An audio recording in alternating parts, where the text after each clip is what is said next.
The History of Mr. Polly by H. G. Wells. Chapter the First.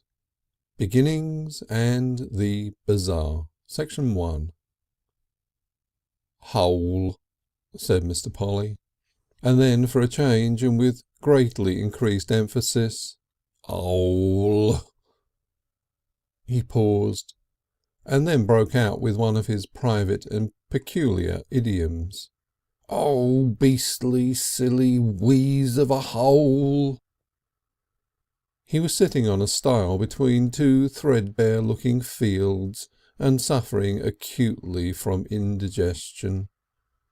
He suffered from indigestion now nearly every afternoon in his life, but as he lacked introspection he projected the associated discomfort upon the world. Every afternoon he discovered afresh that life as a whole and every aspect of life that presented itself was beastly. And this afternoon, lured by the delusive blueness of a sky that was blue because the wind was in the east, he had come out in the hope of snatching something of the joyousness of spring. The mysterious alchemy of mind and body refused, however, to permit any joyousness whatever in the spring. He had had a little difficulty in finding his cap before he came out. He wanted his cap, the new golf cap, and Mrs. Polly must needs fish out his old soft brown felt hat. "Here's your hat," she said in a tone of insincere encouragement. He had been rooting among the piled newspapers under the kitchen dresser and had turned quite hopefully and taken the thing. He put it on, but it didn't feel right. Nothing felt right. He put a trembling hand upon the crown of the thing and pressed it on his head, and tried it askew to the right and then askew to the left. Then the full sense of the indignity offered him came home to him. The hat masked the upper sinister quarter of his face, and he spoke with a wrathful eye regarding his wife from under the brim. In a voice thick with fury he said, "I suppose you'd like me to wear that silly mud pie forever, eh? I tell you I won't. I'm sick of it. I'm pretty much sick of everything comes to that. Hat!" He clutched it with quivering fingers. "Hat!" he repeated. Then he flung it to the ground and kicked it with extraordinary fury across the kitchen. It flew up against the door and dropped to the ground with its ribbon band half off. "Shan't go out," he said, and sticking his hands into his jacket pockets, discovered the missing cap in the right one. There was nothing for it but to go straight upstairs without a word, and out, slamming the shop door hard. "Beauty," said Mrs. Polly at last to a tremendous silence, picking up and dusting the rejected headdress. "Tantrums," she added. "I haven't patience."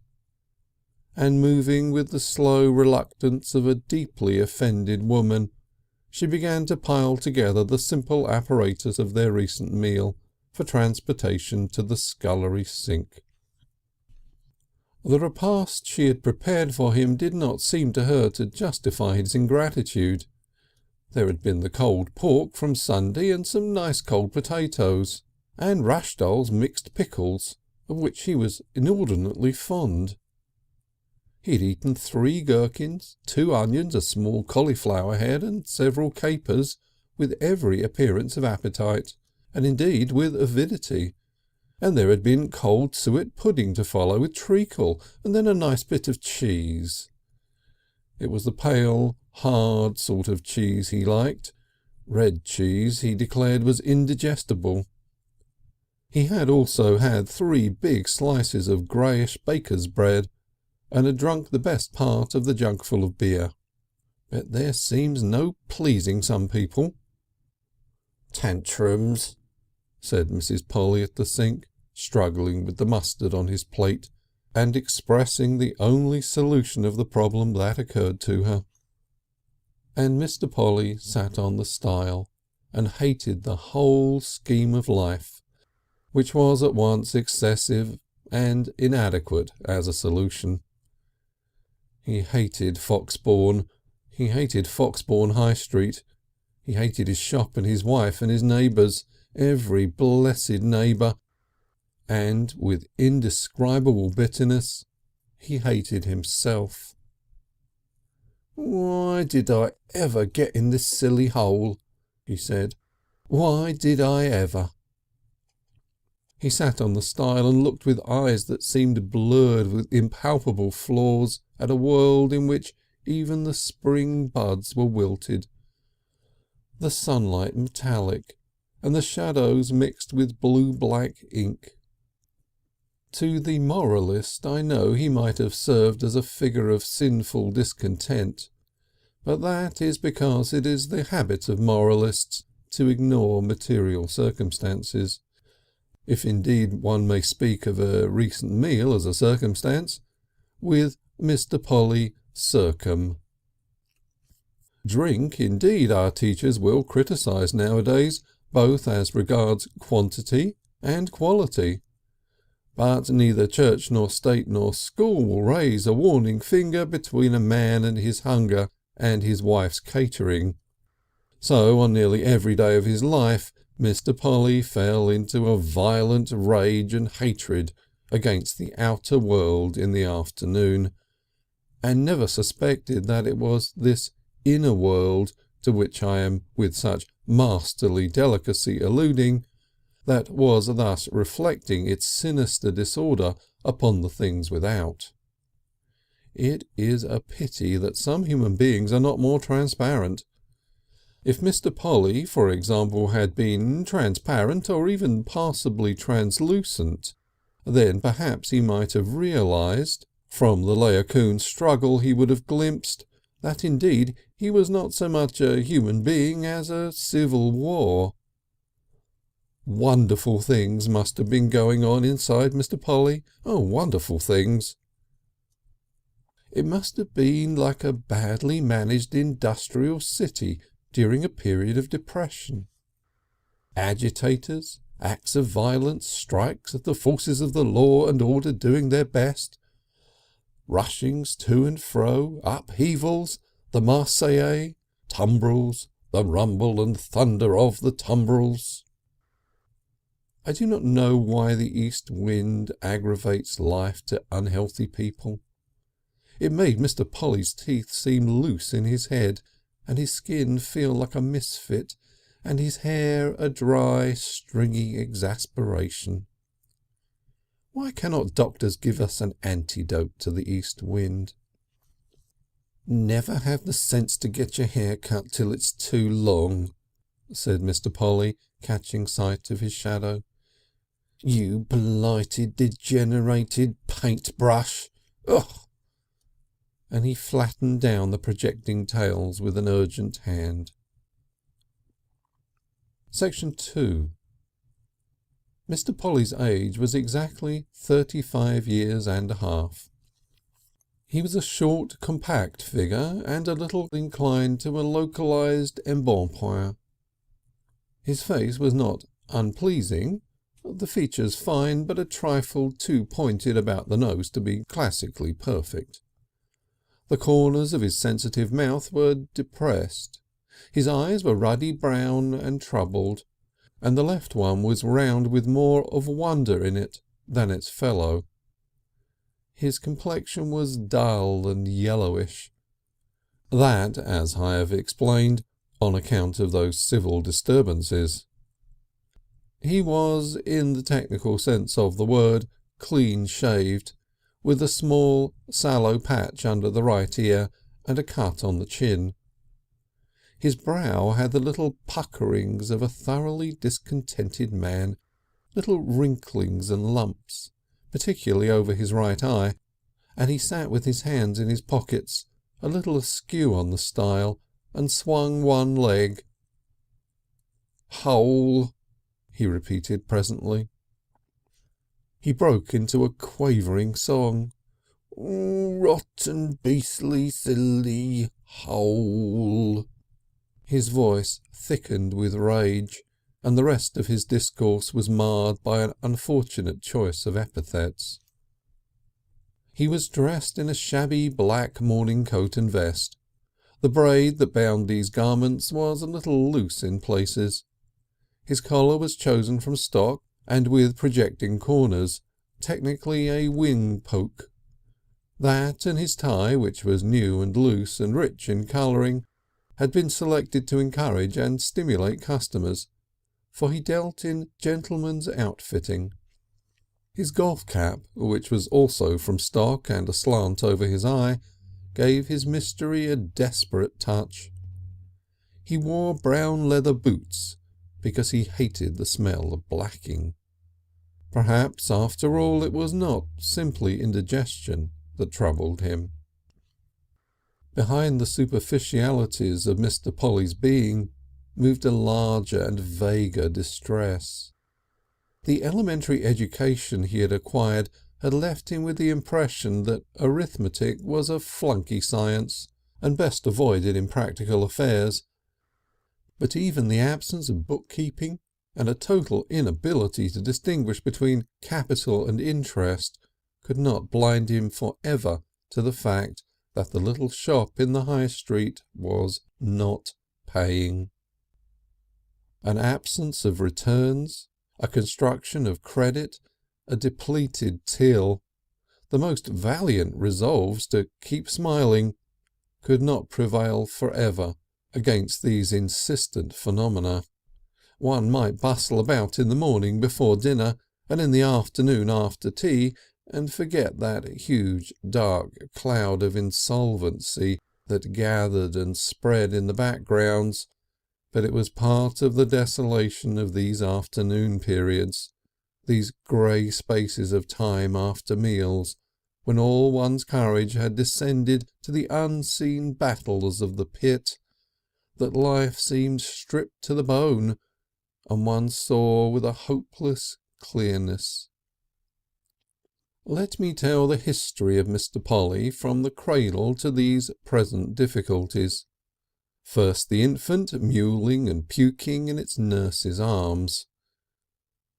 There had been a time when two people had thought Mr. Polly the most wonderful and adorable thing in the world, had kissed his toenails, saying "Nyum nyum," and marvelled at the exquisite softness and delicacy of his hair, and had called to one another to remark the particular distinction with which he bubbled, and had disputed whether the sound he had made was just dada or truly and intentionally dada, had washed him in the utmost detail and wrapped him up in soft warm blankets and smothered him with kisses.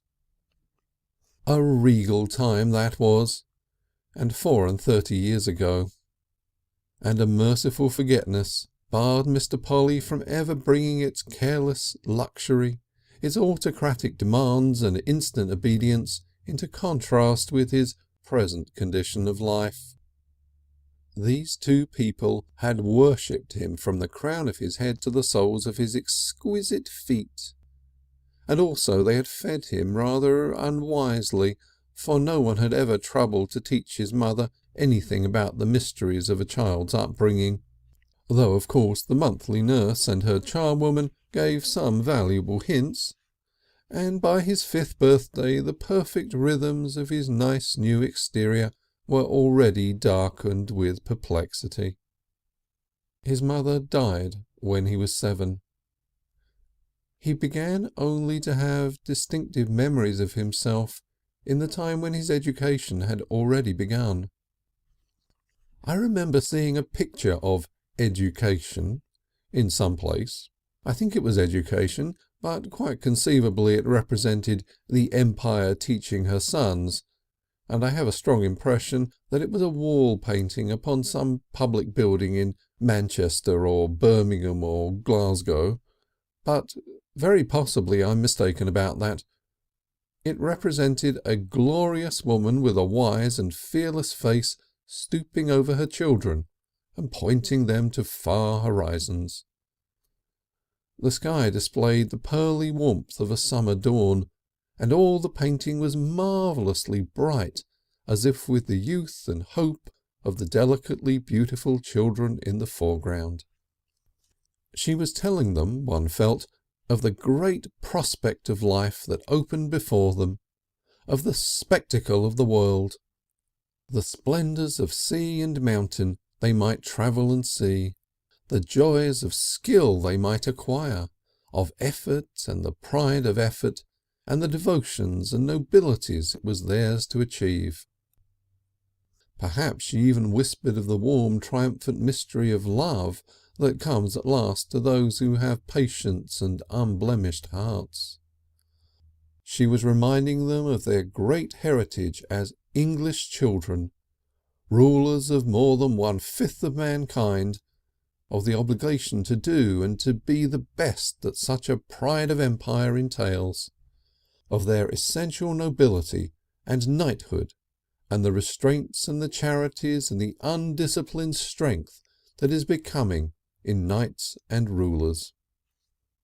The education of Mr. Polly did not follow this picture very closely.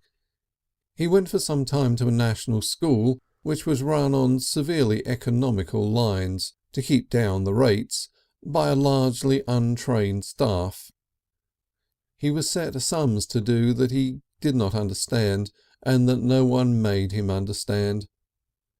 He was made to read the Catechism and Bible with the utmost industry and an entire disregard of pronunciation or significance, and caused to imitate writing copies and drawing copies, and given object lessons upon sealing wax and silkworms and potato bugs and ginger and iron and such like things, and taught various other subjects his mind refused to entertain, and afterwards, when he was about 12, he was jerked by his parents to finish off in a private school of dingy aspect and still dingier pretensions, where there were no object lessons, and the studies of bookkeeping and French were pursued, but never effectively overtaken, under the guidance of an elderly gentleman who wore a nondescript gown and took snuff, wrote copperplate, explained nothing, and used a cane with remarkable dexterity and gusto. Mr. Polly went into the national school at 6, and he left the private school at 14, and by that time his mind was in much the same state that you would be in, dear reader, if you were operated upon for appendicitis by a well-meaning, boldly enterprising, but rather overworked and underpaid butcher boy, who was superseded toward the climax of the operation by a left-handed clerk of high principles but intemperate habits. That is to say, it was in a thorough mess. The nice little curiosities and willingnesses of a child were in a jumbled and thwarted condition, hacked and cut about.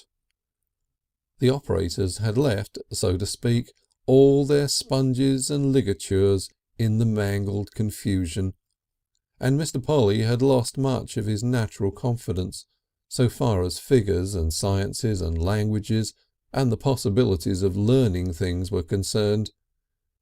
He thought of the present world no longer as a wonderland of experiences, but as geography and history, as the repeating of names that were hard to pronounce, and lists of products and populations and heights and lengths, and as lists and dates.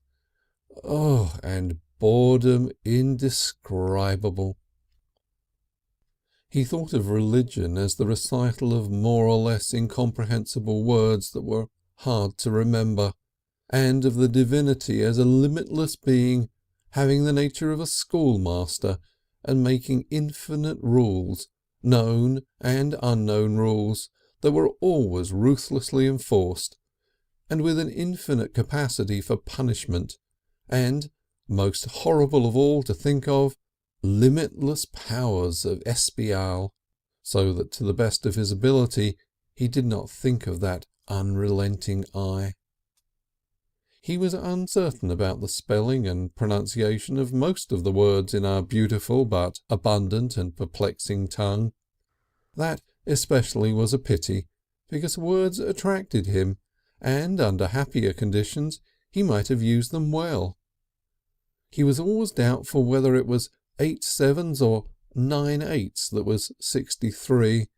He knew no method for settling the difficulty, and he thought the merit of a drawing consisted in the care in which it was lined in. Lining in bored him beyond measure. But the indigestions of mind and body that were to play so large a part in his subsequent career were still only beginning. His liver and his gastric juice, his wonder and imagination kept up a fight against the things that threatened to overwhelm soul and body together. Outside the regions devastated by the school curriculum, he was still intensely curious. He had cheerful phases of enterprise, and about 13 he suddenly discovered reading and its joys. He began to read stories voraciously and books of travel, provided they were also adventurous. He got these chiefly from the local institute, and he also took in, irregularly but thoroughly, one of those inspiring weeklies that dull people used to call penny dreadfuls. Admirable weeklies crammed with imagination that the cheap boys' comics of today have replaced. At 14, when he emerged from the valley of the shadow of education, there survived something, indeed it survived still, obscured and thwarted, at 5 and 30, that pointed, not with a visible and prevailing finger like the finger of that beautiful woman in the picture, but pointed nevertheless to the idea that there was interest and happiness in the world. Deep in the being of Mr. Polly, deep in that darkness, like a creature which has been beaten about the head and left for dead, but that still lives, crawled a persuasion that over and above the things that are jolly and bits of all right, there was beauty, there was delight, that somewhere, magically inaccessible perhaps, but still somewhere, were pure and easy and joyous states of body and mind. He would sneak out on moonless winter nights and stare up at the stars, and afterwards find it difficult to tell his father where he had been. He would read tales about hunters and explorers, and imagine himself riding mustangs as fleet as the wind across the prairies of Western America, or coming as a conquering and adored white man into the swarming villages of Central Africa. He shot bears with a revolver, a cigarette in the other hand, and made a necklace of their teeth and claws for the chief's beautiful young daughter. Also he killed a lion with a pointed stake, stabbing through the beast's heart as it stood over him. He thought it would be splendid to be a diver and go down into the dark green mysteries of the sea. He led stormers against well-nigh impregnable forts, and died on the ramparts at the moment of victory. His grave was watered by a nation's tears. He rammed and torpedoed ships, 1 against 10.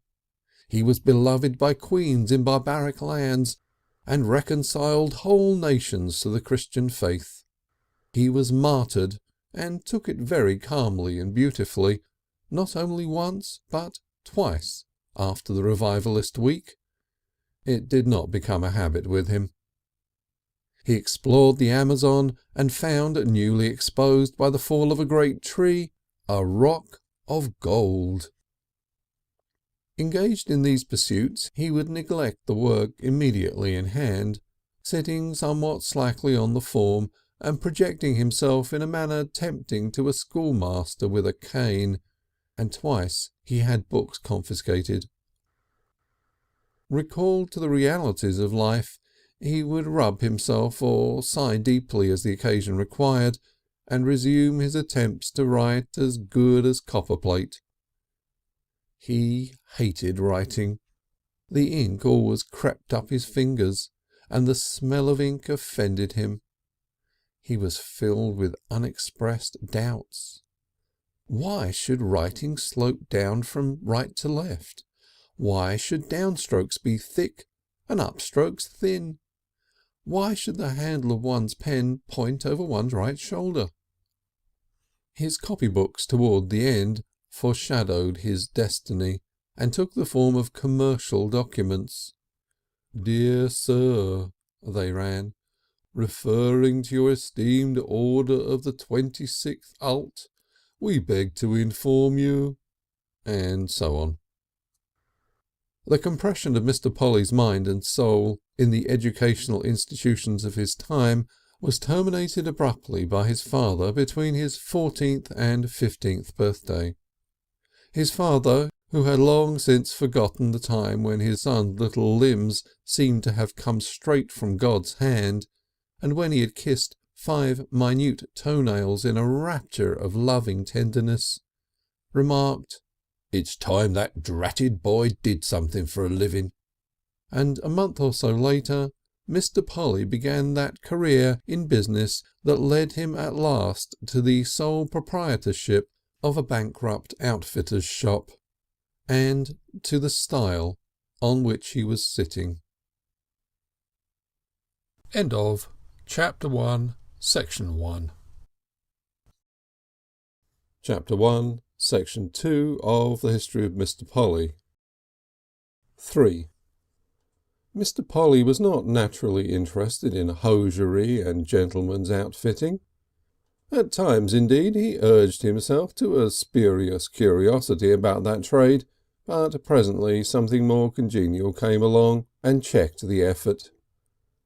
He was apprenticed in one of those large, rather low-class establishments which sell everything, from pianos and furniture to books and millinery. A department store, in fact. The Port Burdock Drapery Bazaar at Port Burdock, one of the 3 townships that are grouped around the Port Burdock Naval Dockyards. There he remained 6 years. He spent most of the time inattentive to business, in a sort of uncomfortable happiness, increasing his indigestion. On the whole he preferred business to school. The hours were longer, but the tension was not nearly so great. The place was better aired, you were not kept in for no reason at all, and the cane was not employed. You watched the growth of your moustache with interest and impatience, and mastered the beginnings of social intercourse. You talked, and found there were things amusing to say. Also you had regular pocket money, and a voice in the purchase of your clothes, and presently a small salary. And there were girls. And friendship. In the retrospect, Port Burdock sparkled with the facets of quite a cluster of remembered jolly times. "Didn't save much money though," said Mr. Polly. The first apprentice's dormitory was a long bleak room with 6 beds, 6 chests of drawers and looking glasses, and a number of boxes of wood or tin. It opened into a still longer and bleaker room of 8 beds, and this into a third apartment with yellow-grained paper and American cloth tables, which was the dining room by day and the men's sitting and smoking room after 9. Here Mr. Polly, who had been an only child, first tasted the joys of social intercourse. At first there were attempts to bully him on account of his refusal to consider face-washing a diurnal duty, but 2 fights with the apprentices next above him established a useful reputation for choler, and the presence of girl apprentices in the shop somehow raised his standard of cleanliness to a more acceptable level. He didn't, of course, have very much to do with the feminine staff in his department. but he spoke to them casually as he traversed foreign parts of the bazaar, or got out of their way politely, or helped them lift down heavy boxes, and on such occasion he felt their scrutiny. Except in the course of business or at meal times, the men and women of the establishment had very little opportunity of meeting. The men were in their rooms and the girls in theirs. Yet these feminine creatures, at once so near and so remote, affected him profoundly. He would watch them going to and fro, and marvel secretly at the beauty of their hair, or the roundness of their necks, or the warm softness of their cheeks, or the delicacy of their hands. He would fall into passions for them at dinner time, and try to show devotions by his manner of passing the bread and margarine at tea. There was a very fair-haired, fair-skinned apprentice at the adjacent haberdashery, to whom he said good morning every morning, and for a period it seemed to him the most significant event in his day. When she said, "I do hope it will be fine tomorrow," he felt it marked an epoch. He had had no sisters, and was innately disposed to worship womankind. But he did not betray as much to Platt and Parsons. To Platt and Parsons he affected an attitude of seasoned depravity towards womankind. Platt and Parsons were his contemporary apprentices in departments of the drapery shop, and the three were drawn together into a close friendship by the fact that all their names began with P. They decided they were the three P's, and went about together of an evening with the bearing of desperate dogs. Sometimes when they had money they went into public houses and had drinks. Then they would become more desperate than ever, and walk along the pavement under the gas lamps, arm in arm, singing. Platt had a good tenor voice and had been in a church choir, and so he led the singing. Parsons had a serviceable bellow which roared and faded and roared again very wonderfully. Mr. Polly's share was an extraordinary lowing noise, a sort of flat recitative which he called singing seconds. They would have sung catches if they had known how to do it, but as it was they sung melancholy music hall songs about dying soldiers and the old folks far away. They would sometimes go into the quieter residential quarters of Port Burdock, where policemen and other obstacles were infrequent, and really let their voices soar like hawks, and feel very happy. The dogs of the district would be stirred to hopeless emulation, and would keep it up for long after the three Ps had been swallowed up by the night. One jealous brute of an Irish terrier made a gallant attempt to bite Parsons, but was beaten by numbers and solidarity. The three Ps took the utmost interest in each other, and found no company so good.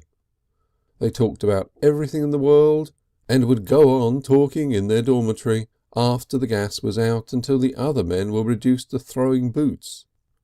They skulked from their departments in the slack hours of the afternoon to gossip in the packing room of the warehouse. On Sundays and bank holidays they went for long walks together, talking. Platt was white-faced and dark, and disposed to undertones and mystery, and a curiosity about society and the demi-monde. He kept himself au courant by reading a penny paper of infinite suggestion called Modern Society. Parsons was of an ampler build, already promising fatness, with curly hair and a lot of rolling, rollicking curly features and a large blob-shaped nose. He had a great memory and a real interest in literature. He knew great portions of Shakespeare and Milton by heart, and would recite them at the slightest provocation. He read everything he could get hold of, and if he liked it, He read it aloud. It did not matter who else liked it. At first Mr. Polly was disposed to be suspicious of this literature, but was carried away by Parsons' enthusiasm. The Three Ps went to a performance of Romeo and Juliet at the Port Burdock Theatre Royal and hung over the gallery, fascinated. After that they made a sort of password out of "Do you bite your thumbs at us, sir?" to which the countersign was "We bite our thumbs." For weeks the glory of Shakespeare's Verona lit Mr. Polly's life. He walked as though he carried a sword at his side and swung a mantle from his shoulders. He went through the grimy streets of Port Burdock with his eye on the first floor windows, looking for balconies. A ladder in the yard flooded his mind with romantic ideas. Then Parsons discovered an Italian writer whose name Mr. Polly rendered as Boccaccio, and after some excursions into that author's remains, the talk of Parsons became infested with the word amours, and Mr. Polly would stand in front of his hosiery fixtures trifling with paper and string, and thinking of perennial picnics under dark olive trees in the everlasting sunshine of Italy. And about that time it was that all Three Ps adopted turn-down collars and large, loose, artistic silk ties, which they tied very much on one side, and wore with an air of defiance and a certain swashbuckling carriage. And then there came the glorious revelation of that great Frenchman whom Mr. Polly called Rabelais. The Three Ps thought the birth feast of Gargantua the most glorious piece of writing in the world, and I'm not sure that they were wrong. And on wet Sunday evenings, when there was the danger of hymn singing, they would get Parsons to read it aloud. Towards the several members of the Y.M.C.A. who shared the dormitory, the Three Ps maintained a sarcastic and defiant attitude. "We got a perfect right to do what we want in our corner," Platt maintained. "You do what you like in yours." "But the language," objected Morrison, the white-faced, earnest-eyed improver, who was leading a profoundly religious life under great difficulties. "Language, man?" roared Parsons. "Why, it's literature." "Sunday isn't the time for literature." "It's the only time we've got. And besides..." The horrors of religious controversy would begin. Mr. Polly stuck loyally to the Three Ps, but in the secret places of his heart he was torn. A fire of conviction burnt in Morrison's eyes and spoke in his urgent, persuasive voice. He lived the better life manifestly, chaste in word and deed, industrious, studiously kindly. When the junior apprentice had sore feet and homesickness, Morrison washed the feet and comforted the heart, and he helped other men to get through their work when he might have gone early, a superhuman thing to do. Polly was secretly a little afraid to be left alone with this man and the power of the spirit that was in him. He felt watched. Platt, also struggling with things his mind could not contrive to reconcile, said, "That confounded hypocrite." "He's no hypocrite," said Parsons. "He's no hypocrite, old man. But he's got no blessed joy de vivre. That's what's wrong with him. Let's go down to the Harbour Arms and see some of those blessed old captains getting drunk." "Short of sugar, old man," said Mr. Polly, slapping his trouser pocket. "Oh, come on," said Parsons. "Always do it on twopence for a bitter." "Let me get my pipe on," said Platt, who had recently taken to smoking with great ferocity. "Then I'm with you." Pause and struggle. "Don't ram it down, old man," said Parsons, watching with knitted brows. "Don't ram it down. Give it air. Seen my stick, old man? Right-o. and leaning on his cane he composed himself in an attitude of sympathetic patience towards Platt's incendiary efforts. 4. Jolly days of companionship they were for the incipient bankrupt on the stile to look back upon.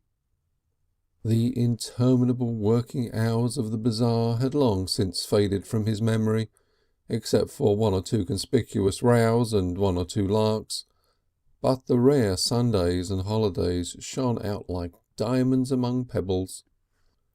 They shone with the mellow splendour of evening skies reflected in calm water, and athwart them all went old Parsons, bellowing an interpretation of life, gesticulating, appreciating and making appreciate, expounding books, talking of that mystery of his, the joie de vivre.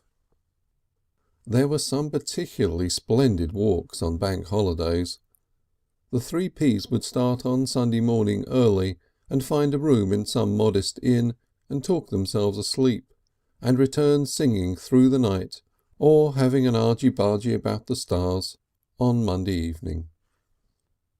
They would come over the hills out of the pleasant English countryside in which they had wandered, and see Port Burdock spread out below, a network of interlacing street lamps and shifting tram lights against the black beacon-gemmed immensity of the harbour waters. "Back to the collar, old man," Parsons would say.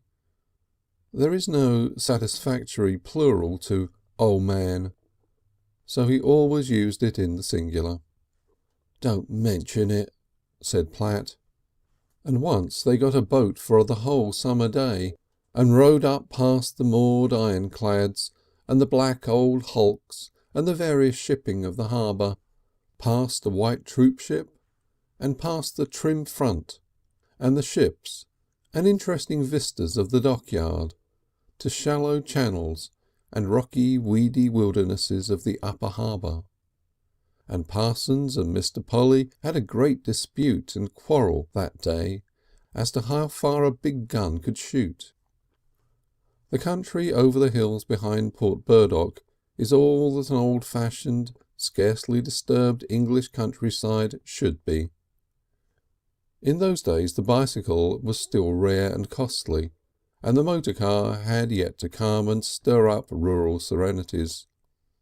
The 3 Ps would take footpaths haphazard across fields, and plunge into unknown winding lanes between high hedges of honeysuckle and dog rose.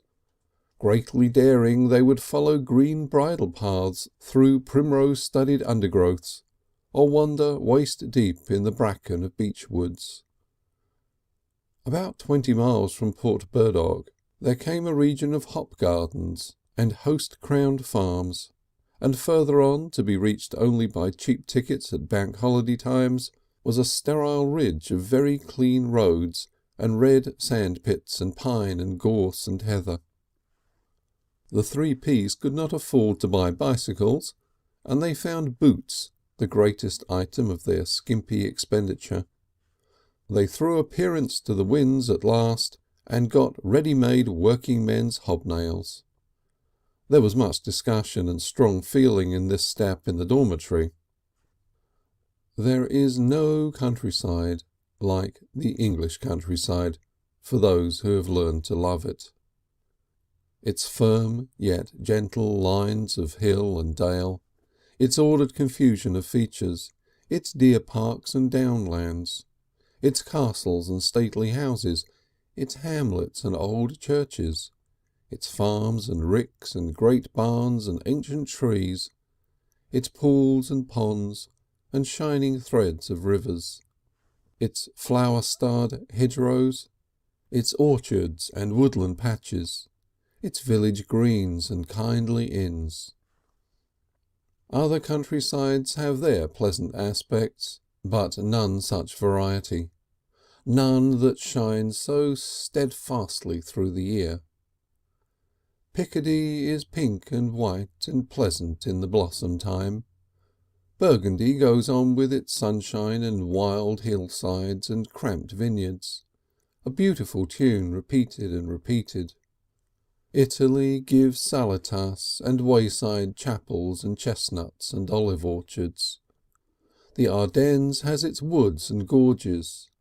Touraine and the Rhineland, the wide Campagna with its distant Apennines, and the neat prosperities and mountain backgrounds of South Germany. All clamour their especial merits at one's memory. And there are the hills and fields of Virginia, like an England grown very big and slovenly. The trim New England landscape, a little bleak and rather fine like the New England mind, and the wide, rough country roads and hills and woodland of New York State. But none of these change scene and character in 3 miles of walking, nor have so mellow a sunlight, nor so diversified a cloudland, nor confess the perpetual refreshment of the strong soft winds that blow off the sea as our Mother England does. It was good for the 3 Ps to walk through such a land, and forget for a time that indeed they had no footing in it all, that they were doomed to toil behind counters in such places as Port Burdock for the better part of their lives. They would forget the customers and shop walkers and department buyers and everything, and become just happy wanderers in a world of pleasant breezes and bird songs and shady trees. The arrival at the inn was a great affair. No one, they were convinced, would take them for drapers, and there might be a pretty serving girl or a jolly old lady, or what Parsons called a bit of a character, drinking in the bar. There would always be waiting inquiries as to what they could have, and it would work out always at cold beef and pickles, or fried ham and eggs and shandygaff, 2 pints of beer and 2 bottles of ginger beer foaming in a huge round-bellied jug. The glorious moment of standing lordly at the inn doorway and staring out at the world, the swinging sign, the geese upon the green, the duck pond, a waiting wagon, the church tower, a sleepy cat, the blue heavens, with the sizzle of the frying audible behind one, the keen smell of the bacon, the trotting feet bearing the repast, the click and clatter as the tableware is finally arranged, a clean white cloth. "Ready, sir," or "Ready, gentlemen." Better hearing that than "Forward, Polly, look sharp." The going in, the sitting down, the falling to. "Bread, O' man?" "Right-o, don't bag all the crust, old man." Once a simple-mannered girl in a pink print dress stayed and talked with them as they ate. Led by the gallant Parsons, they professed to be all desperately in love with her, and courted her to say which she preferred of them. It was so manifest she did prefer one, and so impossible to say which it was held her there, until a distant maternal voice called her away. Afterwards, as they left the inn, she waylaid them at the orchard corner and gave them, a little shyly, 3 keen yellow-green apples, and wished them to come again some day, and vanished, and reappeared looking after them as they turned the corner, waving a white handkerchief. All the rest of the day they disputed over the signs of her favour, and the next Sunday they went there again. But she had vanished, and a mother of forbidding aspect afforded no explanations. If Platt and Parsons and Mr. Polly live to be 100, they will none of them forget that girl as she stood with a pink flush upon her, faintly smiling and yet earnest, parting the branches of the hedgerows and reaching down apple in hand. Which of them was it had caught her spirit to attend to them? And once they went along the coast, following it as closely as possible, and so they came at last to Foxbourne, that easternmost suburb of Brayling and Hampstead-on-the-Sea. Foxbourne seemed a very jolly little place to Mr. Polly that afternoon. It has a clean sandy beach instead of the mud and pebbles and coaly défilement of Port Burdock, a row of 6 bathing machines, and a shelter on the parade in which the 3 Ps sat after a satisfying but rather expensive lunch that had included celery. Rows of verandahed villas proffered apartments. They had feasted in an hotel with a porch painted white and gay with geraniums above, and the high street with the old church at the head had been full of an agreeable afternoon stillness. "Nice little place for a business," said Platt sagely from behind his big pipe. It stuck in Mr. Polly's memory. 5. Mr. Polly was not so picturesque a youth as Parsons. He lacked richness in his voice, and went about in these days with his hands in his pockets, looking quietly speculative. He specialised in slang and the disuse of English, and he played the role of an appreciative stimulant to Parsons. Words attracted him curiously, words rich in suggestion, and he loved a novel and striking phrase. His school training had given him little or no mastery of the mysterious pronunciation of English, and no confidence in himself. His schoolmaster, indeed, had been both unsound and variable. New words had terror and fascination for him. He did not acquire them, he could not avoid them, and so he plunged into them. His only rule was not to be misled by the spelling. That was no guide anyhow. He avoided every recognised phrase in the language, and mispronounced everything in order that he shouldn't be suspected of ignorance, but whim. "Sesquippledan," he would say, "Sesquippledan virgibus." "Eh?" said Platt. "Eloquent rhapsodus." "Where?" asked Platt. "In the warehouse, old man. All among the tablecloths and blankets. Carlyle. He's reading aloud. Doing the high froth. Spuming. Windmilling. Wow, wow. It's a sight worth seeing. He'll bark his blessed knuckles one of these days on the fixtures, old man." He held an imaginary book in one hand and waved an eloquent gesture.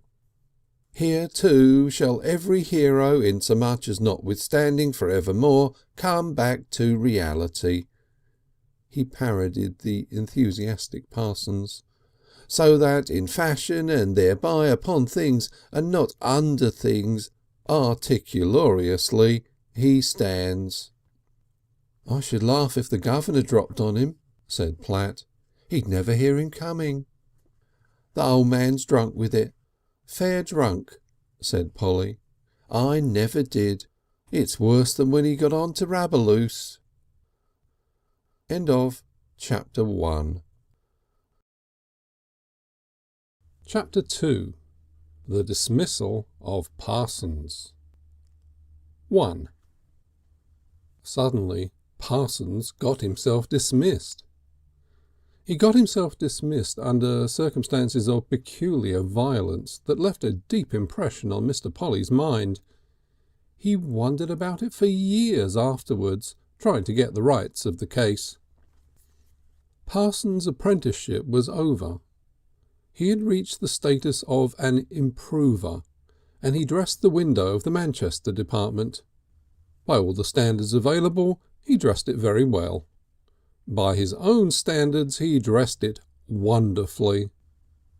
"Well, old man," he used to say, "there's one thing about my position here. I can dress a window." And when trouble was under discussion he was told that Little Fluffums, which was the apprentice's name for Mr. Garvace, the senior partner and managing director of the bazaar, would think twice before he got rid of the only man in the place who could make a window full of Manchester goods tell. Then, like many a fellow artist, he fell prey to theories. The art of window dressing is in its infancy, old man, in its blooming infancy. All balance and stuffiness like a blessed Egyptian picture. No joy in it, no blooming joy. Conventional. A shop window ought to get hold of people, grip 'em as they go along. It stands to reason. Grip. His voice would sink to a kind of quiet bellow. Do they grip? Then, after a pause, a savage roar. No. He's got a heavy on, said Mr. Polly. Go it, old man. Let's have some more of it. Look at old Morrison's dress stuff windows. Tidy, tasteful, correct, I grant you, but bleak. He let out the word reinforced to a shout.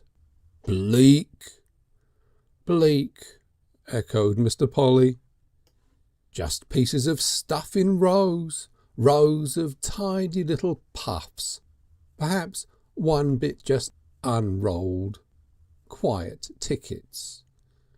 Might as well be in church, old man, said Mr. Polly. A window ought to be exciting, said Parsons. It ought to make you say, hello, when you see it. He paused, and Platt watched him over a snorting pipe. Roccocchio, said Mr. Polly. We want a new school of window dressing, said Parsons, regardless of the comment. A new school, the Port Burdock School. Day after tomorrow I change the Fitzallen Street stuff. This time it's going to be a change. I mean to have a crowd or bust. And as a matter of fact, he did both. His voice dropped to a note of self-reproach. I've been timid, old man. I've been holding myself in. I haven't done myself justice. I've kept down the simmering, seething, teeming ideas. All that's over now. Over, gulped Polly. Over for good and all, old man. 2. Platt came to Polly, who was sorting up collar boxes. Old man's doing his blooming window. What window? What he said. Polly remembered. He went on with his collar boxes with his eye on his senior, Mansfield. Mansfield was presently called away to the counting house, and instantly Polly shot out by the street door and made a rapid transit across the street front past the Manchester window and so into the silk room door. He could not linger long, but he gathered joy, a swift, fearful joy, from his brief inspection of Parsons' unconscious back. Parsons had his tailcoat off and was working with vigour. His habit of pulling his waistcoat straps to the utmost brought out all the agreeable promise of corpulence in his youthful frame. He was blowing excitedly and running his fingers through his hair and then moving with all the swift eagerness of a man inspired. All about his feet and knees were scarlet blankets. Not folded, not formally unfolded, but, the only phrase is, shied about. And a great bar sinister of roller towelling stretched across the front of the window, on which was a ticket, and the ticket said, in bold black letters, Look. So soon as Mr. Polly got into the silk department and met Platt, he knew he had not lingered nearly long enough outside. "Did you see the boards at the back?" said Platt. He hadn't. "The high egrugious is fairly on," he said, and dived down to return by his devious subterranean routes to the outfitting department. Presently the street door opened, and Platt, with an air of intense devotion to business, assumed to cover his adoption of that unusual route, came in and made for the staircase down to the warehouse. He rolled up his eyes at Polly. "Oh, law," he said, and vanished. Irresistible curiosity seized Polly. Should he go through the shop to the Manchester department, or risk a second transit outside? He was impelled to make a dive at the street door. "Where are you going?" asked Mansfield. "Lil dog," said Polly with an air of lucid explanation, and left him to get any meaning he could from it. Parsons was worth the subsequent trouble. Parsons really was extremely rich. This time Polly stopped to take it in. Parsons had made a huge symmetrical pile of thick white and red blankets, twisted and rolled to accentuate their woolly richness, heaped up in warm disorder, with large window tickets inscribed in blazing red letters, "Cosy Comfort at Cut Prices," and "Curl Up and Cuddle Below Cost." Regardless of the daylight, he had turned up the electric light on that side of the window to reflect a warm glow upon the heap, and behind, in pursuit of contrasted bleakness, he was now hanging long strips of grey silesia and chilly-coloured linen dusterings. It was wonderful, but Mr. Polly decided it was time he went in. He found Platt in the silk department, apparently on the verge of another plunge into the exterior world. "Cosy comfort at cut prices," said Polly. "Alliteration's artful aid." He did not dare go into the street for the third time, and he was hovering feverishly near the window when he saw the governor, Mr. Garvace, that is to say, the managing director of the bazaar, walking along the pavement after his manner to assure himself all was well with the establishment he guided. Mr. Garvace was a short, stout man, with that air of modest pride that so often goes with corpulence, choleric and decisive in manner, and with hands that looked like bunches of fingers. He was red-haired and ruddy, and after the custom of such complexions, hairs sprang from the tip of his nose. When he wished to bring the power of the human eye to bear upon an assistant, he projected his chest, knitted one brow, and partly closed the left eyelid.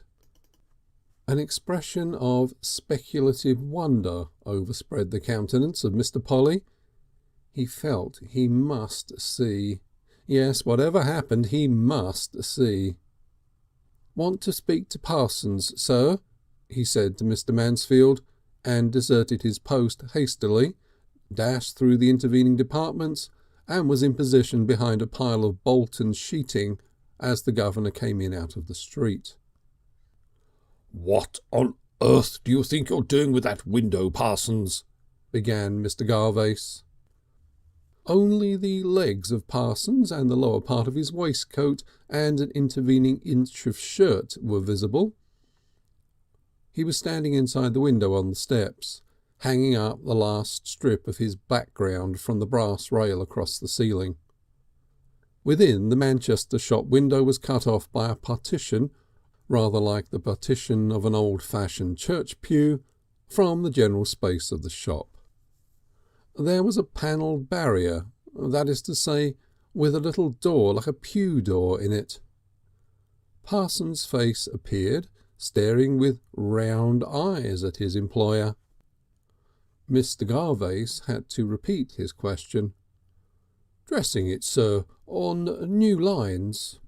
"Come out of it," said Mr. Garvace. Parsons stared, and Mr. Garvace had to repeat his command. Parsons, with a dazed expression, began to descend the steps slowly.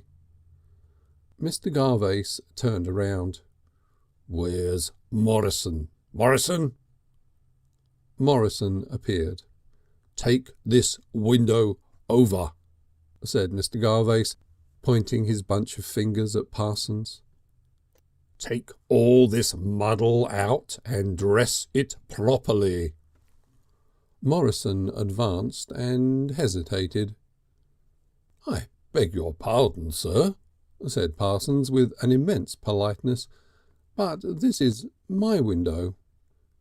"Take it all out," said Mr. Garvace, turning away. Morrison advanced.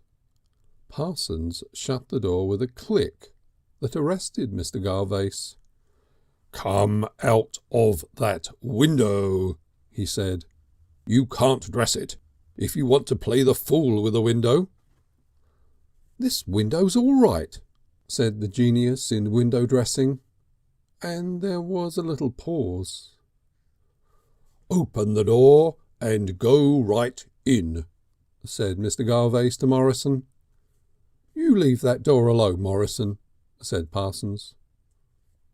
Polly was no longer even trying to hide behind the stack of Bolton sheetings. He realised he was in the presence of forces too stupendous to heed him. "Get him out," said Mr. Garvace. Morrison seemed to be thinking out the ethics of his position. The idea of loyalty to his employer prevailed with him. He laid his hand on the door to open it. Parsons tried to disengage his hand. Mr. Garvace joined his effort to Morrison's. Then the heart of Polly leapt, and the world blazed up to wonder and splendour. Parsons disappeared behind the partition for a moment and reappeared instantly, gripping a thin cylinder of rolled huckaback. With this he smote at Morrison's head. Morrison's head ducked under the resounding impact, but he clung on, and so did Mr. Garvace. The door came open, and then Mr. Garvace was staggering back, hand to head, his autocratic, his sacred baldness, smitten. Parsons was beyond all control, a strangeness, a marvel. Heaven knows how the artistic struggle had strained that richly endowed temperament. "Say I can't dress a window, you thundering old humbug," he said, and hurled the huckaback at his master. He followed this up by hurling first a blanket, then an armful of silesia, then a window support, out of the window and into the shop. It leapt into Polly's mind that Parsons hated his own effort and was glad to demolish it. For a crowded second Polly's mind was concentrated upon Parsons, infuriated, active like a figure of earthquake with its coat off, shying things headlong. Then he perceived the back of Mr. Garvace and heard his gubernatorial voice crying to no one in particular and everybody in general, "Get him out of the window. He's mad. He's dangerous. Get him out of the window." Then a crimson blanket was for a moment over the head of Mr. Garvace, and his voice, muffled for an instant, broke out into unwonted expletive. Then people had arrived from all parts of the bazaar. Luck, the ledger clerk, blundered against Polly and said, "Help him." Somerville from the silks vaulted the counter and seized a chair by the back. Polly lost his head. He clawed at the Bolton sheeting before him, and if he could have detached a piece he would certainly have hit somebody with it. As it was, he simply upset the pile. It fell away from Polly, and he had an impression of somebody squeaking as it went down. It was the sort of impression one discards.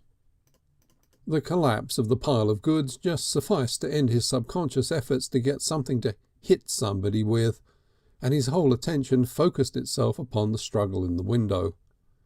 For a splendid instant Parsons towered up over the active backs that clustered about the shop window door. An active whirl of gesture, tearing things down and throwing them. And then he went under. There was an instant's furious struggle, a crash, a second crash, and the crack of broken plate glass. Then a stillness and heavy breathing. Parsons was overpowered. Polly, stepping over scattered pieces of Bolton sheeting, saw his transfigured friend with a dark cut that was not at present bleeding on the forehead, one arm held by Somerville and the other by Morrison. You annoyed me," said Parsons, sobbing for breath. 3. There are events that detach themselves from the general stream of occurrences and seem to partake of the nature of revelations. Such was this Parsons affair. It began by seeming grotesque. It ended disconcertingly. The fabric of Mr. Polly's daily life was torn, and beneath it he discovered depths and terrors. Life was not altogether a lark.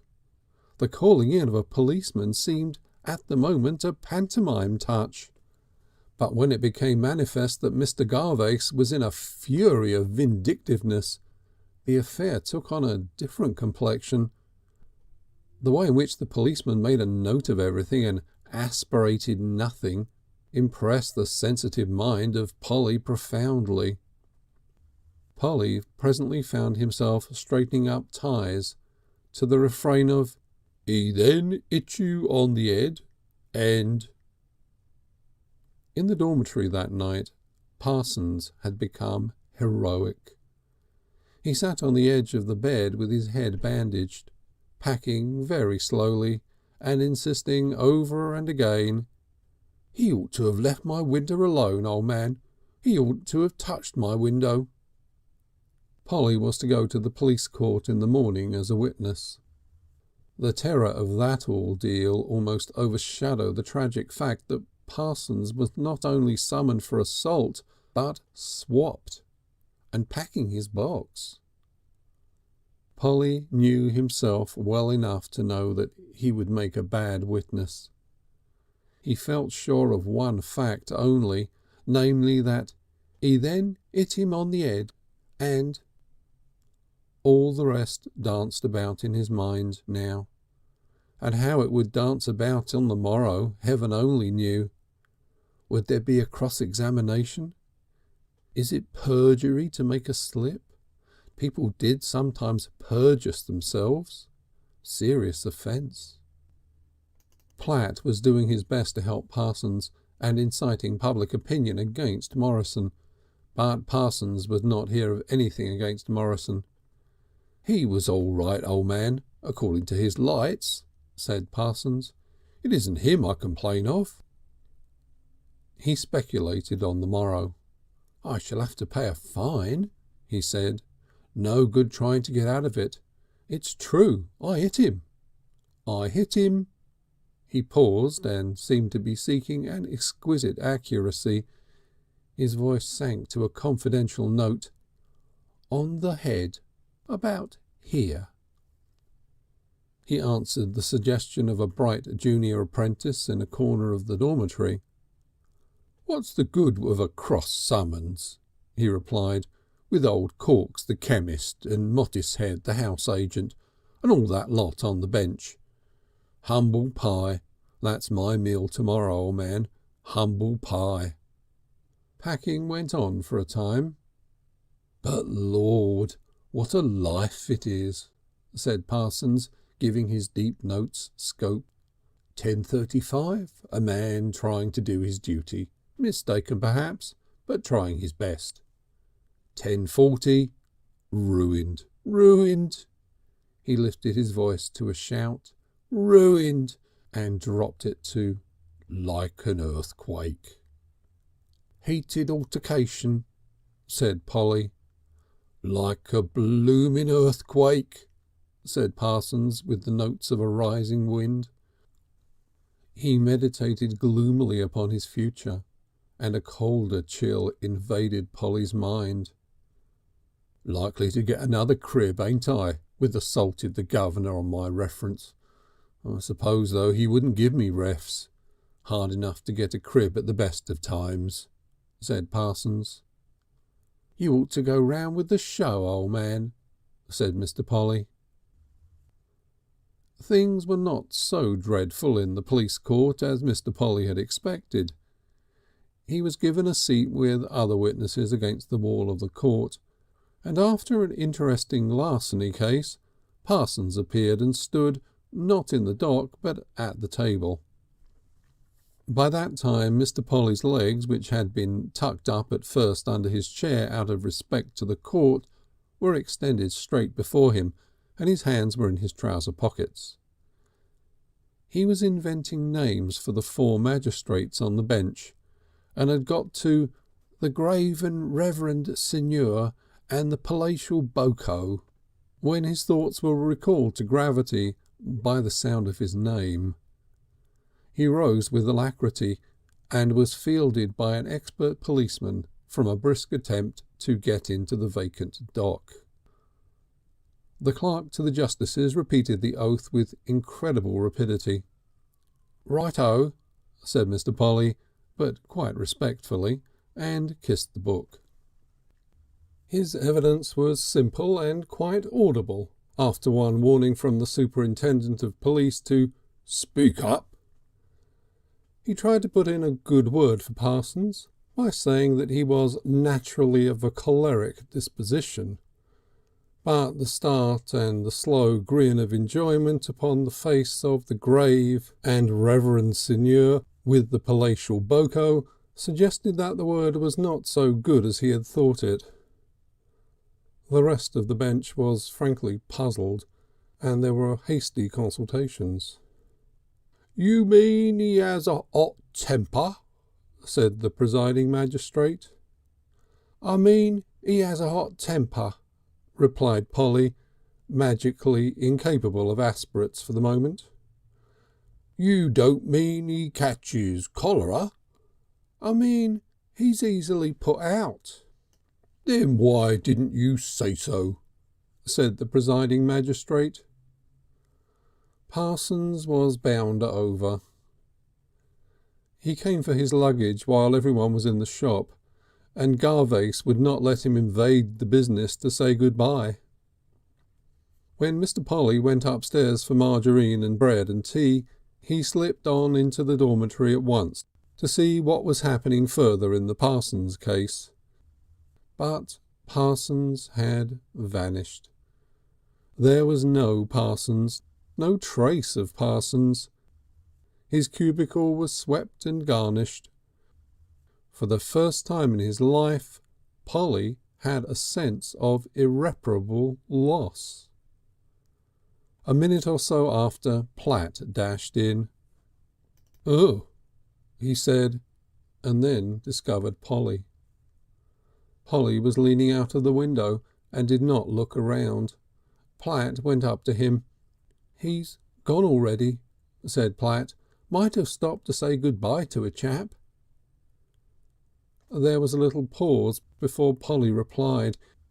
He thrust his finger into his mouth and gulped. "Bit on that beastly tooth of mine," he said, still not looking at Platt.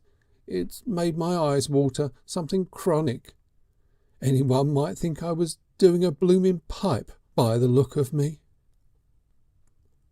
End of chapter 2. Chapter the 3rd. Cribs. 1. Port Burdock was never the same place for Mr. Polly after Parsons left it. There were no chest notes in his occasional letter, and little of the joie de vivre got through by them. Parsons had gone, he said, to London, and found a place as a warehouseman in a cheap outfitting store near St. Paul's Churchyard, where references were not required. It became apparent as time passed that new interests were absorbing him. He wrote of socialism and the rights of man, things that had no appeal for Mr. Polly. He felt strangers had got hold of his Parsons, were at work upon him, making him into someone else, something less picturesque. Port Burdock became a dreariness, full of faded memories of Parsons, and work a bore. Platt revealed himself alone as a tiresome companion, obsessed by romantic ideas about intrigues and vices and society women. Mr. Polly's depression manifested itself in a general slackness. A certain impatience in the manner of Mr. Garvace presently got upon his nerves. Relations were becoming strained. He asked for a rise of salary to test his position, and gave notice to leave when it was refused. It took him 2 months to place himself in another situation, and during that time he had quite a disagreeable amount of loneliness, disappointment, anxiety and humiliation. He went at first to stay with a married cousin who had a house at Easewood. His widowed father had recently given up the music and bicycle shop, with the post of organist at the parish church that had sustained his income, and was living upon a small annuity as a guest with his cousin, and growing a little tiresome on account of some mysterious internal discomfort that the local practitioner diagnosed as imagination. He had aged with mysterious rapidity and become excessively irritable, but the cousin's wife was a born manager and contrived to get along with him. Our Mr. Polly's status was that of a guest, pure and simple. But after a fortnight of congested hospitality, in which he wrote nearly 100 letters beginning, "Sir, referring to your advertisement in the Christian World for an improver in gents' outfitting, I beg to submit myself for the situation. Have had 6 years' experience," and upset a bottle of ink over the toilet cover and the bedroom carpet. His cousin took him for a walk and pointed out the superior advantages of apartments in London, from which to swoop upon the briefly yawning vacancy. "Helpful," said Mr. Polly. "Very helpful, old man, indeed. I might have gone on there for weeks." And packed. He got a room in an institution that was partly a benevolent hostel for men in his circumstances and partly a high-minded but forbidding coffee house and a centre for pleasant Sunday afternoons. Mr. Polly spent a critical but pleasant Sunday afternoon in a back seat, inventing such phrases as "soulful owner of the exorbitant largenial development," and Adam's apple being in question, "earnest joy," "exultant, urgent lubriosity." A manly young curate, marking and misunderstanding his preoccupied face and moving lips, came and sat by him and entered into conversation with the idea of making him feel more at home. The conversation was awkward and disconnected for a minute or so, and then suddenly a memory of the Port Burdock Bazaar occurred to Mr. Polly, and with a baffling whisper of "little dog" and a reassuring nod, he rose up and escaped, to wander out, relieved and observant, into the varied London streets. He found the collection of men he found waiting about in wholesale establishment in Wood Street and St. Paul's Churchyard, where they interview the buyers who have come up from the country, interesting and stimulating, but far too strongly charged with the suggestion of his own fate to be really joyful. There were men in all degrees, between confidence and distress, and in every stage between extravagant smartness and the last stages of decay. There were sunny young men, full of an abounding and elbowing energy, before whom the soul of Polly sank in hate and dismay. Smart juniors, said Polly to himself, full of smart juniosity. The Shavacious Cult. There were hungry-looking individuals of 35 or so that he decided must be proletarians. He had often wanted to find someone who fitted that attractive word. Middle-aged men, too old at 40, discoursed in the waiting rooms on the outlook in the trade. It had never been so bad, they said, while Mr. Polly wondered if deduced was a permissible epithet. There were men with an overwhelming sense of their importance, manifestly annoyed and angry to find themselves still disengaged, and inclined to suspect a plot. And men so faint-hearted one was terrified to imagine their behaviour when it came to an interview. There was a fresh-faced young man with an unintelligent face, who seemed to think himself equipped against the world beyond all misadventure by a collar of exceptional height, and another who introduced a note of gaiety by wearing a flannel shirt and a check suit of remarkable virulence. Every day Mr. Polly looked round to mark how many of the familiar faces had gone, and the deepening anxiety, reflecting his own, on the faces that remained, and every day some new type joined the drifting shoal. He realised how small a chance his poor letter from Easewood ran against this hungry cluster of competitors at the fountain-head. At the back of Mr. Polly's mind, while he made his observations, was a disagreeable flavour of a dentist's parlour. At any moment his name might be shouted, and he might have to haul himself into the presence of some fresh specimen of employer, and to repeat once more his passionate protestation of interest in the business, his possession of a capacity for zeal on behalf of anyone who would pay him a yearly salary of £26 a year. The prospective employer would unfold his ideals of the employee. "I want a smart, willing young man, thoroughly willing, who won't object to take trouble. I don't want a slacker, the sort of fellow who has to be pushed up to his work and held there. I've got no use for him." At the back of Mr. Polly's mind, and quite beyond his control, the insubordinate phrase-maker would be proffering such combinations as chubby chops or chubby charmer, as suitable for the gentleman, very much as a hat salesman proffers hats. "I don't think you'll find much slackness about me, sir," said Mr. Polly brightly, trying to disregard his deeper self. "I want a young man who means getting on." "Exactly, sir. Excelsior." "I beg your pardon?" "I said Excelsior, sir. It's a sort of motto of mine from Longfellow. Would you want me to serve through?"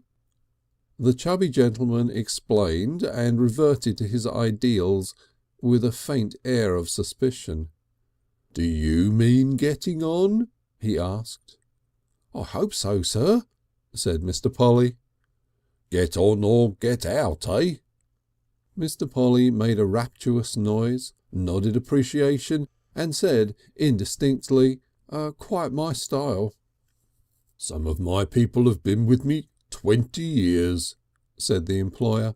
"My Manchester buyer came to me as a boy of 12. You're a Christian?" "Church of England," said Mr. Polly. Said the employer, a little checked. "For good all-round business work I should have preferred a Baptist.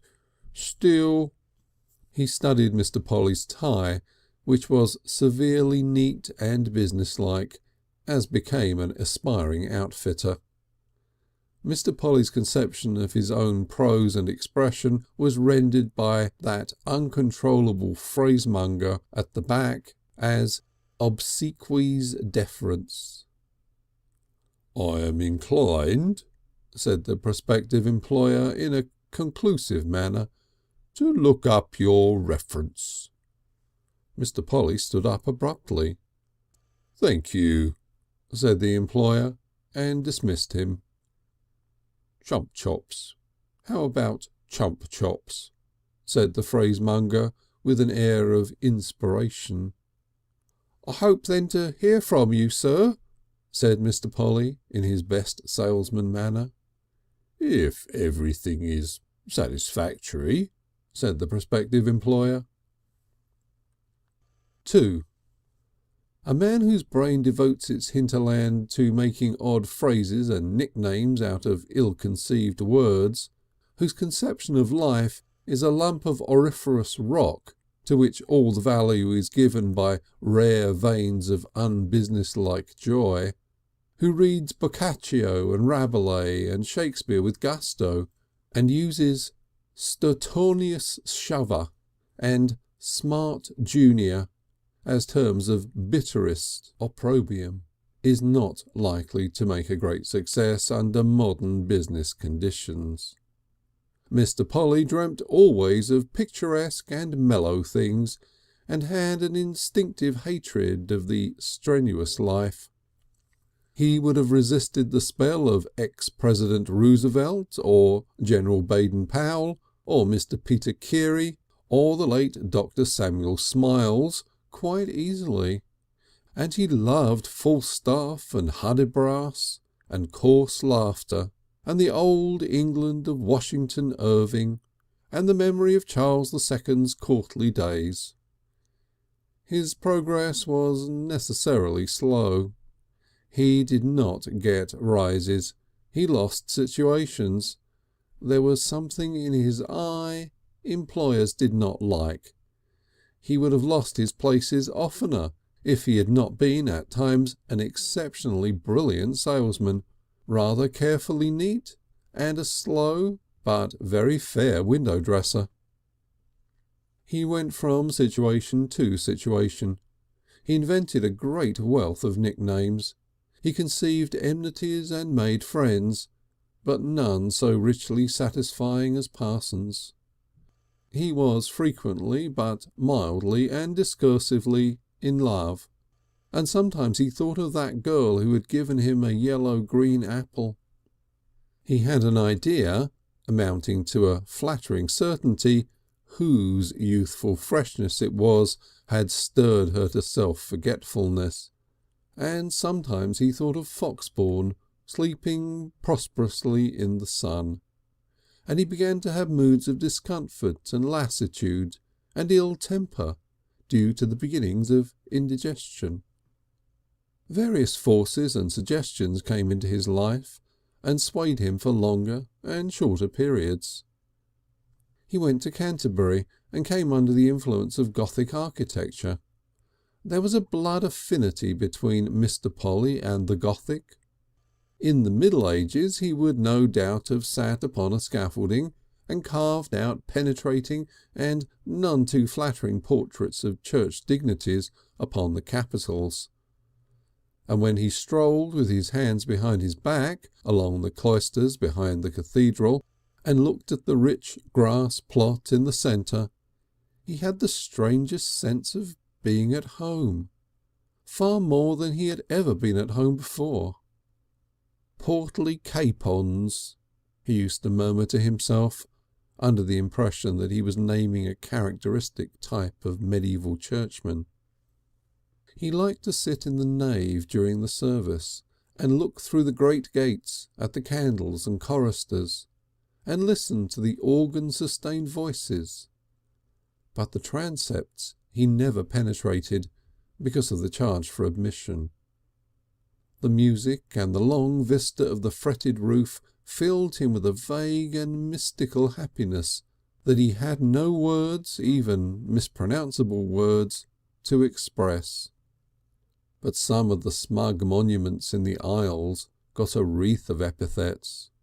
Metrorious urnfuls, funereal claims, dejected angelosity, for example. He wandered about the precincts and speculated about the people who lived in the ripe and cosy houses of grey stone that cluster there so comfortably. Through green doors in high stone walls he caught glimpses of level lawns and blazing flower beds. Mullioned windows revealed shaded reading lamps and disciplined shelves of brown bound books. Now and then a dignitary in gaiters would pass him, portly capon, or a drift of white-robed choir boys cross a distant arcade and vanish into a doorway, or the pink and cream of some girlish dress flit like a butterfly across the cool still spaces of the place. Particularly he responded to the ruined arches of the Benedictines' infirmary and the view of Bell Harry Tower from the school buildings. He was stirred to read the Canterbury Tales, but could not get on with Chaucer's old-fashioned English. It fatigued his attention, and he would have given all the storytelling very readily for a few adventures on the road. He wanted these nice people to live more and yarn less. He liked the wife of Bath very much. He would have liked to have known that woman. At Canterbury, too, he first to his knowledge saw Americans.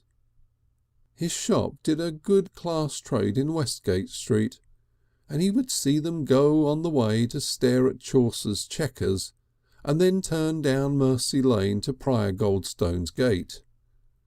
It impressed him that they were always in a kind of quiet hurry, and very determined and methodical people, much more so than any English he knew.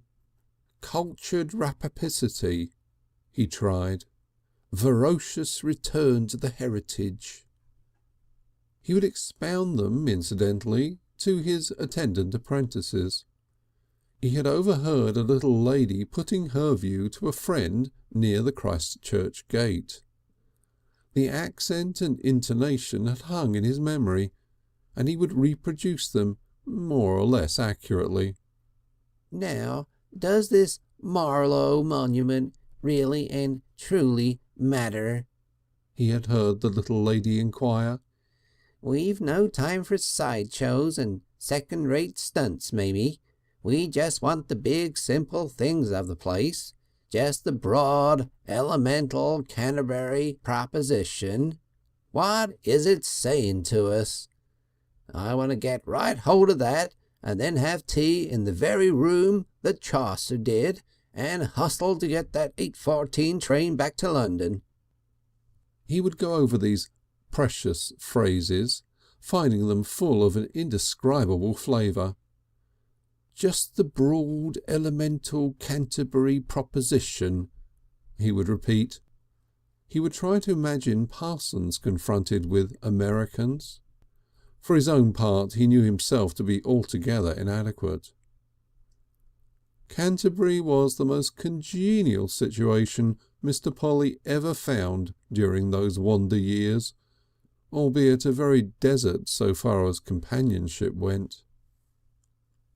3.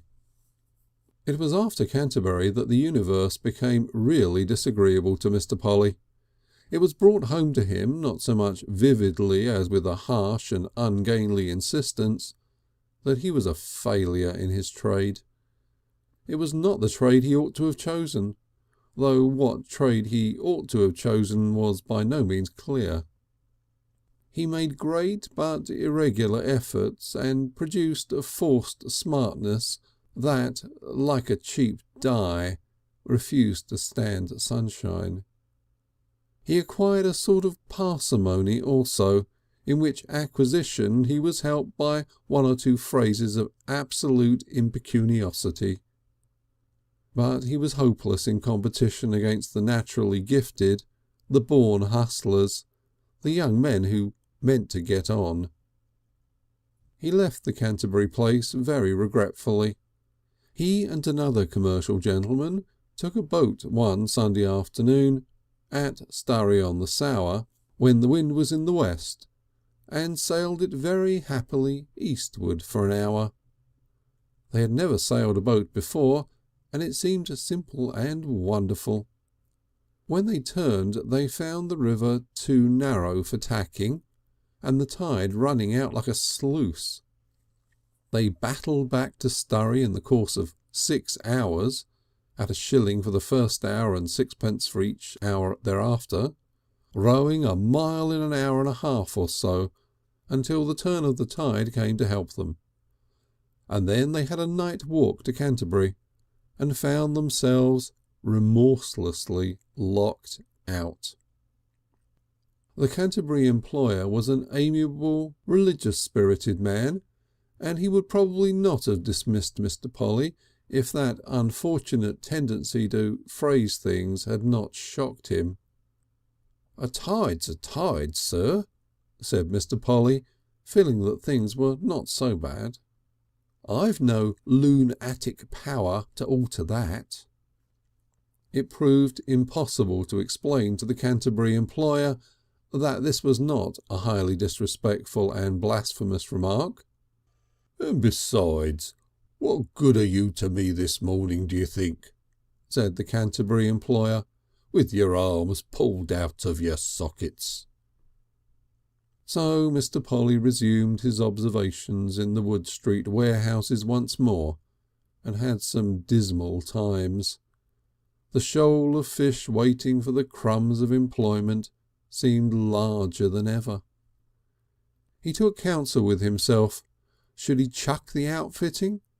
It wasn't any good for him now, and presently, when he was older and his youthful smartness had passed into the dullness of middle age, it would be worse. What else could he do? He could think of nothing. He went one night to a music hall and developed a vague idea of a comic performance. The comic men seemed violent rowdies and not at all funny. But when he thought of the great pit of the audience yawning before him, he realised that his was an altogether too delicate talent for such a use. He was impressed by the charm of selling vegetables by auction in one of those open shops near London Bridge, but admitted upon reflection his general want of technical knowledge. He made some inquiries about emigration, but none of the colonies were in want of shop assistants without capital. He kept up his attendance in Wood Street. He subdued his ideal of salary by the sum of £5 a year, and was taken at that into a driving establishment in Clapham, which dealt chiefly in ready-made suits, fed its assistants in an underground dining room, and kept them till 12 on Saturdays. He found it hard to be cheerful there. His fits of indigestion became worse, and he began to lie awake at night and think. Sunshine and laughter seemed things lost forever, picnics and shouting in the moonlight. The chief shopwalker took a dislike to him and nagged him. "Now there, Polly, look alive, Polly," became the burthen of his days. "As smart a chap as you could have," said the chief shopwalker, "but no zest, no vim. What's the matter with you?" During his night vigils Mr. Polly had a feeling. A young rabbit must have very much the feeling when, after a youth of gambling in sunny woods and furtive jolly raids upon the growing wheat, and exciting triumphant bolts before ineffectual casual dogs, it finds itself at last, for a long night of floundering effort and perplexity, in a net for the rest of its life. He could not grasp what was wrong with him. He made enormous efforts to diagnose his case.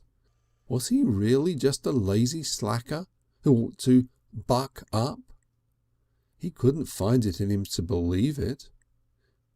He blamed his father a good deal. It's what fathers are for, in putting him to a trade he wasn't happy to follow. But he found it impossible to say what he ought to have followed. He felt there had been something stupid about his school, but just where that came in he couldn't say. He made some perfectly sincere efforts to buck up and shove ruthlessly, but that was infernal, impossible. He had to admit himself miserable, with all the misery of a social misfit, and with no clear prospect of more than the most incidental happiness ahead of him. And for all his attempts at self-reproach or self-discipline, he felt at bottom that he wasn't at fault. As a matter of fact, all the elements of his troubles had been adequately diagnosed by a certain high-browed, spectacled gentleman living at Highbury, wearing a gold pince-nez, and writing for the most part in the beautiful library of the Reform Club. This gentleman did not know Mr. Polly personally, but he had dealt with him generally as one of those ill-adjusted units that abound in a society that has failed to develop a collective intelligence and a collective will for order commensurate with its complexities.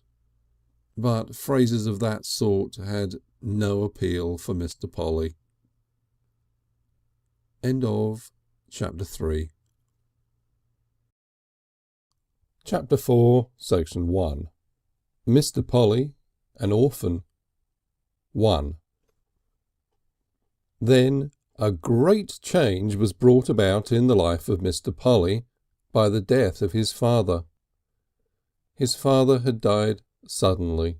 The local practitioner still clung to his theory that it was imagination he suffered from, but compromised in the certificate with the appendicitis that was then so fashionable, and Mr. Polly found himself heir to a debatable number of pieces of furniture in the house of his cousin near Eastwood Junction, a family Bible, an engraved portrait of Garibaldi and a bust of Mr. Gladstone, an invalid gold watch, a gold locket formerly belonging to his mother, some minor jewellery and bric-a-brac, a quantity of nearly valueless old clothes, and an insurance policy and money in the bank amounting altogether to the sum of £395. Mr. Polly had always regarded his father as an immortal, as an eternal fact, and his father, being of a reserved nature in his declining years, had said nothing about the insurance policy. Both wealth and bereavement, therefore, took Mr. Polly by surprise and found him a little inadequate. His mother's death had been a childish grief and long forgotten, and the strongest affection in his life had been for Parsons. An only child of sociable tendencies necessarily turns his back a good deal upon home, and the aunt who had succeeded his mother was an economist and furniture polisher, a knuckle rapper and sharp silencer, no friend for a slovenly little boy. He had loved other little boys and girls transitorily. None had been frequent and familiar enough to strike deep roots in his heart, and he had grown up with a tattered and dissipated affectionateness that was becoming wildly shy. His father had always been a stranger, an irritable stranger, with exceptional powers of intervention and comment, and an air of being disappointed about his offspring. It was shocking to lose him. It was like an unexpected hole in the universe, and the writing of death upon the sky. But it did not tear Mr. Polly's heartstrings at first so much as rouse him to a pitch of vivid attention. He came down to the cottage at Easewood in response to an urgent telegram, and found his father already dead. His cousin Johnson received him with much solemnity and ushered him upstairs to look at a stiff, straight, shrouded form, with a face unwontedly quiet and, as it seemed with its pinched nostrils, scornful. "Looks peaceful," said Mr. Polly, disregarding the scorn to the best of his ability. "It was a merciful relief," said Mr. Johnson. There was a pause. Second departed I've ever seen, not counting mummies," said Mr. Polly, feeling it necessary to say something. "We did all we could." "No doubt of it, old man," said Mr. Polly. A second long pause followed, and then, much to Mr. Polly's great relief, Johnson moved towards the door. Afterwards Mr. Polly went for a solitary walk in the evening light, and as he walked, suddenly his dead father became real to him. He thought of things far away down the perspective of memory, of jolly moments when his father had skylarked with a wildly excited little boy, of a certain annual visit to the Crystal Palace pantomime, full of trivial, glittering incidents and wonders, of his father's dread back while customers were in the old, minutely known shop. It is curious that the memory which seemed to link him nearest to the dead man was the memory of a fit of passion. His father had wanted to get a small sofa up the narrow winding staircase from the little room behind the shop to the bedroom above, and it had jammed. For a time his father had coaxed, and then groaned like a soul in torment, and given way to blind fury, had sworn, kicked and struck at the offending piece of furniture, and finally wrenched it upstairs with considerable incidental damage to lath and plaster and one of the casters. That moment when self-control was altogether torn aside, the shocked discovery of his father's perfect humanity had left a singular impression on Mr. Polly's queer mind. It was as if something extravagantly vital had come out of his father and laid a warmly passionate hand upon his heart. He remembered that now very vividly, and it became a clue to endless other memories that had else been dispersed and confusing. A weakly, wilful being struggling to get obdurate things round impossible corners. In that symbol Mr. Polly could recognise himself and all the trouble of humanity. He hadn't had a particularly good time, poor old chap, and now it was all over, finished. Johnson was the sort of man who derives great satisfaction from a funeral, a melancholy, serious, practical-minded man of 35, with great powers of advice. He was the up-line ticket clerk at Easewood Junction, and felt the responsibilities of his position. He was naturally thoughtful and reserved, and greatly sustained in that by an innate rectitude of body and an overhanging and forward inclination of the upper part of his face and head. He was pale but freckled, and his dark grey eyes were deeply set. His lightest interest was cricket, but he did not take that lightly. His chief holiday was to go to a cricket match, which he did as if he was going to church, and he watched critically, applauded sparingly, and was darkly offended by any unorthodox play. His convictions upon all subjects were taciturnly inflexible.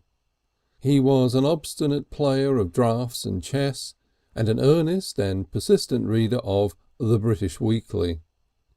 His wife was a pink, short, wilfully smiling, managing, ingratiating, talkative woman who was determined to be pleasant and take a bright, hopeful view of everything, even when it was not really bright and hopeful. She had large blue expressive eyes and a round face, and she always spoke of her husband as Harold. She addressed sympathetic and considerate remarks about the deceased Mr. Polly in notes of brisk encouragement. "He was really quite cheerful at the end," she said several times with congratulatory gusto. "Quite cheerful." She made dying seem almost agreeable. Both these people were resolved to treat Mr. Polly very well, and to help his exceptional incompetence in every possible way, and after a simple supper of ham and bread and cheese and pickles and cold apple tart and small beer had been cleared away, they put him into the armchair, almost as though he was an invalid, and sat on chairs that made them look down on him, and opened a directive discussion for the arrangements for the funeral. After all, a funeral is a distinct social opportunity, and rare when you have no family and few relations, and they did not want to see it spoilt and wasted. "You'll have a hearse, of course," said Mrs. Johnson. "Not one of them combinations with the driver sitting on the coffin. Disrespectful, I think they are. I can't fancy how people can bring themselves to be buried in combinations." She flattened her voice in a manner she used to imitate aesthetic feeling. "I do like them glass hearses," she said. "So refined and nice they are." "Podger's hearse you'll have," said Johnson conclusively. "It's the best in Easewood." "Everything that's right and proper," said Mr. Polly. "Podger's ready to come and measure at any time," said Johnson. "Then you'll want a mourner's carriage or two, according as to whom you're going to invite," said Mr. Johnson. "I didn't think of inviting anyone," said Polly. "Oh, you'll have to ask a few friends," said Mr. Johnson. "You can't let your father go to his grave without asking a few friends." "Funereal baked meats like," said Mr. Polly. "Not baked, but of course you'll have to give them something. Ham and chicken's very suitable. You don't want a lot of cooking with the ceremony coming into the middle of it. I wonder who Alfred ought to invite, Harold.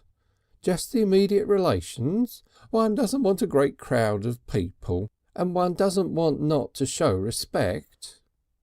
"But he hated our relations, most of them."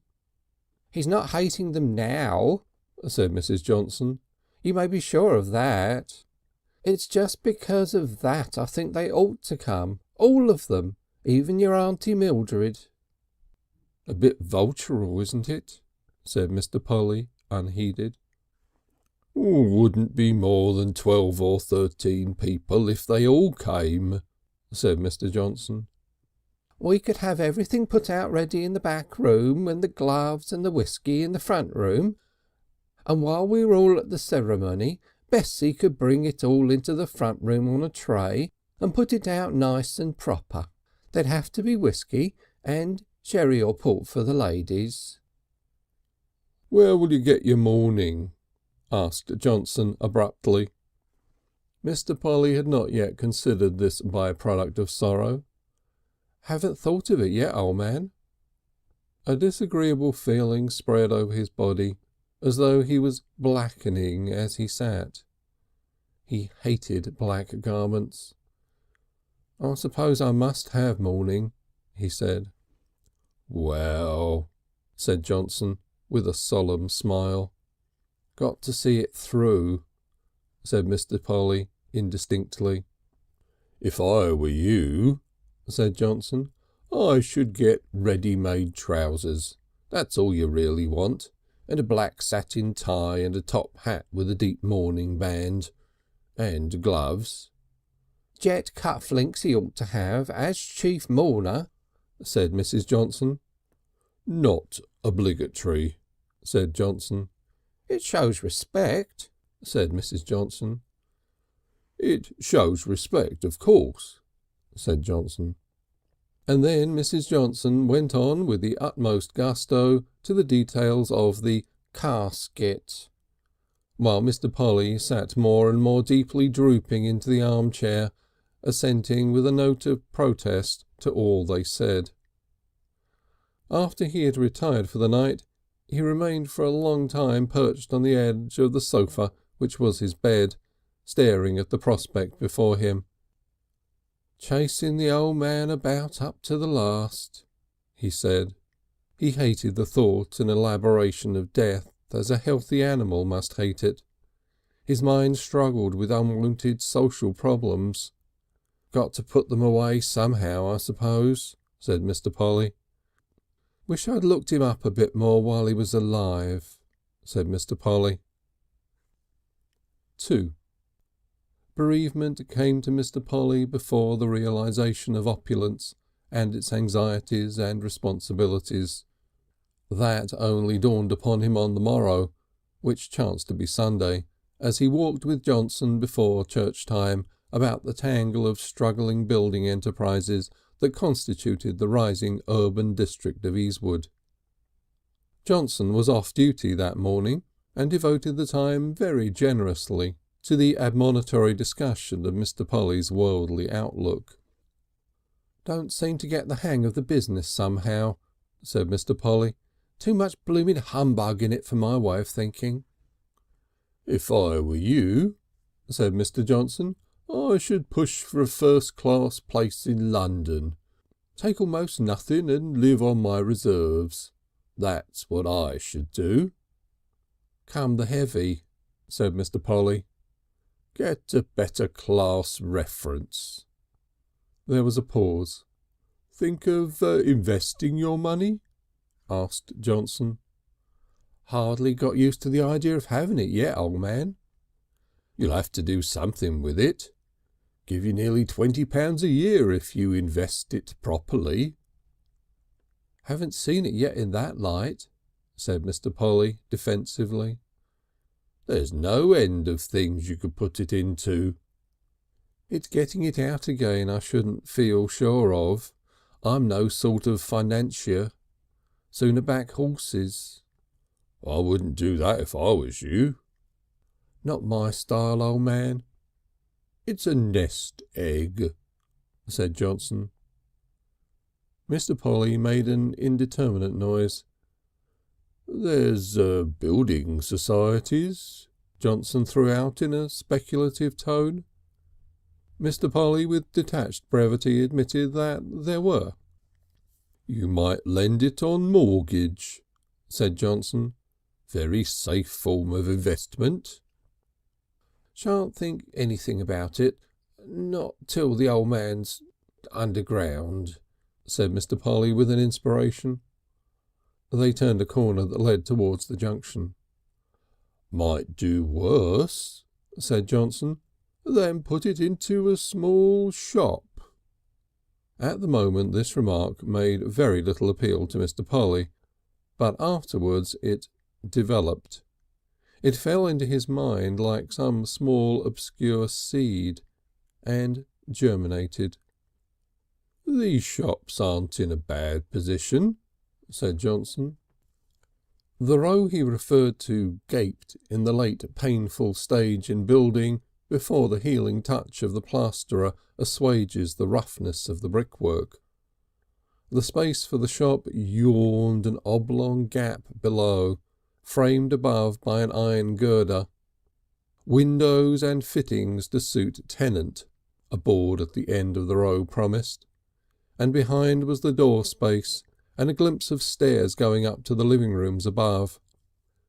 "Not a bad position," said Johnson, and led the way into the establishment. "Room for fixtures there," he said, pointing to the blank wall. The two men went upstairs to the little sitting room, or best bedroom it would have to be, above the shop. Then they descended to the kitchen below. "Rooms in a new house always look a bit small," said Johnson. They came out of the house again by the prospective back door and picked their way through the builder's litter across the yard space to the road again.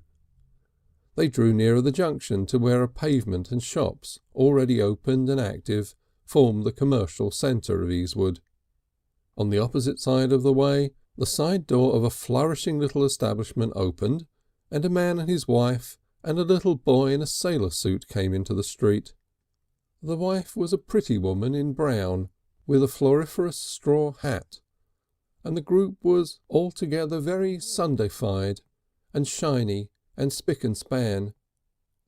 The shop itself had a large plate glass window whose contents were now veiled by a buff blind on which was inscribed in scrolly letters, "Rymer, pork butcher and provision merchant," and then with voluptuous elaboration, "The world famed Easewood sausage."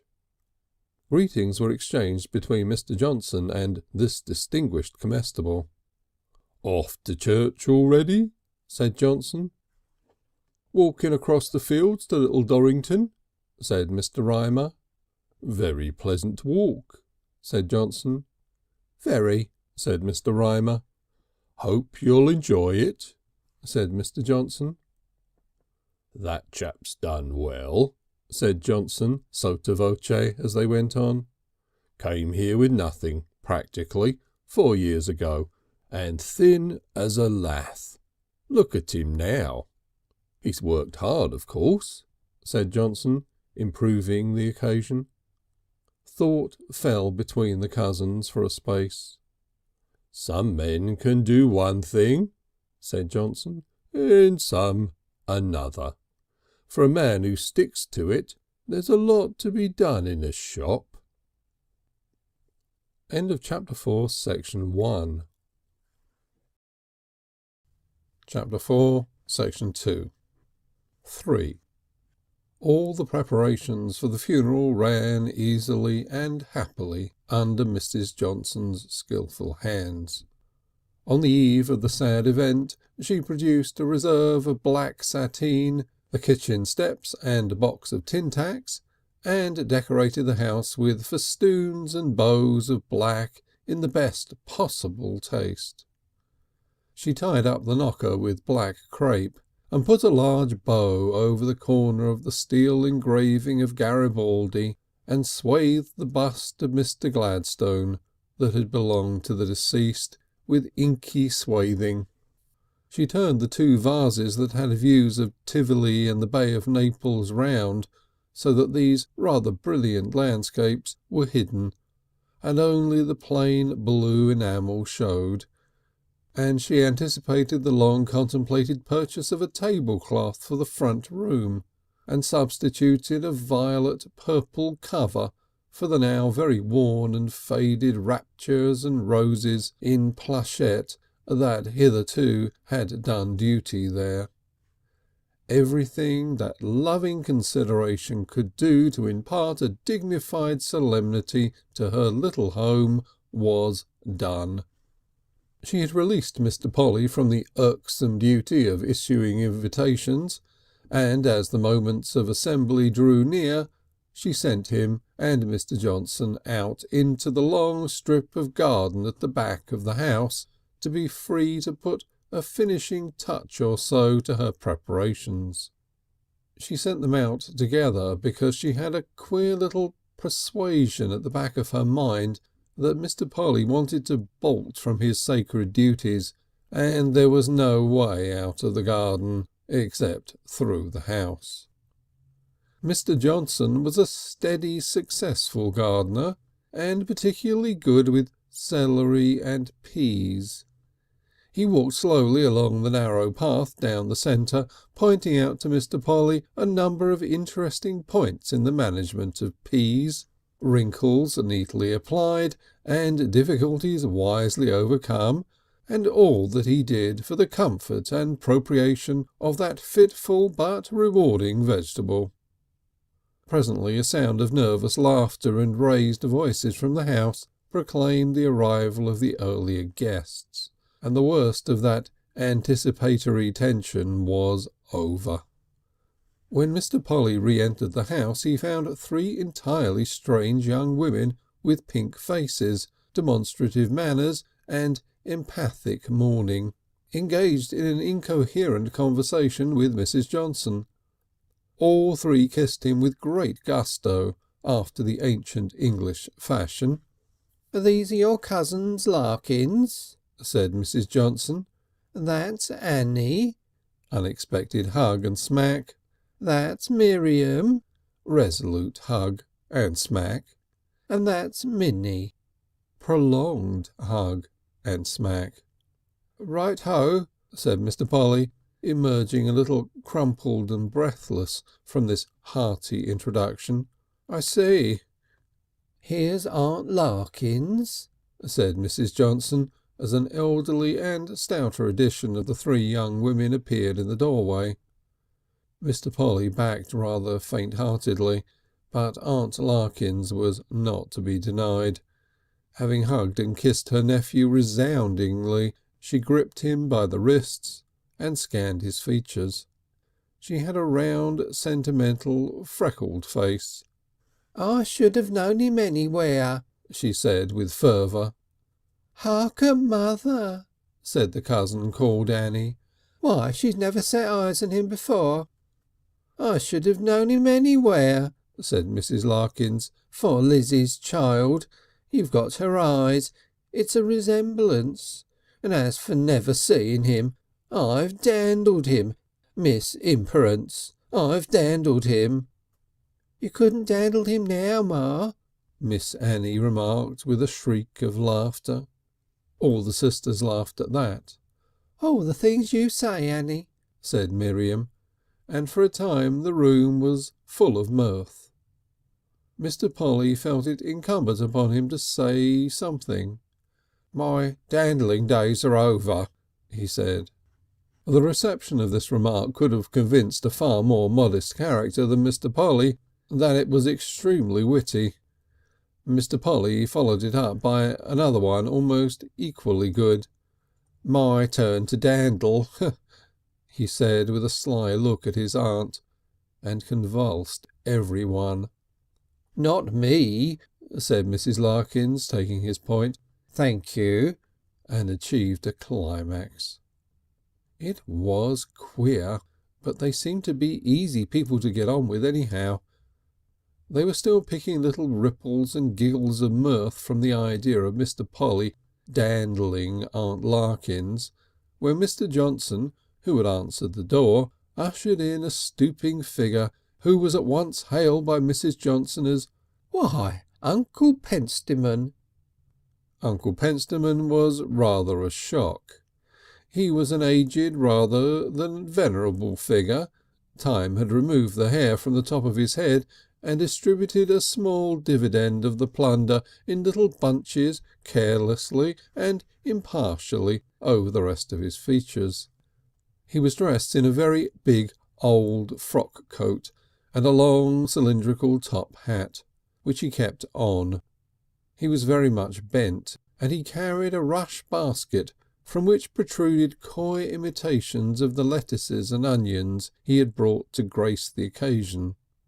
He hobbled into the room, resisting the efforts of Johnson to divest himself of his various encumbrances, halted and surveyed the company with an expression of profound hostility, breathing hard. Recognition quickened in his eyes. "You here?" he said to Aunt Larkins, and then, "You would be. Those your gals?" "They are," said Aunt Larkins, "and better gals." "That Annie?" asked Uncle Pentstemon, pointing a horny thumbnail. "Fancy your remembering her name." "She mucked up my mushroom bed, the baggage," said Uncle Pentstemon ungenially, "and I give it to her to rights. Trounced her I did, fairly. I remember her. Here's some green stuff for you, Grace. Fresh it is and wholesome. I shall be wanting the basket back, and mind you let me have it. Have you nailed him down yet? You always was a bit in front of what was needful." His attention was drawn inward by a troublesome tooth, and he sucked at it spitefully. There was something potent about this old man that silenced everyone for a moment or two. He seemed a fragment from the ruder agricultural past of our race, like a lump of soil among things of paper. He put his basket of vegetables very deliberately on the new violet tablecloth, removed his hat carefully and dabbled his brow and wiped out his hat brim with a crimson and yellow pocket handkerchief. "I'm glad you were able to come, Uncle," said Mrs. Johnson. "Oh, I came," said Uncle Pentstemon. "I came." He turned on Mrs. Larkins. "Gals in service?" he asked. "They aren't and they won't be," said Mrs. Larkins. "No," he said with infinite meaning, and turned his eye on Mr. Polly. "You Lizzie's boy?" he said. Mr. Polly was spared much self-exposition by the tumult occasioned by further arrivals. "Oh, here's May Punt," said Mrs. Johnson, and a small woman dressed in the borrowed mourning of a large woman and leading a very small, long-haired, observant little boy — it was his first funeral — appeared, closely followed by several friends of Mrs. Johnson, who had come to swell the display of respect and made only vague, confused impressions upon Mr. Polly's mind. Aunt Mildred, who was an unexpected family scandal, had declined Mrs. Johnson's hospitality. Everyone was in profound mourning, of course, mourning in the modern English style, with the dyer's handiwork only too apparent, with hats and jackets of the current cut. There was very little crape, and the costumes had none of the goodness and specialisation and genuine enjoyment of mourning for mourning's sake that a similar continental gathering would have displayed. Still, that congestion of strangers in black sufficed to stun and confuse Mr. Polly's impressionable mind. It seemed to him much more extraordinary than anything he had expected. "Now, gals," said Mrs. Larkins, "see if you can help." And the three daughters became confusingly active between the front room and the back. "I hope everyone will take a glass of sherry and a biscuit," said Mrs. Johnson. "We don't stand on ceremony." And a decanter appeared in the place of Uncle Pentstemon's vegetables. Uncle Pentstemon had refused to be relieved of his hat. He sat stiffly down on a chair against the wall with that venerable headdress between his feet, watching the approach of anyone jealously. "Don't you go squashing my hat," he said. Conversation became confused and general. Uncle Pentstemon addressed himself to Mr. Polly. "You're a little chap," he said, "a puny little chap. I never did agree to Lizzie marrying him, but I suppose bygones must be bygones now. I suppose they made you into a clerk or something." "Outfitter," said Mr. Polly. "I remember. Them girls pretend to be dressmakers." "They are dressmakers," said Mrs. Larkins across the room. "I will take a glass of sherry. They hold to it, you see." He took the glass Mrs. Johnson handed him and poised it critically between a horny finger and thumb. "You'll be paying for this," he said to Mr. Polly. "Here's to you. Don't you go treading on my hat, young woman. You brush your skirts against it and take a shilling off its value. It ain't the sort of hat you see nowadays." He drank noisily. The sherry presently loosened everybody's tongue, and the early coldness passed. "There ought to have been a post-mortem," Polly heard Mrs. Punt remarking to one of Mrs. Johnson's friends, and Miriam and another were lost in admiration of Mrs. Johnson's decorations. "So very nice and refined," they were both repeating at intervals. The sherry and biscuits were still being discussed when Mr. Podger, the undertaker, arrived, a broad, cheerfully sorrowful, clean-shaven little man, accompanied by a melancholy-faced assistant. He conversed for a time with Johnson in the passage outside. The sense of his business stilled the rising waves of chatter and carried off everyone's attention in the wake of his heavy footsteps to the room above. 4. Things crowded upon Mr. Polly. Everyone, he noticed, took sherry with a solemn avidity, and a small portion even was administered sacramentally to the punt boy.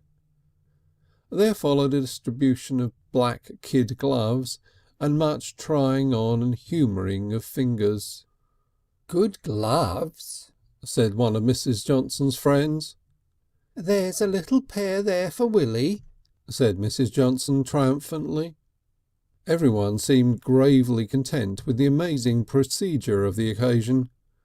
Presently Mr. Podger was picking out Mr. Polly as chief mourner to go with Mrs. Johnson, Mrs. Larkins and Annie in the first mourning carriage. "Right-o," said Mr. Polly, and repented instantly of the alacrity of the phrase. "There'll have to be a walking party," said Mrs. Johnson cheerfully. "There's only 2 coaches. I dare say we can put 6 in each, but that leaves 3 over." There was a general struggle to be a pedestrian, and the 2 other Larkins girls, confessing coyly to tight new boots and displaying a certain eagerness, were added to the contents of the first carriage. "It'll be a squeeze," said Annie.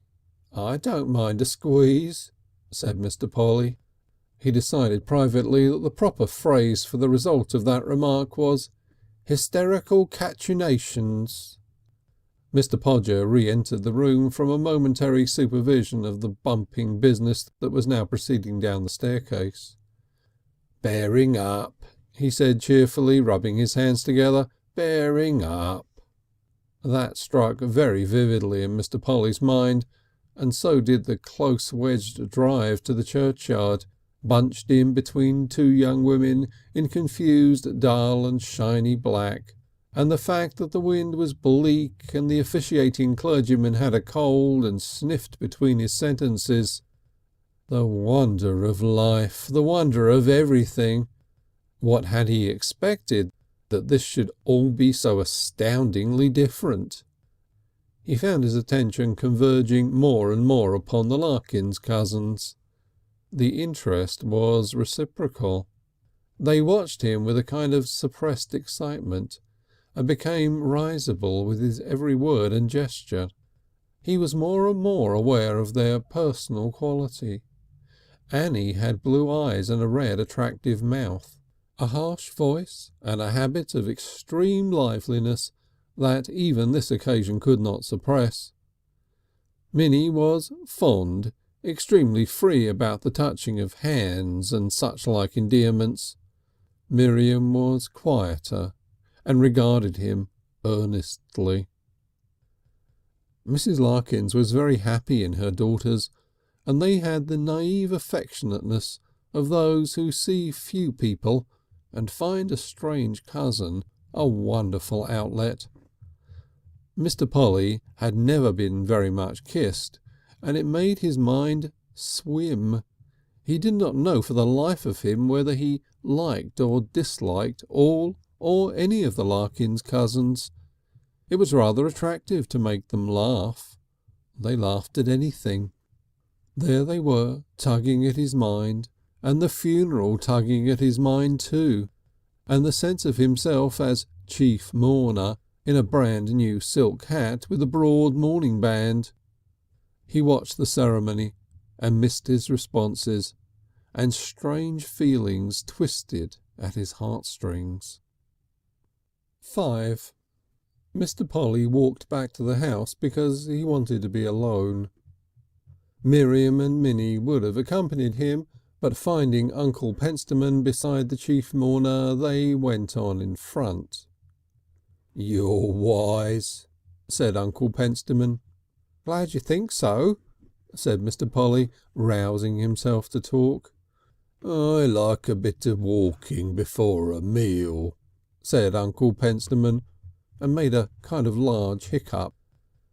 "That sherry rises," he remarked. "Grocer's stuff, I expect." He went on to ask how much the funeral might be costing, and seemed pleased to find that Mr. Polly didn't know. "In that case," he said impressively, "it's pretty certain to cost more than you expect, my boy." He meditated for a while. "I've seen a mort of undertakers," he declared. "A mort of undertakers." The Larkins girls attracted his attention. "Let's lodgings and chars," he commented. "Leastways she goes out to cook dinners, and look at 'em, dressed up to the nines, if it ain't borrowed clothes, that is, and they goes to work at a factory." Did you know my father much, Uncle Pentstemon?" asked Mr. Polly. "Couldn't stand Lizzie throwing herself away like that," said Uncle Pentstemon, and repeated his hiccup on a larger scale.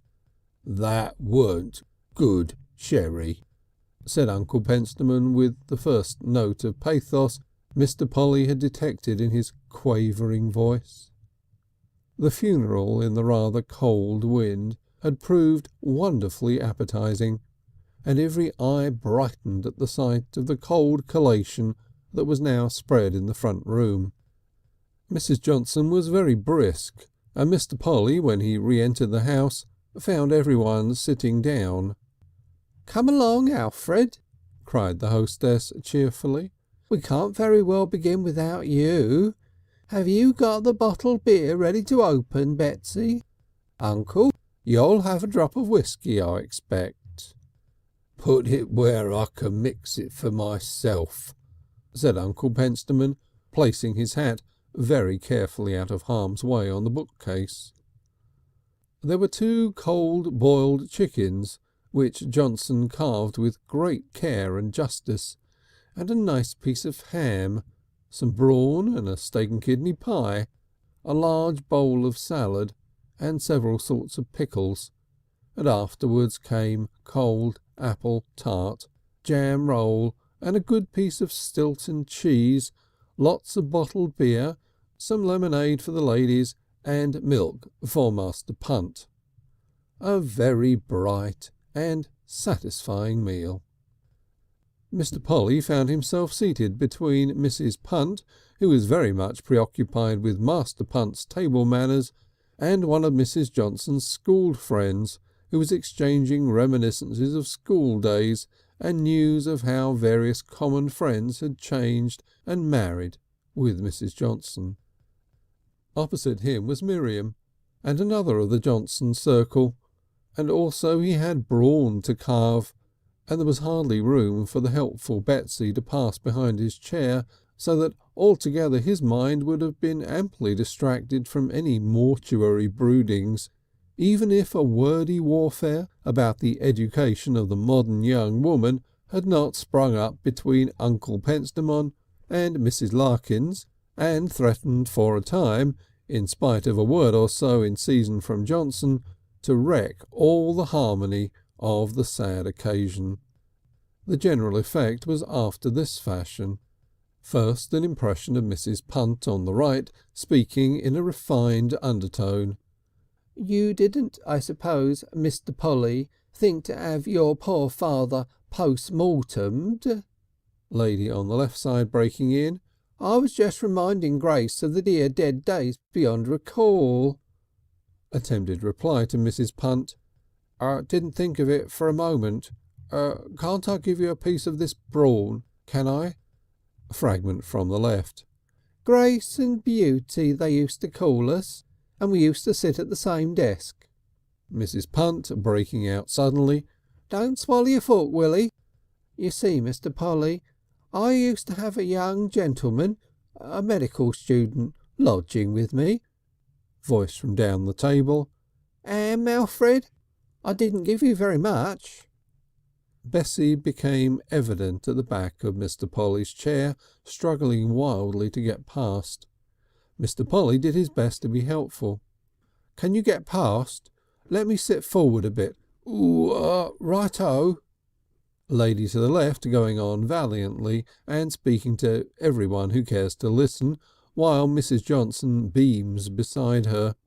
"There she used to sit, as bold as brass, and the fun she used to make of things no one could believe, knowing her now.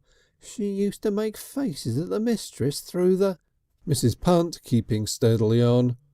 "The content of the stomach at any rate ought to be examined." Voice of Mr. Johnson.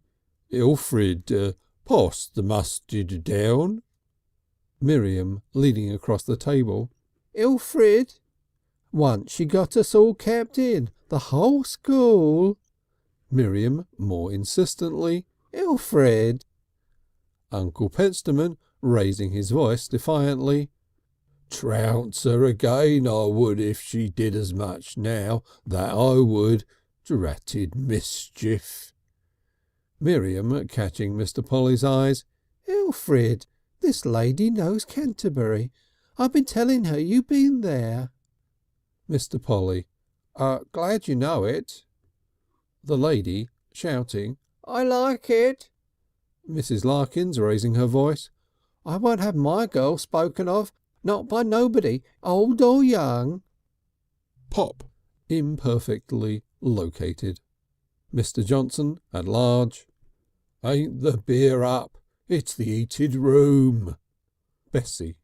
Excuse me, sir, passing so soon again, but... Rest inaudible. Mr. Polly accommodating himself. Ooh, righto. The knives and forks, probably by some secret common agreement, clash and clatter together and drown every other sound. Nobody had the least idea how he died. Nobody. Willie, don't gollop so. You ain't in a hurry, are you? You don't want to catch a train or anything, golloping like that. Do you remember, Grace, how one day we had writing lesson? Nicer girls no one ever had, though I say it who shouldn't. Mrs. Johnson in a shrill, clear, hospitable voice. Harold, won't Mrs. Larkins have a teeny bit more fowl? Mr. Polly, rising to the situation. Or some brawn, Mrs. Larkins? Catching Uncle Pentstemon's eye. Can't send you some brawn, sir? Alfred! Loud hiccup from Uncle Pentstemon. Momentary consternation, followed by a giggle from Annie. The narration at Mr. Polly's elbow pursued a quiet but relentless course. Directly the new doctor came in, he said, everything must be took out and put in spirits. Everything. Willie. Audible ingurgitation. The narration on the left was flourishing up to a climax. Ladies, she says, dip their pens in their ink and keep their noses out of it. Alfred, persuasively. Certain people may cast snacks at other people's daughters, never having had any of their own, though two poor souls of wives dead and buried through their goings on. Johnson ruling the storm. We don't want old scores dug up on such a day as this. Old scores you may call them, but worth a dozen of them that put them to their rest, poor dears. Alfred, with a note of remonstrance. If you choke yourself, my lord, not another mouthful do you have. No nice pudding, nothing. And she kept us in, she did, every afternoon for a week. It seemed to be the end, and Mr. Polly replied with an air of being profoundly impressed. Really? Alfred, a little disheartened. And then they had it. They found he'd swallowed the very key to unlock the drawer. Then don't let people go casting snacks. Who's casting snacks? Alfred, this lady wants to know, have the Prossers left Canterbury? No wish to make myself disagreeable, not to God's humblest worm. Alf, you aren't very busy with that brawn up there. And so on for the hour. The general effect on Mr. Polly at the time was at once confusing and exhilarating, but it led him to eat copiously and carelessly, and long before the end, when, after an hour and a quarter, a movement took the party, and it pushed away its cheese plate and rose sighing and stretching from the remnants of the repast, little streaks and bands of dyspeptic irritation and melancholy were darkening the serenity of his mind. He stood between the mantelshelf and the window. The blinds were up now, and the Larkins sisters clustered about him. He battled with the oncoming depression and forced himself to be extremely facetious about 2 noticeable rings on Annie's hand. "They ain't real," said Annie coquettishly. "Got 'em out of a prize packet." "Prize packet in trousers, I expect," said Mr. Polly, and awakened indistinguishable laughter. "Oh, the things you say," said Minnie, slapping his shoulder. Suddenly something he had quite extraordinarily forgotten came into his head. "Bless my heart!" he cried, suddenly serious. "What's the matter?" asked Johnson. "Ought to have gone back to the shop 3 days ago. They'll make no end of a row." "Law, you are a treat," said Cousin Annie, and screamed with laughter at a delicious idea. "You'll get the chuck," she said. Mr. Polly made a convulsing grimace at her. "I'll die," she said. "I don't believe you care a bit." Feeling a little disorganised by her hilarity and a shocked expression that had come into the face of Cousin Miriam, he made some indistinct excuse and went out through the back door and scullery into the little garden. The cool air and a very slight drizzle of rain was a relief anyhow, but the black mood of the replete dyspeptic had come upon him. His soul darkened hopelessly. He walked with his hands in his pockets down the paths between the rows of exceptionally cultured peas, and unreasonably, overwhelmingly, he was smitten by sorrow for his father. The heady noise and muddle and confused excitement of the feast passed from him like a curtain drawn away. He thought of that hot and angry and struggling creature who had tugged and sworn so foolishly at the sofa upon the twisted staircase, and who was now lying still and hidden at the bottom of a wall-sided oblong pit beside the heaped gravel that would presently cover him. The stillness of it, the wonder of it, the infinite reproach, hatred for all these people, all of them, possessed Mr. Polly's soul. "Hen-witted gigglers," said Mr. Polly. He went down to the fence and stood with his hands on it, staring away at nothing. He stayed there for what seemed a long time. From the house came a sound of raised voices that subsided, and then Mrs. Johnson calling for Bessie. "Ghoulish gusto," said Mr. Polly. "Jumping it in. Funereal games. Don't hurt him, of course. Doesn't matter to him." Nobody missed Mr. Polly for a long time. When at last he reappeared among them his eye was almost grim, but nobody noticed his eye. They were looking at watches, and Johnson was being omniscient about trains. They seemed to discover Mr. Polly afresh just at the moment of parting, and said a number of more or less appropriate things. But Uncle Pentstemon was far too worried about his rush basket, which had been carelessly mislaid. He seemed to think with larcenous intentions, to remember Mr. Polly at all. Mrs. Johnson had tried to fob him off with a similar but inferior basket. His own had one handle mended with string, according to a method of particular virtue and inimitable distinction known only to himself, and the old gentleman had taken her attempt as the gravest reflection upon his years and intelligence. Mr. Polly was left very largely to the Larkins trio. Cousin Minnie became shameless and kept kissing him good-bye, and then finding out it wasn't time to go. Cousin Miriam seemed to think her silly, and caught Mr. Polly's eye sympathetically. Cousin Annie ceased to giggle and lapsed into a nearly sentimental state. She said with real feeling that she had enjoyed the funeral more than words could tell. End of chapter 4. Chapter 5.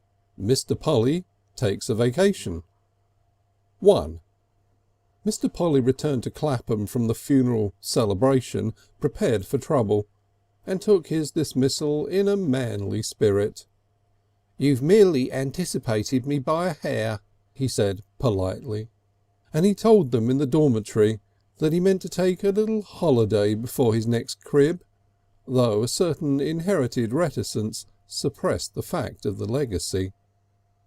"Oh, you'll do that all right," said Ascough, the head of the boot shop. "It's quite the fashion just at present. 6 weeks in wonderful Wood Street. They're running excursions." A little holiday. That was the form his sense of wealth took first, that it made a little holiday possible. Holidays were his life, and the rest merely adulterated living. And now he might take a little holiday and have money for railway fares and money for meals and money for inns. But he wanted someone to take the holiday with. For a time he cherished the design of hunting up Parsons, getting him to throw up his situation and going with him to Stratford-on-Avon and Shrewsbury and the Welsh Mountains and the Wye and a lot of places like that, for a really gorgeous, careless, illimitable old holiday of a month. But alas, Parsons had gone from the St. Paul's Churchyard outfitter long ago and left no address. Mr. Polly tried to think he would be almost as happy wandering alone, but he knew better. He dreamt of casual encounters with delightful, interesting people by the wayside, even romantic encounters. Such things happened in Chaucer and Boccaccio.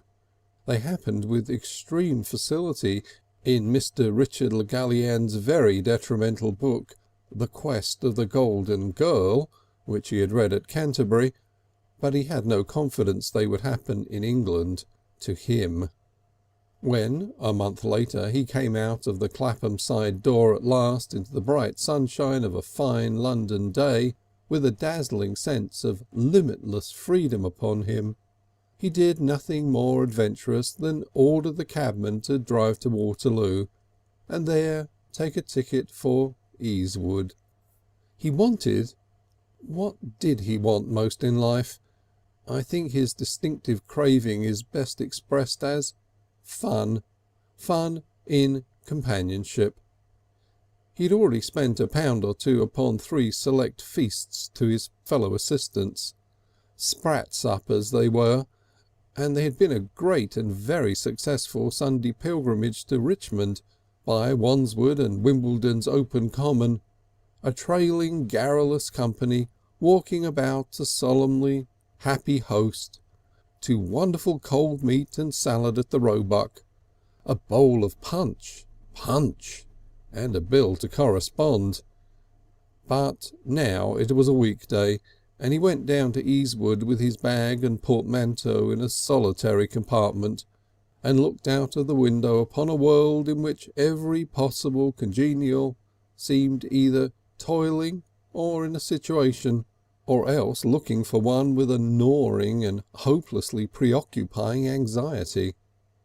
He stared out of the window at the exploitation roads of suburbs and rows of houses all very much alike, either emphatically and impatiently to let, or full of rather busy, unsociable people.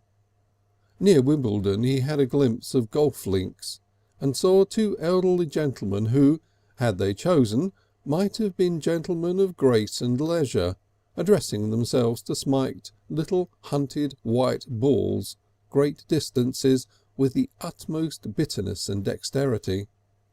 Mr. Polly couldn't understand them. Every road, he remarked, as freshly as though he had never observed it before, was bordered by inflexible palings or iron fences or severely disciplined hedges. He wondered if perhaps abroad there might be beautifully careless, unenclosed high roads. Perhaps after all the best way of taking a holiday is to go abroad. He was haunted by the memory of what was either a half-forgotten picture or a dream.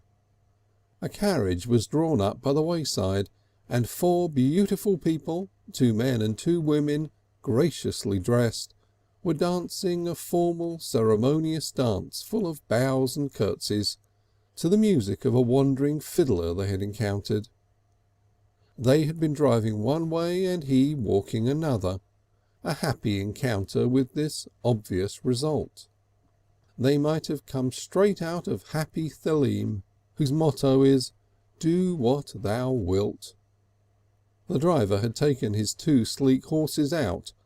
They grazed unchallenged, and he sat on a stone clapping time with his hand while the fiddler played.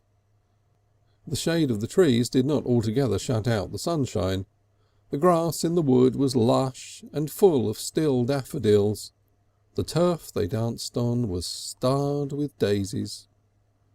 Mr. Polly, dear heart, firmly believed that things like that could and did happen somewhere.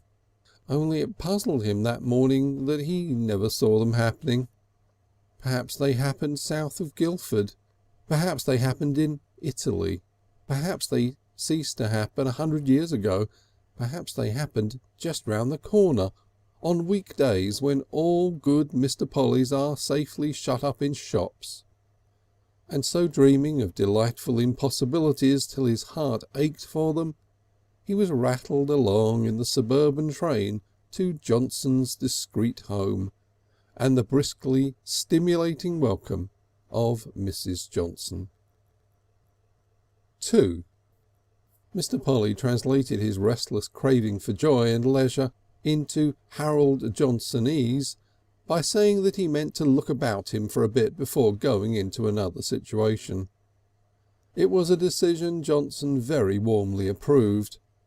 It was arranged that Mr. Polly should occupy his former room and board with the Johnsons in consideration of a weekly payment of 18 shillings, and the next morning Mr. Polly went out early and reappeared with a purchase, a safety bicycle which he proposed to study and master in the sandy lane below the Johnsons' house.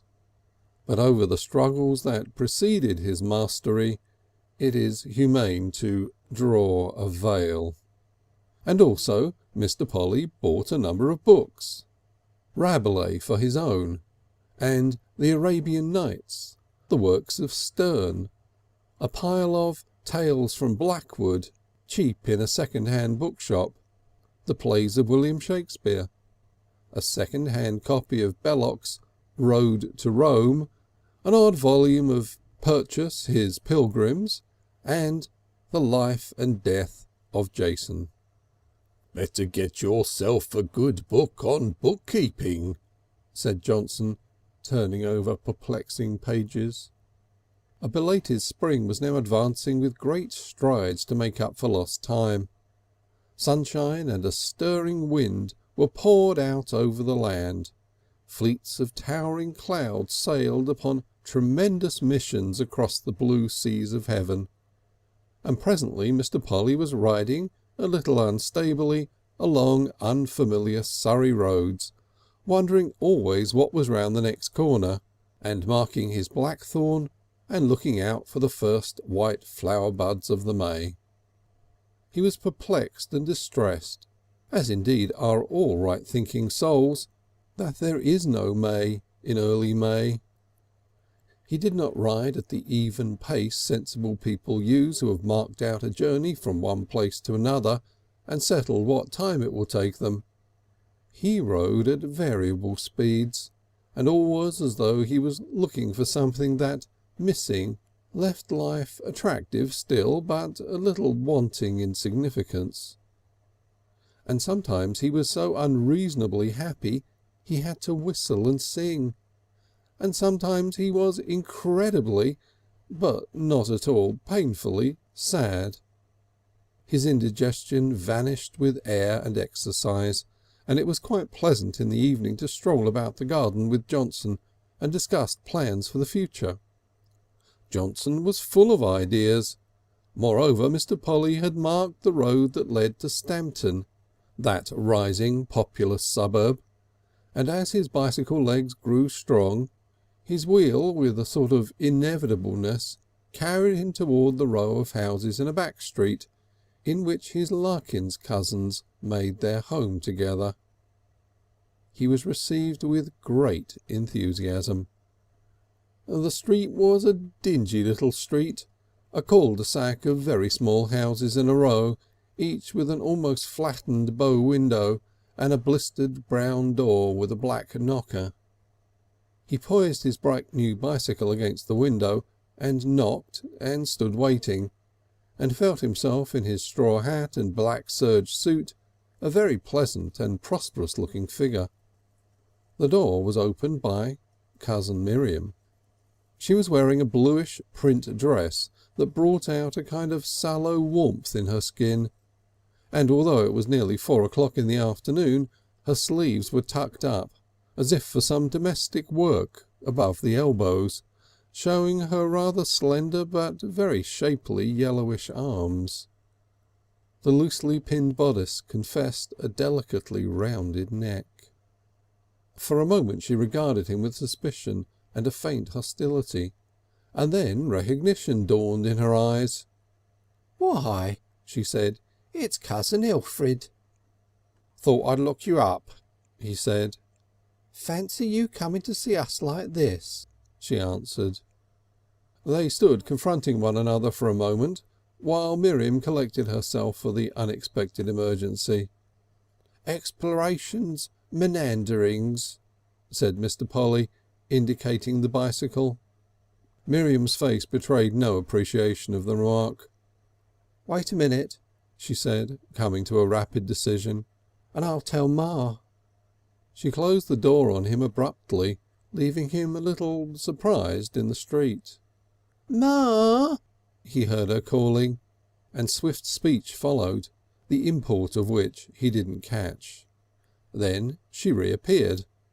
It seemed but an instant, but she was changed.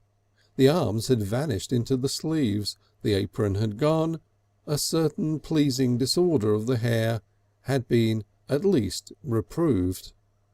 "I didn't mean to shut you out," she said, coming out upon the step. "I just told Ma. How are you, Alfred?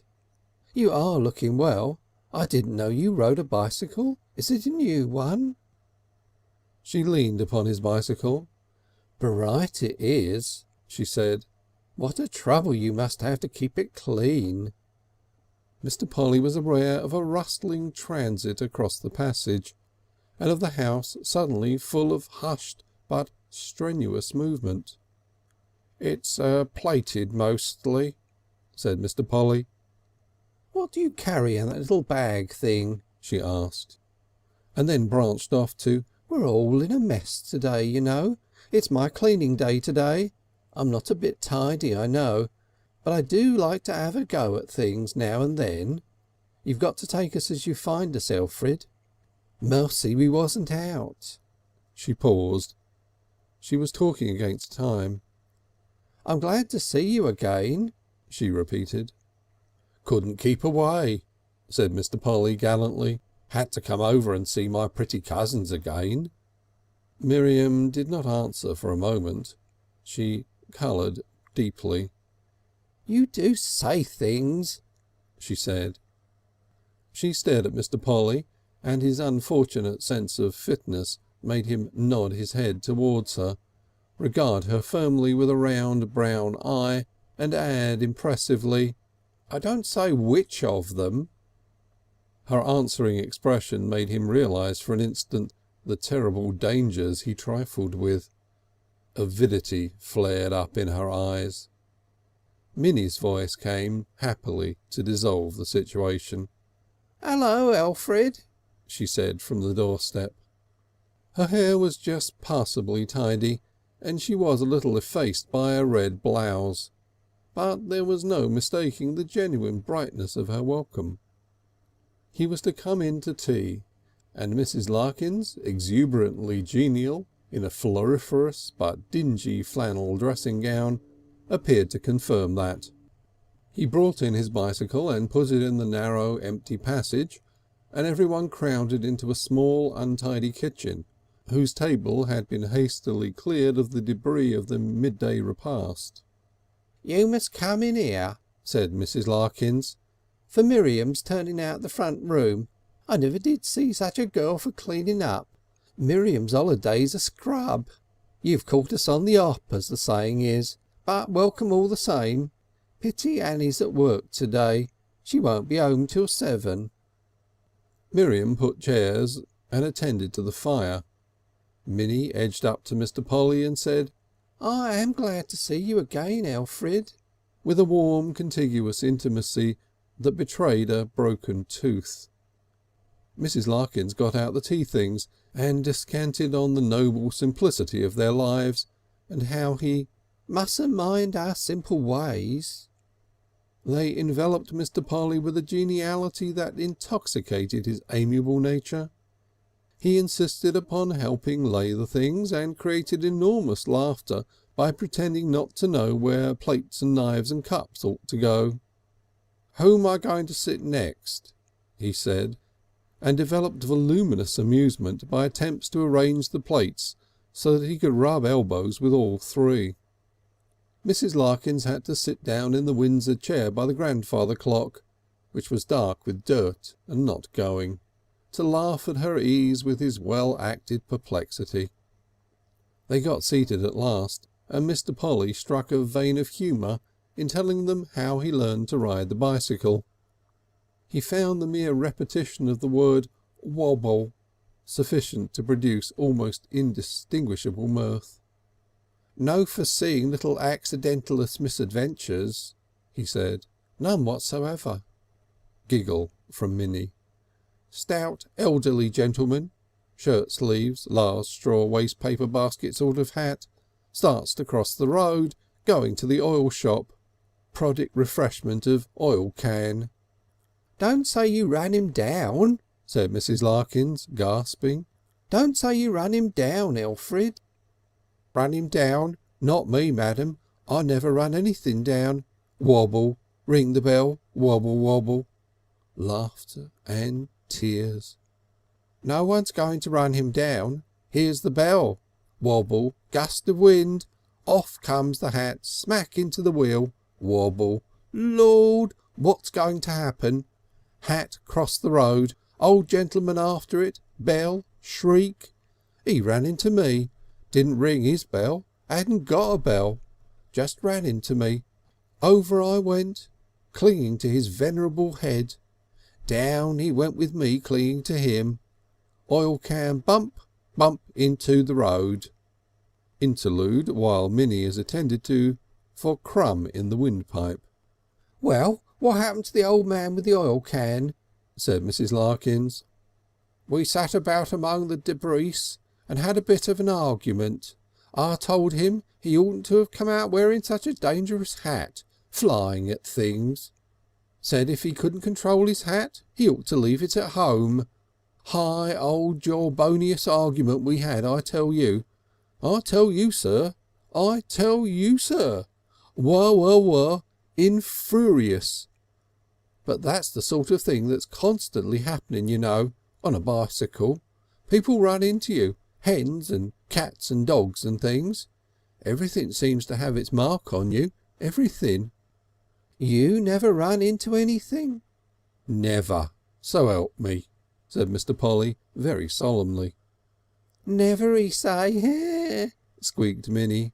"Hark at him," and relapsed into a condition that urgently demanded back thumping. "Don't be so silly," said Miriam, thumping hard. Mr. Polly had never been such a social success before. They hung upon his every word and laughed. What a family they were for laughter! And he loved laughter. The background he apprehended dimly. It was very much the sort of background his life had always been. There was a threadbare tablecloth on the table, and the slop basin and teapot did not go with the cups and saucers. The plates were different again. The knives worn down. The butter lived in a greenish glass dish of its own. Behind was a dresser hung with spare and miscellaneous crockery, with a workbox and an untidy work basket. There was an ailing musk plant in the window, and the tattered and blotched wallpaper was covered by bright-coloured grocers' almanacs. Feminine wrappings hung from pegs upon the door, and the floor was covered with a varied collection of fragments of oilcloth. The Windsor chair he sat in was unstable, which presently afforded material for humour. "Steady, old nag," he said. "Whoa, my friscacious palfrey." Oh, the things he says! You'll never know what he won't say next. End of chapter 5, section 1. Chapter 5, section 3. 3. "You ain't talking of going?" cried Mrs. Larkins. "Supper at 8.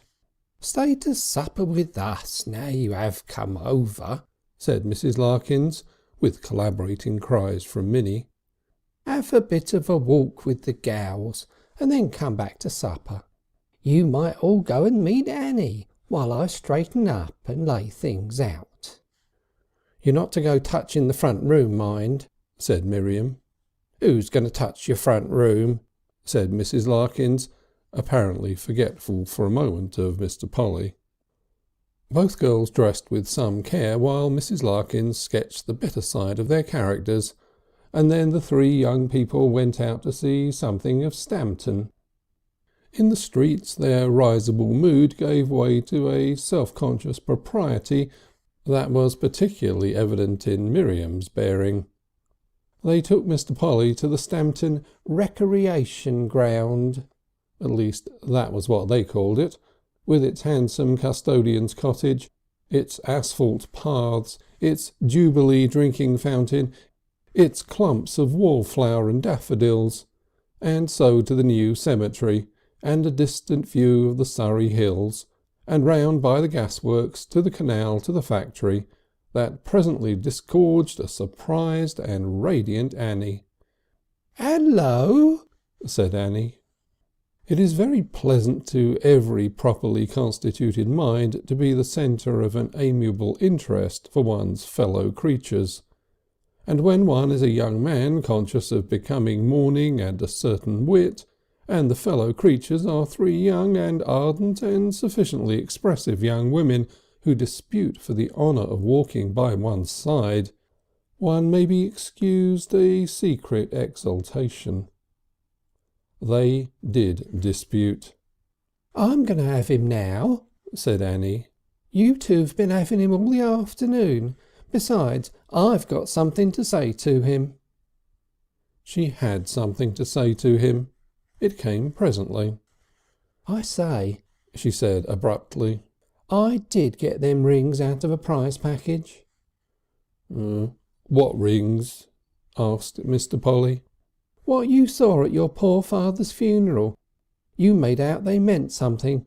They didn't, straight."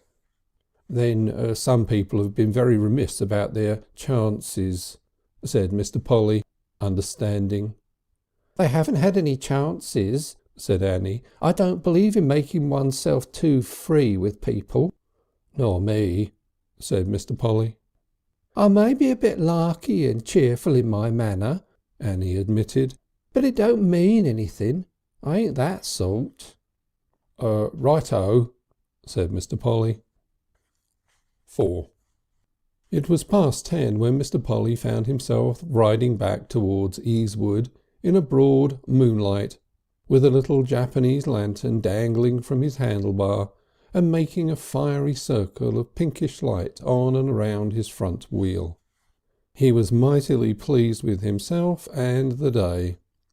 There had been 4 ale to drink at supper mixed with ginger beer, very free and jolly in a jug. No shadow fell upon the agreeable excitement of his mind until he faced the anxious and reproachful face of Johnson, who had been sitting up for him, smoking, and trying to read the odd volume of Purchas his Pilgrims, about the monk who went to Sarmatia and saw the Tartar carts. "Not had a accident, Alfred?" said Johnson. The weakness of Mr. Polly's character came out in his reply. "Not much," he said. "Pedal got a bit loose in Stamton, old man. Couldn't write it. So I looked up the cousins while I waited." "Not the Larkins lot?" "Yes."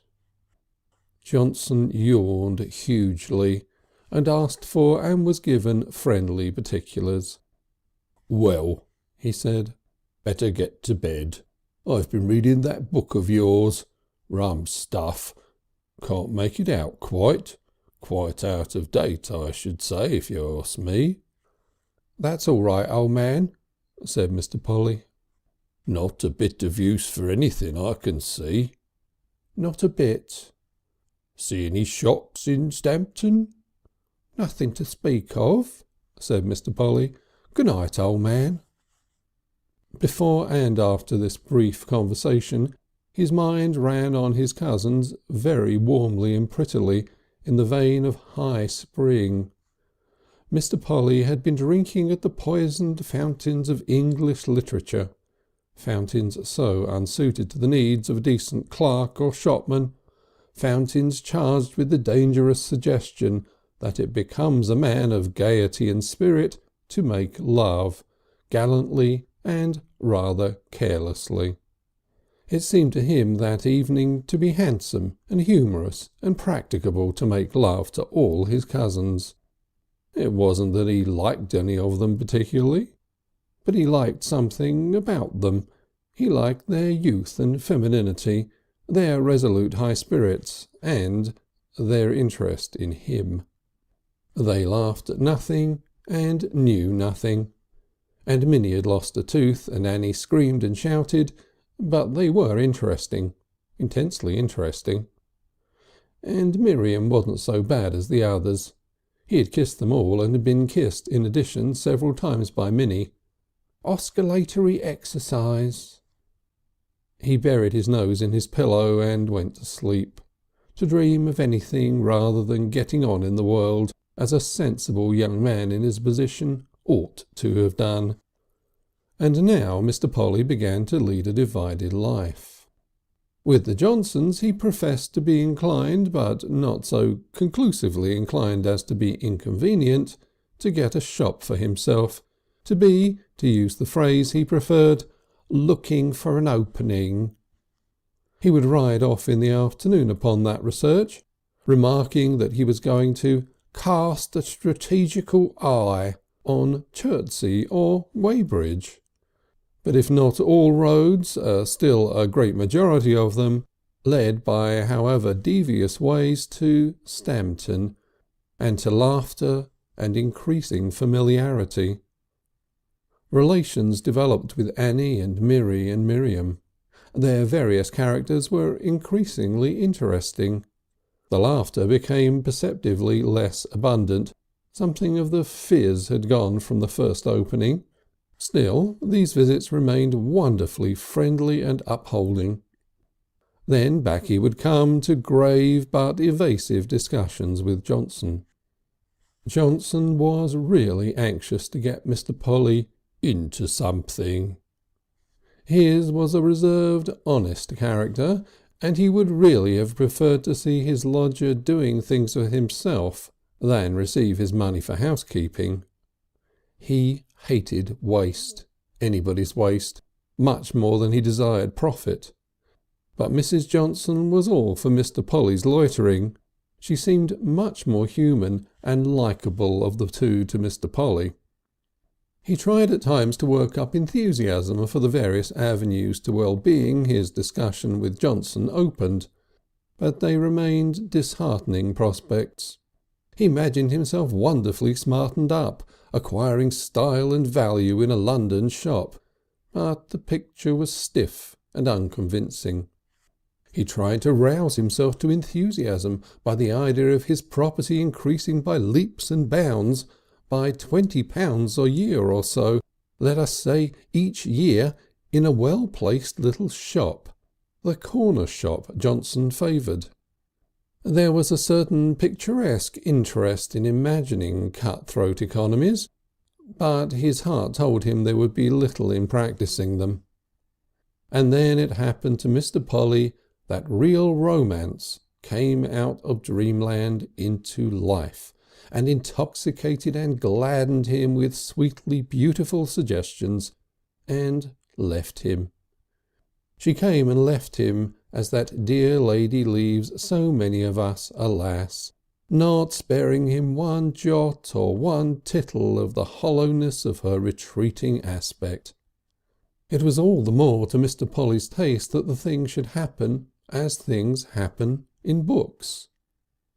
In a resolute attempt not to get to Stamton that day, he had turned southward from Easewood towards the country where the abundance of bracken jungles, ladies' smock, stitchwork, bluebells and grassy stretches by the wayside under shady trees does much to compensate the lighter type of mind for the absence of promising openings. He turned aside from the road, wheeled his machine along a faintly marked, attractive trail through bracken until he came to a heap of logs against a high old stone wall with damaged coping and wallflower plants already gone to seed. He sat down, balanced the straw hat on a convenient lump of wood, lit a cigarette and abandoned himself to agreeable musings and the friendly observation of a cheerful little brown and grey bird his stillness presently encouraged to approach him. "This is all right," said Mr. Polly softly to the little brown and grey bird. "Business later." He reflected that he might go on this way for 4 or 5 years and then be scarcely worse off than he had been in his father's lifetime. "Vile business," said Mr. Polly. Then romance appeared, or to be exact, romance became audible. Romance began as a series of small but increasingly vigorous movements on the other side of the wall, and then as a voice murmuring, then as a falling of little fragments on the hither side, and as 10 pink fingertips, scarcely apprehended before romance became startlingly and emphatically a leg, remained for a time a fine, slender, actively struggling limb, brown stockinged and wearing a brown toe-worn shoe, and then a handsome red-haired girl, wearing a short dress of blue linen, was sitting astride the wall, panting, considerably disarranged by her climbing, and as yet unaware of Mr. Polly. His fine instincts made him turn his head away and assume an attitude of negligent contemplation, with his ears and mind alive to every sound behind him. "Goodness!" said a voice with a sharp note of surprise. Mr. Polly was on his feet in an instant. "Dear me, can I be of any assistance?" he said with deferential gallantry. "I don't know," said the young lady, and regarded him calmly with clear blue eyes. "I didn't know there was anyone here," she added. "Sorry," said Mr. Polly, "if I am intrudacious. I didn't know you didn't want me to be here." She reflected for a moment on the word. "It isn't that," she said, surveying him. "I ought to get over the wall," she explained. "It's out of bounds, at least in term time. But this being holidays..." Her manner had placed the matter before him. "Holidays is different," said Mr. Polly. "I don't want to exactly break the rules," she said. "Leave them behind you," said Mr. Polly with a catch of the breath, "where they're safe." And marvelling at his own wit and daring, and indeed trembling within himself, he held out a hand for her. She brought another brown leg from the unknown and arranged her skirt with a dexterity altogether feminine. "I think I'll stay on the wall," she decided, "so long as some of me's in bounds." She continued to regard him with eyes that presently joined dancing in an irresistible smile of satisfaction. Mr. Polly smiled in return. "You bicycle?" she said. Mr. Polly admitted the fact, and she said she did too. "All my people are in India," she explained. "It's beastly rot. I mean, it's frightfully dull, being left here alone." "All my people," said Mr. Polly, "are in heaven." "I say." "Fact," said Mr. Polly. "Got nobody." "And that's why—" She checked her artless comment on his mourning. "I say," she said in a sympathetic voice, "I am sorry. I really am. Was it a fire or a ship or something?" Her sympathy was very delightful.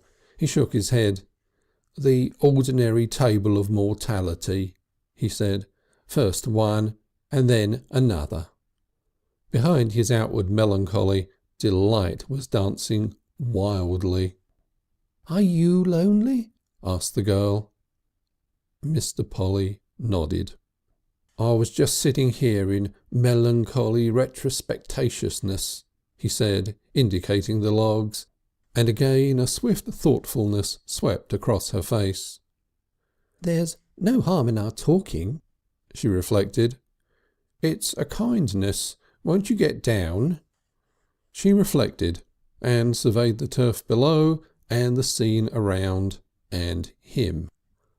"I'll stay on the wall," she said, "if only for bound's sake." She certainly looked quite adorable on the wall. She had a fine neck and pointed chin that was particularly admirable from below, and pretty eyes and fine eyebrows are never so pretty as when they look down upon one. But no calculation of that sort, thank heaven, was going on beneath her ruddy shock of hair. End of Chapter 5, Section 3. Chapter 5, Section 3.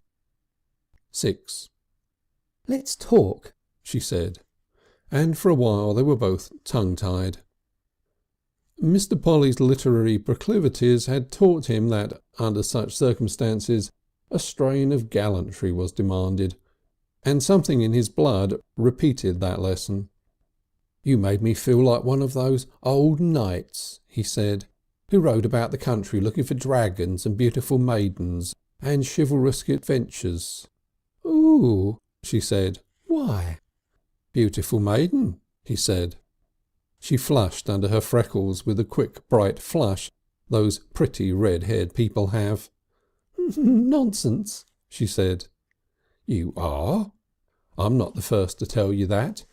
A beautiful maiden imprisoned in an enchanted school." "You wouldn't think it enchanted." "And here I am, clad in steel. Well, not exactly, but my fiery war horse is anyhow. Ready to abstamculate all the dragons and rescue you." She laughed, a jolly laugh that showed delightfully gleaming teeth. "I wish you could see the dragons," she said with great enjoyment. Mr. Polly felt they were a sun's distance from the world of every day. "Fly with me," he dared. She stared for a moment and then went off into peals of laughter. "You are funny," she said. "Why, I haven't known you 5 minutes." "Oh, one doesn't in this medieval world. My mind is made up anyhow." He was proud and pleased with his joke, and quick to change his key neatly. "I wish one could," he said. "I wonder if people ever did. If there were people like you." "We don't even know each other's names," she remarked, with a descent to matters of fact. "Yours is the prettiest name in the world." "How do you know?" "Oh, it must be, anyhow." "It is rather pretty, you know. It's Christabel." "What did I tell you?" "And yours?" "Poorer than I deserve. It's Alfred." "I can't call you Alfred." "Well, Polly." "It's a girl's name." For a moment he was out of tune. "I wish it was," he said, and could have bitten out his tongue at the Larkins sound of it. "I shan't forget it," she remarked consolingly. "I say," she said in the pause that followed, "why are you riding about the country on a bicycle?" "I'm doing it because I like it." She sought to estimate his social status on her limited basis of experience. He stood leaning with one hand against the wall, looking up at her and tingling with daring thoughts. He was a littleish man, you must remember, but neither mean-looking nor unhandsome in those days, sunburnt by his holiday and now warmly flushed. He had an inspiration to simple speech that no practised trifler with love could have bettered. "There is love at first sight," he said, and said it sincerely. She stared at him with eyes round and big with excitement. "I think," she said slowly, and without any signs of fear or retreat, "I ought to get back over the wall." "It needn't matter to you," he said. "I'm just a nobody, but I know you are the best and most beautiful thing I've ever spoken to." His breath caught against something. "No harm in telling you that," he said. "I shouldn't have to go back if I thought you were serious," she said after a pause, and they both smiled together. After that they talked in a fragmentary way for some time. The blue eyes surveyed Mr. Polly with kindly curiosity from under a broad, finely modelled brow, much as an exceptionally intelligent cat might survey a new sort of dog. She meant to find out all about him. She asked questions that riddled the honest knight in armour below, and probed ever nearer to the hateful secret of the shop and his normal servitude. And when he made a flourish and mispronounced a word, a thoughtful shade passed like the shadow of a cloud across her face. Boom! Came the sound of a gong. "Lordy!" cried the girl, and flashed a pair of brown legs at him, and was gone. Then her pink fingertips reappeared, and the top of her red hair. "Knight? Knight there?" "Lady," he answered. "Come again tomorrow."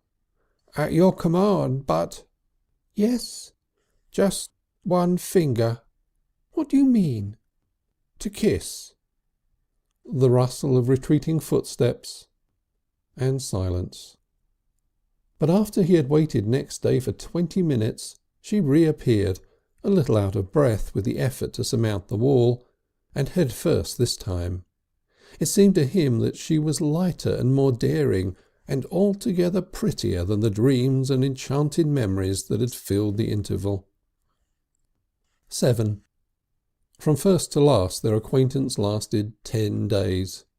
But into that time Mr. Polly packed 10 years of dreams. "He don't seem," said Johnson, "to take a serious interest in anything. That shop at the corner's bound to be snapped up if he don't look out." The girl and Mr. Polly did not meet on every one of those 10 days.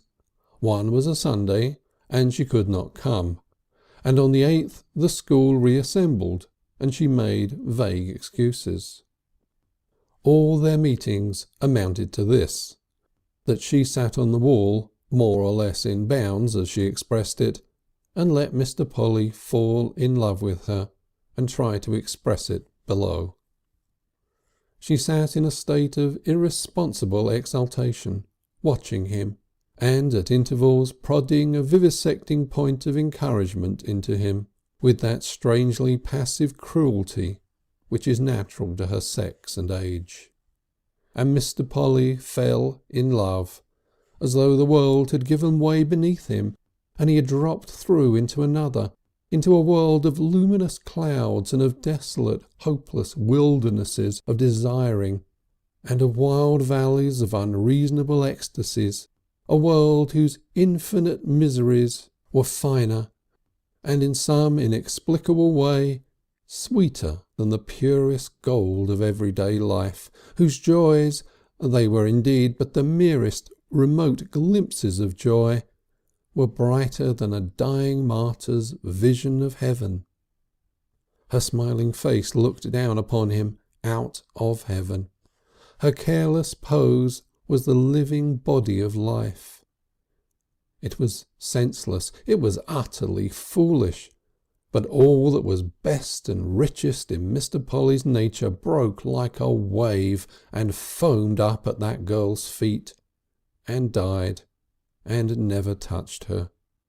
And she sat on the wall and marvelled at him, and was amused, and once, suddenly moved and wrung by his pleading, she bent down rather shamefacedly and gave him a freckled, tennis-blistered little paw to kiss.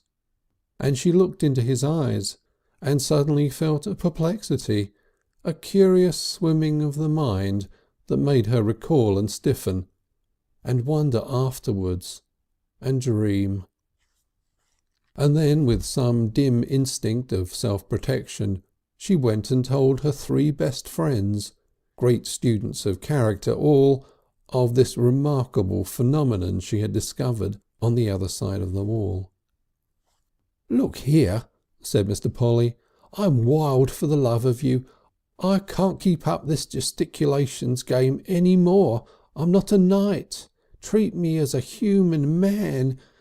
You may sit up there smiling, but I'd die in torments to have you mine for an hour.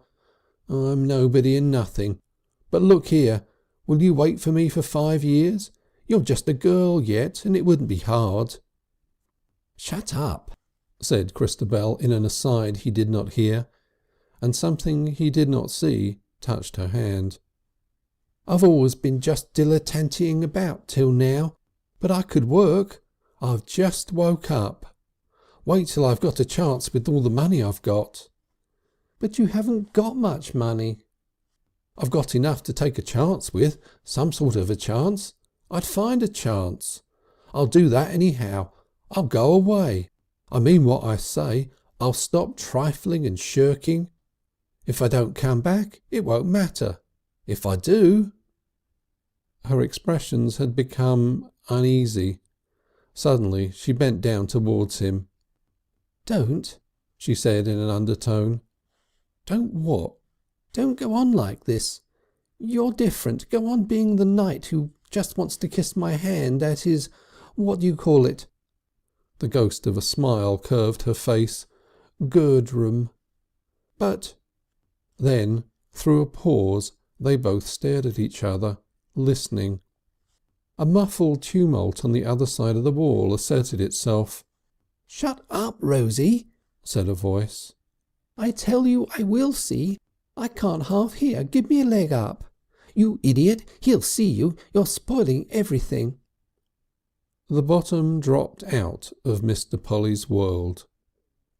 He felt as people must feel who are going to faint. "You've got someone?" he said aghast. She found life inexpressible to Mr. Polly. She addressed some unheard hearers.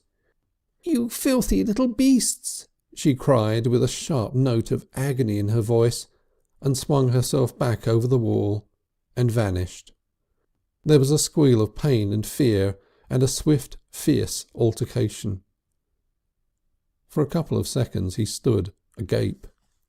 Then a wild resolve to confirm his worst sense of what was on the other side of the wall made him seize a log, put it up against the stones, clutch the parapet with insecure fingers, and lug himself to a momentary balance on the wall.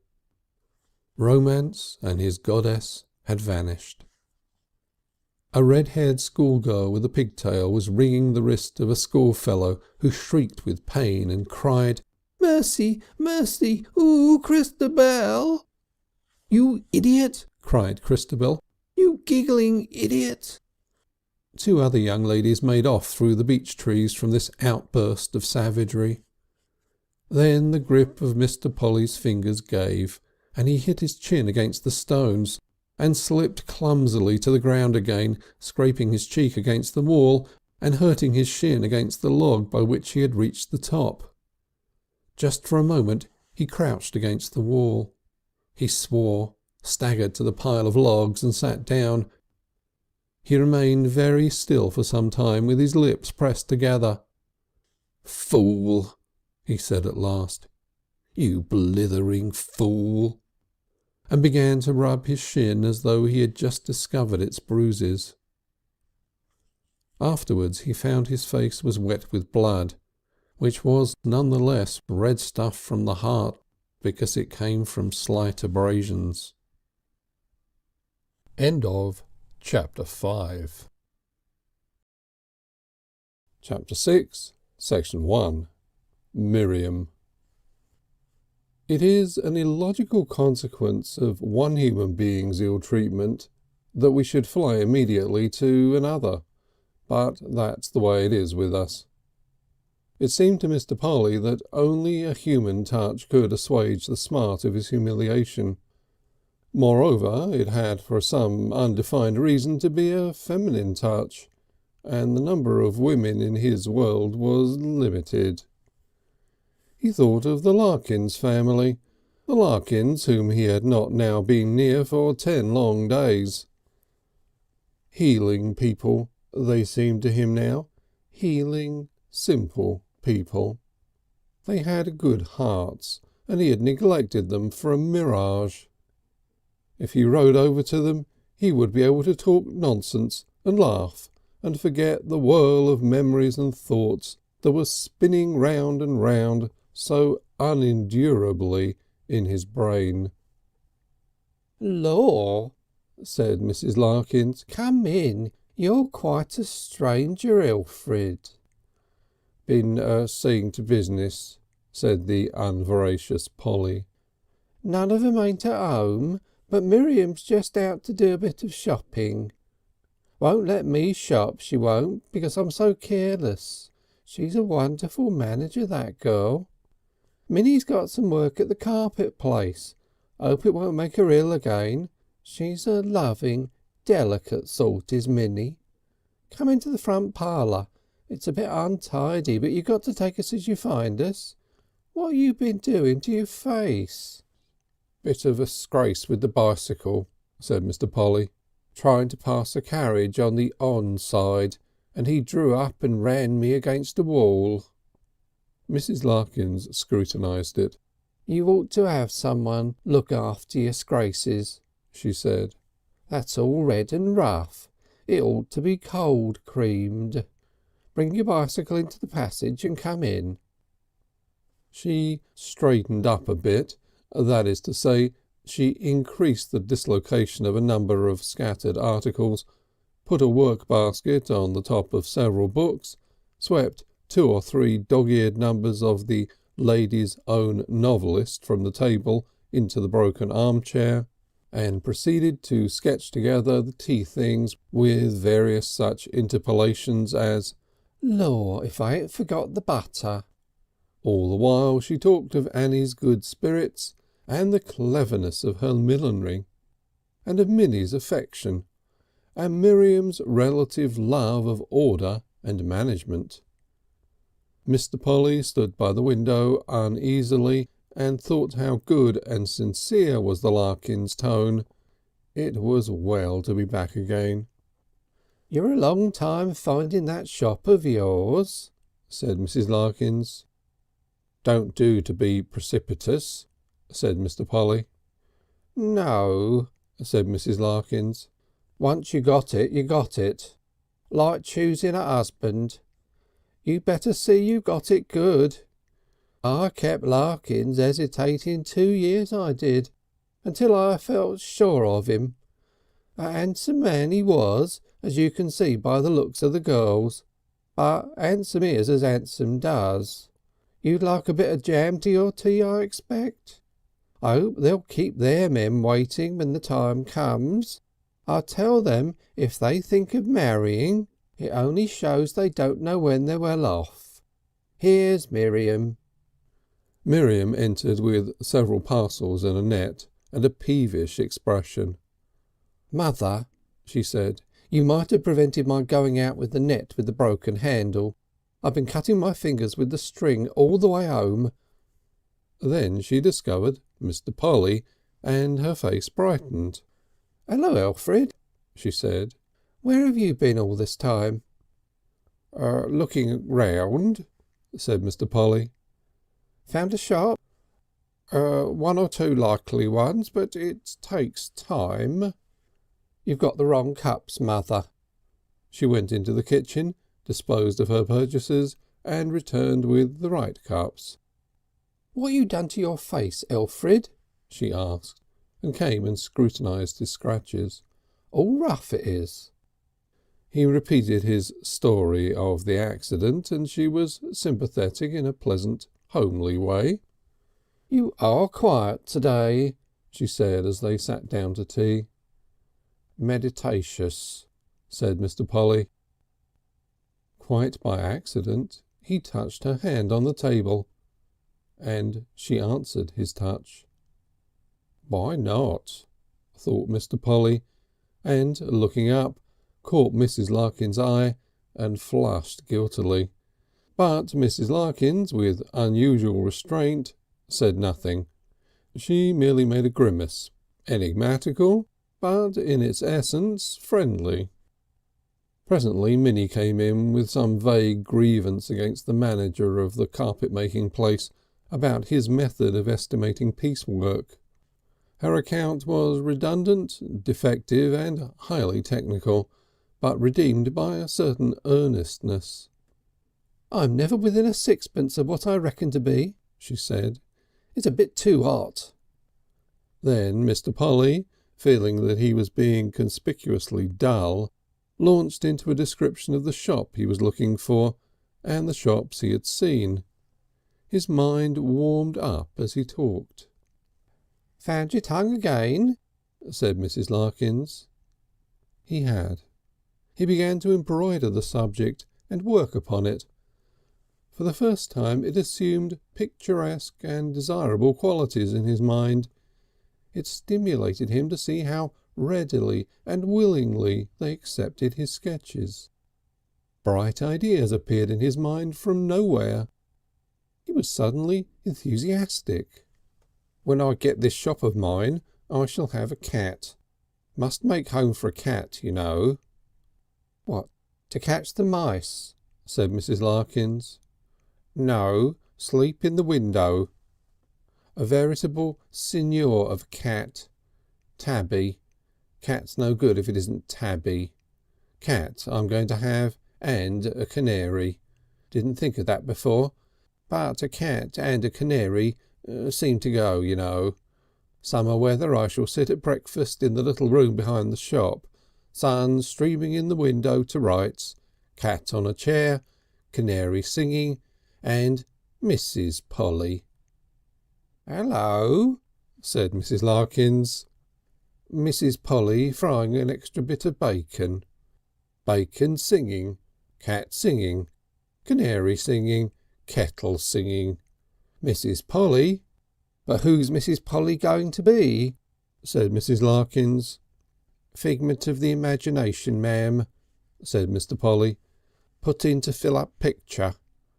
No face to figure as yet. Still, that's how it will be, I can assure you. I must have a bit of garden. Johnson's the man for a garden, of course," he said, going off at a tangent. "But I don't mean a fierce sort of garden. Earnest industry, anxious moments, fervous digging. Shan't go in for that sort of garden, ma'am. No, too much backache for me. My garden will be just a patch of sturtiums and sweet pea, red brick yard, clothesline, trellis put up in odd time, humorous wind vane, creeper up the back of the house." "Virginia creeper?" asked Miriam. "Canary creeper," said Mr. Polly. "You will have it nice," said Miriam desirously. "Rather," said Mr. Polly. "Ting-a-ling-ling, sharp." He straightened himself up, and then they all laughed. "Smart little shop," he said. "Counter, desk, all complete, umbrella stand, carpet on the floor, cat asleep on the counter.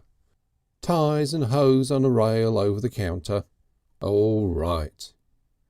"I wonder you don't set about it right off," said Miriam. "Mean to get it exactly right, ma'am," said Mr. Polly. "Have to have a tom cat. said Mr. Polly, and paused for an expectant moment.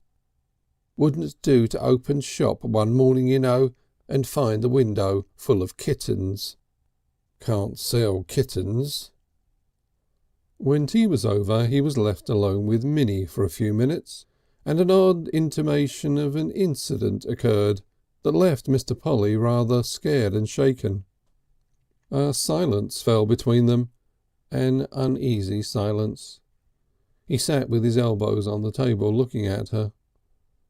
All the way from Easewood to Stamton his erratic imagination had been running upon neat ways of proposing marriage. I don't know why it should have done, but it had. It was a kind of secret exercise that had not any definite aim at the time, but which now recurred to him with extraordinary force. He couldn't think of anything in the world that wasn't the gambit to a proposal. It was almost irresistibly fascinating to think how immensely a few words from him would excite and revolutionise Minnie. She was sitting at the table with a work basket among the tea things, mending a glove in order to avoid her share of clearing away. "I like cats," said Minnie after a thoughtful pause. "I'm always saying to mother, I wish we had a cat. But we couldn't have a cat here, not with no yard." "Never had a cat myself," said Mr. Polly. "No." "I'm fond of 'em," said Minnie. "I like the look of 'em," said Mr. Polly. "Can't exactly call myself fond." "I expect I shall get one some day, when about you get your shop."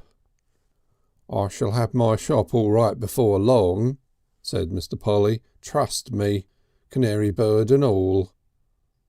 She shook her head. "I shall get a cat first," she said. "You never mean anything you say." "Might get 'em together," said Mr. Polly, with his sense of a neat thing outrunning his discretion.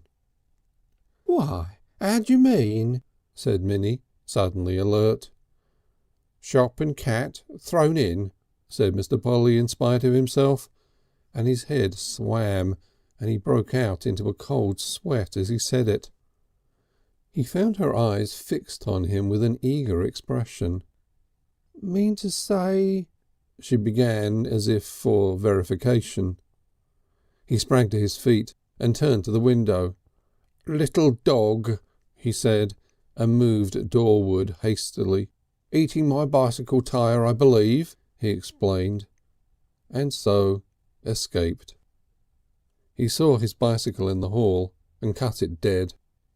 He heard Mrs. Larkins in the passage behind him as he opened the front door. He turned to her. "Thought my bicycle was on fire," he said. "Outside. Funny fancy. All right really. Little dog outside. Miriam ready?" "What for?" "To go and meet Annie." Mrs. Larkins stared at him. "You're stopping for a bit of supper?" "If I may," said Mr. Polly. "You're a rum 'un," said Mrs. Larkins, and called, "Miriam!" Minnie appeared at the door of the room looking infinitely perplexed. "There ain't a little dog anywhere, Alfred," she said. Mr. Polly passed his hand over his brow. "I had a most curious sensation. Felt exactly as though something was up somewhere. That's why I said little dog. All right now." He bent down and pinched his bicycle tire. "You was saying something about a cat, Alfred," said Minnie. "Give you one," he answered without looking up, "the very day my shop is opened." He straightened himself up and smiled reassuringly. "Trust me," he said. When, after imperceptible manoeuvres by Mrs. Larkins, he found himself starting circuitously through the inevitable recreation ground with Miriam to meet Annie, he found himself quite unable to avoid the topic of the shop that had now taken such a grip upon him. A sense of danger only increased the attraction. Minnie's persistent disposition to accompany them had been crushed by a novel and violent and urgently expressed desire on the part of Mrs. Larkins to see her do something in the house sometimes. "You really think you'll open a shop?" asked Miriam. "I hate cribs," said Mr. Polly, adopting a moderate tone. "In a shop there's this drawback and that, but one is one's own master." "That wasn't all talk?" "Not a bit of it. After all," he went on, "a little shop needn't be so bad." "It's a home," said Miriam. "It's a home." Pause. "There's no need to keep accounts and that sort of thing if there's no assistant. I dare say I could run a shop all right if I wasn't interfered with." "I should like to see you in your shop," said Miriam. "I expect you keep everything tremendously neat." The conversation flagged. "Let's sit down on one of those seats over there," said Miriam, "where we can see those blue flowers." They did as she suggested, and sat down in a corner where a triangular bed of stock and delphinium brightened the asphalted traceries of the recreation ground. "I wonder what they call those flowers," she said. "I always like 'em. They're handsome." "Delphicums and larkspurs," said Mr. Polly. "They used to be in the park at Port Burdock." "Floriferous corner," he added approvingly. He put an arm over the back of the seat and assumed a more comfortable attitude. He glanced at Miriam, who was sitting in a lax, thoughtful pose with her eyes on the flowers. She was wearing her old dress. She had not time to change, and the blue tones of her old dress brought out a certain warmth in her skin, and her pose exaggerated whatever was feminine in her rather lean and insufficient body, and rounded her flat chest delusively. A little line of light lay along her profile. The afternoon was full of transfiguring sunshine. Children were playing noisily in the adjacent sandpit. Some Judas trees were brightly abloom in the villa gardens that bordered the recreation ground, and all the place was bright with touches of young summer colour. It had all merged with the effect of Miriam in Mr. Polly's mind. Her thoughts found speech. "One did ought to be happy in a shop," she said with a note of unusual softness in her voice. It seemed to him that she was right. One did ought to be happy in a shop. Folly not to banish dreams that made one ache of townless woods and bracken tangles, and red-haired, linen-clad figures sitting in dappled sunshine upon grey and crumbling walls, and looking queenly down on one with clear blue eyes. Cruel and foolish dreams they were, that ended in one's being laughed at and made mock of. There was no mockery here. "A shop's such a respectable thing to be," said Miriam thoughtfully. "I could be happy in a shop," he said. His sense of effect made him pause. "If I had the right company," he added. She became very still. Mr. Polly swerved a little from the conversational ice run on which he had embarked. "I'm not such a blooming geezer," he said, "as not to be able to sell goods a bit. One has to be nosy over one's buying, of course, but I shall do all right."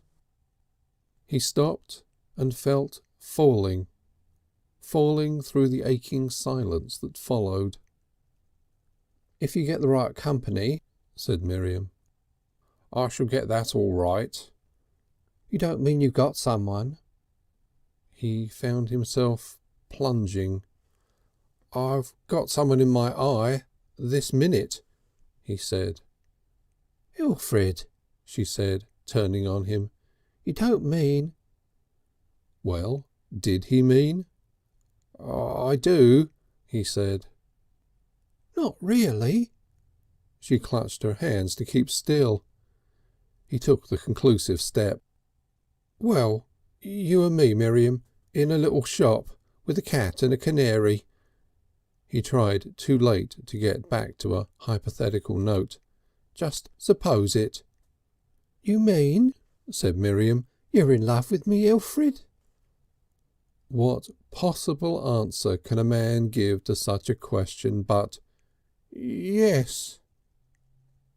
Regardless of the public park, the children in the sandpit and everyone, she bent forward and seized his shoulder and kissed him on the lips.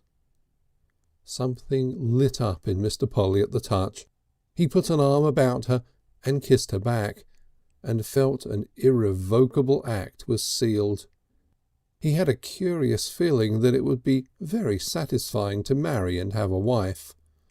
Only somehow he wished it wasn't Miriam.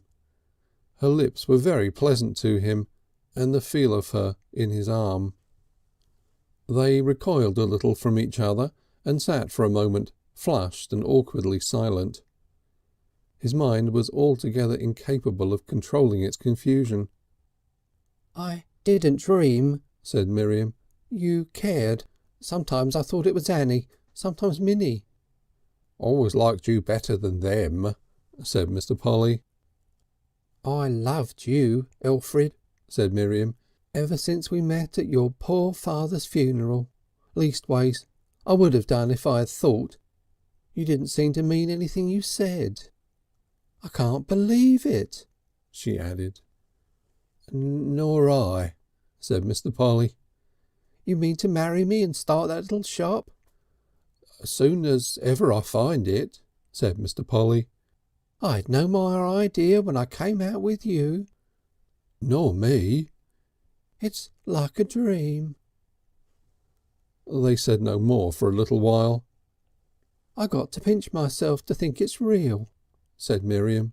"What'll they do without me at home I can't imagine. When I tell them—" For the life of him Mr. Polly could not tell whether he was fullest of tender anticipations or regretful panic. "Mother's no good at managing, not a bit. Annie don't care for housework, and Minnie's got no head for it. What they'll do without me I can't imagine." "They'll have to do without you," said Mr. Polly, sticking to his guns. A clock in the town began striking. "Law!" said Miriam, "we shall miss Annie sitting here and love making." She rose and made as if to take Mr. Polly's arm. But Mr. Polly felt that their condition must be nakedly exposed to the ridicule of the world by such a linking, and evaded her movement. Annie was already in sight before a flood of hesitation and terrors assailed Mr. Polly. "Don't tell anyone yet a bit," he said. "Only mother," said Miriam firmly. End of chapter 6, section 1. Chapter 6, section 2. Figures are the most shocking things in the world. The prettiest little squiggles of black, looked at in the right light, and yet consider the blow they can give you upon the heart. You return from a careless little holiday abroad and turn over the page of a newspaper, and against the name of that distant, vague, conceived railway and mortgages upon which you have embarked the bulk of your capital, you see, instead of the familiar persistent 95 to 6, varying at most to 93 ex-div, this slightly richer arrangement of marks, 76.5 to 78.5. It is like the opening of a pit just under your feet. So too Mr. Polly's happy sense of limitless resources was obliterated suddenly by a vision of this tracery. 298 instead of the 350 he had come to regard as the fixed symbol of his affluence. It gave him a disagreeable feeling about the diaphragm, akin in a remote degree to the separation he had when the perfidy of the red-headed schoolgirl became plain to him. It made his brow moist. "Going down a vortex," he whispered.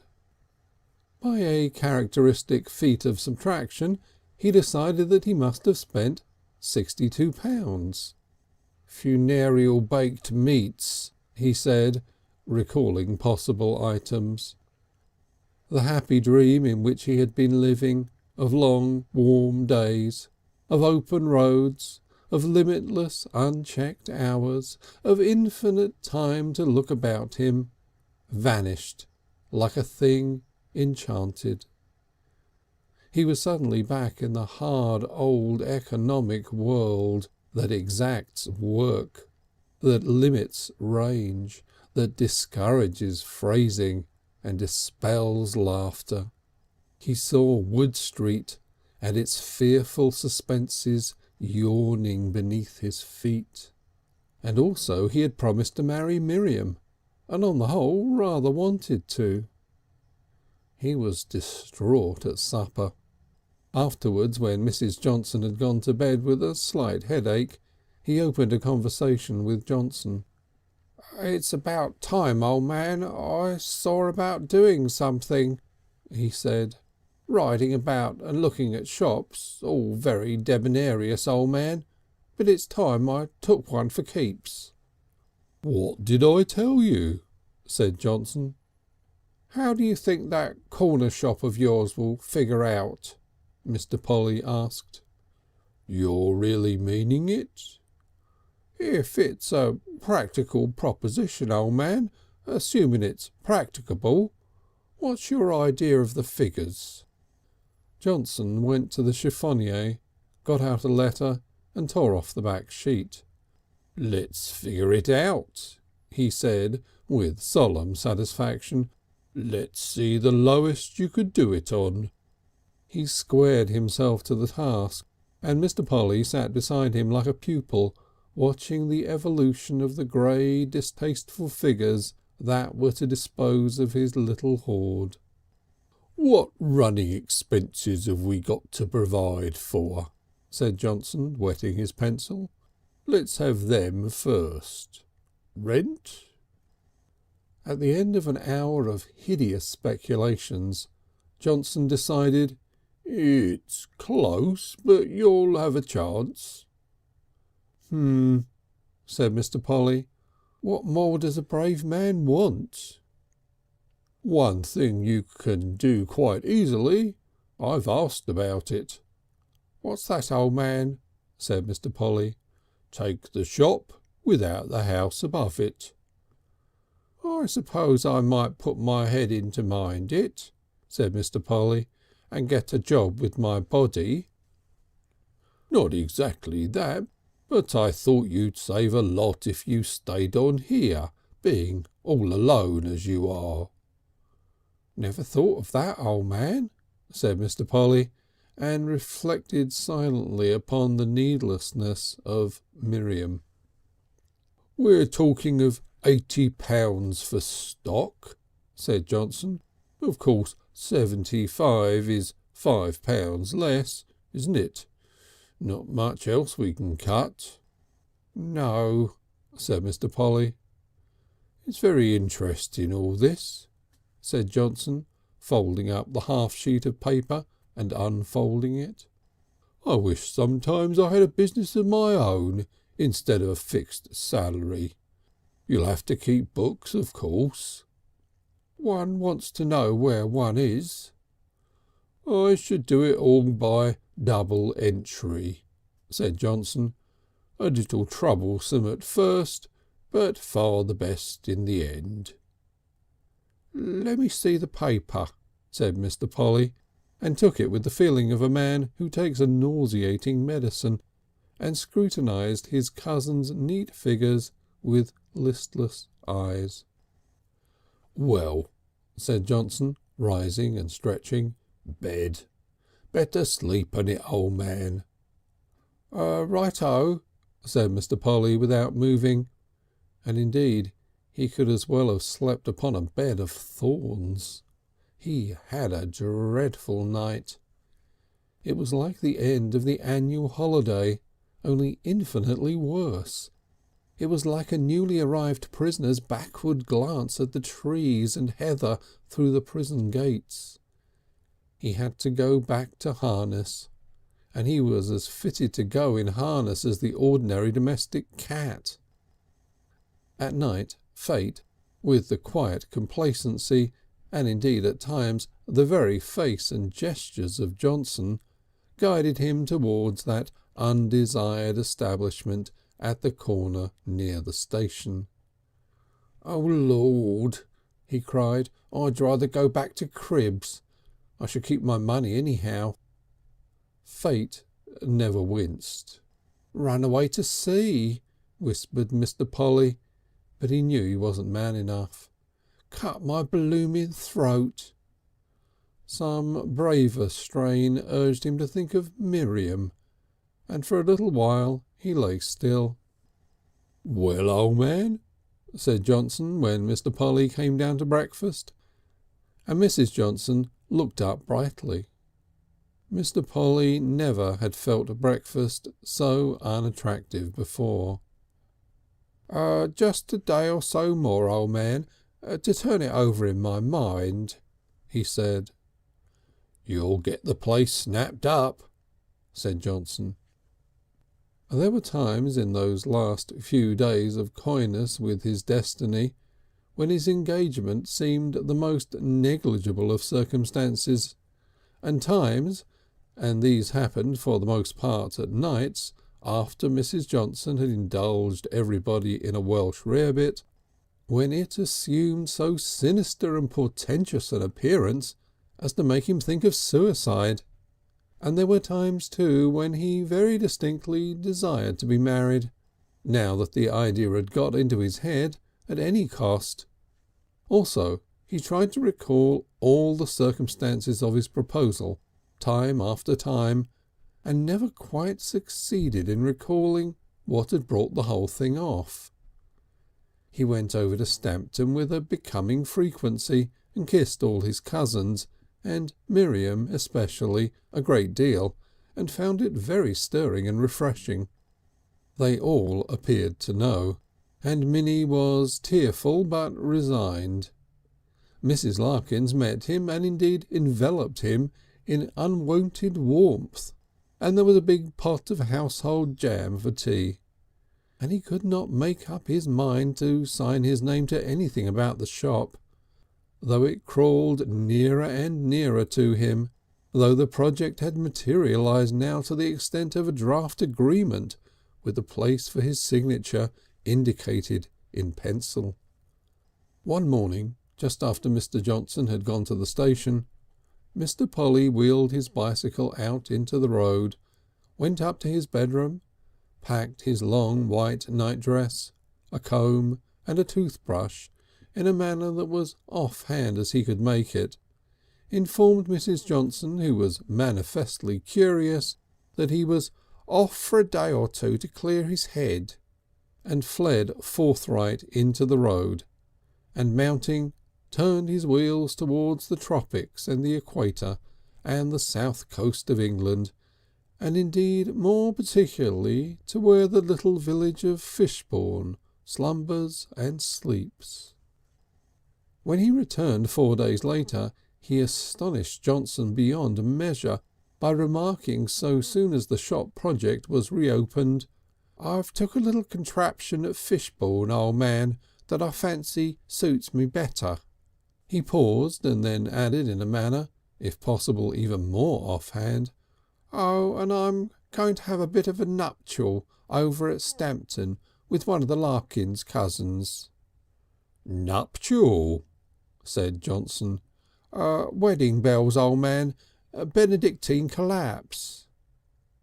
On the whole, Johnson showed great self-control. "It's your own affair, old man," he said when things had been more clearly explained, "and I hope you won't feel sorry when it's too late." But Mrs. Johnson was first of all angrily silent and then reproachful. "I don't see what we've done to be made fools of like this," she said. After all the trouble we've had of making you comfortable and seeing after you, out late and sitting up and everything, and then you go off as sly without a word and get a shop behind our backs as though you thought we meant to steal your money. I haven't patience with such deceitfulness, and I didn't think it of you, Alfred. And now the letting season's half gone by, and what shall I do with that room of yours, I've no idea. Frank is frank, and fair play, so I was told anyhow when I was a girl. Just as long as it suits you to stay here, you stay here, then it's off and no thank you whether we like it or not. Johnson's too easy with you. He sits there and doesn't say a word, and night after night he's been adding and thinking for you, instead of seeing to his own affairs." She paused for breath. "Unfortunate amour," said Mr. Polly apologetically and indistinctly. "Didn't expect it myself." 4. Mr. Polly's marriage followed with a certain inevitableness. He tried to assure himself that he was acting upon his own forceful initiative, but at the back of his mind was the completest realisation of his powerlessness to resist the gigantic social forces he had set in motion. He had got to marry under the will of society, even as in times past it has been appointed for other sunny souls under the will of society that they should be led out by serious and unavoidable fellow creatures and ceremoniously drowned or burnt or hung. He would have preferred indefinitely a more observant and less conspicuous role, but the choice was no longer open to him. He did his best to play his part, and he procured some particularly neat check trousers to do it in. The rest of his costume, except for some bright yellow gloves, a grey and blue mixture tie, and that the broad crape hatband was changed for a livelier piece of silk, were things he had worn at the funeral of his father. So nearly akin are human joy and sorrow. The Larkins sisters had done wonders with grey sateen. The idea of orange blossom and white veils had been abandoned reluctantly on account of the expense of cabs. A novelette in which the heroine had stood at the altar in a modest going-away dress had materially assisted this decision. Miriam was frankly tearful, and so indeed was Annie, but with laughter as well to carry it off. Mr. Polly heard Annie say something vague about never getting a chance because of Miriam always sticking about at home like a cat at a mouse hole. That became, as people say, food for thought. Mrs. Larkins was from the first flushed, garrulous and wet and smeared by copious weeping. An incredibly soaked and crumpled and used up pocket handkerchief never left the clutch of her plump red hand. "Go girls, all of 'em," she kept saying in a tremulous voice. "Such go girls." She wetted Mr. Polly dreadfully when she kissed him. Her emotions affected the buttons down the back of her bodice, and almost the last filial duty Miriam did before entering on her new life was to close that gaping orifice for the 11th time. Her bonnet was small and ill-balanced, black adorned with red roses, and first it got over her right eye until Annie told her of it, and then she pushed it over her left eye and looked ferocious for a space, and after that baptismal kissing of Mr. Polly, the delicate millinery took fright and climbed right up to the back part of her head and hung there by a pin and flapped piteously at all the larger waves of emotion that filled the gathering. Mr. Polly became more and more aware of that bonnet as time went on, until he felt for it like a thing alive. Towards the end it had yawning fits. The company did not include Mrs. Johnson, But Johnson came with a manifest surreptitiousness and backed against walls and watched Mr. Polly with doubt and speculation in his large grey eyes, and whistled noiselessly and doubtful on the edge of things. He was, so to speak, to be best man sotto voce. A sprinkling of girls in gay hats from Miriam's place of business appeared in church, great nudgers all of them, but only two came on afterwards to the house. Mrs. Punt brought her son with his ever-widening mind, it was his first wedding, and a Larkins uncle, Mr. Voules, a licensed victualler, very kindly drove over in a gig from Summerhill with a plump, well-dressed wife to give the bride away. One or two total strangers drifted into the church and sat down observantly far away. This sprinkling of people seemed only to embrace the cool brown emptiness of the church, the rows and rows of empty pews, disengaged prayer books and abandoned hassocks. It had the effect of a preposterous misfit. Johnson consulted with a thin-legged, short-skirted verger about the disposition of the party. The officiating clergy appeared distantly in the doorway of the vestry, putting on his surplice, and relapsed into a contemplated cheek-scratching that was manifestly habitual. Before the bride arrived, Mr. Polly's sense of the church found an outlet in whispered criticisms of ecclesiastical architecture with Johnson. "Early Norman arches, eh?" he said, or "perpendicular." "Can't say," said Johnson. "Telessated pavements all right." "It's well laid, anyhow." "Can't say I admire the altar. Scrappy rather with those flowers." He coughed behind his back and cleared his throat. At the back of his mind he was speculating whether flight at this 11th hour would be criminal or merely reprehensible bad taste.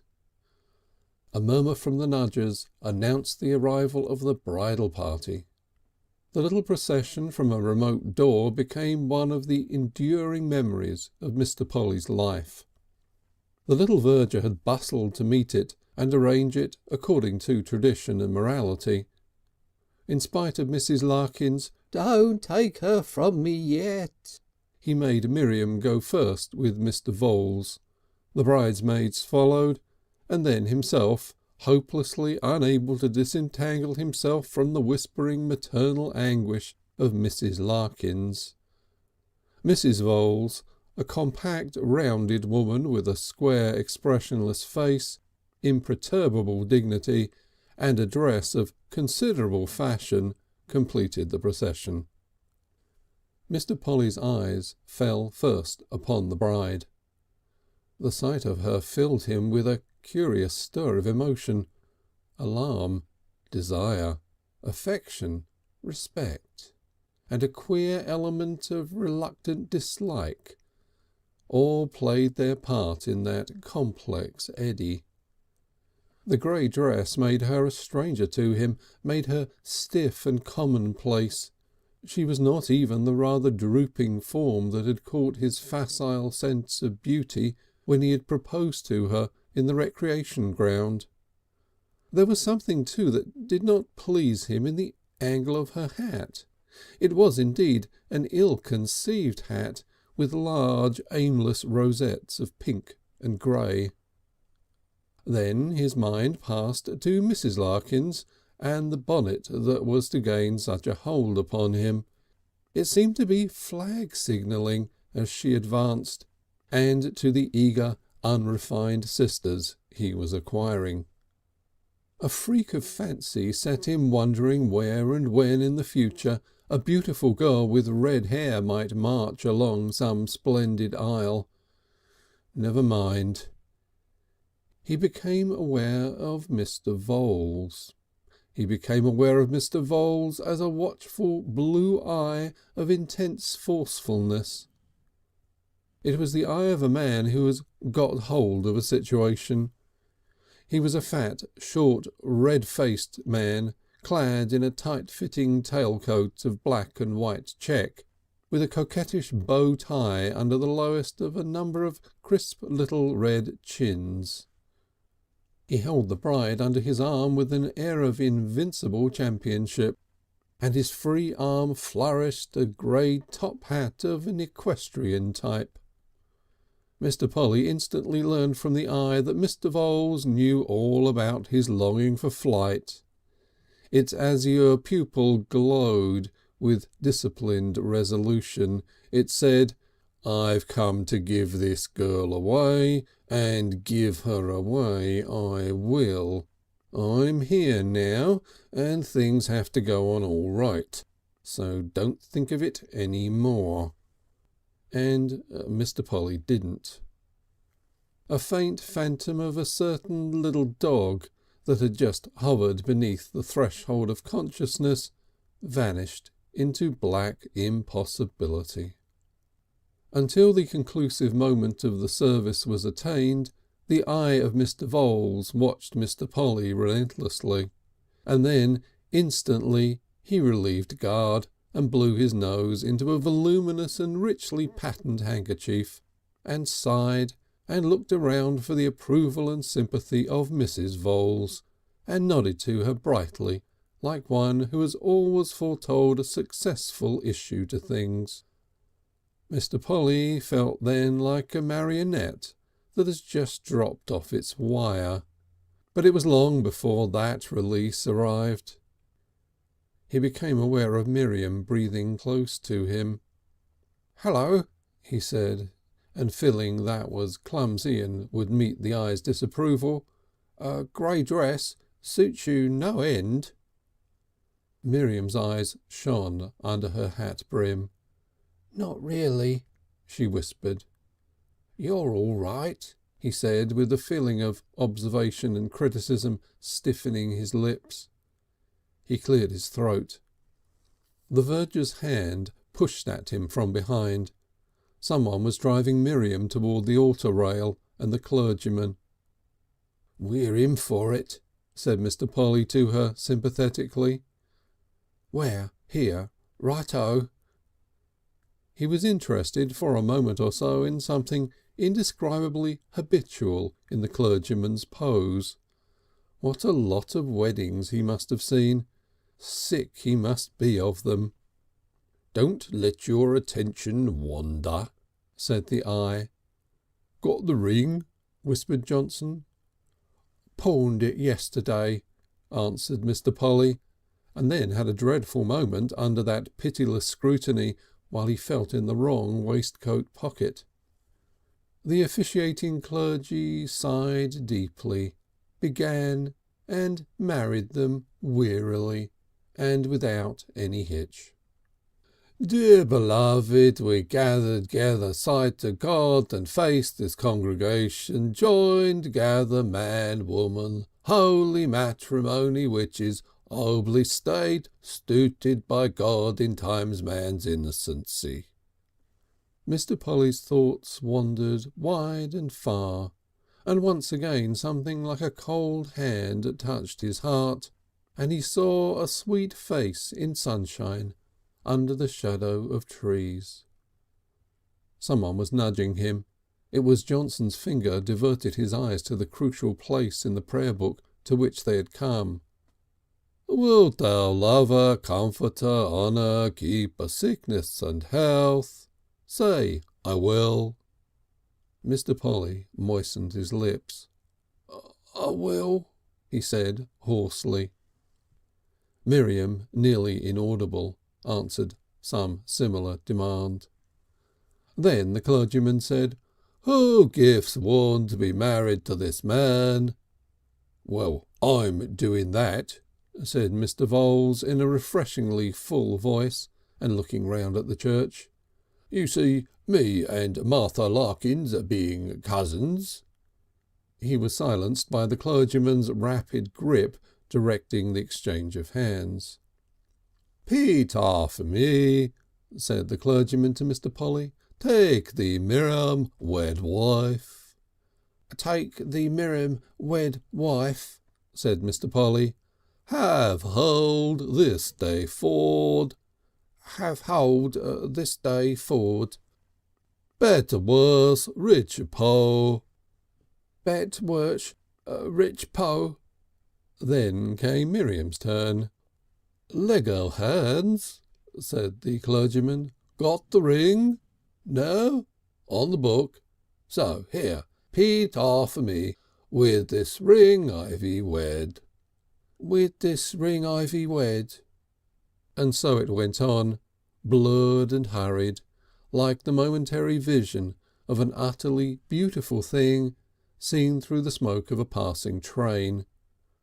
Now, my boy, said Mr. Voules at last, gripping Mr. Polly's elbow tightly, you've got to sign the registry, and there you are, done. Before him stood Miriam, a little stiffly, the hat with a slight rake across her forehead, and a kind of questioning hesitation in her face. Mr. Voules urged him past her. It was astounding. She was his wife. And for some reason Miriam and Mrs. Larkins were sobbing, and Annie was looking grave. Hadn't they after all wanted him to marry her? Because if that was the case... He became aware for the first time of the presence of Uncle Pentstemon in the background, but approaching, wearing a tie of a light mineral blue colour, and grinning and sucking enigmatically and judiciously round his principal tooth. End of chapter 6, section 2. Chapter 6, section 3. 5. It was in the vestry that the force of Mr. Voules' personality began to show at its true value. He seemed to open out and spread over things directly the restraints of the ceremony were at an end.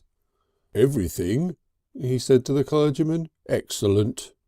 He also shook hands with Mrs. Larkins, who clung to him for a space, and kissed Miriam on the cheek. "First kiss for me," he said, "anyhow."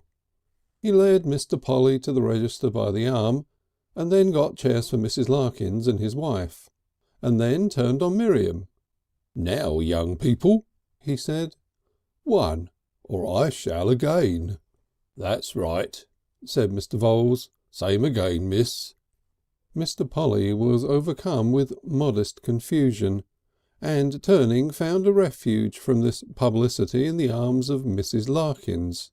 Then, in a state of profuse moisture, he was assaulted and kissed by Annie and Minnie, who were immediately kissed upon some indistinctly stated grounds by Mr. Voules, who then kissed the entire impassive Mrs. Voules, and smacked his lips and remarked, "Home again, safe and sound."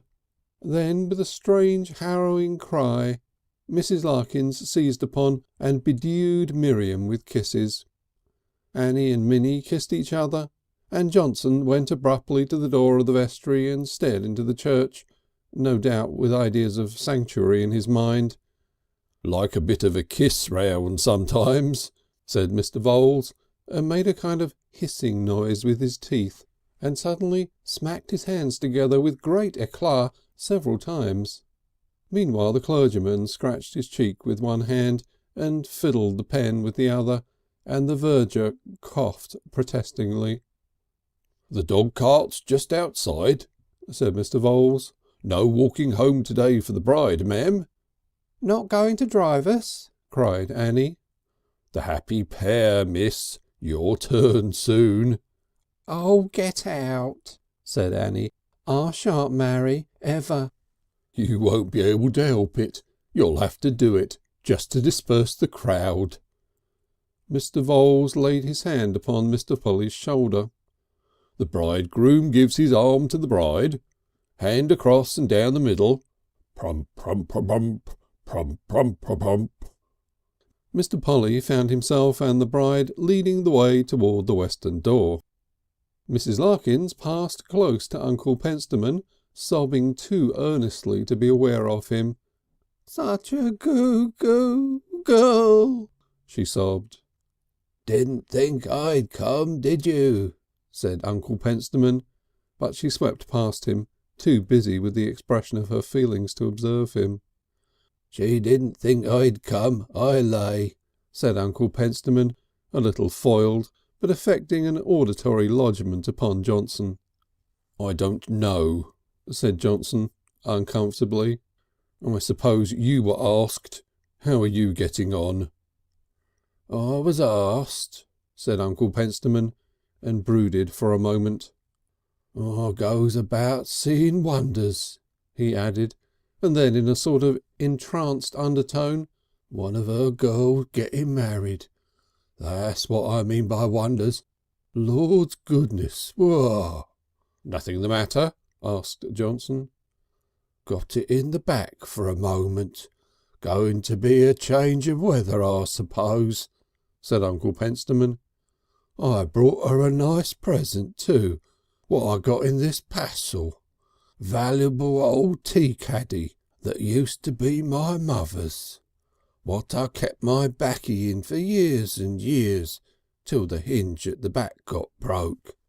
It ain't been no use to me particular since, so thinks I, drat it, I may as well give it to her as not." Mr. Polly found himself emerging from the western door. Outside a crowd of half a dozen adults and about 50 children had collected, and hailed the approach of the newly wedded couple with a faint, indeterminate cheer.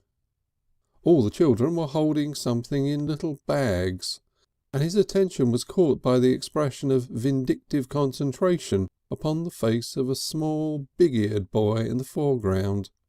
He didn't for the moment realise what these things might import. Then he received a stinging handful of rice in the ear, and a great light shone.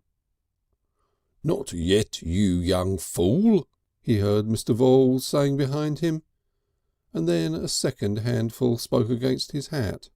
"Not yet," said Mr. Voules with increasing emphasis, and Mr. Polly became aware that he and Miriam were the focus of 2 crescents of small boys, each with the light of massacre in his eyes and a grubby fist clutching into a paper bag for rice, and that Mr. Voules was warding off probable discharges with a large red hand.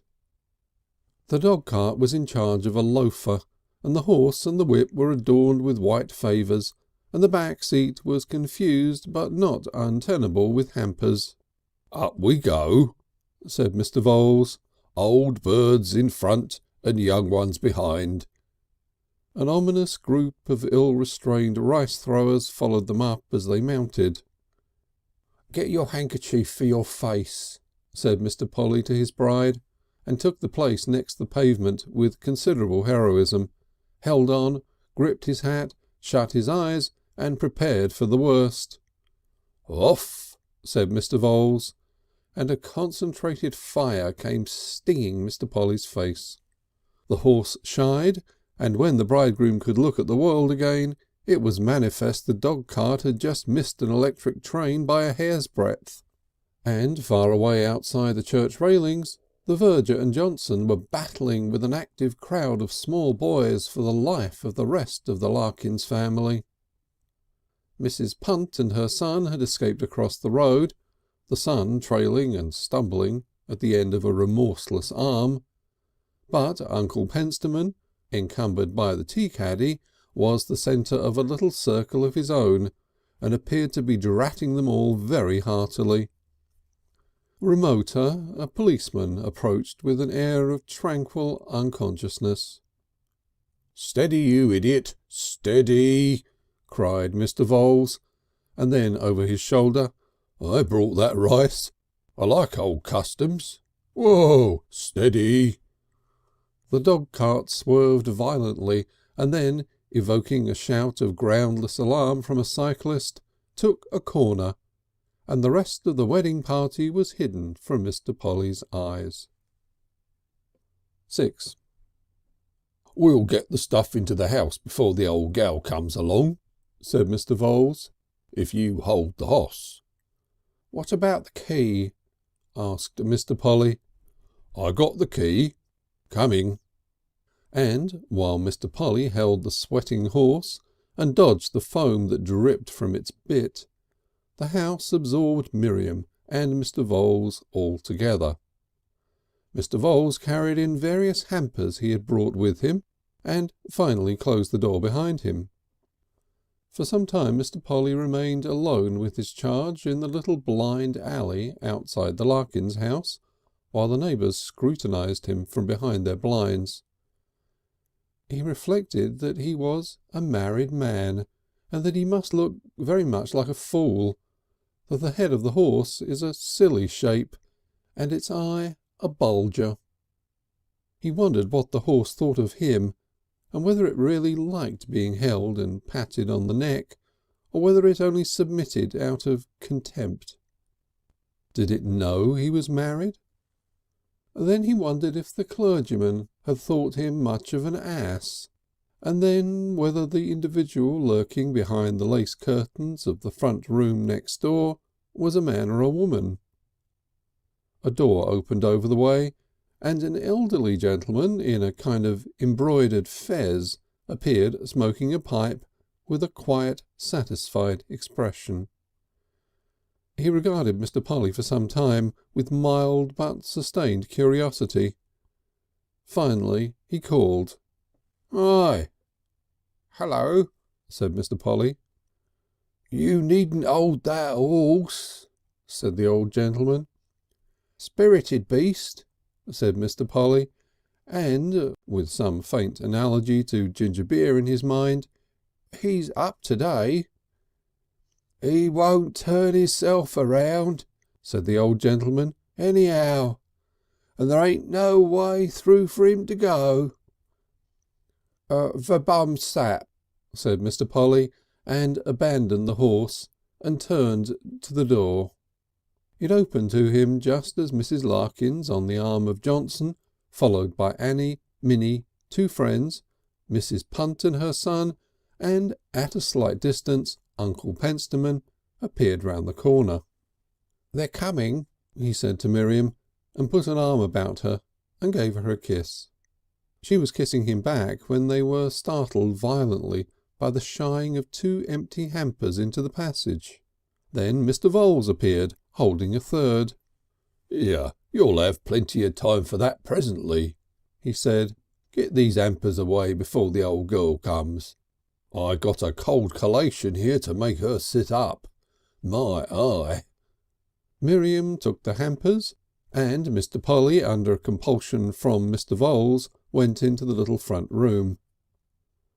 A profuse pie and a large ham had been added to the modest provision of Mrs. Larkins, and a number of select-looking bottles shouldered the bottle of sherry and the bottle of port she had got to grace the feast. They certainly went better with the iced wedding cake in the middle. Mrs. Voules, still impassive, stood by the window regarding these things with faint approval. "Makes it look a bit thicker, eh?" said Mr. Voules, and blew out both his cheeks and smacked his hands together violently several times. "Surprised the old girl no end." He stood back and smiled and bowed with arms extended as the others came clustering at the door. "Why, Uncle Voules!" cried Annie with a rising note. It was his reward. And then came a great wedging and squeezing and crowding into the great room. Nearly everyone was hungry, and eyes brightened at the sight of the pie and the ham and the convivial array of bottles.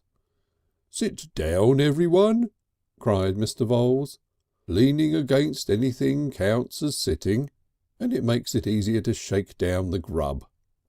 Two friends from Miriam's place of business came into the room among the first, and then wedged themselves so hopelessly against Johnson in an attempt to get out again and take off their things upstairs that they abandoned the attempt. Amid the struggle Mr. Polly saw Uncle Pentstemon relieve himself of his parcel by giving it to the bride. "Here," he said, and handed it to her. "Wedding present," he explained, and added with a confidential chuckle, "I never thought I'd have to give you one, ever." "Who says steak and kidney pie?" bawled Mr. Voules. "Who says steak and kidney pie? You have a drop of old Tommy, Martha. That's what you want to steady you. Sit down, everyone, and don't all speak at once. Who said steak and kidney pie?" "Vocificeracious," whispered Mr. Polly. "Convivial vociferations." "Bit of ham with it?" shouted Mr. Voules, poising a slice of ham on his knife. "Anyone have a bit of ham with it? Won't that little man of yours, Mrs. Punt, won't he have a bit of ham? And now, ladies and gentlemen," said Mr. Voules, still standing and dominating the crammed roomful, "now you've got your plates filled, and something I can warrant you good in your glasses, what about drinking the health of the bride?" "Eat a bit first," said Uncle Pentstemon, speaking with his mouth full, amidst murmurs of applause. "Eat a bit first." And so they did, and the plates clattered and the glasses chinked. Mr. Polly stood shoulder to shoulder with Johnson for a while. "In for it," said Mr. Polly cheeringly. "Cheer up, old man, and peck a bit. No reason why you shouldn't eat, you know." The Punt boy stood on Mr. Polly's boots for a minute, struggling violently against the compunction of Mrs. Punt's grip. "Pie," said the Punt boy. "Pie." "You sit here and have ham, my lord," said Mrs. Punt, prevailing.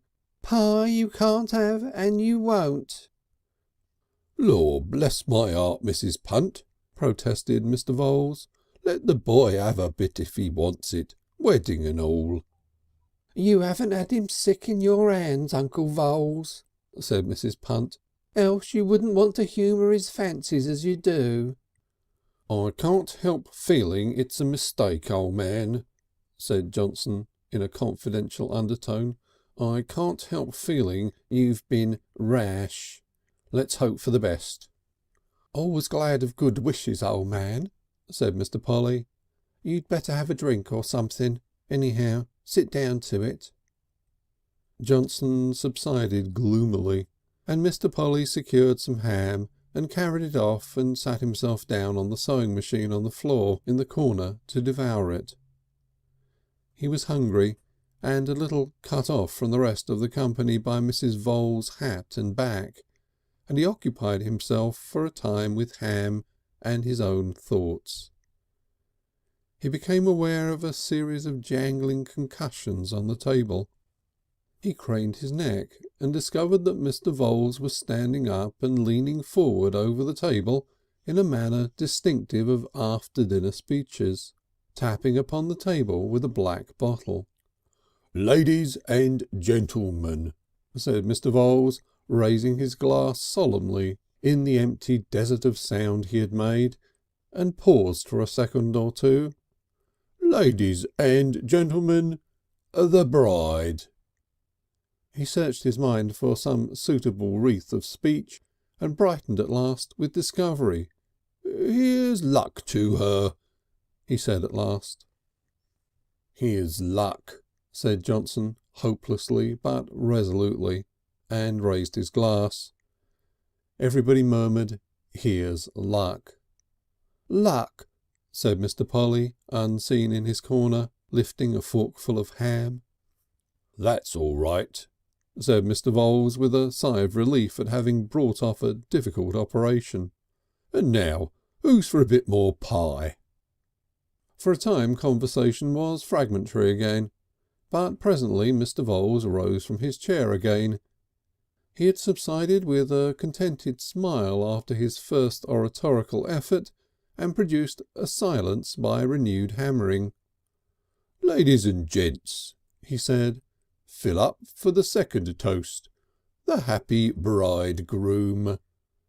He stood for half a minute searching his mind for the apt phrase that came at last in a rush. "Here's luck to him," said Mr. Voules. "Luck to him," said everyone, and Mr. Polly, standing up behind Mrs. Voules, bowed amiably amidst enthusiasm. "He may say what he likes," said Mrs. Larkins. "He's got luck. That girl's a treasure of treasures and always has been.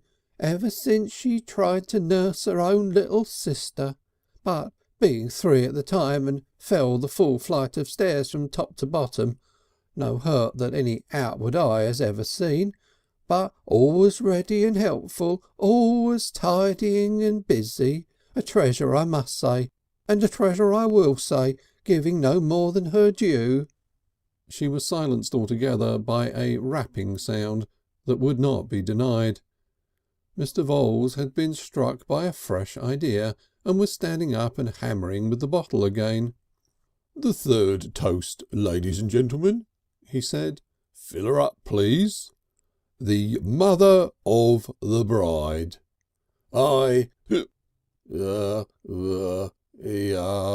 Ladies and gem, here's luck to her." End of chapter 6, section 3. Chapter 6, section 4. The dingy little room was stuffy and crowded to its utmost limit, and Mr. Polly's skies were dark with the sense of irreparable acts. Everybody seemed noisy and greedy and doing foolish things. Miriam, still in that unbecoming hat, for presently they had to start off to the station together, sat just beyond Mrs. Punt and her son, doing her share in the hospitalities, and ever and again glancing at him with a deliberately encouraging smile. Once she leant over the back of the chair to him and whispered cheeringly, "Soon be together now." Next to her sat Johnson, profoundly silent, and then Annie, talking vigorously to a friend. Uncle Pentstemon was eating voraciously opposite, but with a kindling eye for Annie. Mrs. Larkins sat next to Mr. Voules. She was unable to eat a mouthful, she declared. It would choke her. But ever and again Mr. Voules wooed her to swallow a little drop of liquid refreshment. There seemed to be a lot of rice upon everybody, in their hats and hair and the folds of their garments. Presently Mr. Voules was hammering the table for the 4th time in the interests of the best man. All feasts came to an end at last, and the break-up of things was precipitated by alarming symptoms on the part of Master Punt. He was taken out hastily after a whispered consultation, and since he had got into the corner between the fireplace and the cupboard, that meant everyone moving to make way for him. Johnson took the opportunity to say, "Well, so long," to anyone who might be listening, and disappeared. Mr. Polly found himself smoking a cigarette and walking up and down outside in the company of Uncle Pentstemon, while Mr. Voules replaced bottles in hampers and prepared for departure, and the womenkind of the party crowded upstairs with the bride. Mr. Polly felt taciturn, but the events of the day had stirred the mind of Uncle Pentstemon to speech, so he spoke discursively and disconnectedly, a little heedless of his listener, as wise old men will. "They do say," said Uncle Pentstemon, "one funeral makes many.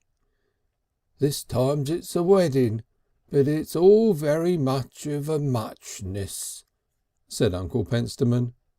"Am do get in my teeth nowadays," said Uncle Pentstemon. "I can't understand it. 'Tisn't like there was nuppets or strings or such in 'am. It's a plain food. Oh, that's better," he said at last. "You got to get married," said Uncle Pentstemon. "Some has, some ain't. I done it long before I was your age. It ain't for me to blame you. You can't help being the marrying sort any more than me. It's natural, like poaching or drinking or wind in the stomach. You can't help it, and there you are. As for the good of it, there ain't no particular good in it as I can see. It's a toss-up. The hotter come, the sooner cold, but they all gets tired of it sooner or later. I ain't no grounds to complain. 2 I've had and buried, and might have had a third, and never no worried with kids, never. You done well not to have the big gal, I will say that for you. She's a gadabout grinny, she is, if ever was. A gadabout grinny. Mucked up my mushroom beds to rights, she did, and I haven't forgotten it. Got the feet of a centipede, she has. All over everything, and neither with your leave nor by your leave, like straying in a pea patch.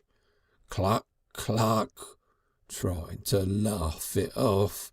Poor, I laughed her off, I did. Dratted lumping baggage. For a while he mused malevolently upon Annie and routed out a reluctant crumb from some coy sitting out place in his tooth. "Women's a toss-up," said Uncle Pentstemon. "Prize packets they are, and you can't tell what's in 'em till you take 'em home and undone 'em.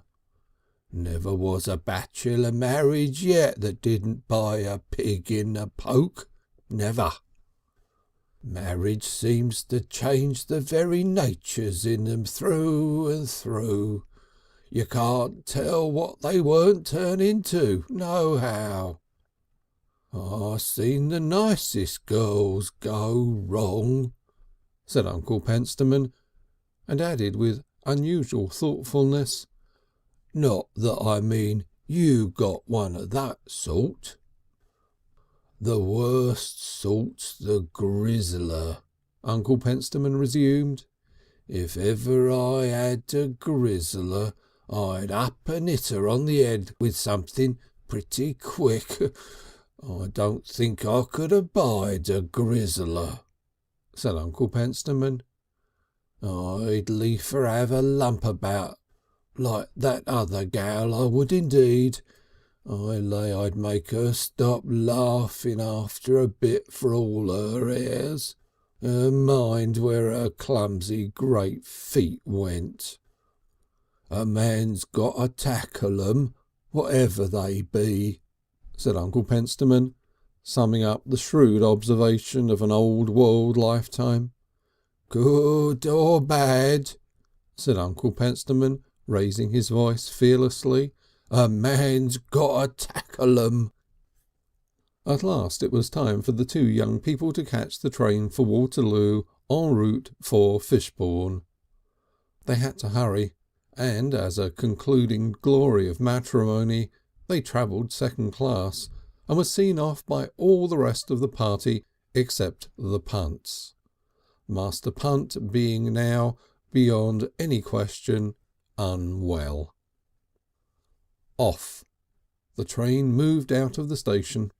Mr. Polly remained waving his hat and Mrs. Polly her handkerchief until they were hidden under the bridge. The dominating figure to the last was Mr. Voules. He had followed them along the platform, waving the equestrian grey hat and kissing his hand to the bride. They subsided into their seats. "Got a compartment to ourselves anyhow," said Mrs. Polly after a pause. Silence for a moment. "The rice he must have bought, pounds and pounds." Mr. Polly felt round his collar at the thought. "Ain't you going to kiss me, Alfred, now we're alone together?" He roused himself to sit forward, hands on knees, cocked his hat over one eye, and assumed an expression of avidity becoming to the occasion. "Never," he said, "ever," and feigned to be selecting a place to kiss with great discrimination. "Come here," he said, and drew her to him. "Be careful of my hat," said Mrs. Polly, yielding awkwardly. End of chapter 6. Chapter 7. The Little Shop at Fishbourne. Section 1. For 15 years Mr. Polly was a respectable shopkeeper in Fishbourne. Years they were in which every day was tedious, and when they were gone it was as if they had gone in a flash. But now Mr. Polly had good looks no more. He was, as I have described him in the beginning of this story, 37 and fattish, in a not very healthy way, dull and yellowish about the complexion, and with discontented wrinklings round his eyes. He sat on the stile above Fishbourne, and cried to the heavens above him, "Oh, rotten, beastly, silly hole!"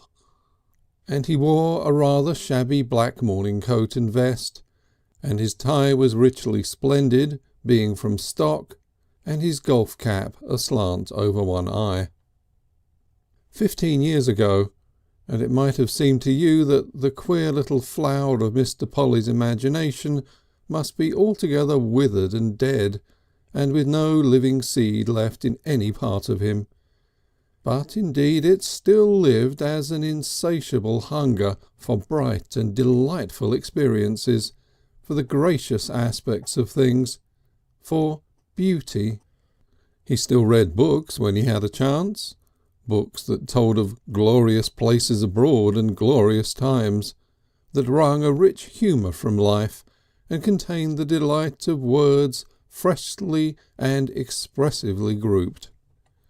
But alas, there are not many such books, and for the newspapers and the cheap fiction that abounded more and more in the world, Mr. Polly had little taste. There was no epithet in them, and there was no one to talk to, as he loved to talk, and he had to mind his shop. It was a reluctant little shop from the beginning. He had taken it to escape the doom of Johnson's choice, because Fishbourne had a hold upon his imagination. He had disregarded the ill-built, cramped rooms behind it in which he would have to lurk and live, the relentless limitations of its dimensions, the inconvenience of an underground kitchen that must necessarily be the living room in winter, the narrow yard behind, giving upon the yard of the Royal Fishbourne Hotel, the tiresome sitting and waiting for custom, the restricted prospects of trade. He had visualised himself and Miriam first as at breakfast on a clear bright winter morning amidst a tremendous smell of bacon, and then as having muffins for tea. He had also thought of sitting on the beach on Sunday afternoons, and of going for a walk in the country behind the town, and picking marguerites and poppies. But in fact Miriam and he were extremely cross at breakfast, and it didn't run to muffins at tea, and she didn't think it looked well, she said, to go traipsing about the country on Sundays. It was unfortunate that Miriam never took to the house from the first. She didn't like it when she saw it, and liked it less when she explored it. "There's too many stairs," she said, "and the coal being indoors will make a lot of work." "Didn't think of that," said Mr. Polly, following her round. "It'll be a hard house to clean," said Miriam. "White paint's all very well in its way," said Miriam, "but it shows the dirt something fearful. Better have had it nicely grained." "There's a kind of place here," said Mr. Polly, "where we might have some flowers in pots." "Not me," said Miriam. "I've had enough trouble with Minnie and her musk." They stayed for a week in a cheap boarding house before they moved in. They'd bought some furniture in Stampton, mostly second-hand, but with new cheap cutlery and china and linen, and they had supplemented this from the Fishbourne shops. Miriam, relieved from the hilarious associations of home, developed a meagre and serious quality of her own, and went about with knitted brows, pursuing some ideal of having everything right. Mr. Polly gave himself to the arrangement of the shop with a certain zest, and whistled a great deal until Miriam appeared and said it went through her head.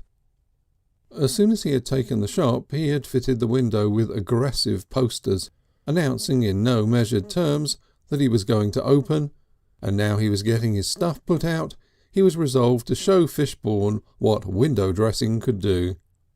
He meant to give them boater straws, imitation Panamas, bathing dresses with novelties in stripes, light flannel shirts, summer ties, and ready-made flannel trousers for men, youths and boys.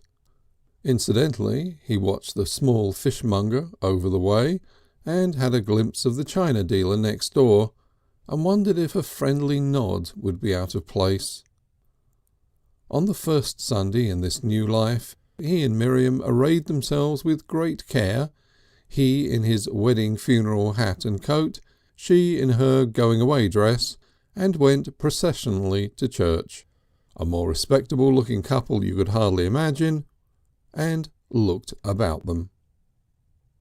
Things began to settle down next week into their places.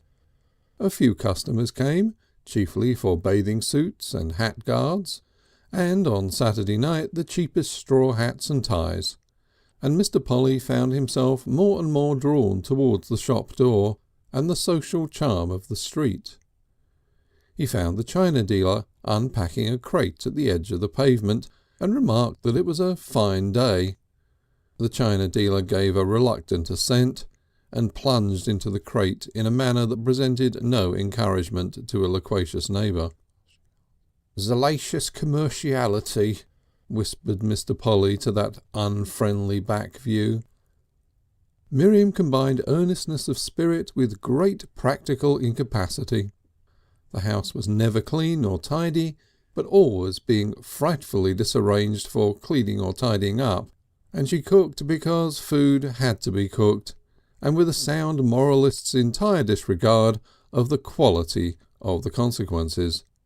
The food came from her hands done rather than improved, and looking as uncomfortable as savages clothed under duress by a missionary with a stock of outsizes. Such food is too apt to behave resentfully, rebel and work obi. She ceased to listen to her husband's talk from the day she married him, and ceased to unwrinkle the kink in her brow at his presence, giving herself up to mental states that had the quality of secret preoccupation. And she developed an idea for which perhaps there was legitimate excuse, that he was lazy. He seemed to stand about in the shop a great deal, to read, an indolent habit, and presently to seek company for talking.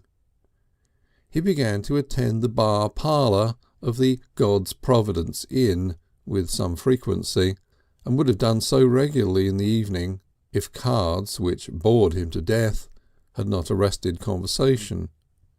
But the perpetual foolish variation of the permutations and combinations of 2 and 50 cards, taken 5 at a time, and the meagre surprises and excitement that ensue, had no charms for Mr. Polly's mind, which was at once too vivid in its impressions and too easily fatigued. It was soon manifest that the shop paid only in the least exacting sense, and Miriam did not conceal her opinion that he ought to bestir himself and do things, though what he was to do was hard to say. You see, when you have sunken your capital in a shop, you do not very easily get it out again. If customers will not come to you cheerfully and freely, the law sets limits upon the compulsion you may exercise. You cannot pursue people about the streets of a watering place, compelling them either by threats or importunity to buy flannel trousers. Additional sources of income for a tradesman are not always easy to find. Wintershed, at the bicycle and gramophone shop to the right, played the organ in the church, and Clamp of the toy shop was a pew opener, and so forth. Gamble, the greengrocer, waited at table, and his wife cooked, and Carter, the watchmaker, left things to his wife, while he went about the world winding clocks. But Mr. Polly had none of these arts, and wouldn't, in spite of Miriam's quietly persistent protests, get any other. And on summer evenings he would ride his bicycle about the country, and if he discovered a sale where there were books, he would, as often as not, waste half the next day in going over again to acquire a job lot of them, haphazard, and bring them home tied about with a string, and hide them from Miriam under the counter in the shop. That is a heartbreaking thing for any wife with a serious investigatory turn of mind to discover. She was always thinking of burning these finds, but her natural turn for economy prevailed with her. The books he read during those 15 years. He read everything he got except theology, and as he read his little unsuccessful circumstances vanished, and the wonders of life returned to him. The routine of reluctant getting up, opening shop, pretending to dust it with zest, breakfasting with a shop egg underdone or overdone, or a herring raw or charred, and coffee made Miriam's way and full of little particles, the return to the shop, the morning paper, the standing at the door saying "How do" to passers-by, or getting a bit of gossip or watching unusual visitors, all these things vanished as the auditorium of a theatre vanishes when the stage is lit. He acquired hundreds of books at last, old dusty books, books with torn covers and broken covers, fat books whose backs were naked string and glue, an inimical litter to Miriam. There was, for example, the Voyages of La Perouse, with many careful, explicit woodcuts and the frankest revelations of the ways of the 18th century sailorman, homely, adventurous, drunken, incontinent and delightful, until he floated smooth and slow, with all sails set and mirrored in the glassy water, until his head was full of the thought of shining, kindly, brown-skinned women who smiled at him and wreathed his head with unfamiliar flowers.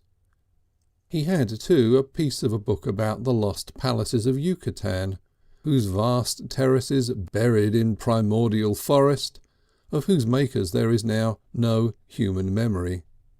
With La Perouse he linked the Island Nights Entertainments, and it never palled upon him that in the dusky stabbing of the Island of Voices something poured over the stabber's hands like warm tea. Queer, incommunicable joy it is, the joy of the vivid phrase that turns the statement of the horridest fact to beauty. And another book which had no beginning for him was the second volume of the travels of the Abbés Hue and Gabet. He followed those two sweet souls from their lessons in Tibetan under Sandura the Bearded, who called them donkeys to their infinite benefit and stole their store of butter, through 100 misadventures to the very heart of Lhasa, and it was a thirst in him that was never quenched to find the other volume, and whence they came, and who in fact they were. He read Fenimore Cooper and Tom Cringle's Log side by side with Joseph Conrad, and dreamt of the many-hued humanities of the East and West Indies, until his heart ached to see those sun-soaked lands before he died. Conrad's prose had a pleasure for him that he was never able to define, a peculiar deep-coloured effect. He found too one day among the pile of soiled sixpenny books at Port Burdock, to which place he sometimes rode on his ageing bicycle, Bart Kennedy's A Sailor Tramp, all written in livid jerks, and had for ever after a kindlier and more understanding eye for every burly rough who slouched through Fishbourne High Street. Sterne he read with a wavering appreciation and some perplexity, but, except for the Pickwick Papers, for some reason that I do not understand, he never took at all kindly to Dickens. Yet he liked Lever and Thackeray's Catherine, and all Dumas until he got to the Vicomte de Bragelonne. I am puzzled by his insensibility to Dickens, and I record it, as a good historian should, with an admission of my perplexity. It is much more understandable that he had no love for Scott, and I suppose it was because of his ignorance of the proper pronunciation of words that he infinitely preferred any prose to any metrical writing. A book he browsed over with recurrent pleasure was Waterton's Wanderings in South America. He would even amuse himself by inventing descriptions of other birds in the Wartonian manner, new birds that he invented, birds with peculiarities that made him chuckle when they occurred to him. He tried to make Rusper the ironmonger share his joy. He read Bates, too, about the Amazon, but when he discovered that you could not see one bank from the other, he lost, through some mysterious action of the soul that again I cannot understand, at least a tithe of the pleasure he had taken in that river. But he read all sorts of things. A book of old Celtic stories collected by Joyce charmed him, and Milford's Tales of Old Japan, and a number of paper-covered volumes, Tales from Blackwood, that he had acquired at Easewood, remained a standby. He developed a quite considerable acquaintance with the plays of William Shakespeare, and in his dreams he wore cinque cento or Elizabethan clothing, and walked about a stormy, ruffling, taverning, teeming world. Great land of sublimated things, thou world of books, happy asylum, refreshment and refuge from the world of every day. The essential thing of those 15 long years of shopkeeping is Mr. Polly, well athwart the counter of his rather ill-lit shop, lost in a book, or rousing himself with a sigh to attend to business. Meanwhile he got little exercise. Indigestion grew with him until it ruled all his moods. He fattened and deteriorated physically. Moods of distress invaded and darkened his skies. Little things irritated him more and more, and casual laughter ceased in him. His hair began to come off until he had a large bald space at the back of his head.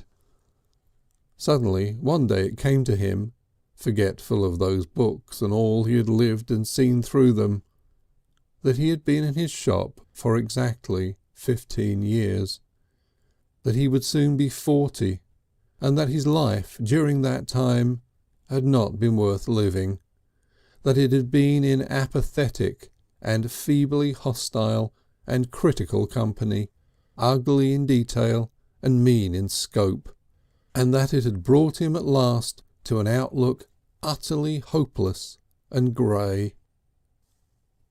End of chapter 7, section 1. Chapter 7, section 2.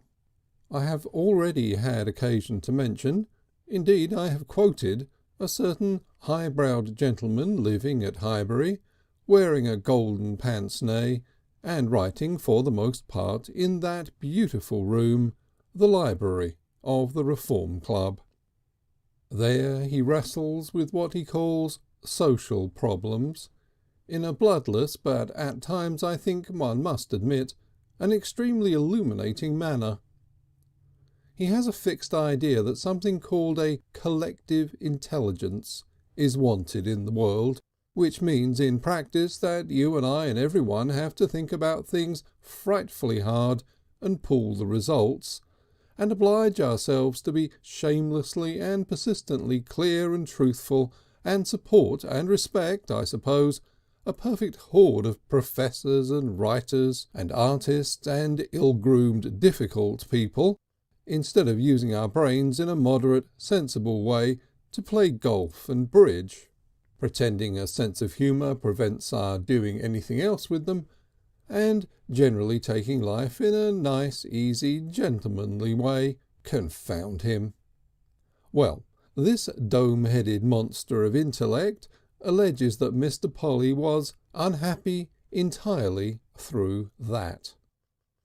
"A rapidly complicating society," he writes, "which as a whole declines to contemplate its future or face the intricate problems of its organisation, is in exactly the position of a man who takes no thought of dietary or regimen, who abstains from baths and exercises, and gives his appetites free play.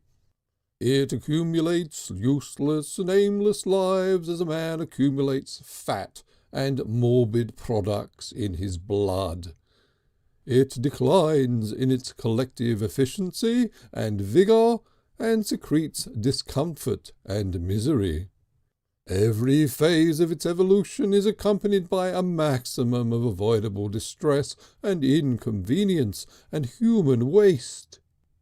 Nothing can better demonstrate the collective dullness of our community, the crying need for a strenuous intellectual renewal, than the consideration of that vast mass of useless, uncomfortable, undereducated, undertrained, and altogether pitiable people we contemplate when we use that inaccurate and misleading term, the lower middle class.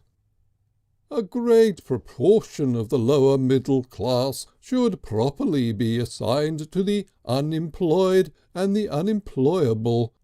They are only not that because the possession of some small hoard of money, savings during a period of wage earning, an insurance policy or such like capital, prevents a direct appeal to the rates.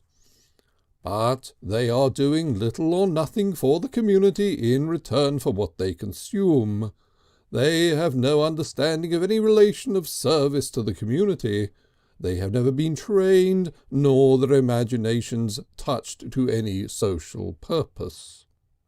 A great proportion of small shopkeepers, for example, are people who have, through the inefficiency that comes from inadequate training and sheer aimlessness, or improvements in machinery or the drift of trade, been thrown out of employment, and who set up in needless shops as a method of eking out the savings upon which they count.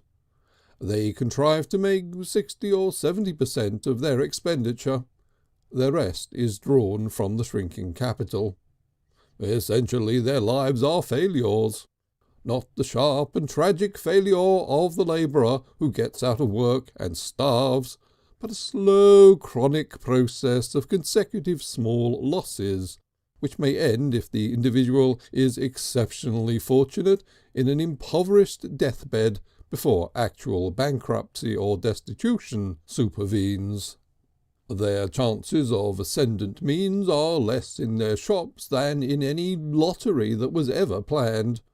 The secular development of transit and communications has made the organisation of distributing businesses upon large and economical lines inevitable.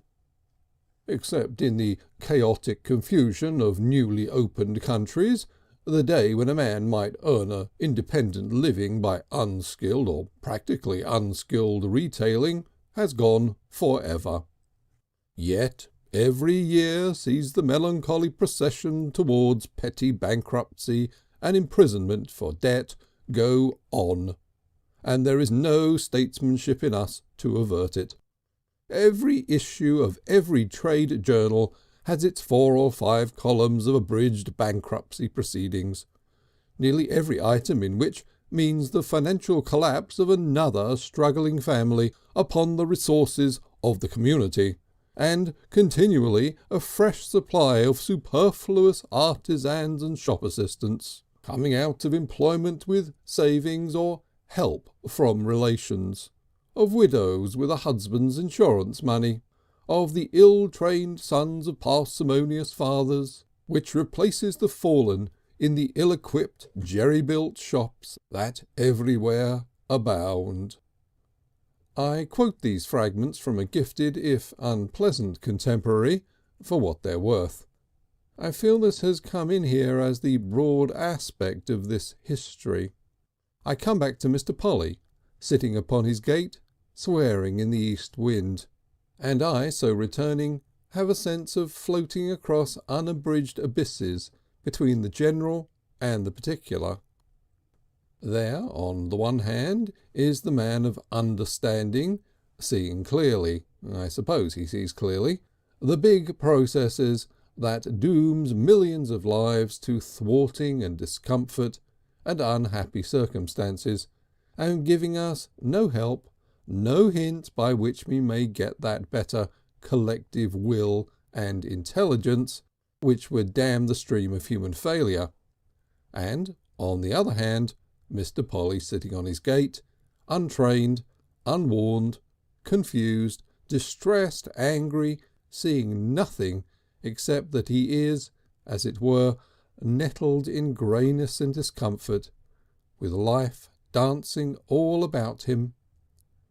Mr. Polly, with a capacity for joy and beauty at least as keen and subtle as yours or mine. I have hinted that our mother England had equipped Mr. Polly for the management of his internal concerns no whit better than she had for the direction of his external affairs.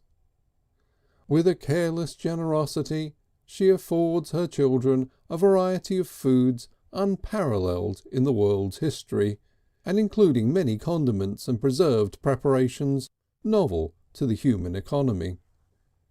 And Miriam did the cooking. Mr. Polly's system, like a confused and ill-governed democracy, had been brought to a state of perpetual clamour and disorder, demanding now evil and unsuitable internal satisfactions, such as pickles and vinegar and the crackling on pork, and now vindictive external expression, war and bloodshed throughout the world, so that Mr. Polly had been led into hatred and a series of disagreeable quarrels with his landlord, his wholesalers, and most of his neighbours.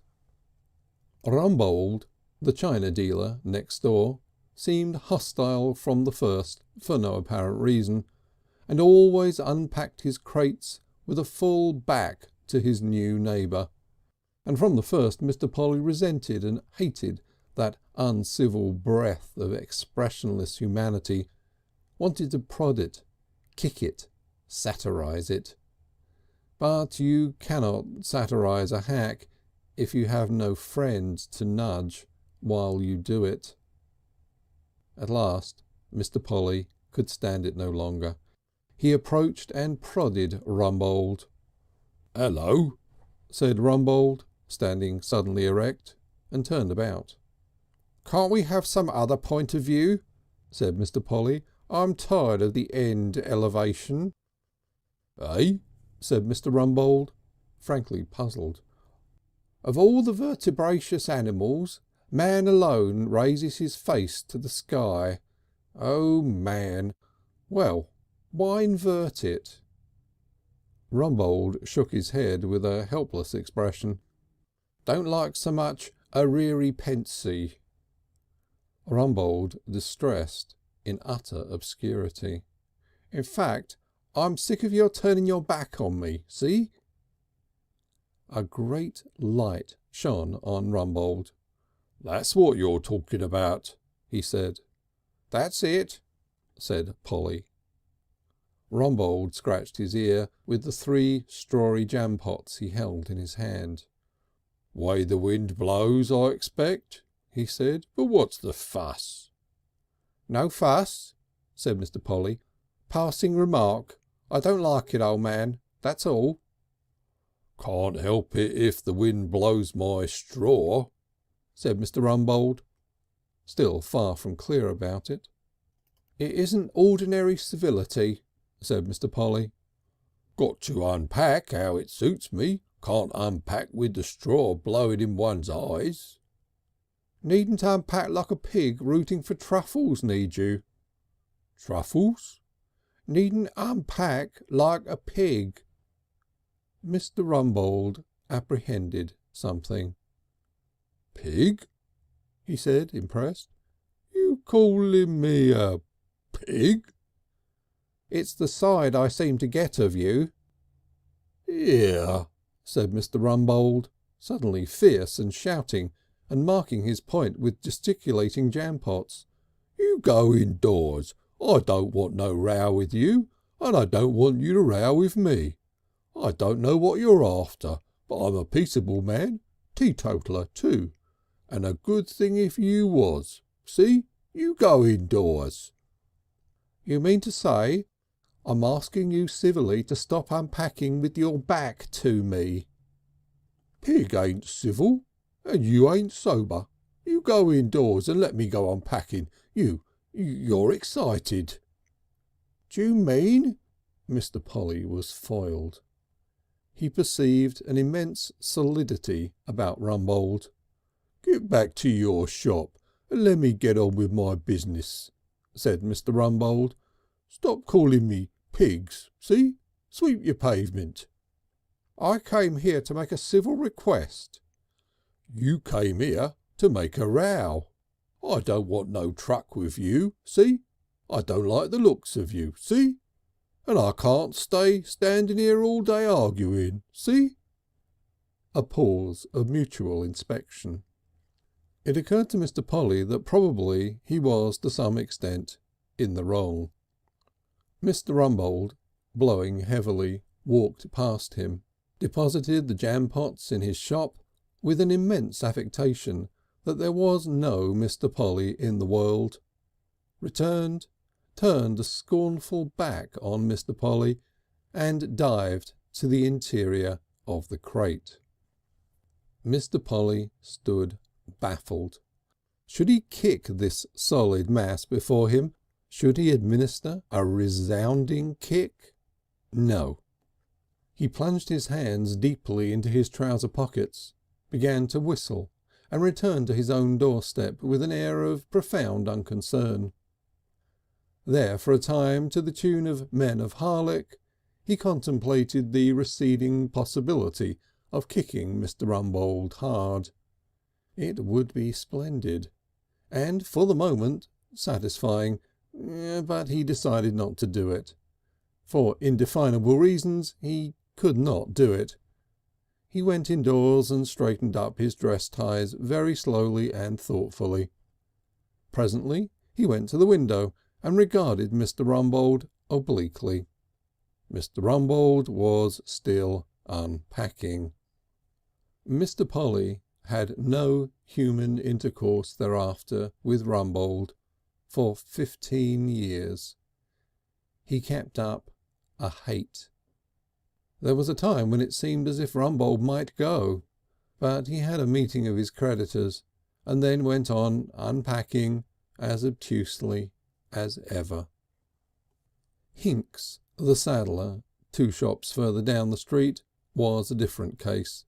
Hinks was the aggressor, practically. Hinks was a sporting man in his way, with that taste for checks in costume and tight trousers which is, under Providence, so mysteriously and invariably associated with equestrian proclivities. At first Mr. Polly took to him as a character, became frequent in the God's Providence Inn under his guidance, stood and was stood drinks, and concealed a great ignorance of horses, until Hinks became urgent for him to play billiards or bet. Then Mr. Polly took to evading him, and Hinks ceased to conceal his opinion that Mr. Polly was in reality a softish sort of flat. He did not, however, discontinue conversation with Mr. Polly. He would come along to him whenever he appeared at his door and converse about sport and women and fisticuffs and the pride of life with an air of extreme initiation, until Mr. Polly felt himself the faintest underdeveloped imitation of a man that ever had hovered on the verge of non-existence.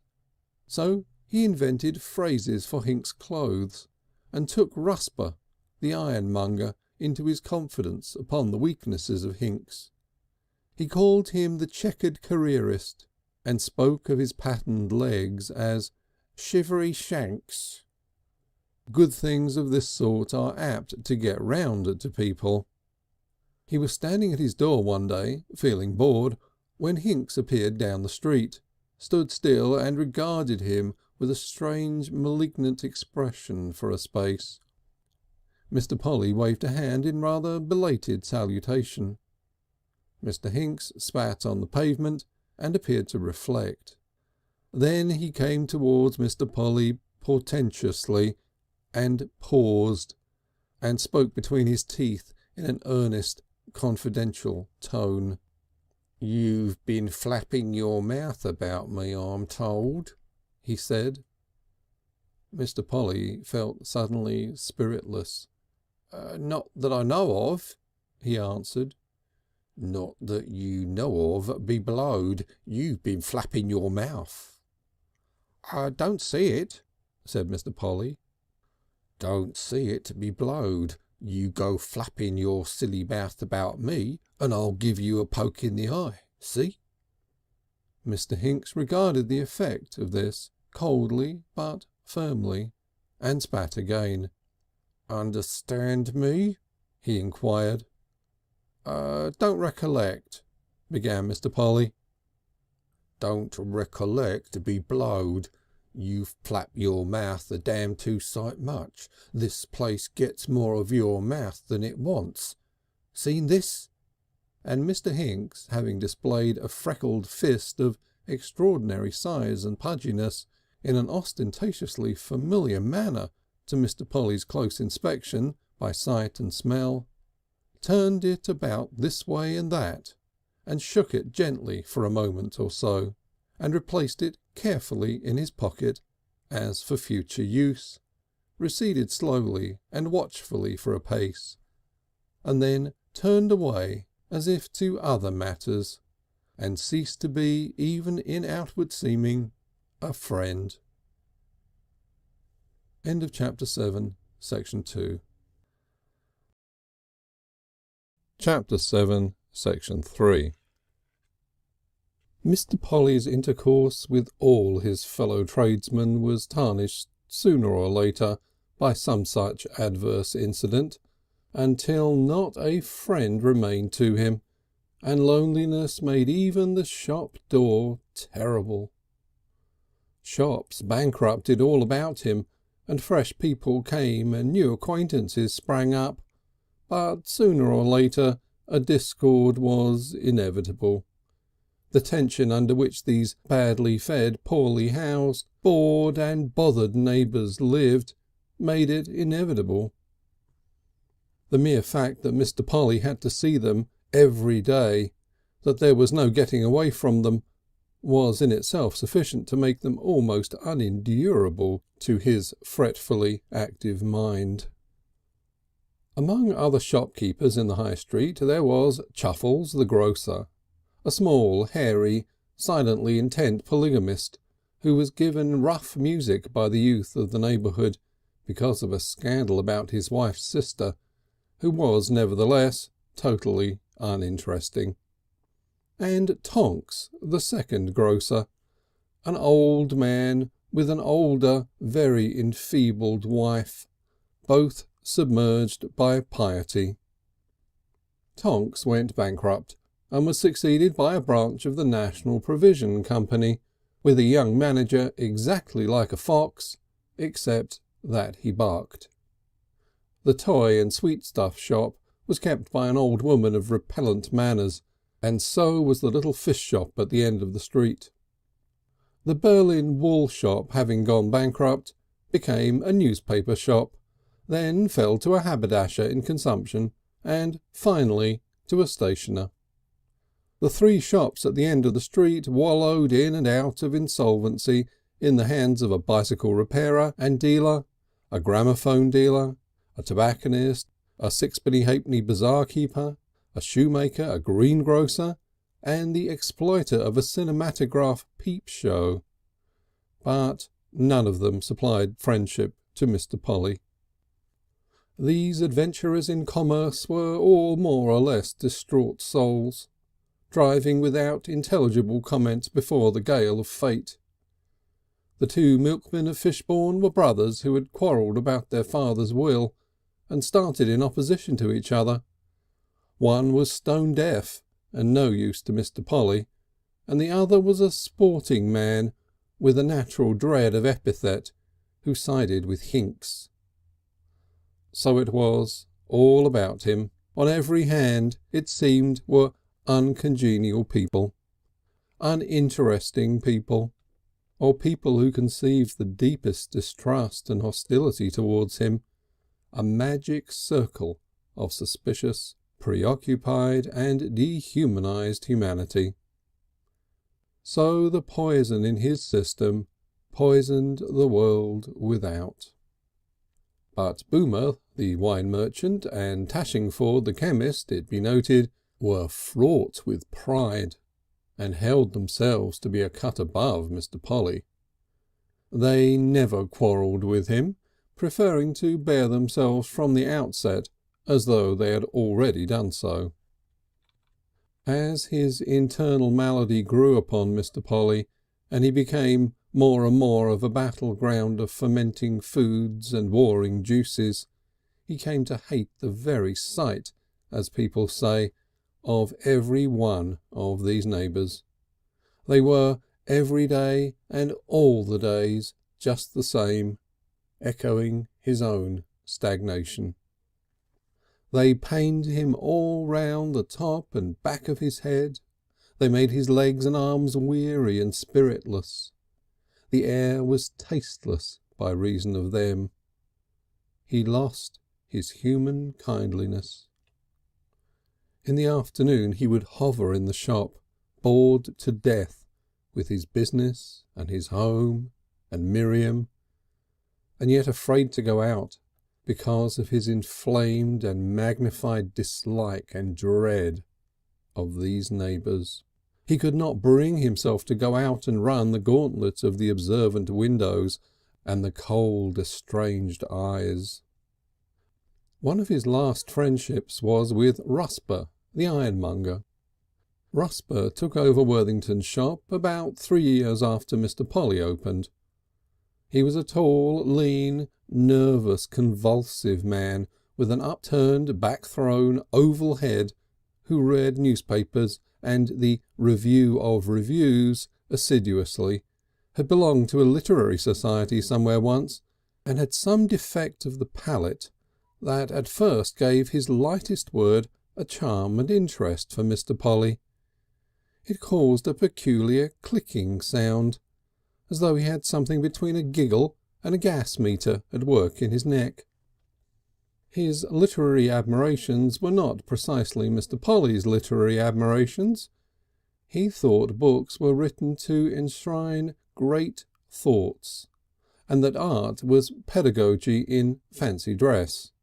He had no sense of phrase or epithet or richness of texture, but still he knew there were books, and he was full of large, windy ideas of the sort he called modern thought, and he seemed needlessly and helplessly concerned about the welfare of the race.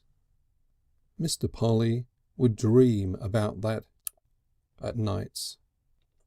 It seemed to that undesirable mind of his that Rusper's head was the most egg-shaped head he had ever seen.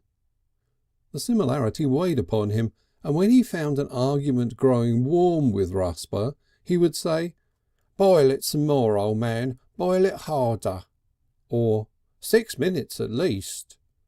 Allusions Rusper could never make head nor tail of, and got at last to disregard as a part of Mr. Polly's general eccentricity. For a long time that little tendency threw no shadow over their intercourse, but it contained within it the seeds of an ultimate disruption. Often during the days of this friendship Mr. Polly would leave his shop and walk over to Mr. Rusper's establishment and stand in his doorway and inquire, "Well, old man, how's the mind of the age working?" and get quite an hour of it, and sometimes Mr. Rusper would come into the outfitter's shop with "Heard the latest?" and spend the rest of the morning. Then Mr. Rusper married, and he married very inconsiderately a woman who was totally uninteresting to Mr. Polly. A coolness grew between them from the first intimation of her advent. Mr. Polly couldn't help thinking when he saw her that she drew her hair back from her forehead a great deal too tightly, and that her elbows were angular. His desire not to mention these things in the apt terms that welled up so richly in his mind made him awkward in her presence, and that gave her an impression that he was hiding some guilty secret from her. She decided he must have a bad influence upon her husband, and she made it a point to appear whenever she heard him talking to Rusper. One day they became a little heated about the German peril. "I lay they'll invade us," said Rusper. "Not a bit of it. William's not the acacious sort." "You'll see, old man." "Just what I shan't do." "Before 5 years are out." "Not it." "Yes." "No." "Yes." "I'll boil it hard," said Mr. Polly. And then he looked up and saw Mrs. Rusper standing behind the counter, half hidden by a trophy of spades and garden shears and a knife cleaning machine, and by her expression he knew instantly that she understood. The conversation paled, and presently Mr. Polly withdrew. After that estrangement increased steadily. Mr. Rusper ceased altogether to come over to the outfitters, and Mr. Polly called upon the ironmonger only with the completest air of casualness. And everything they said to each other led now to flat contradiction and raised voices. Rusper had been warned in vague and alarming terms that Mr. Polly insulted and made game of him. He couldn't discover exactly where, and so it appeared to him that every word of Mr. Polly's might be an insult, meriting his resentment, meriting it none the less because it was masked and cloaked. Soon Mr. Polly's calls upon Mr. Rusper ceased also, and then Mr. Rusper, pursuing incomprehensible lines of thought, became afflicted with a specialised short-sightedness that applied only to Mr. Polly. He would look in other directions when Mr. Polly appeared, and his large oval face assumed an expression of conscious serenity and deliberate happy unawareness that would have maddened a far less irritable person than Mr. Polly. It evoked a strong desire to mock and ape, and produced in his throat a cough of singular scornfulness, more particularly when Mr. Rusper also assisted with an assumed unconsciousness that was all his own. Then one day Mr. Polly had a bicycle accident. His bicycle was now very old, and it is one of the concomitants of a bicycle's senility that its free wheel should one day obstinately cease to be free.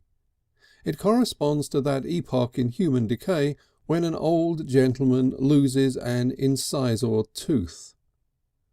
It happened just as Mr. Polly was approaching Mr. Rusper's shop, and the untoward chance of a motor car trying to pass a wagon on the wrong side gave Mr. Polly no choice but to get on the pavement and dismount.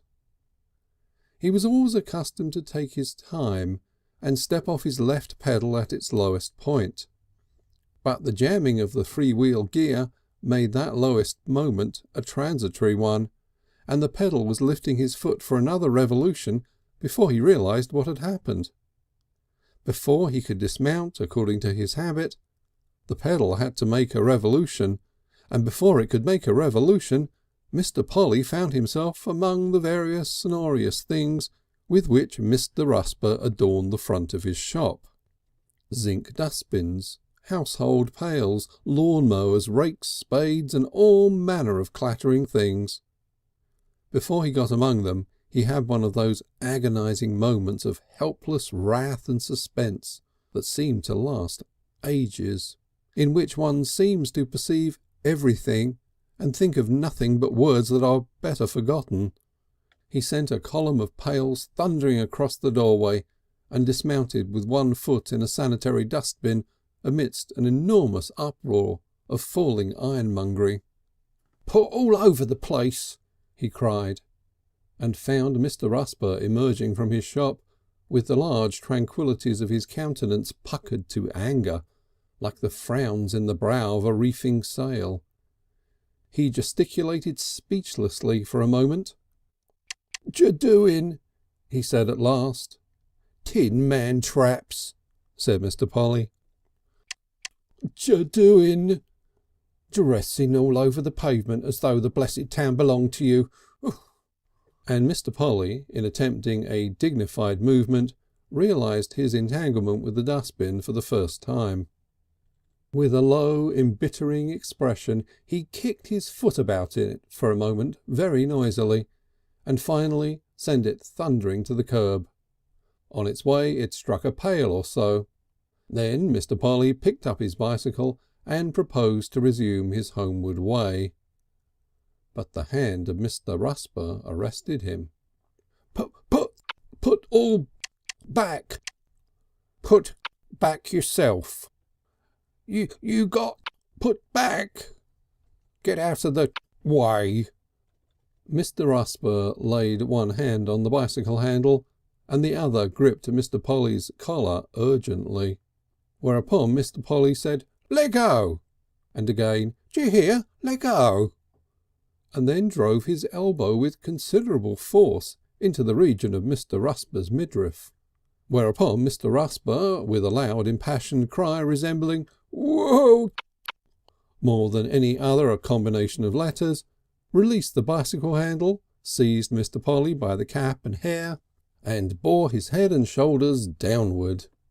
Thereat Mr. Polly, emitting such words as everyone knows and nobody prints, butted his utmost into the concavity of Mr. Rusper, entwined a leg about him, and after terrific moments of swaying instability, fell headlong beneath him amidst the bicycles and pails. There on the pavement these inexpert children of a pacific age, untrained in arms and uninured to violence, abandoned themselves to amateurish and absurd efforts to injure and hurt one another, of which the most palpable consequence were dusty backs, ruffled hair and torn and twisted collars. Mr. Polly by accident got his finger into Mr. Rusper's mouth and strove earnestly for some time to prolong that aperture in the direction of Mr. Rusper's ear, before it occurred to Mr. Rusper to bite him, and even then he didn't bite very hard, while Mr. Rusper concentrated his mind almost entirely on an effort to rub Mr. Polly's face on the pavement, and their positions bristled with chances of the deadliest sort. They didn't from first to last draw blood. Then it seemed to each of them that the other had become endowed with many hands and several voices and great accessions of strength. They submitted to fate and ceased to struggle. They found themselves torn apart and held up by outwardly scandalised and inwardly delighted neighbours, and invited to explain what it was all about. "I've got to put 'em all back," panted Mr. Rusper, in the expert grasp of Hinks. "Merely asked him to put 'em back." Mr. Polly was under restraint of little Clamp of the toy shop, who was holding his hands in a complex and uncomfortable manner that he afterwards explained to Wintershed was a combination of something romantic called jiu-jitsu and something less romantic called the police grip. "Pails," explained Mr. Polly in breathless fragments, "all over the road. Pails bungs up the streets with his pails. Look at 'em. Deliberately rode into my goods. Constantly annoying me," said Mr. Rusper. They were both tremendously earnest and reasonable in their manner. They wished everyone to regard them as responsible and intellectual men acting for the love of right and the enduring good of the world. They felt they must treat this business as a profoundly and publicly significant affair. They wanted to explain and orate and show the entire necessity of everything they had done. Mr. Polly was convinced that he had never been so absolutely correct in all his life as when he planted his foot in the sanitary dustbin. And Mr. Rusper considered his clutch at Mr. Polly's hair as one of the faultless impulses in an otherwise undistinguished career. But it was clear in their minds that they might easily become ridiculous if they were not careful, if for a second they stepped over the edge of the high spirit and pitiless dignity they had hitherto maintained. At any cost, they perceived, they must not become ridiculous. Mr. Chuffles, the scandalous grocer, joined the throng about the principal combatants, mutely as became an outcast, and with a sad, distressed, helpful expression picked up Mr. Polly's bicycle. Gamble's summer errand boy, moved by example, restored the dustbin and pails to their self-respect. He ought to pick 'em up," protested Mr. Rusper. "What's it all about?" said Mr. Hinks for the third time, shaking Mr. Rusper gently. "Has he been calling you names?" "Simply ran into his pails as anyone might," said Mr. Polly, "and out he comes and scrags me." "Assault," said Mr. Rusper. "He assaulted me," said Mr. Polly. "Jumped into my dustbin," said Mr. Rusper. "That assault, or isn't it?"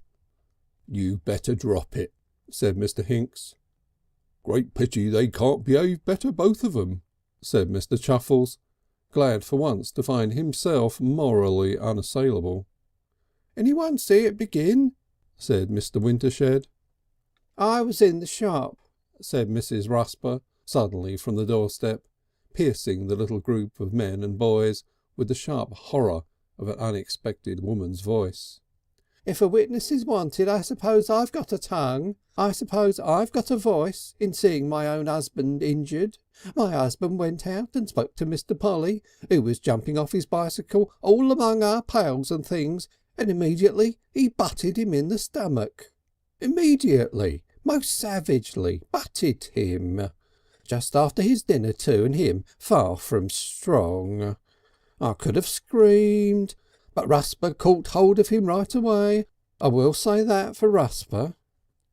"I'm going," said Mr. Polly suddenly, releasing himself from the Anglo-Japanese grip and holding out his hands for his bicycle.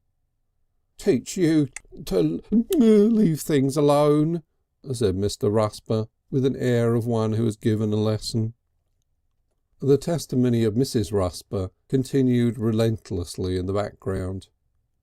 "You'll hear from me through a summons," said Mr. Polly, preparing to wheel his bicycle. "Me too," said Mr. Rusper. Someone handed Mr. Polly a collar. "This yours?" Mr. Polly investigated his neck. "I suppose it is. Anyone seen a tie?" A small boy produced a grimy strip of spotted blue silk. "Human life isn't safe with you," said Mr. Polly as a parting shot. "Yours isn't," said Mr. Rusper. And they got small satisfaction out of the bench, which refused altogether to perceive the relentless correctitude of the behaviour of either party, and reproved the eagerness of Mrs. Rusper, speaking to her gently, firmly but exasperatingly as "my good woman," and telling her to answer the question, answer the question. "Seems to me," said the chairman, when binding them over to keep the peace, "you can't behave like respectable tradesmen. Seems a great pity. Bad example to the young and all that. Don't do any good to the town. Don't do any good to yourselves, don't do any manner of good, to have all the tradesmen in the place scrapping about the pavement of an afternoon. Think we're letting you off easily this time, and hope it will be a warning to you. Don't expect men of your position to come up before us. Very regrettable affair, eh?" He addressed the latter inquiry to his two colleagues. "Oh, exactly, said the colleague to the right. Said Mr. Rusper. But the disgust that overshadowed Mr. Polly's being as he sat upon the stile had other and profounder justification than his quarrel with Rusper and the indignity of appearing before the county bench. He was, for the first time in his business career, short with his rent for the approaching quarter day, and so far as he could trust his own bandling of figures, he was £60 or £70 on the wrong side of solvency. And that was the outcome of 15 years of passive endurance of dullness throughout the very best years of his life. What would Miriam say when she learned this and was invited to face the prospect of exile, heaven knows what sort of exile, from their present home? She would grumble and scold and become limply unhelpful, he knew, and none the less so because he could not help things. She would say he ought to have worked harder, and 100 such exasperating, pointless things. Such thoughts as these require no aid from undigested cold pork and cold potatoes and pickles to darken the soul, and with these aids his soul was black indeed. "May as well have a bit of a walk," said Mr. Polly at last, after nearly intolerable meditations, and sat round and put a leg over the stile. He remained still for some time before he brought over the other leg. "Kill myself," he murmured at last. It was an idea that came back to his mind nowadays with a continually increasing attractiveness, more particularly after meals. Life, he felt, had no further happiness to offer him. He hated Miriam, and there was no getting away from her whatever may betide. And for the rest, there was toil and struggle with a failing heart and dwindling courage to sustain that dreary duologue. "Life's insured," said Mr. Polly. "Place is insured. I don't see as it does any harm to her or anyone." He stuck his hands in his pockets. "Needn't hurt much," he said. He began to elaborate a plan. He found it quite interesting, elaborating his plan. His countenance became less miserable and his pace quickened. There is nothing so good in all the world for melancholia as walking, and the exercise of the imagination in planning something presently to be done, and soon the wrathful wretchedness had vanished from Mr. Polly's face. He would have to do the thing secretly and elaborately, because otherwise there might be difficulties about the life insurance. He began to scheme how he could circumvent that difficulty. He took a long walk, for after all, what is the good of hurrying back to shop when you're not only insolvent but very soon to die? His dinner and the east wind lost their sinister hold upon his soul, and when at last he came back along the Fishbourne High Street, his face was unusually bright, and the craving hunger of the dyspeptic was returning.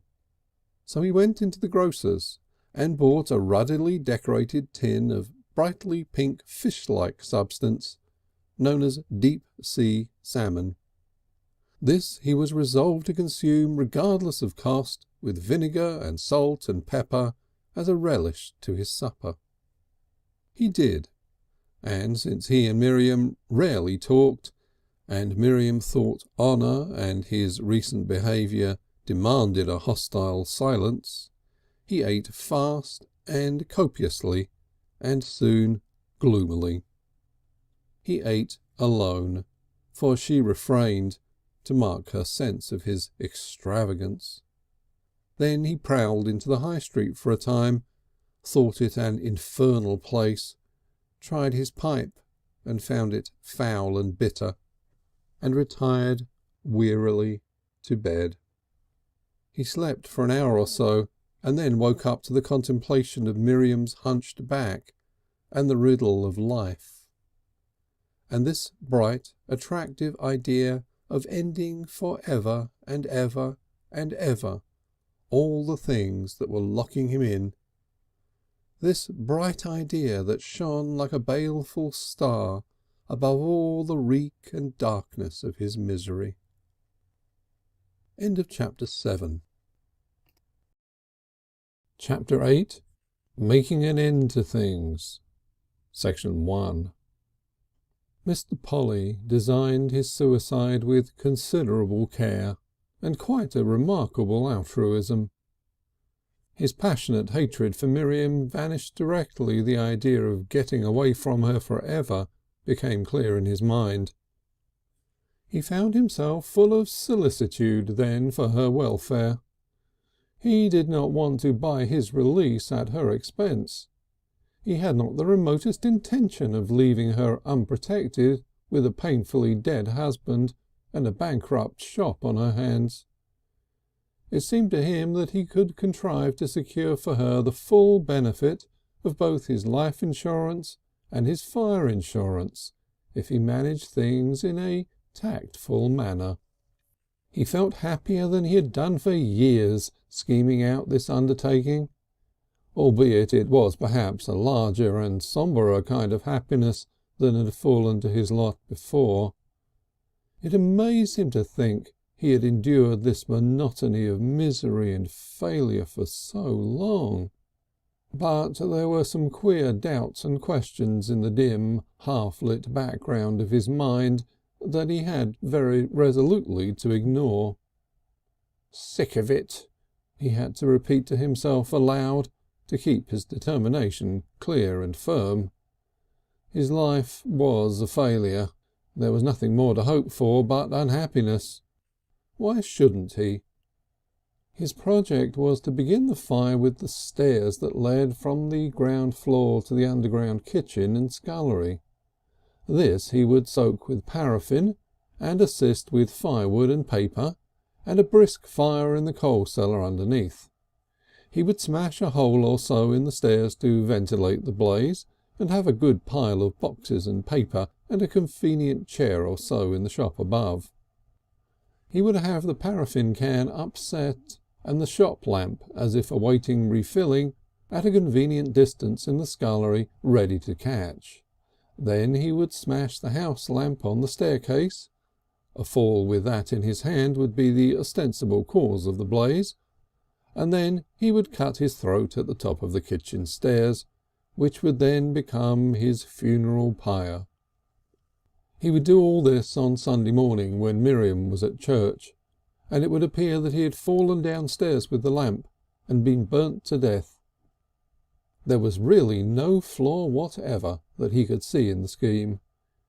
He was quite sure he knew how to cut his throat, deep at the side, but not to saw at the windpipe, and he was reasonably sure it wouldn't hurt him very much, and then everything would be at an end. There was no particular hurry to get the thing done, of course, and meantime he occupied with various possible variations of the scheme. It needed a dry and dusty east wind, a Sunday dinner of exceptional virulence, a conclusive letter from Conk, Maybridge, Goole and Gabbitas, his principal and urgent creditors, and a conversation with Miriam arising out of arrears of rent and leading on to mutual character sketching, before Mr. Polly could be brought to the necessary pitch of despair to carry out his plans. He went for an embittering walk, and came back to find Miriam in a bad temper over the tea things, with the brewings of 3/4 of an hour in the pot, and hot buttered muffin gone leathery. He sat eating in silence, with his resolution made. "Coming to church?" said Miriam, after she had cleared away.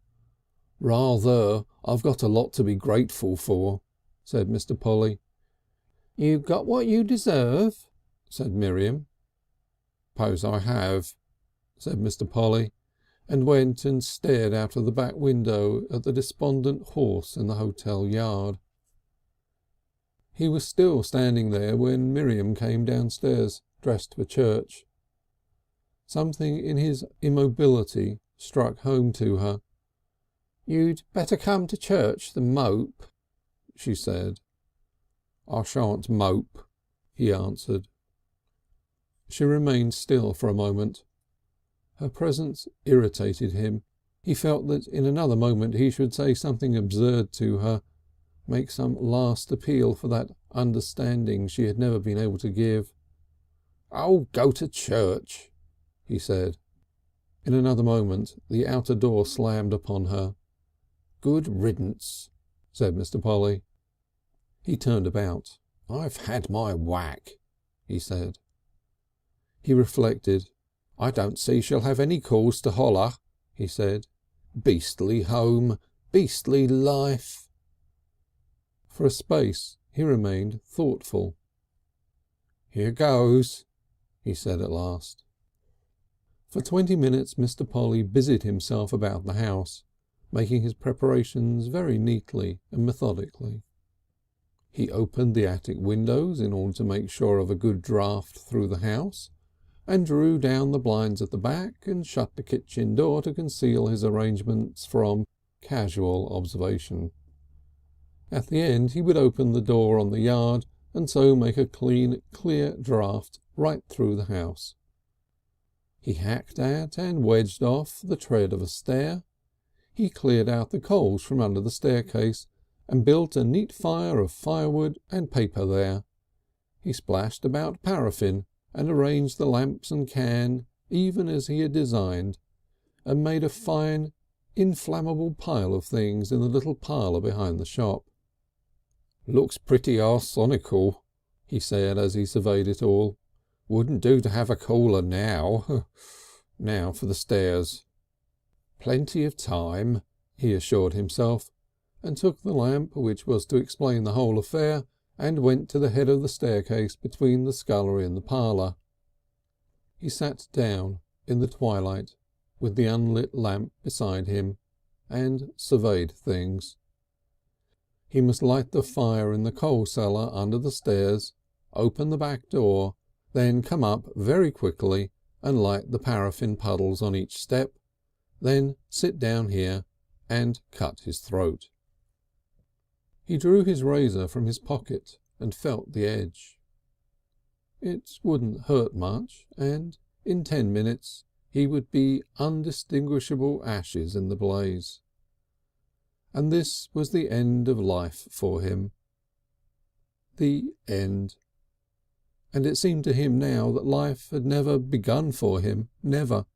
It was as if his soul had been cramped and his eyes bandaged from the hour of his birth. Why had he never insisted on the things he thought beautiful and the things he desired? Never sought them out, fought for them, taken any risk for them, died rather than abandon them. They were the things that mattered. Safety did not matter. A living did not matter, unless there were things to live for. He had been a fool, a coward and a fool. He had been fooled too, for no one had ever warned him to take a firm hold upon life. No one had ever told him of the littleness of fear, or pain, or death. But what was the good of going through it now again? It was over and done with. The clock in the back parlour pinged at the half hour. "Time," said Mr. Polly, and stood up. For an instant he battled with an impulse to put it all back hastily guiltily and abandon this desperate plan of suicide forever. But Miriam would smell the paraffin. "No way out this time, old man," said Mr. Polly, and he went slowly downstairs, matchbox in hand. He paused for 5 seconds perhaps to listen to noises in the yard of the Royal Fishbourne Hotel before he struck his match. It trembled a little in his hand. The paper blackened, and an edge of blue flame ran outward and spread. The fire burnt up readily, and in an instant the wood was crackling cheerfully. Somebody might hear. He must hurry. He lit a pool of paraffin on the scullery floor, and instantly a nest of snaky wavering blue flame became agog for prey. He went up the stairs 3 steps at a time, and one eager blue flicker in pursuit of him. He seized the lamp at the top. "Now!" he said, and flung it, smashing. The chimney broke, but the glass receiver stood the shock and rolled to the bottom. A potential bomb. Old Rumbold would hear that and wonder what it was. He'd know soon enough. Then Mr. Polly stood hesitatingly, razor in hand, and then sat down. He was trembling violently, but quite unafraid. He drew the blade lightly under one ear. Lord! But it stung like a nettle. Then he perceived a little blue thread of flame running up his leg. It arrested his attention, and for a moment he sat, razor in hand, staring at it. It must be paraffin on his trousers that had caught fire on the stairs. Of course, his legs were wet with paraffin. He smacked the flicker with his hand to put it out, and felt his leg burn as he did so, but his trousers still charred and glowed. It seemed to him necessary that he must put this out before he cut his throat. He put down the razor beside him to smack with both hands very eagerly, and as he did so a thin, tall, red flame came up through the hole in the stairs he had made, and stood quite still as it seemed, and looked at him. It was a strange looking flame, a flattish salmon colour, redly streaked. It was so queer and quiet-mannered that the sight of it held Mr. Polly agape. Woof! Went the can of paraffin below, and boiled over with stinking white fire. At the outbreak the salmon-coloured flames shivered and ducked, and then doubled and vanished, and instantly all the staircase was noisily ablaze. Mr. Polly sprang up and backwards, as though the uprushing tongues of fire were an eager pack of wolves. "Good Lord!" he cried, like a man who wakes up from a dream. He swore sharply and slapped again at a flame upon his leg. "What the deuce shall I do? I'm soaked with the confounded stuff." He had nerved himself for throat cutting, but this was fire. He wanted to delay things, to put them out for a moment while he did his business. The idea of arresting all this hurry with water occurred to him. There was no water in the little parlour and none in the shop. He hesitated for a moment whether he should not run upstairs to the bedrooms and get a ewer of water to throw on the flames. At this rate Rumbold's would be ablaze in 5 minutes. Things were going all too fast for Mr. Polly. He ran towards the staircase door, and its hot breath pulled him up sharply. Then he dashed out through his shop. The catch of the front door was sometimes obstinate. It was now, and instantly he became frantic. He rattled and stormed and felt the parlour already ablaze behind him. In another moment he was in the High Street with the door wide open. The staircase behind him was crackling now like horsewhips and pistol shots. He had a vague sense that he wasn't doing as he had proposed, but the chief thing was his sense of that uncontrolled fire within. What was he going to do? There was the fire brigade station next door but one. The Fishbourne High Street had never seemed so empty. Far off at the corner, by the God's Providence Inn, a group of 3 stiff hobbledehoys in their black best clothes conversed intermittently with Taplow, the policeman. "Hi! Hi!" bawled Mr. Polly to them. "Fire! Fire!" And struck by a horrible thought, the thought of Rumbould's deaf mother-in-law upstairs, began to bang and kick and rattle with utmost fury at Rumbould's shop door. "Hi!" he repeated. "Fire!"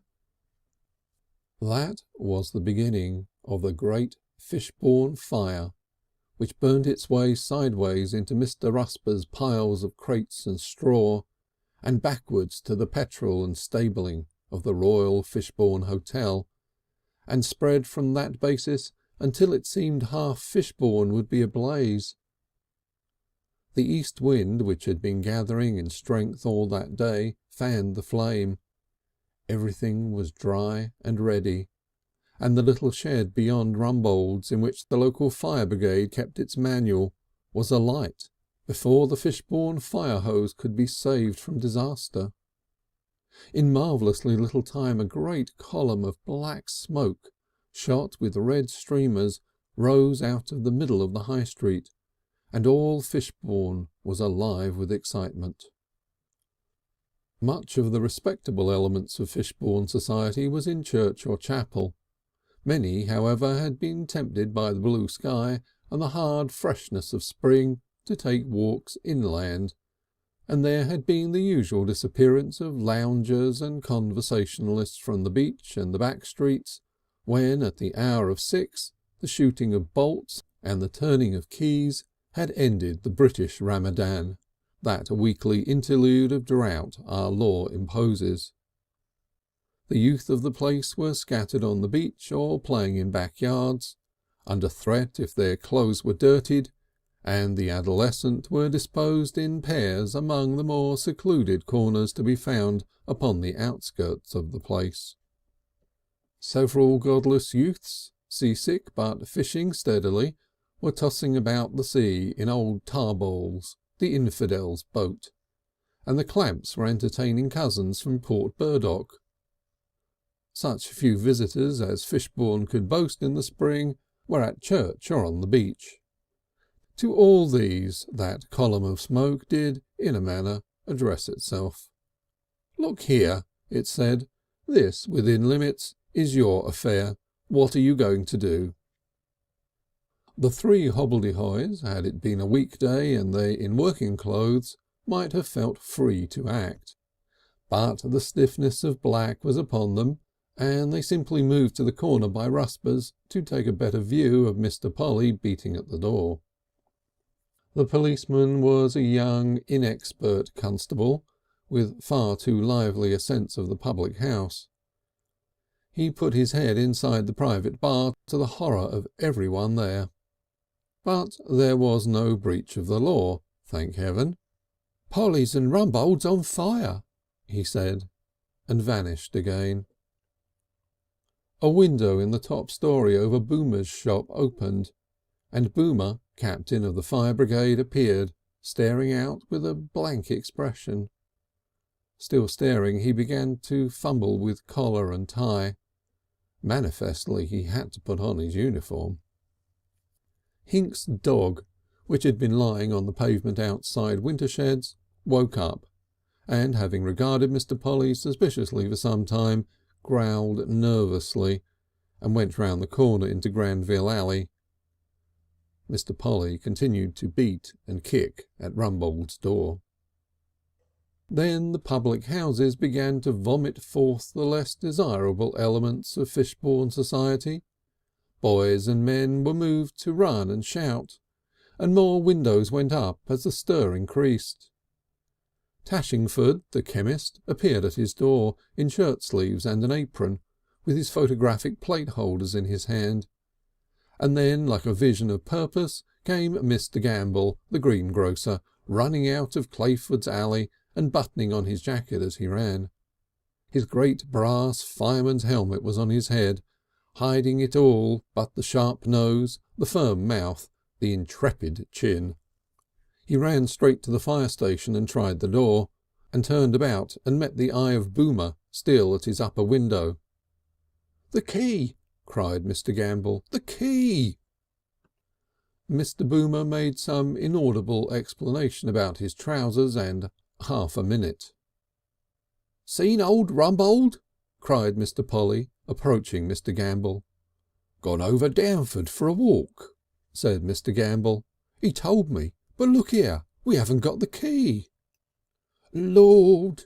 said Mr. Polly, and regarded the china shop with open eyes. He knew the old woman must be there alone. He went back to the shop front and stood surveying it in infinite perplexity. The other activities in the street did not interest him. A deaf old lady somewhere upstairs there. Precious moments passing. Suddenly he was struck by an idea, and vanished from public vision into the open door of the Royal Fishbourne Tap. And now the street was getting crowded, and people were laying their hands to this and that. Mr. Rusper had been at home reading a number of tracts upon tariff reform during the quiet of his wife's absence in church, and trying to work out the application of the whole question to ironmongery. He heard a clattering in the street, and for a time disregarded it, until a cry of "Fire!" drew him to the window. He pencil-marked the tract of Chiozza Money's that he was reading side by side with one by Mr. Holt's Schooling, made a hasty note, "Bal of Trade say 12 million," and went to look out. Instantly he opened the window and ceased to believe the fiscal question the most urgent of human affairs. "Good God!" said Mr. Rusper.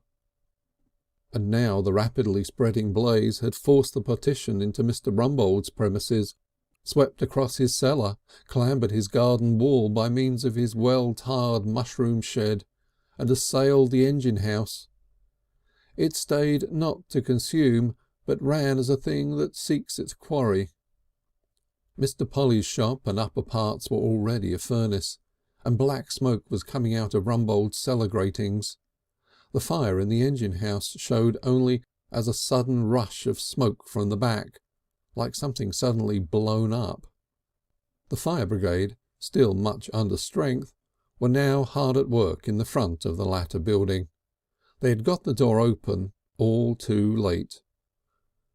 They had rescued the fire escape and some buckets, and were now lugging out their manual, with the hose already a dripping mass of molten, flaring, stinking rubber. Boomer was dancing about and swearing and shouting. This direct attack upon his apparatus outraged his sense of chivalry. The rest of the brigade hovered in a disheartened state about the rescued fire escape, and tried to piece Boomer's comments into some intelligible instruction. "Hi!" said Rusper from the window.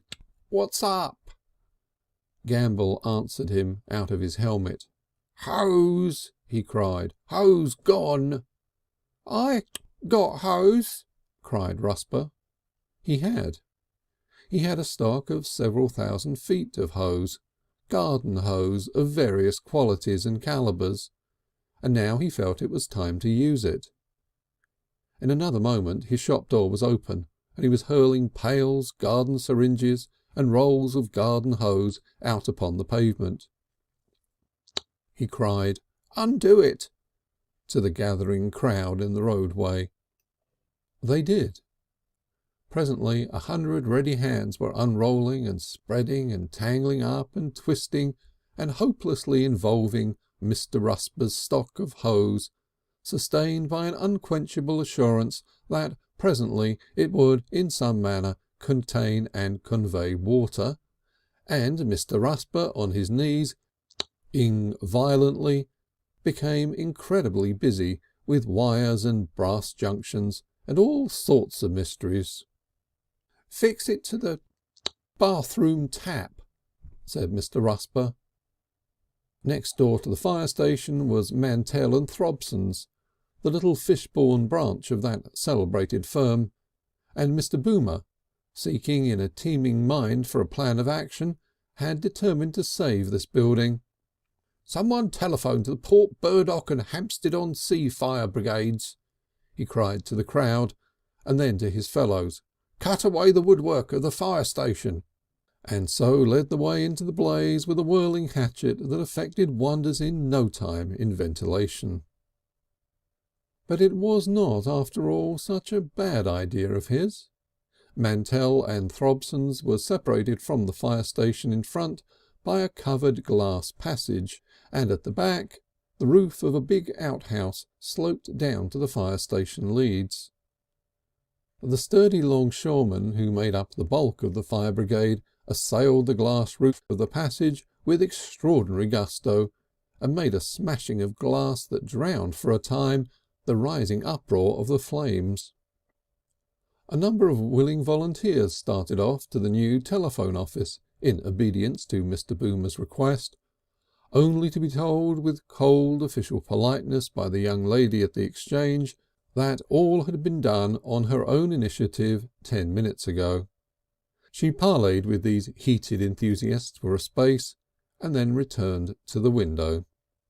And indeed the spectacle was well worth looking at.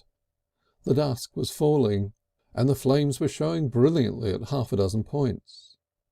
The Royal Fishbourne Hotel tap, which adjoined Mr. Polly to the west, was being kept wet by the enthusiastic efforts of a string of volunteers with buckets of water, and above, at a bathroom window, the little German waiter was busy with the garden hose. But Mr. Polly's establishment looked more like a house of fire than most houses on fire contrive to look from start to finish.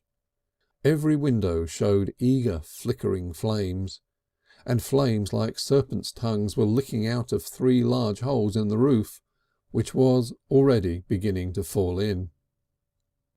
Behind, larger and abundantly spark-shot gusts of fire rose from the fodder that was now getting alight at the Royal Fishbourne Hotel stables.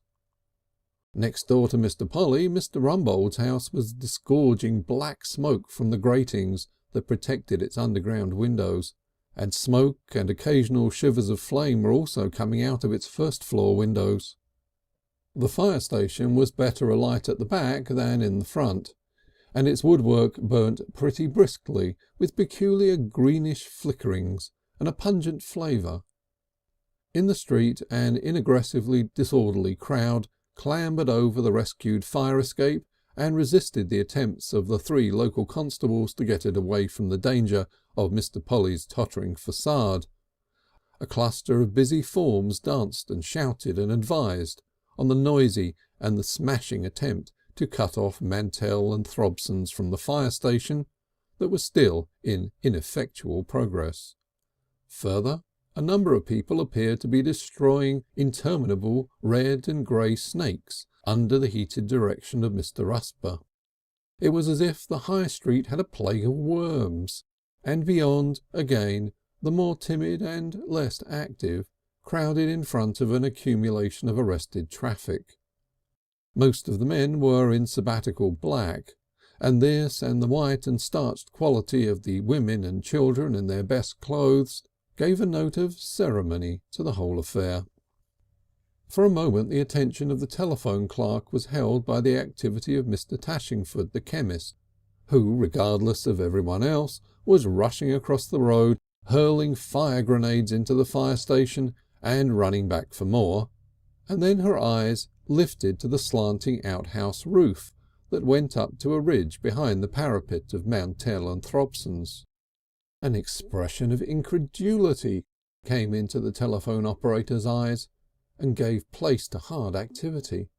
She flung up the window and screamed out, "2 people on the roof up there! 2 people on the roof!" End of section 1. Chapter 8, section 2. Her eyes had not deceived her. 2 figures which had emerged from the upper staircase window of Mr. Rumbold and had got after a perilous paddle in his cistern onto the fire station were now slowly but resolutely clambering onto the outhouse roof towards the back of the main premises of Messrs. Mantell and Throbson. They clambered slowly, and one urged and helped the other, slipping and pausing ever and again amidst a constant trickle of fragments of broken tile. One was Mr. Polly, with his hair wildly disordered, his face covered with black smudges and streaked with perspiration, and his trouser legs scorched and blackened. The other was an elderly lady, quietly but becomingly dressed in black, with small white frills at her neck and wrists, and a Sunday cap of ecru lace enlivened with a black velvet bow. Her hair was brushed back from her wrinkled brow and plastered down tightly, meeting in a small knob behind. Her wrinkled mouth bore that expression of supreme resolution common to the toothless aged. She was shaky, not with fear, but with the vibrations natural to her years, and she spoke with the slow, quavering firmness of the very aged. "I don't mind scrambling," she said with piping inflexibility, "but I can't jump and I won't jump." "Scramble then, old lady, scramble," said Mr. Polly, pulling her arm. "It's one up and two down on these blessed tiles." "It's not what I'm used to," she said. "Stick to it," said Mr. Polly. "Live and learn," and got to the ridge and grasped her arm to pull her after him. "I can't jump, mind you," she repeated, pressing her lips together. "And old ladies like me mustn't be hurried." "Well, let's get as high as possible anyhow," said Mr. Polly, urging her gently upward. "Shinning up a water spout in your line? Near as you'll get to heaven." "I can't jump," she said. "I can do anything but jump." "Hold on," said Mr. Polly, "while I give you a boost. That's wonderful." "So long as it isn't jumping." The old lady grasped the parapet above, and there was a moment of intense struggle. "Whoa!" said Mr. Polly. "Hold on. Gollies, where's she gone to?" Then an ill-mended, wavering yet very reassuring spring side boot appeared for an instant. "Thought perhaps there wasn't any roof there," he explained, scrambling up over the parapet beside her. "I've never been out on a roof before," said the old lady. "I'm all disconnected. It's very bumpy, especially that last bit. Can't we sit here for a bit and rest? I'm not the girl I used to be." "You sit here for 10 minutes," shouted Mr. Polly, "and you'll pop like a roast chestnut. Don't understand me? Roast chestnut. Pop. There ought to be a limit to deafness. Come on round to the front and see if we can find an attic window. Look at this smoke." "Nasty," said the old lady, her eyes following his gesture, puckering her face into an expression of great distaste. "Come on." "Can't hear a word you say." He pulled her arm. "Come on." She paused for a moment to relieve herself of a series of entirely unexpected chuckles. "Such goings on," she said. "I never did. Where's he going now?" and came along behind the parapet to the front of the drapery establishment. Below, the street was now fully alive to their presence, and encouraged the appearance of their heads by shouts and cheers. A sort of free fight was going on round the fire escape, order represented by Mr. Boomer and the very young policeman, and disorder by some partially intoxicated volunteers with views of their own about the manipulation of the apparatus. 2 or 3 lengths of Mr. Rusper's garden hose appeared to have twined themselves round the ladder, Mr. Polly watched the struggle with a certain impatience and glanced ever and again over his shoulder at the increasing volume of smoke and steam that was pouring up from the burning fire station. He decided to break an attic window and get in, and so tried to get down through the shop.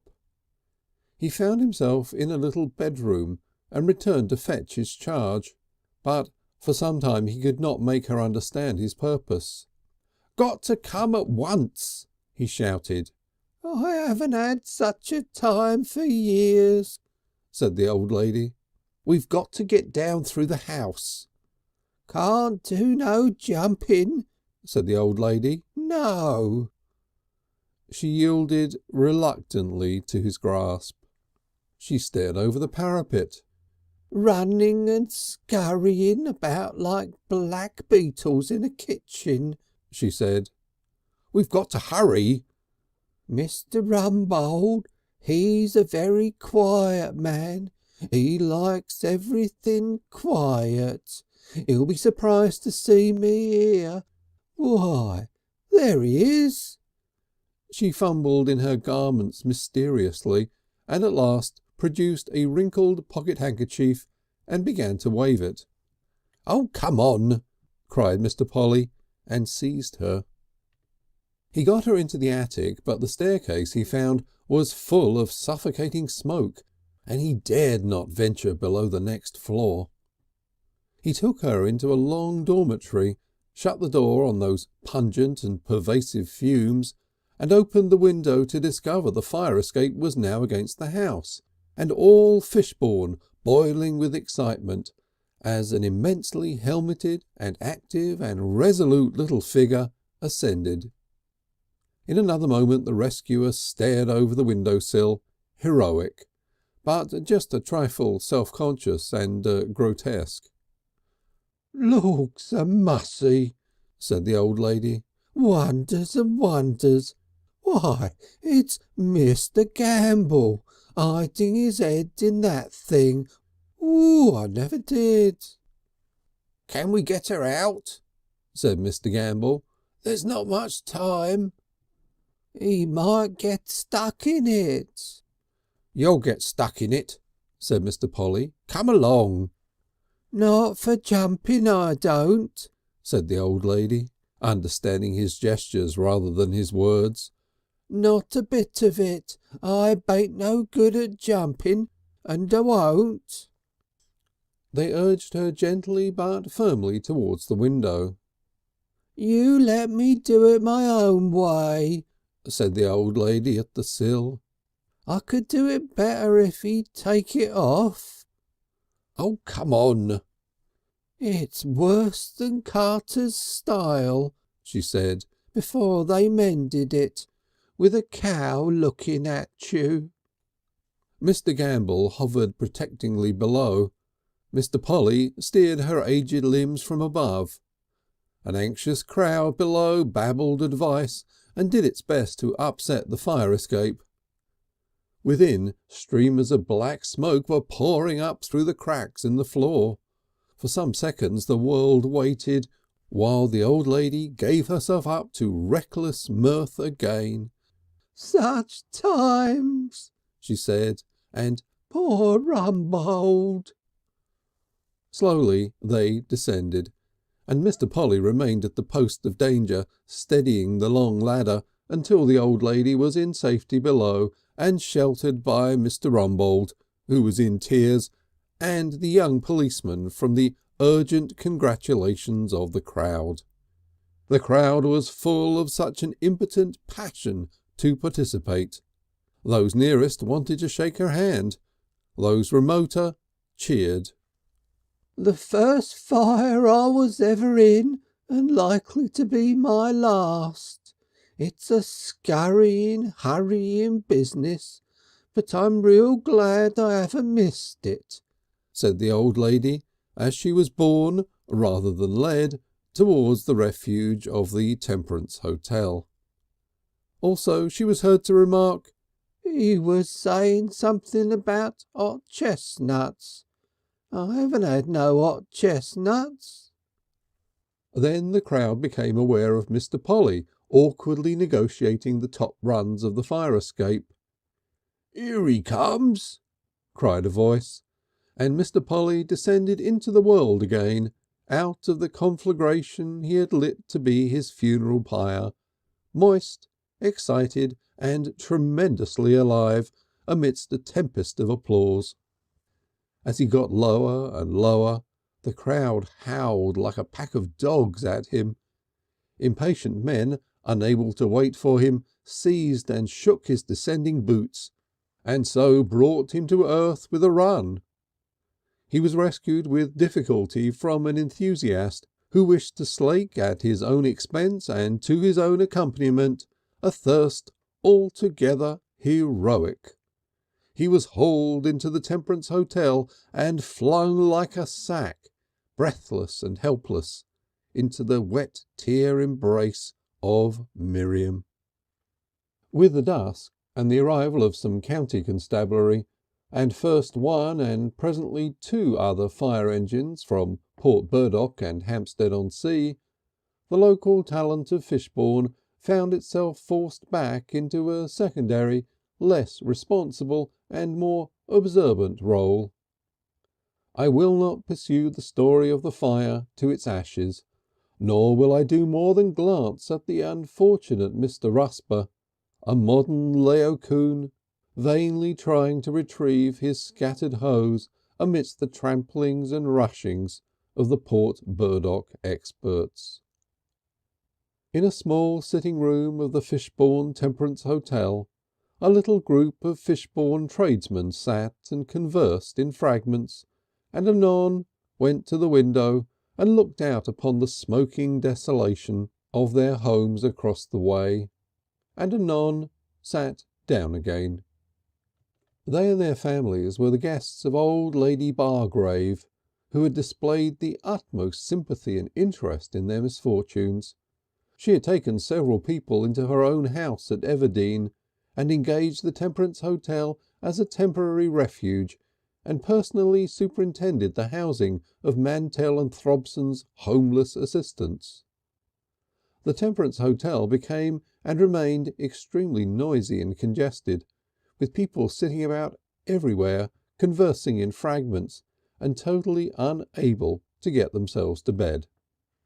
The manager was an old soldier, and, following the best traditions of the service, saw that everyone had hot cocoa. Hot cocoa seemed to be about everywhere, and it was no doubt very heartening and sustaining to everyone. When the manager detected someone disposed to be drooping or pensive, he exhorted that person at once to drink further hot cocoa and maintain a stout heart. The hero of the occasion, the centre of interest, was Mr. Polly, for he had not only caused the fire by upsetting a lighted lamp, scorching his trousers and narrowly escaping death, as indeed he had now explained in detail about 20 times, but he had further thought at once of that amiable but helpless old lady next door, had shown the utmost decision in making his way to her over the yard wall of the Royal Fishbourne Hotel, and had rescued her with perseverance and vigour in spite of the levity natural to her years. Everyone thought well of him and was anxious to show it, more especially by shaking his hand painfully and repeatedly. Mr. Rumbold, breaking the silence of nearly 15 years, thanked him profusely, said he had never really understood him properly, and declared he ought to have a medal. There seemed to be a widely diffused idea that Mr. Polly ought to have a medal. Hinks thought so. He declared, moreover, and with the utmost emphasis, that Mr. Polly had a crowned and richly decorated interior, or words to that effect. There was something apologetic in this persistence. It was as if he regretted past intimations that Mr. Polly was internally defective and hollow. He also said that Mr. Polly was a white man, albeit, as he developed it, with a liver of the deepest chromatic satisfactions. Mr. Polly wandered centrally through it all, with his face washed and his hair carefully brushed and parted, looking modest and more than a little absent-minded, and wearing a pair of black dress trousers belonging to the manager of the Temperance Hotel, a larger man than himself in every way. He drifted upstairs to his fellow tradesmen and stood for a time staring into the littered street, with its pools of water and extinguished gas lamps. His companions in misfortune resumed a fragmentary, disconnected conversation.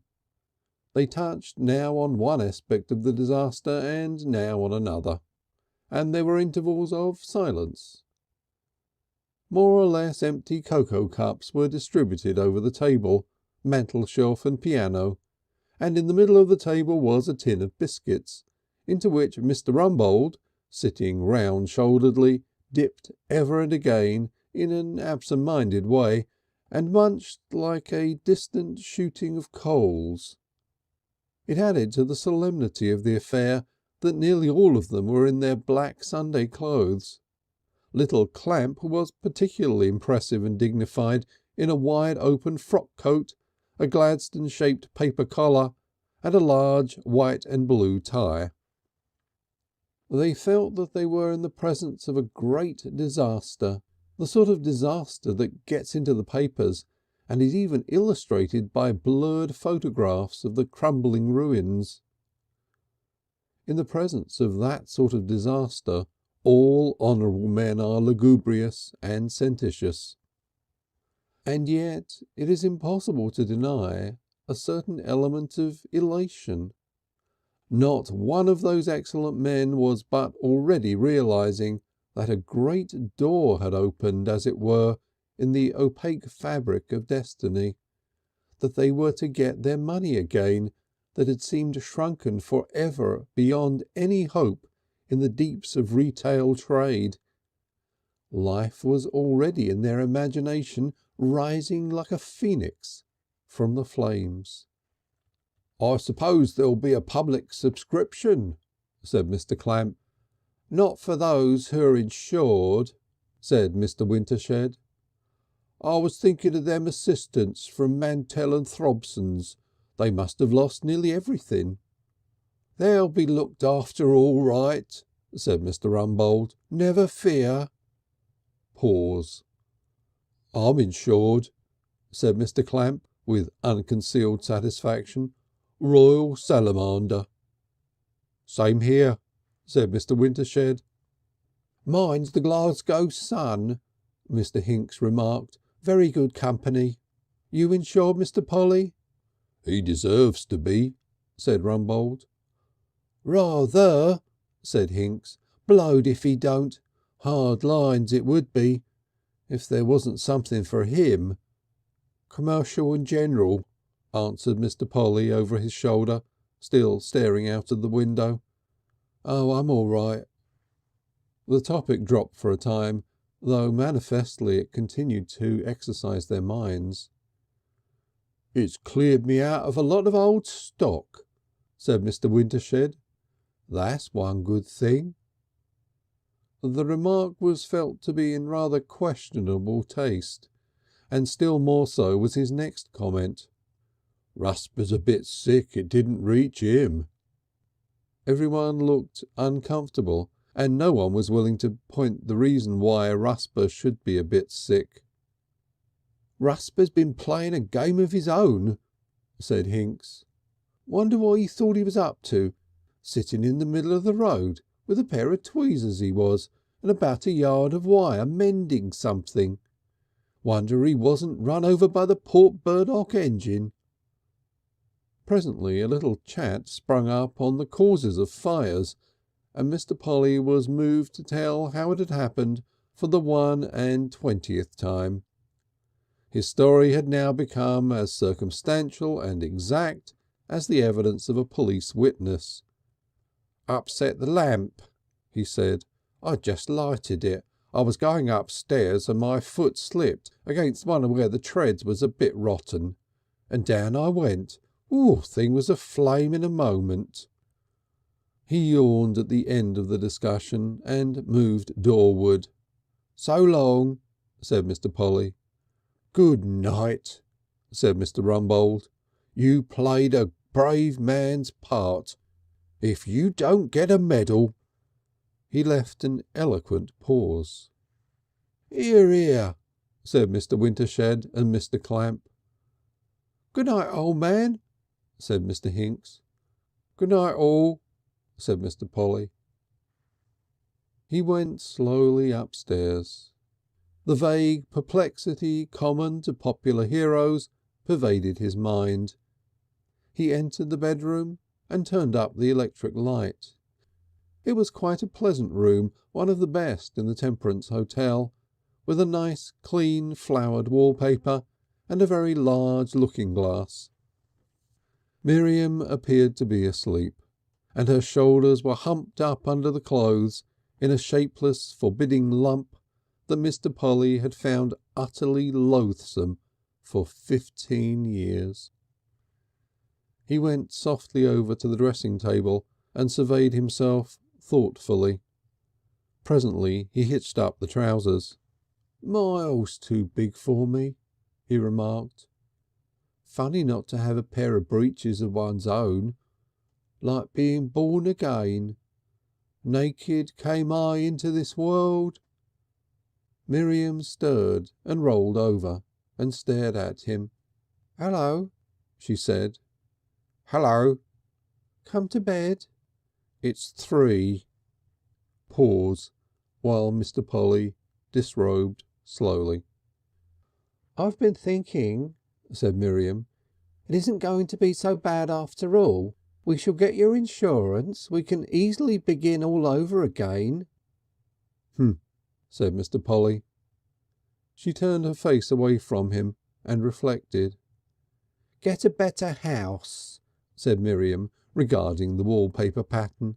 "I've always hated them stairs." Mr. Polly removed a boot. "Choose a better position where there's more doing," murmured Miriam. "Not half so bad," she whispered. "You wanted stirring up," she said, half asleep. It dawned then upon Mr. Polly for the first time that he had forgotten something. He ought to have cut his throat.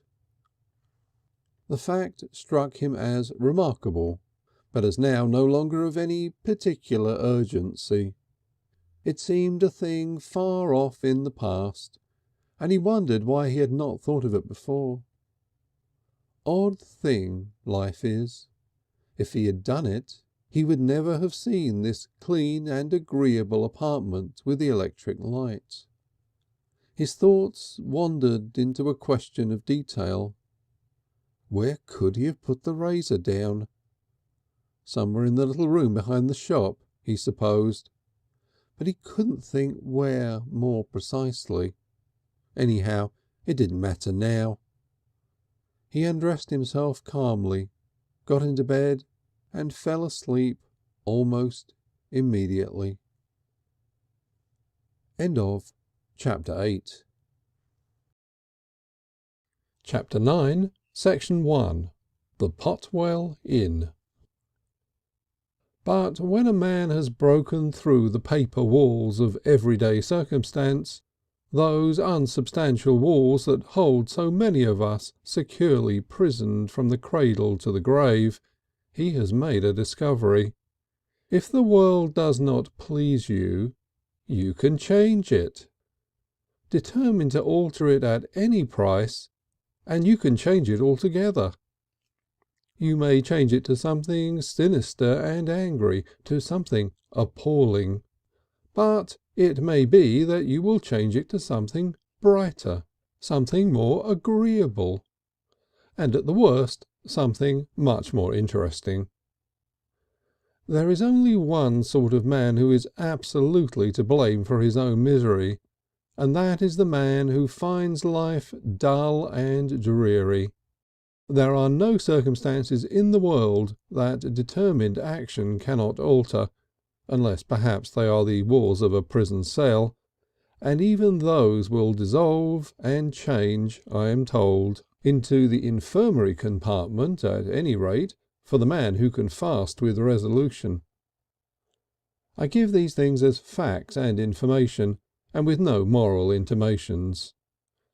And Mr. Polly, laying awake at night with renewed indigestion, with Miriam sleeping sonorously beside him and a general air of inevitableness about his situation, saw through it, understood there was no inevitable any more, and escaped his former despair. He could, for example, clear out. It became a wonderful and alluring phrase to him, clear out. Why had he never thought of clearing out before? He was amazed and a little shocked at the unimaginative and superfluous criminality in him that had turned old, cramped and stagnant Fishbourne into a blaze and new beginnings. I wish from the bottom of my heart I could say he was properly sorry. But something constricting and restrained seemed to have been destroyed by that flare. Fishbourne wasn't the world. That was the new, the essential fact of which he had lived so lamentably in ignorance. Fishbourne, as he had known it and hated it, so that he wanted to kill himself to get out of it, wasn't the world. The insurance money he was to receive made everything humane and kindly and practicable. He would clear out with justice and humanity. He would take exactly £21, and all the rest he would leave to Miriam. That seemed to him absolutely fair. Without him she could do all sorts of things. All the sorts of things she was constantly urging him to do. And he would go off along the white road that led to Garchester, and on to Crowgate, and so to Tunbridge Wells, where there was a Toad Rock he had heard of but never seen. It seemed to him this must needs be a marvel. And so to other towns and cities.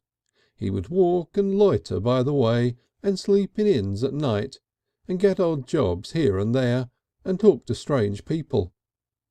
Perhaps he would get quite a lot of work and prosper, and if he did not do so he would lie down in front of a train, or wait for a warm night and then fall into some smooth, broad river. Not so bad as sitting down to a dentist, not nearly so bad, and he would never open a shop any more. Never. So the possibilities of the future presented themselves to Mr. Polly as he lay awake at nights.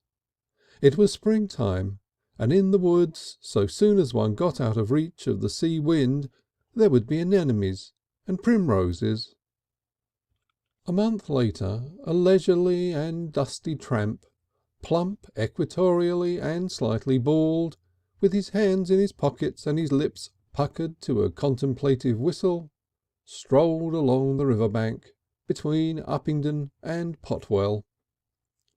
It was a profusely budding spring day, and greens such as God had never permitted in the world before in human history, though indeed they come every year, were mirrored vividly in a mirror of unequally unprecedented brown.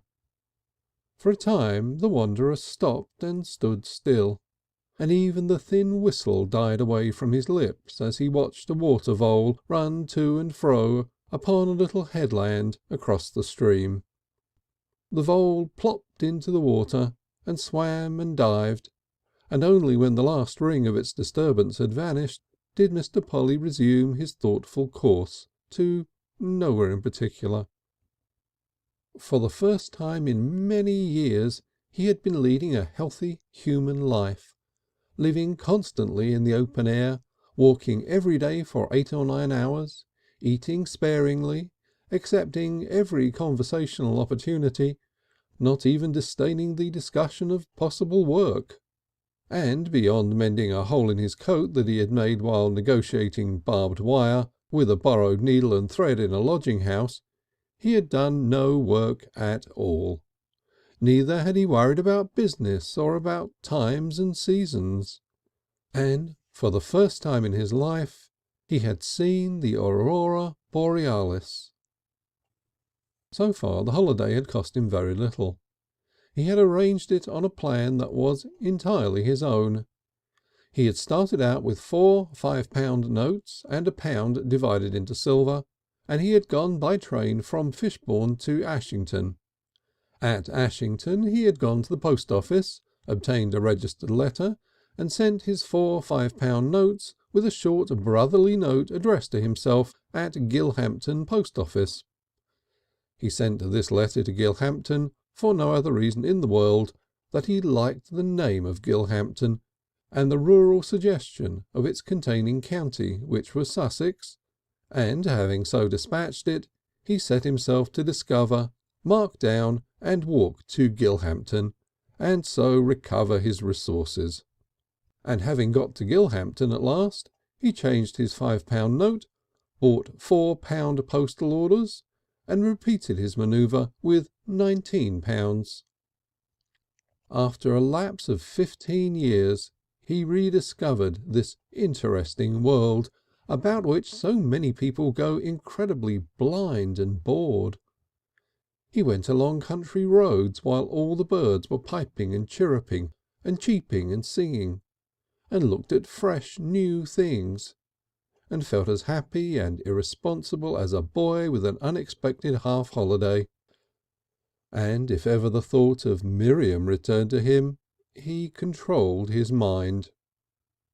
He came to country inns and sat for unmeasured hours talking of this and that to those sage carters who rest for ever in the taps of country inns, while the big, sleek, brass jingling horses wait patiently outside with their wagons.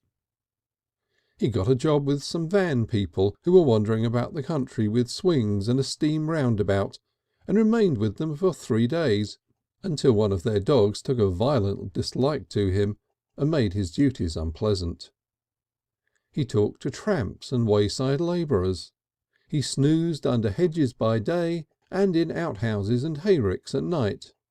And once, but only once, he slept in a casual ward. He felt as the etiolated grass and daisies must do when you move the garden roller away to a new place. He gathered a quantity of strange and interesting memories. He crossed some misty meadows by moonlight, and the mist lay low on the grass, so low that it scarcely reached above his waist, and houses and clumps of trees stood out like islands in a milky sea, so sharply denned was the upper surface of the mist bank. He came nearer and nearer to a strange thing that floated like a boat upon this magic lake, and behold, something moved at the stern, and a rope was whisked at the prow, and it had changed into a pensive cow, drowsy-eyed, regarding him.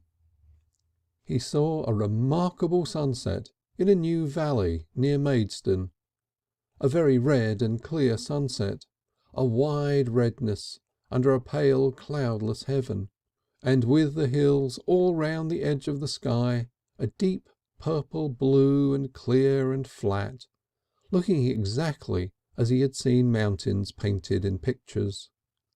He seemed transported to some strange country, and would have felt no surprise if the old labourer he came upon leaning silently over a gate had addressed him in an unfamiliar tongue. Then one night, just towards dawn, his sleep upon a pile of brushwood was broken by the distant rattle of a racing motor car breaking all the speed regulations, and as he could not sleep again he got up and walked into Maidstone as the day came. He had never been abroad in a town at 2:30 in his life before, and the stillness of everything and the bright sunrise impressed him profoundly. At one corner was a startling policeman, standing in a doorway quite motionless, like a waxen image. Mr. Polly wished him good morning, unanswered, and went down to the bridge over the Medway and sat on the parapet very still and thoughtful, watching the town awaken and wondering what he should do if it didn't, if the world of men never woke up again. One day he found himself going along a road with a wide space of sprouting bracken and occasional trees on either side, and suddenly this road became strangely, perplexingly familiar. "Lord!" he said, and turned about and stood. "It can't be." He was incredulous, left the road and walked along a scarcely perceptible track to the left, and came in half a minute to an old lichenous stone wall. It seemed exactly the bit of wall he had known so well. It might have been but yesterday he was in that place. There remained even a little pile of wood. It became absurdly the same wood. The bracken perhaps was not so high, and most of its fronds still uncoiled. That was all. Here he had stood, it seemed, and there she had sat and looked down upon him. Where was she now, and what had become of her?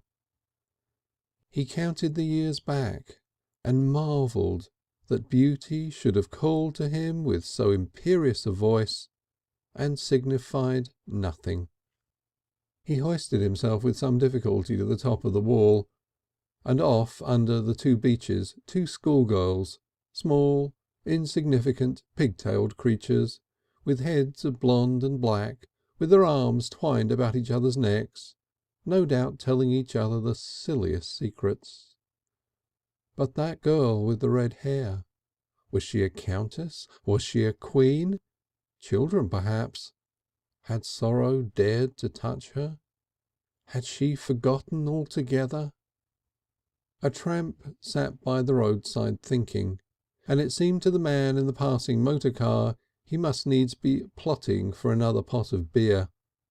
But as a matter of fact, what the tramp was saying to himself over and over was a variant upon a well-known Hebrew word. Ichabod, the tramp was saying in the voice of one who reasons on the side of the inevitable. It's fair Ichabod, old man. There's no going back to it. It was about 2 o'clock in the afternoon, one hot day in high May, when Mr. Polly, unhurrying and serene, came to that broad bend of the river to which the little lawn and garden of the Potwell Inn run down. He stopped at the sight of the place, with its deep tiled roof, nestling under big trees. You never get a decently big, decently shaped tree by the seaside. Its sign toward the roadway, its sun-blistered green bench and tables, its shapely white windows, and its row of up-shooting hollyhock plants in the garden. A hedge separated it from a buttercup yellow meadow, and beyond stood 3 poplars in a group against the sky, 3 exceptionally tall, graceful and harmonious poplars. It is hard to say what there was about them that made them so beautiful to Mr. Polly, but they seemed to him to touch a pleasant scene to a distinction almost divine. He remained admiring them for a long time. At last the need for coarser aesthetic satisfactions arose in him. "Provender," he whispered, drawing near to the inn. "Cold sirloin for choice, and nut-brown brew, and wheaten bread." The nearer he came to the place, the more he liked it. The windows on the ground floor were long and low, and they had pleasing red blinds. The green tables outside were agreeably ringed with memories of former drinks, and an extensive grapevine spread level branches across the whole front of the place. Against the wall was a broken oar, 2 boat hooks and stained and faded red cushions of a pleasure boat. One went up 3 steps to the glass-panelled door and peeped into a broad, low room with a bar and beer engine, behind which were many bright and helpful-looking bottles against mirrors, and great and little pewter measures, and bottles fastened in brass wire upside down with their corks replaced by taps, and a white china cask labelled Shrub, and cigar boxes and boxes of cigarettes, and a couple of Toby jugs, and a beautifully coloured hunting scene, framed and glazed, showing the most elegant and beautiful people taking Piper's cherry brandy, and cards such as the law requires about the dilution of spirits and the illegality of bringing children into bars, and satirical verses about swearing and asking for credit, and 3 very bright red-cheeked waxed apples, and a round-shaped clock. But these were the mere background to the really pleasant thing in the spectacle, which was quite the plumpest woman Mr. Polly had ever seen, seated in an armchair in the midst of all these bottles and glasses and glittering things, peacefully and tranquilly, and without the slightest loss of dignity, asleep. Many people would have called her a fat woman, but Mr. Polly's innate sense of epithet told him from the outset that plump was the word. She had shapely brows and a straight, well-shaped nose, kind lines and contentment about her mouth, and beneath it the jolly chins clustered like chubby little cherubim about the feet of an Assumptioning Madonna. Her plumpness was firm and pink and wholesome, and her hands, dimpled at every joint, were clasped in front of her. She seemed, as it were, to embrace herself with infinite confidence and kindliness, as one who knew herself good in substance, good in essence, and would show her gratitude to God by that ready acceptance of all that he had given her. Her head was a little on one side, not much, but just enough to speak of trustfulness and rob her of the stiff effect of self-reliance. And she slept. "My sort," said Mr. Polly, and opened the door very softly, divided between the desire to enter and come nearer, and an instinctive indisposition to break slumbers so manifestly sweet and satisfying. She awoke with a start, and it amazed Mr. Polly to see swift terror flash into her eyes. Instantly it had gone again. "Lor," she said, her face softening with relief. "I thought you were Jim." "I'm never Jim," said Mr. Polly. "You've got his sort of hat." "Oh," said Mr. Polly, and leant over the bar. "It just came into my head that you was Jim," said the plump lady, dismissed the topic, and stood up. "I believe I was having 40 winks," she said. "If all the truth was told, what can I do for you?" "Cold meat?" said Mr. Polly. "There is cold meat," the plump woman admitted. "and room for it." The plump woman came and leant over the bar and regarded him judicially but kindly. "There's some cold broiled beef," she said, and added, "a bit of crisp lettuce." "New mustard?" said Mr. Polly. "And a tankard." "A tankard." They understood each other perfectly. "Looking for work?" asked the plump woman. "In a way," said Mr. Polly. They smiled like old friends. Whatever the truth may be about love, there is certainly such a thing as friendship at first sight. They liked each other's voices. They liked each other's way of smiling and speaking. "It's such beautiful weather this spring," said Mr. Polly, explaining everything. "What sort of work do you want?" she asked. "I've never properly thought that out," said Mr. Polly. "I've been looking round for ideas." "Will you have your beef in the tap or outside? That's the tap." Mr. Polly had a glimpse of an oaken settle. "In the tap will be handier for you," he said. "Hear that?" said the plump lady. "Hear what?" "Listen." Presently the silence was broken by a distant howl. "Over!" "Eh?" she said. He nodded. "That's the ferry, and there isn't a ferryman." "Could I?" "Can you punt?" Never tried." "Well, pull the pole out before you reach the end of the punt. That's all. Try." Mr. Polly went out again into the sunshine. At times one can tell so much so briefly. Here are the facts then, bare. He found a punt and a pole, got across to the steps on the opposite side, picked up an elderly gentleman in an alpaca jacket and a pith helmet, cruised with him vaguely for 20 minutes, conveyed him tortuously into the midst of a thicket of forget-me-not spangled sedges, splashed some waterweed over him, hit him twice with the punt pole, and finally landed him, alarmed but abusive, in treacherous soil at the edge of a hay meadow about 40 yards downstream, where he immediately got into difficulties with a noisy, aggressive little white dog, which was guardian of a jacket. Mr. Polly returned in a complicated manner to his moorings. He found the plump woman rather flushed and tearful, and seated at one of the green tables outside. "I've been laughing at you," she said. "What for?" asked Mr. Polly. "I ain't had such a laugh since Jim came home. When you hit his head, it hurt my side. "It didn't hurt his head, not particularly."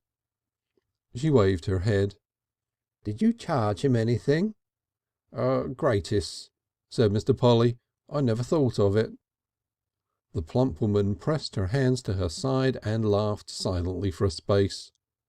"You ought to have charged him something," she said. "You better come and have your cold meat before you do any more punting. You and me'll get on together."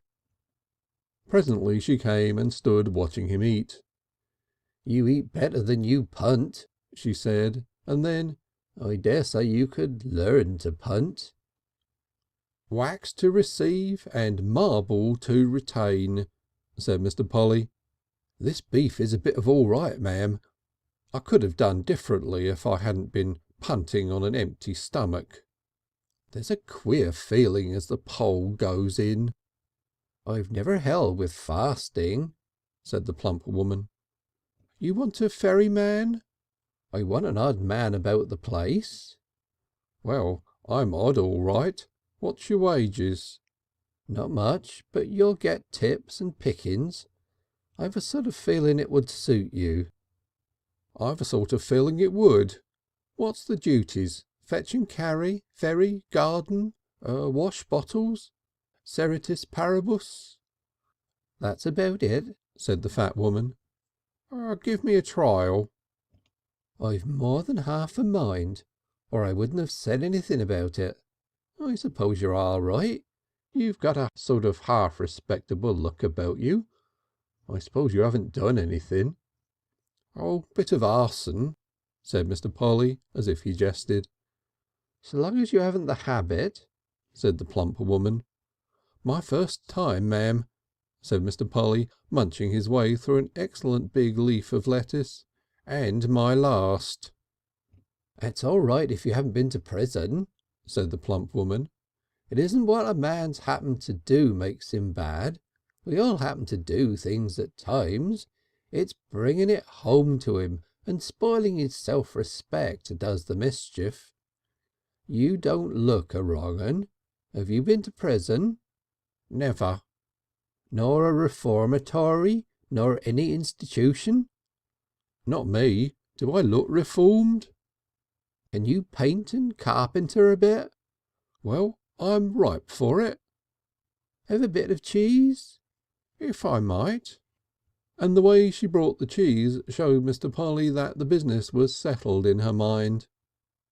He spent the afternoon exploring the premises of the Potwell Inn and learning the duties that might be expected of him, such as Stockholm tarring fences, digging potatoes, swabbing out boats, helping people land, embarking, landing and timekeeping for the hirers of 2 rowing boats and 1 Canadian canoe, bailing out the said vessels and concealing their leaks and defects from prospective hirers, persuading inexperienced hirers to start downstream rather than up, repairing rowlocks and taking inventories of returning boats with a view to supplementary charges, cleaning boots, sweeping chimneys, house painting, cleaning windows, sweeping out and sanding the tap and bar, cleaning pewter, washing glasses, turpentining woodwork, whitewashing generally, plumbing and engineering, repairing locks and clocks, waiting and tapster's work generally,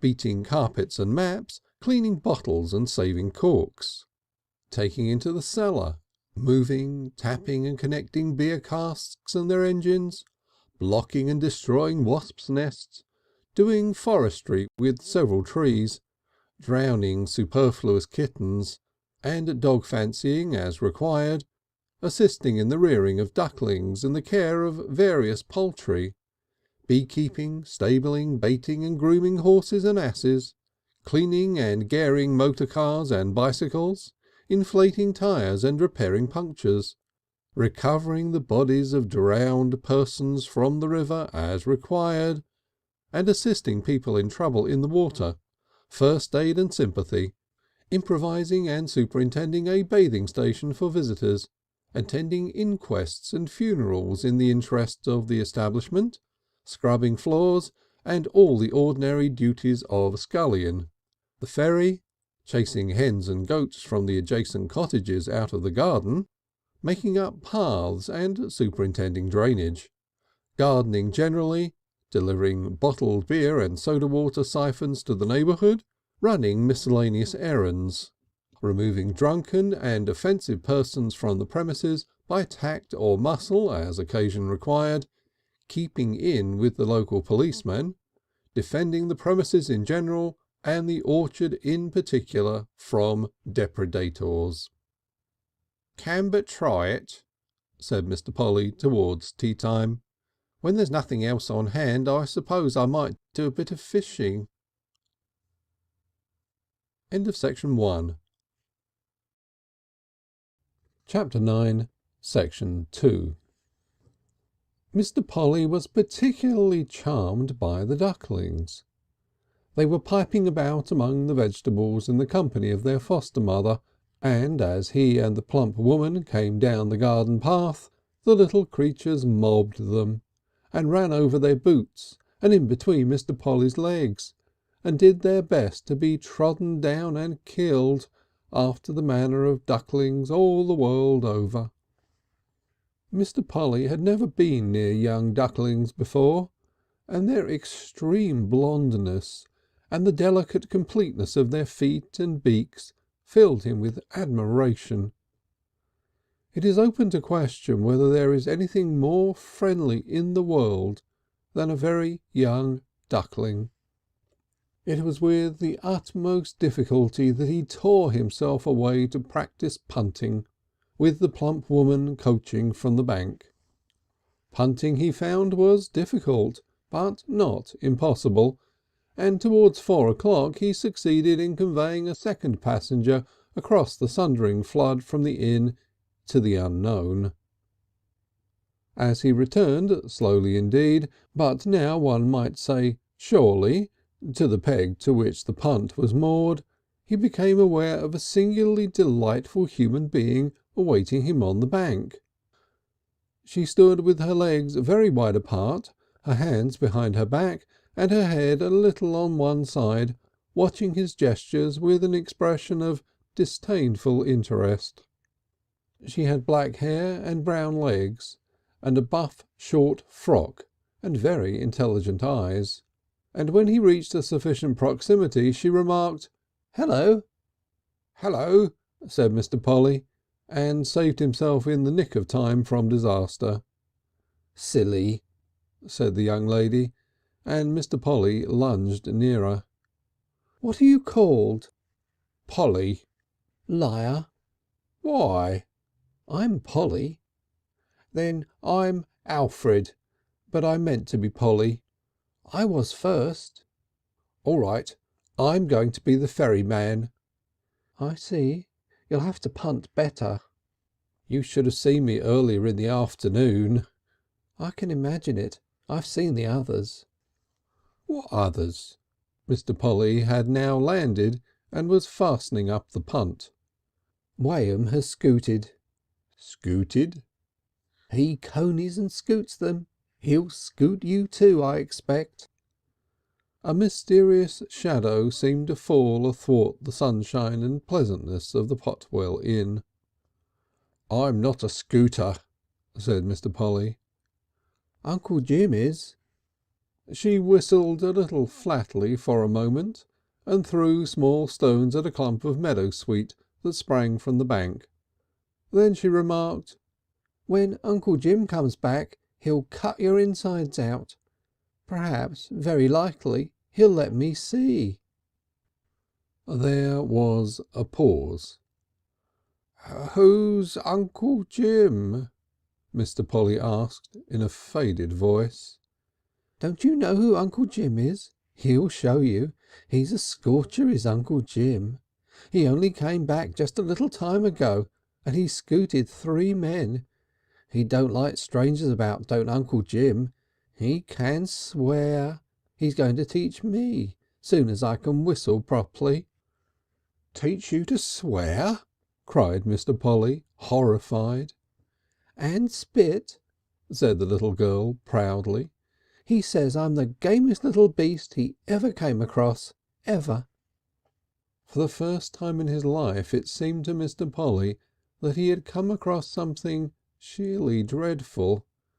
He stared at the pretty thing of flesh and spirit in front of him, lightly balanced on its stout little legs, and looking at him with eyes that had still to learn the expression of either disgust or fear. "I say," said Mr. Polly, "how old are you?" "9," said the little girl. She turned away and reflected. Truth compelled her to add one statement.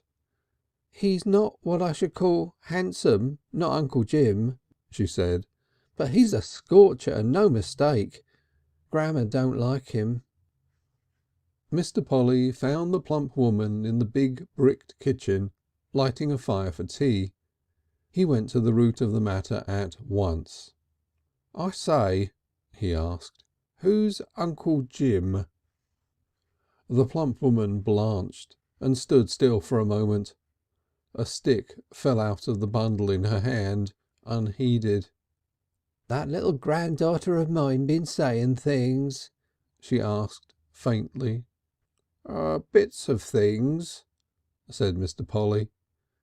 "Well, I suppose I must tell you sooner or later. It's Jim. He's the drawback to this place. That's what he is, the drawback.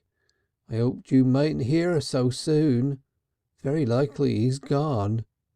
"She don't seem to think so."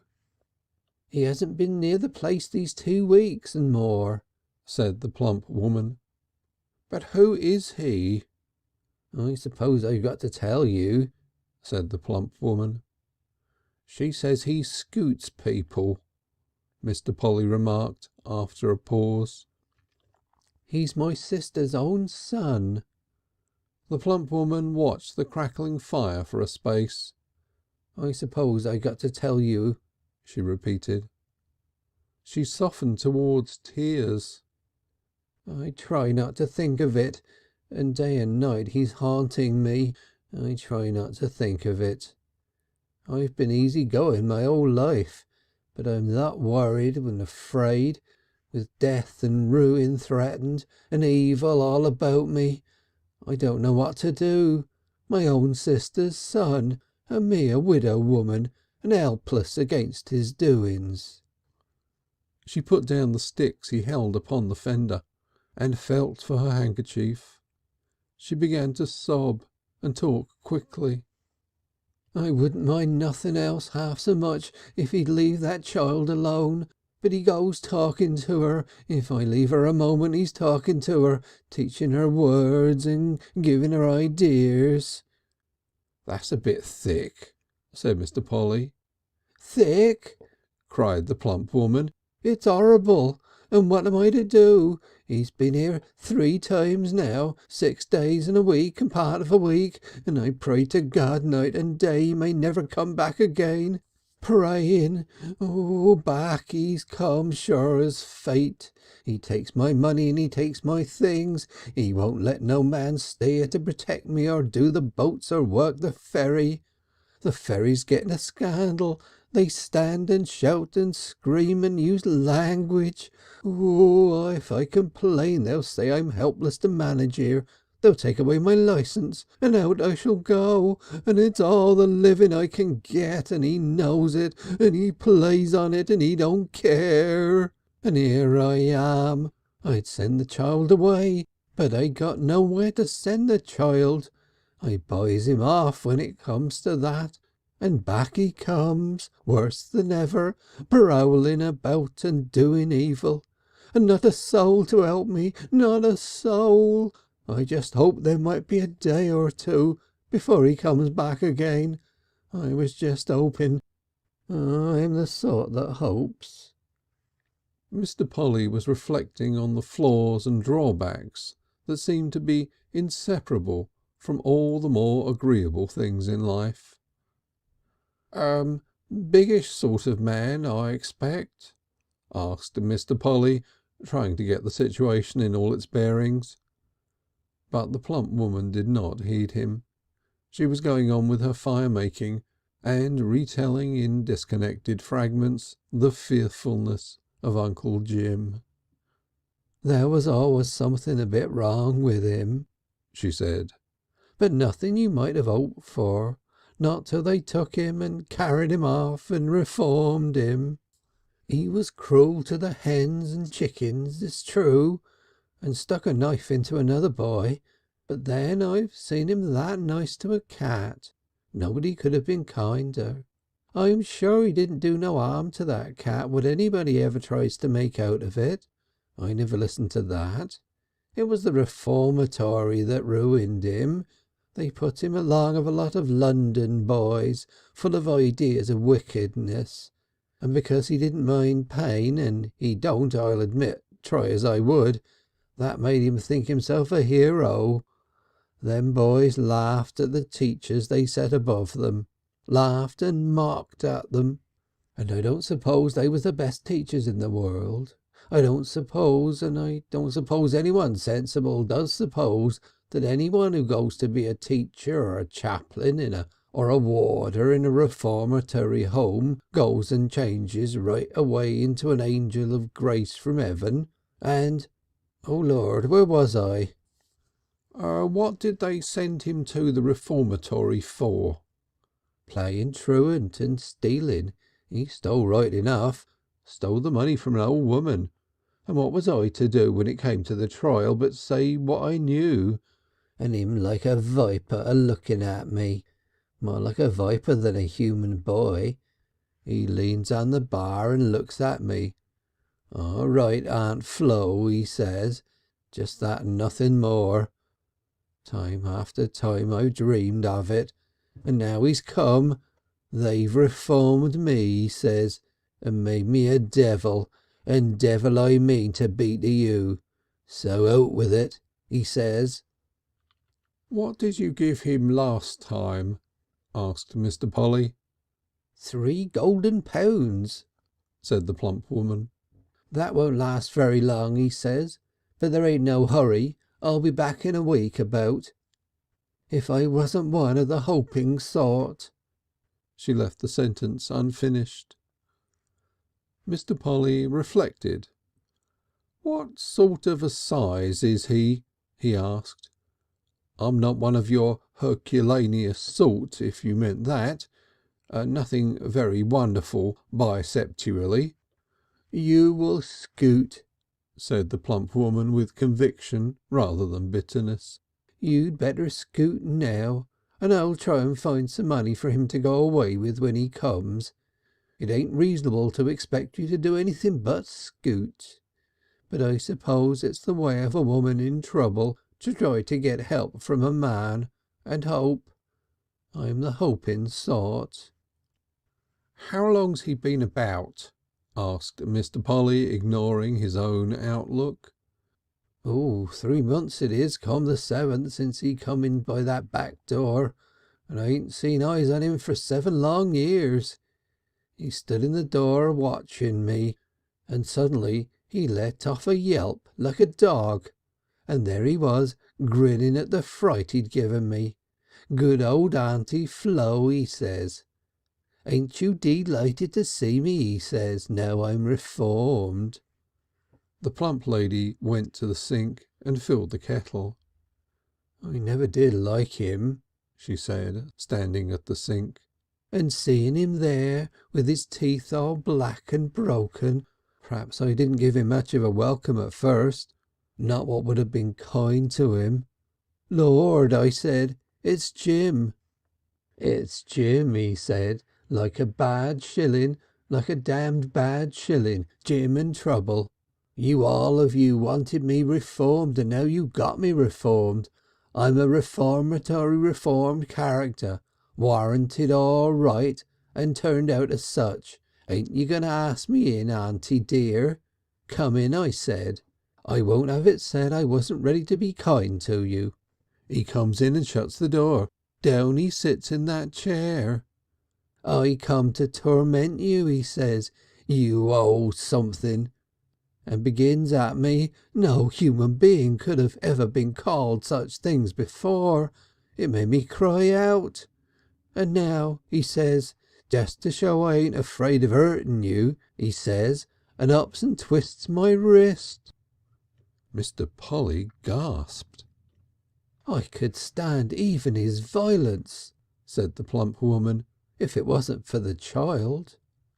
Mr. Polly went to the kitchen window and surveyed his namesake, who was away up the garden path with her hands behind her back, and wisps of black hair in disorder about her little face, thinking profoundly about ducklings.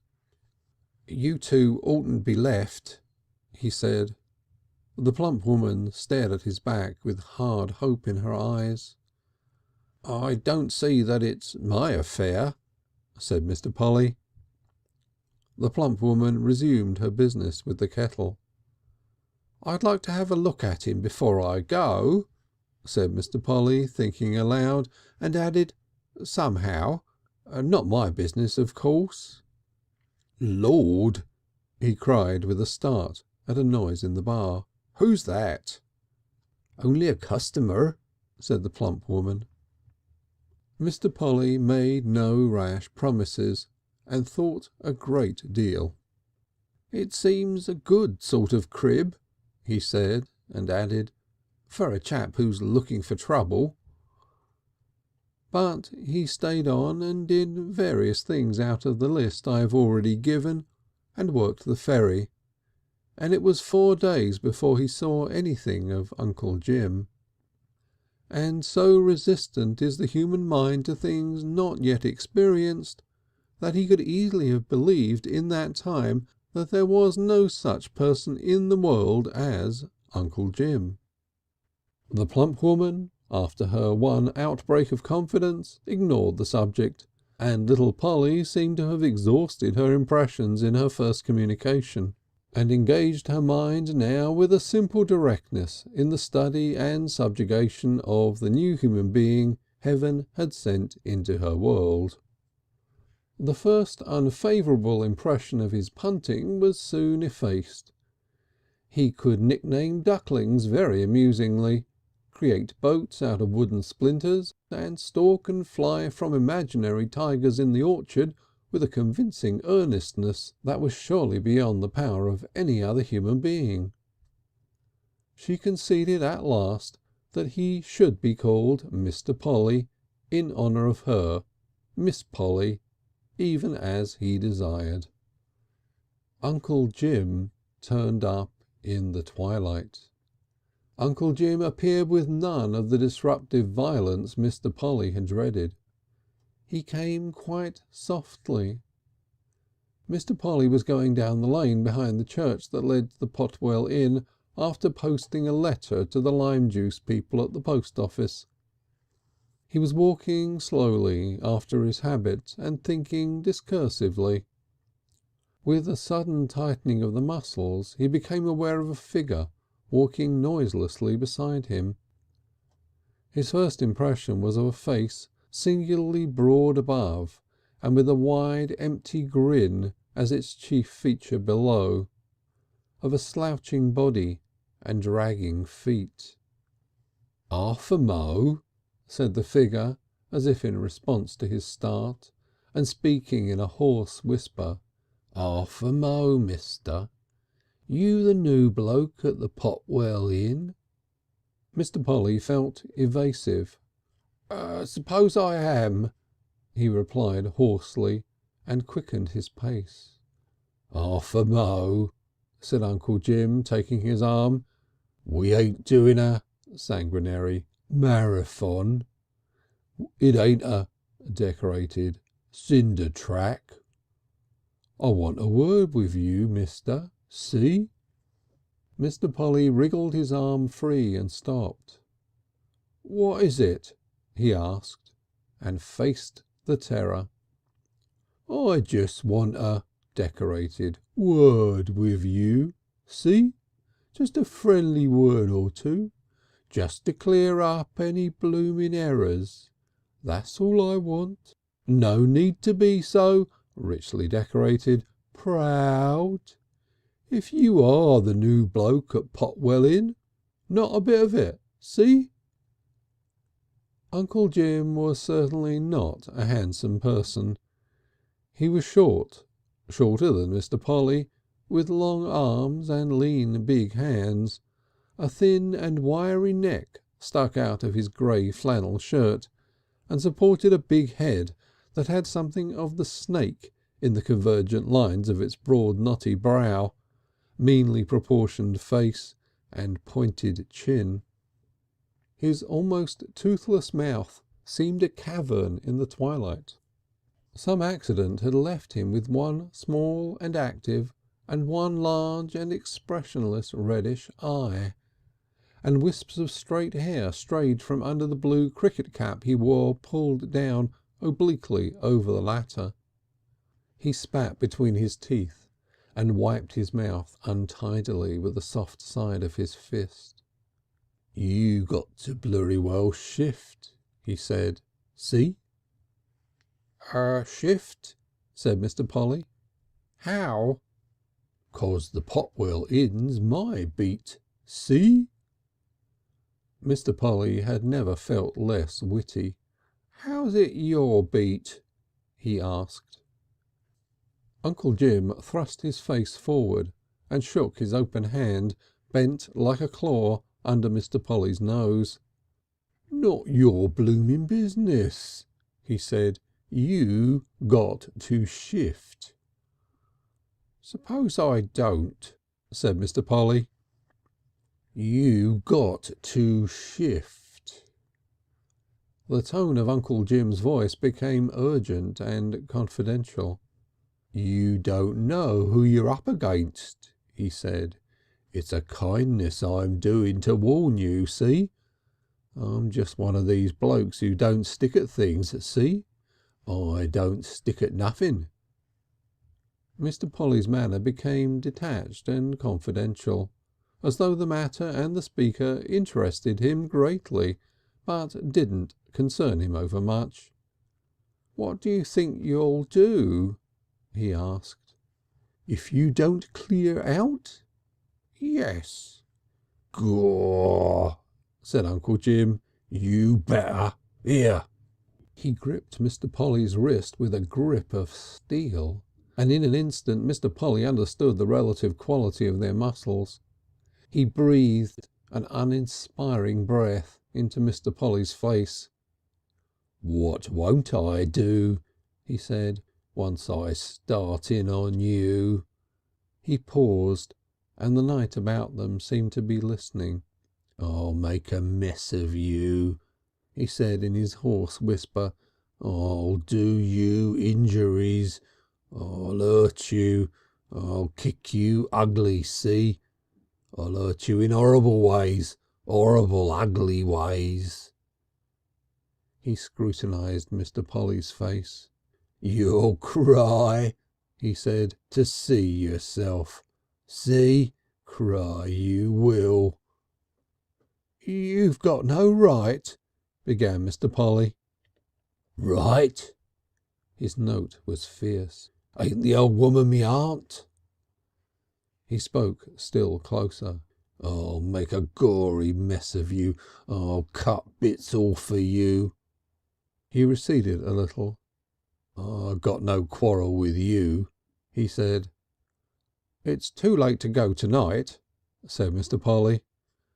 "I'll be round tomorrow, 'bout 11, see? And if I find you—" He produced a blood-curdling oath. "Hum," said Mr. Polly, trying to keep things light. "We'll consider your suggestions." "You better," said Uncle Jim, and suddenly, noiselessly, was going. His whispering voice sank until Mr. Polly could hear only the dim fragments of sentences. "Horrible things to you, horrible things. Kick you ugly, kick your liver out, spread it all about I will. Out in doos. See, I don't care a dead rat one way or the other." And with a curious twisting gesture of the arm, Uncle Jim receded until his face was a still, dim thing that watched, and the black shadows of the hedge seemed to have swallowed up his body altogether. Section 2. Chapter 9, Section 3.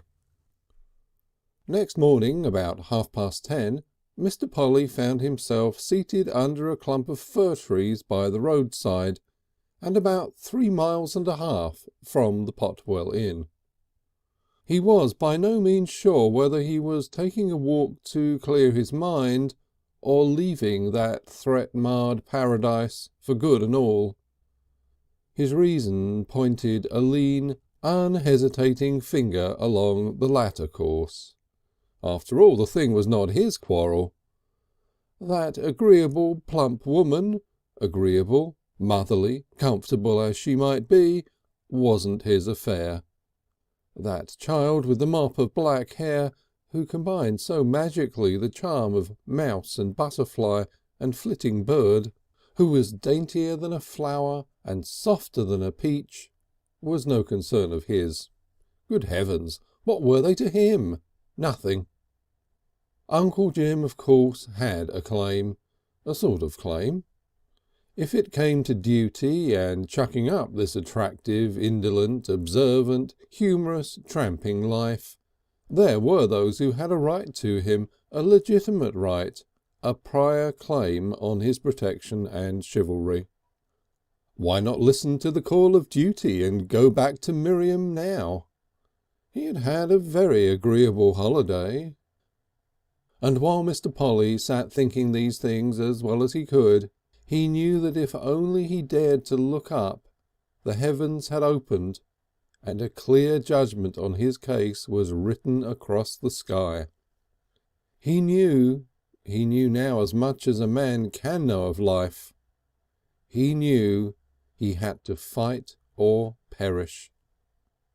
Life had never been so clear to him before. It had always been a confused, entertaining spectacle. He had responded to this impulse and that, seeking agreeable and entertaining things, evading difficult and painful things. Such is the way of those who grow up to a life that has neither danger nor honour in its texture. He had been muddled and wrapped about and entangled like a creature born in the jungle who has never seen sea or sky. Now he had come out of it, suddenly, into a great exposed place. It was as if God and heaven waited over him and all the earth was expectation. "Not my business," said Mr. Polly, speaking aloud. "Where the devil do I come in?" And again, with something between a whine and a snarl in his voice, "Not my blasted business." His mind seemed to have divided itself into several compartments, each with its own particular discussion busily in progress, and quite regardless of the others. One was busy with the detailed interpretation of the phrase, "kick you ugly." There's a sort of French wrestling in which you use and guard against feet. Watch the man's eye, and as his foot comes up, grip and over he goes, at your mercy if you use the advantage right. But how do you use the advantage rightly? When he thought of Uncle Jim, the inside feeling of his body faded away rapidly into blank discomfort. Old cadger, she hadn't no business to drag me into her quarrels. Ought to go to the police and ask for help. Dragging me into a quarrel that don't concern me. Wish I've never set eyes on the rotten inn. The reality of the case arched over him like the vault of the sky, as plain as the sweet blue heavens above and the wide spread of hill and valley about him. Man comes into life to seek and find his sufficient beauty, to serve it, to win and increase it, to fight for it, to face anything and dare anything for it, counting death as nothing so long as the dying eyes still turn to it, and fear and dullness and indolence and appetite, which indeed are no more than fear's three crippled brothers who make ambushes and creep by night, are against him, to delay him, to hold him off, to hamper and beguile and kill him in that quest. He had but to lift his eyes to see all that, as much a part of his world as the driving clouds and the bending grass. But he had kept himself downcast, a grumbling, inglorious, dirty, fattish little tramp, full of dreads and quivering excuses. "Why the hell was I ever born?" he said, with the truth almost winning him. What do you do when a dirty man who smells gets you down and under in the dust and dirt with a knee below your diaphragm and a large hairy hand squeezing your windpipe tighter and tighter in a quarrel that isn't, properly speaking, yours? "If I had a chance against him," protested Mr. Polly. "It's no good, you see," said Mr. Polly. He stood up as though his decision was made, and was for an instant still struck by doubt. There lay the road before him, going this way to the east and that to the west. Westward, 1 hour away now, was the Potwell Inn. Already things might be happening there.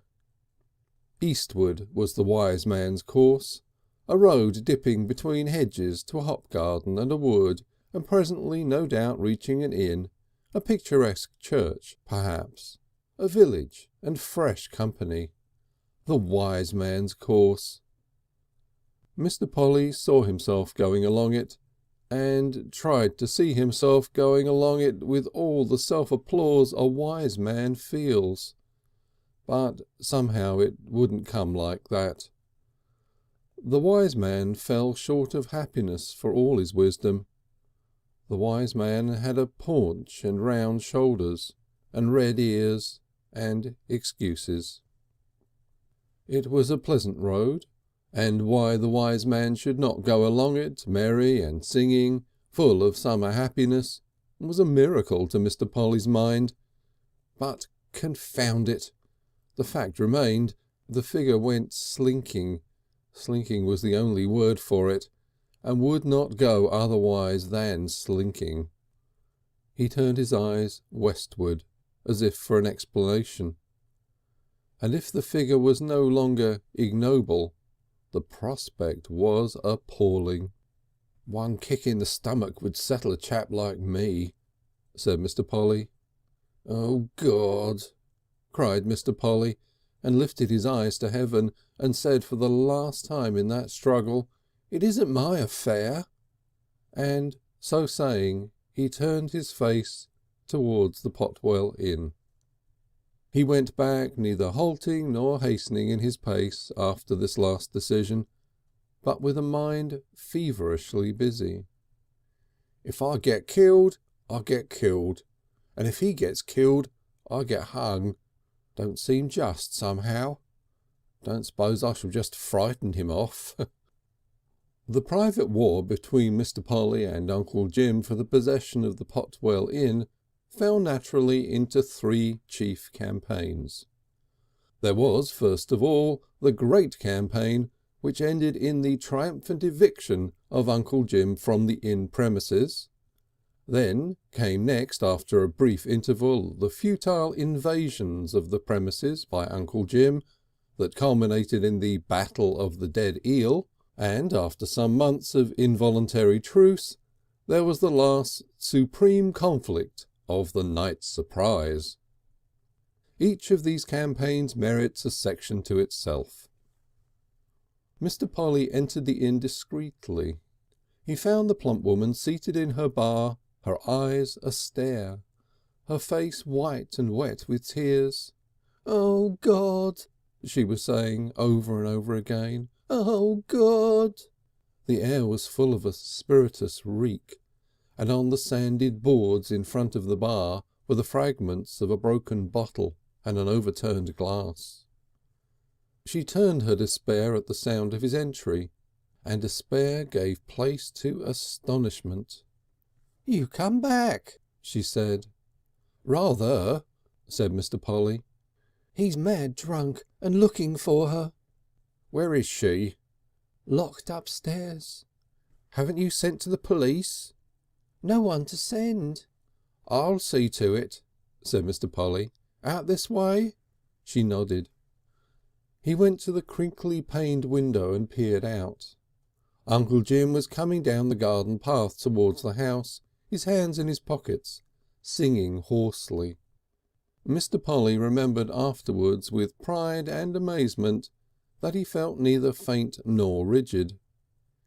He glanced round him, seized a bottle of beer by the neck as an improvised club, and went out by the garden door.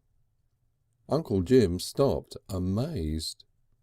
His brain did not instantly rise to the new posture of things. "You!" he cried, and stopped for a moment. "You! Scoot!" "Your job," said Mr. Polly, and advanced some paces. Uncle Jim stood swaying with wrathful astonishment, and then darted forward with clutching hands. Mr. Polly felt that if his antagonist closed he was lost, and smote with all his force at the ugly head before him. Smash went the bottle, and Uncle Jim staggered, half stunned by the blow and blinded with beer. The lapses and leaps of the human mind are forever mysterious. Mr. Polly had never expected that bottle to break. In the instant he felt disarmed and helpless. Before him was Uncle Jim, infuriated and evidently still coming on, and for defence was nothing but the neck of a bottle. For a time our Mr. Polly has figured heroic. Now comes the fall again. He sounded abject terror. He dropped that ineffectual scrap of glass and turned and fled round the corner of the house. "Bottles!" came the thick voice of the enemy behind him, as one who accepts a challenge, and bleeding but indomitable, Uncle Jim entered the house. "Bottles!" he said, surveying the bar. "Fighting with bottles! I'll show him fighting with bottles!" Uncle Jim had learned all about fighting with bottles in the reformatory home. Regardless of his terror-stricken aunt, he ranged among the bottled beers and succeeded after one or two failures in preparing 2 bottles to his satisfaction by knocking off the bottoms and gripping them dagger-wise by the necks. So prepared he went forth again to destroy Mr. Polly. Mr. Polly, freed from the sense of urgent pursuit, had halted behind the raspberry canes and rallied his courage. The sense of Uncle Jim victorious in the house restored his manhood. He went round by the outhouses to the riverside, seeking a weapon, and found an old paddle-boat hook. With this he smote Uncle Jim as he emerged by the door of the tap. Uncle Jim, blaspheming dreadfully and with dire stabbing intimations in either hand, came through the splintering paddle like a circus rider through a paper hoop, and once more Mr. Polly dropped his weapon and fled. A careless observer, watching him sprint round and round the inn in front of the lumbering and reproachful pursuit of Uncle Jim, might have formed an altogether erroneous estimate of the issue of the campaign. Certain compensating qualities of the very greatest military value were appearing in Mr. Polly even as he ran. If Uncle Jim had strength and brute courage and the rich toughening experience a reformatory home affords, Mr. Polly was nevertheless sober, more mobile, and with a mind now stimulated to an almost incredible nimbleness, so that he had not only gained on Uncle Jim, but thought what use he might make of his advantage. The word strategious flamed red across the tumult of his mind. As he came round the house for the third time, he darted suddenly into the yard, swung the door to behind himself and bolted it, seized the zinc pig's pail that stood by the entrance to the kitchen, and had it neatly and resolutely over Uncle Jim's head as he came belatedly round the outhouse on the other side. One of the splintered bottles jabbed Mr. Polly's ear. At the time it seemed of no importance, and then Uncle Jim was down and writhing dangerously and noisily upon the yard tiles, with his head still in the pig pail and his bottles gone to splinters, and Mr. Polly was fastening the kitchen door against him. "Can't go on like this forever," said Mr. Polly, whooping for breath, and selecting a weapon from among the brooms that stood behind the kitchen door. Uncle Jim was losing his head. He was up and kicking the door and bellowing unamiable proposals and invitations, so that a strategist emerging silently by the tap door could locate him without difficulty, steal upon him unawares, and... But before that felling blow could be delivered, Uncle Jim's ear had caught a footfall, and he turned. Mr. Polly quailed and lowered his broom, a fatal hesitation. "Now I've got you," cried Uncle Jim, dancing forward in a disconcerting zigzag. He rushed to close, and Mr. Polly stopped him neatly, as if it were a miracle, with the head of the broom across his chest. Uncle Jim seized the broom with both hands. "Let go," he said, and tugged. Mr. Polly shook his head, tugged, and showed pale compressed lips. Both tugged. Then Uncle Jim tried to get round the end of the broom. Mr. Polly circled away. They began to circle about one another, both tugging hard, both intensely watching for the slightest initiative on the part of the other. Mr. Polly wished brooms were longer, 12 or 13 feet for example. Uncle Jim was clearly for shortness in brooms. He wasted breath in saying what was to happen shortly, sanguinary, oriental soul-blenching things, when the broom no longer separated them. Mr. Polly thought he had never seen an uglier person. Suddenly Uncle Jim flashed into violent activity, but alcohol slows movement, and Mr. Polly was equal to him. Then Uncle Jim tried jerks, and for a terrible instant seemed to have the broom out of Mr. Polly's hands. But Mr. Polly recovered it with the clutch of a drowning man. Then Uncle Jim drove suddenly at Mr. Polly's midriff, but again Mr. Polly was ready and swept him round in a circle. Then suddenly a wild hope filled Mr. Polly. He saw the river was very near, the post to which the punt was tied not 3 yards away. With a wild yell he sent the broom home into his antagonist's ribs. "Whoosh!" he cried as the resistance gave. "Oh, Gor!" said Uncle Jim, going backwards helplessly, and Mr. Polly thrust hard and abandoned the broom to the enemy's despairing clutch. Splash! Uncle Jim was in the water, and Mr. Polly had leapt like a cat aboard the ferry punt and grasped the pole. Up came Uncle Jim, spluttering and dripping. "You!" Unprofitable matter, and printing it would lead to a censorship of novels. "You know I got a weak chest." The pole took him in the throat and drove him backward and downwards. "Let go!" cried Uncle Jim, staggering and with real terror in his once awful eyes. Splash! Down he fell backwards into a frothing mass of water, with Mr. Polly jabbing at him. Under water he turned round and came up again as if in flight towards the middle of the river.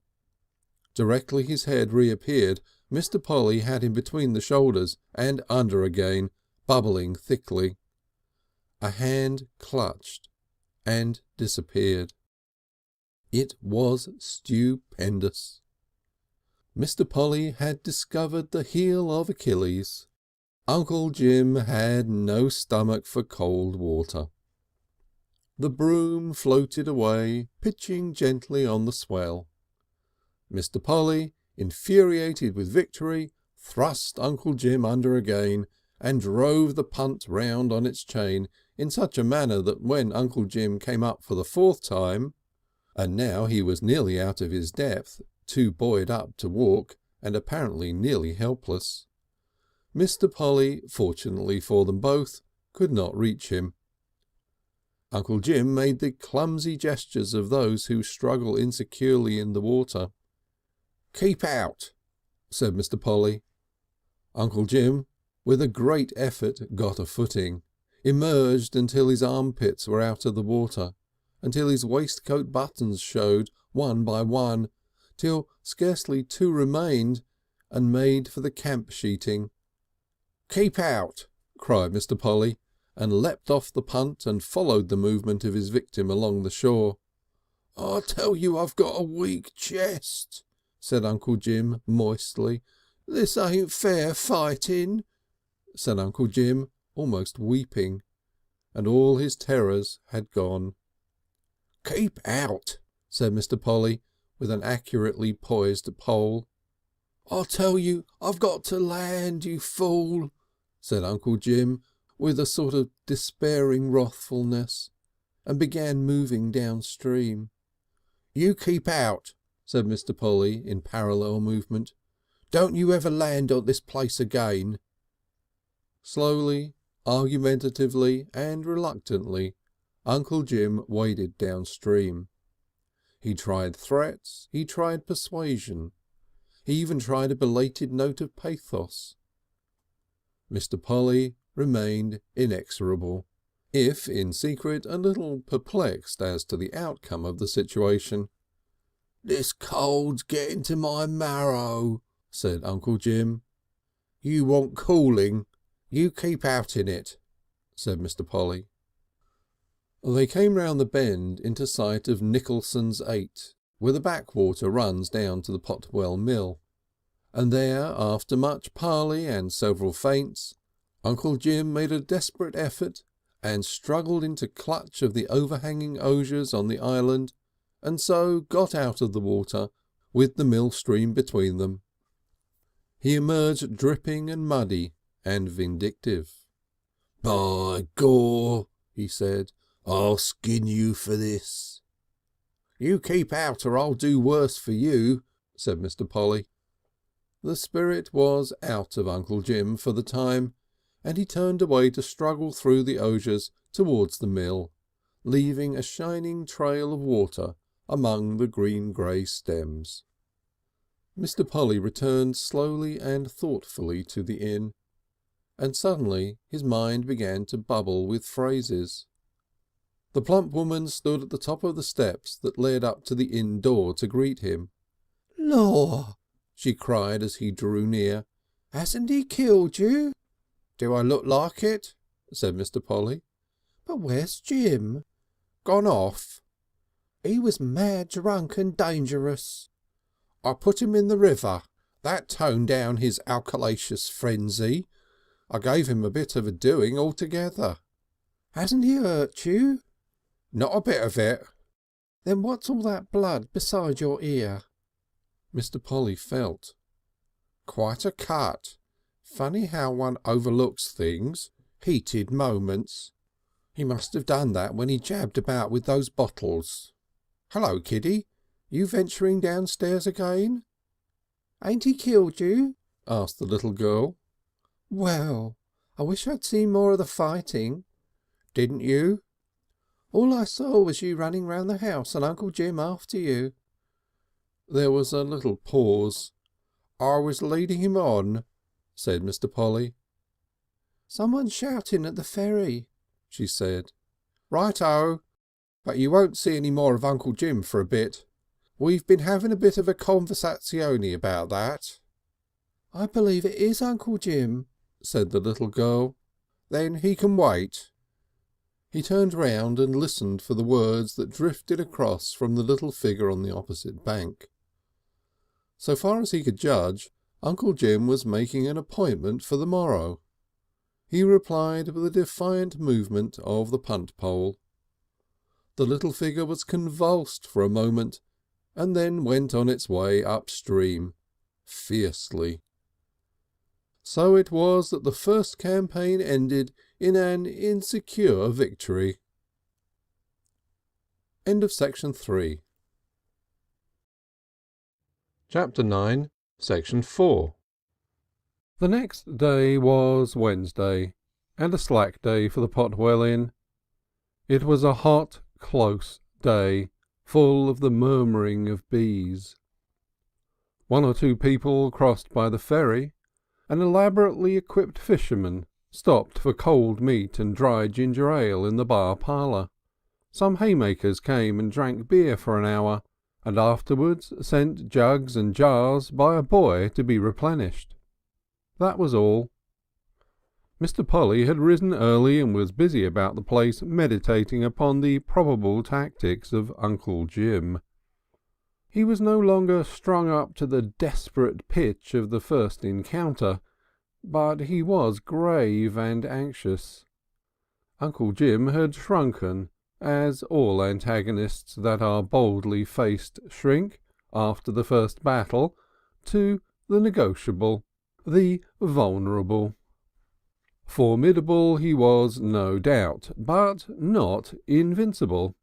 He had, under Providence, been defeated once, and he might be defeated altogether.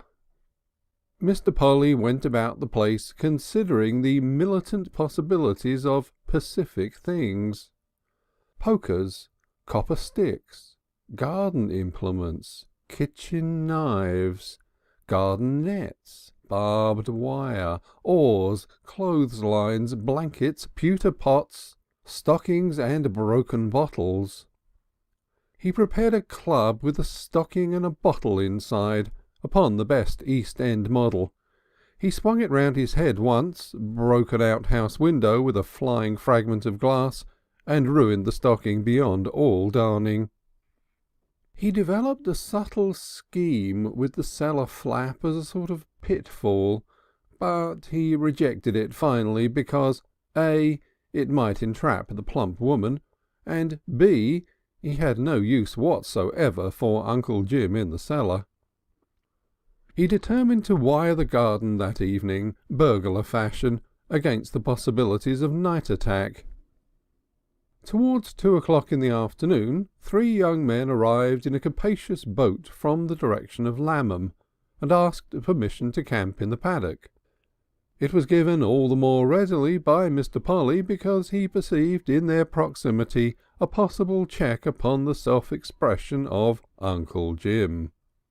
But he did not foresee, and no one could have foreseen, that Uncle Jim, stealing unawares upon the Potwell Inn in the late afternoon, armed with a large rough-hewn stake, should have mistaken the bending form of one of those campers, who was pulling a few onions by permission in the garden, for Mr. Polly, and crept upon it swiftly and silently, and smitten its wide invitation unforgettably and unforgivably.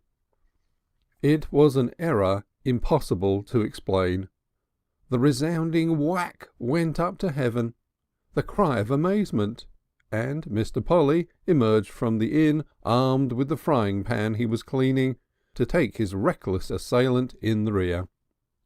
Uncle Jim, realizing his error, fled blaspheming into the arms of the other two campers, who were returning from the village with butcher's meat and groceries. They caught him. They smacked his face with steak and punched him with a bursting parcel of lump sugar. They held him, though he bit them, and their idea of punishment was to duck him. They were hilarious, strong young stockbrokers' clerks, territorials and seasoned boating men. They ducked him as though it was romping, and all that Mr. Polly had to do was to pick up lumps of sugar for them, and wipe them on his sleeve, and put them on a plate, and explain that Uncle Jim was a notorious bad character, and not quite right in the head. "Got a regular obsession that the missus is his aunt," said Mr. Polly, expanding it. "Perfect nuisance he is."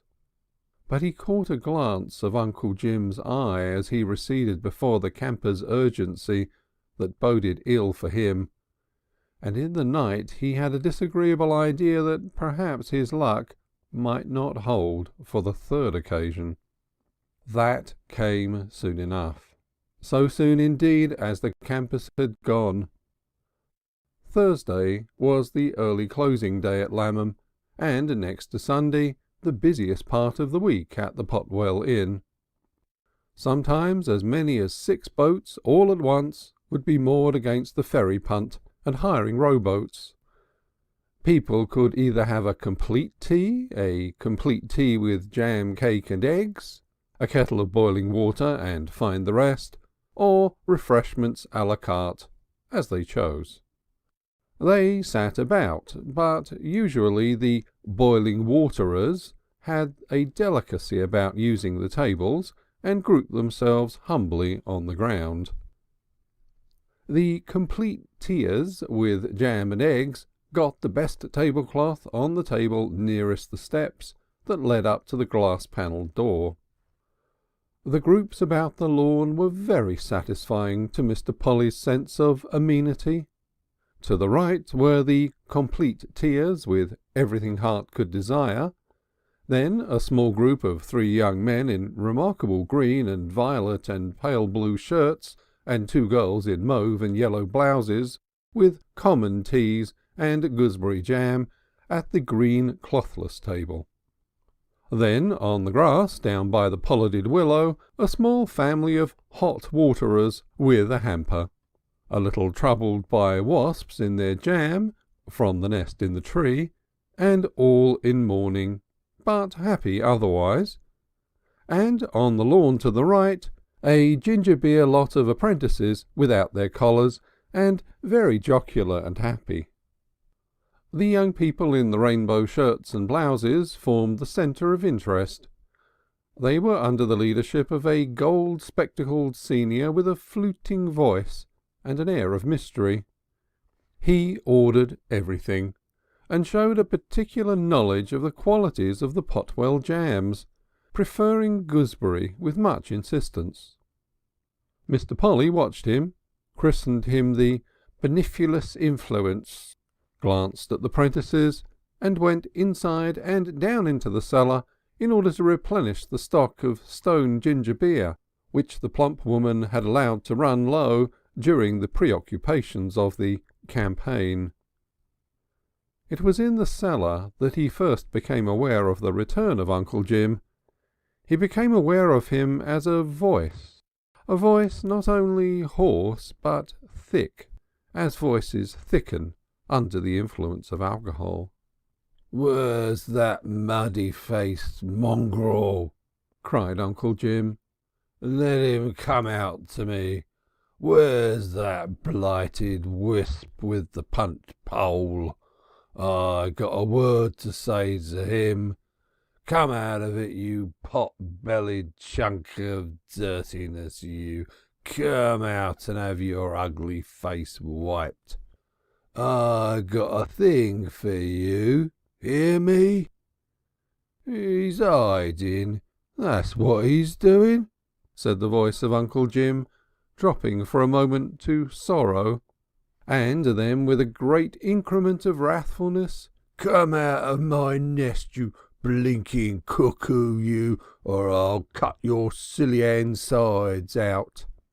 Come out of it, you pock-marked rat, stealing another man's home away from him. Come out and look me in the face, you squinting son of a skunk. Mr. Polly took the ginger beer and went thoughtfully upstairs to the bar. He's back, said the plump woman as he appeared. I knew he'd come back. I heard him, said Mr. Polly, and looked about. Just give me the old poker handle that's under the beer engine. The door opened softly, and Mr. Polly turned quickly. But it was only the pointed nose and intelligent face of the young man with the gilt spectacles and discreet manner. He coughed, and the spectacles fixed Mr. Polly. I say, he said with quiet earnestness, there's a chap out here seems to want someone. Why don't he come in? Said Mr. Polly. He seems to want you out there. What's he want? I think, said the spectacled young man after a thoughtful moment, he appears to have brought you a present of fish. Isn't he shouting? He is a little boisterous. He'd better come in. The manner of the spectacled young man intensified. I wish you'd come out and persuade him to go away, he said. His language isn't quite the thing. Ladies. It never was, said the plump woman, her voice charged with sorrow.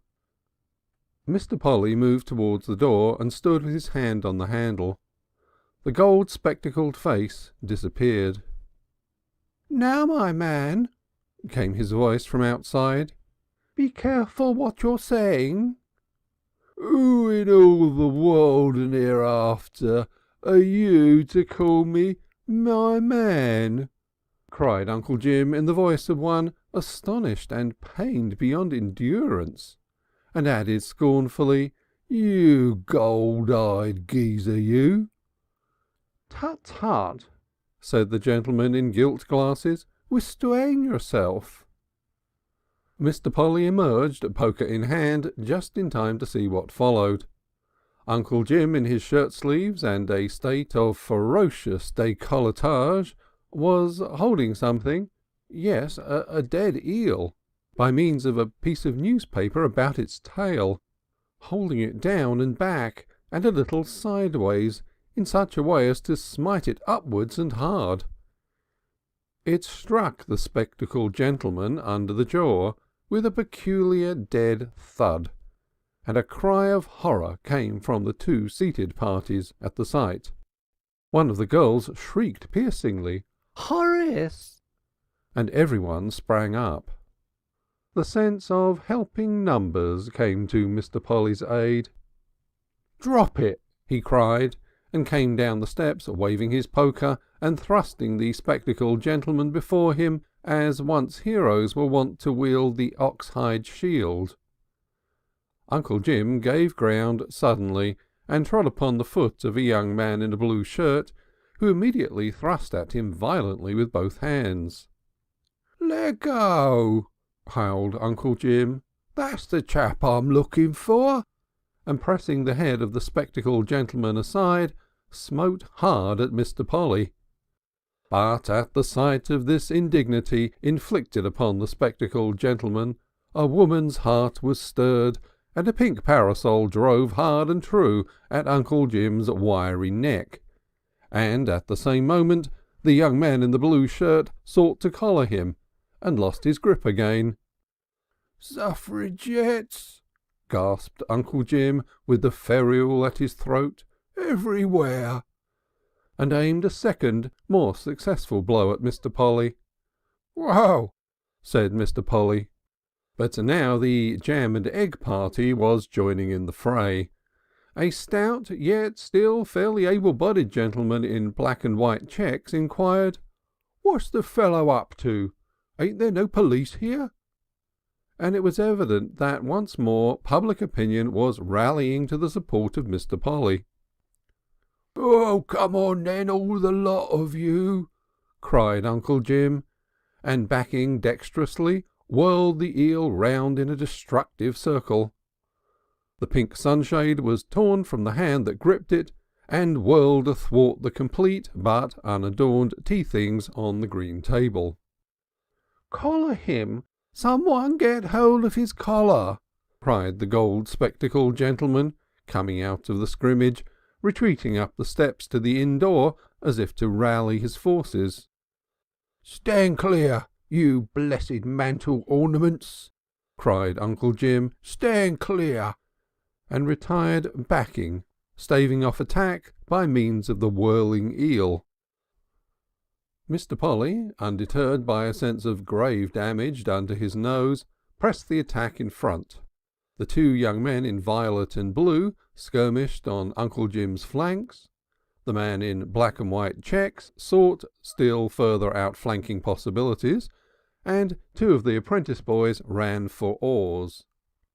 The gold-spectacled gentleman, as if inspired, came down the wooden steps again, seized the tablecloth of the jam and egg party, lugged it from under the crockery with inadequate precautions against breakage, and advanced with compressed lips, curious lateral crouching movements, swift flashings of his glasses, and a general suggestion of bullfighting in his pose and gestures.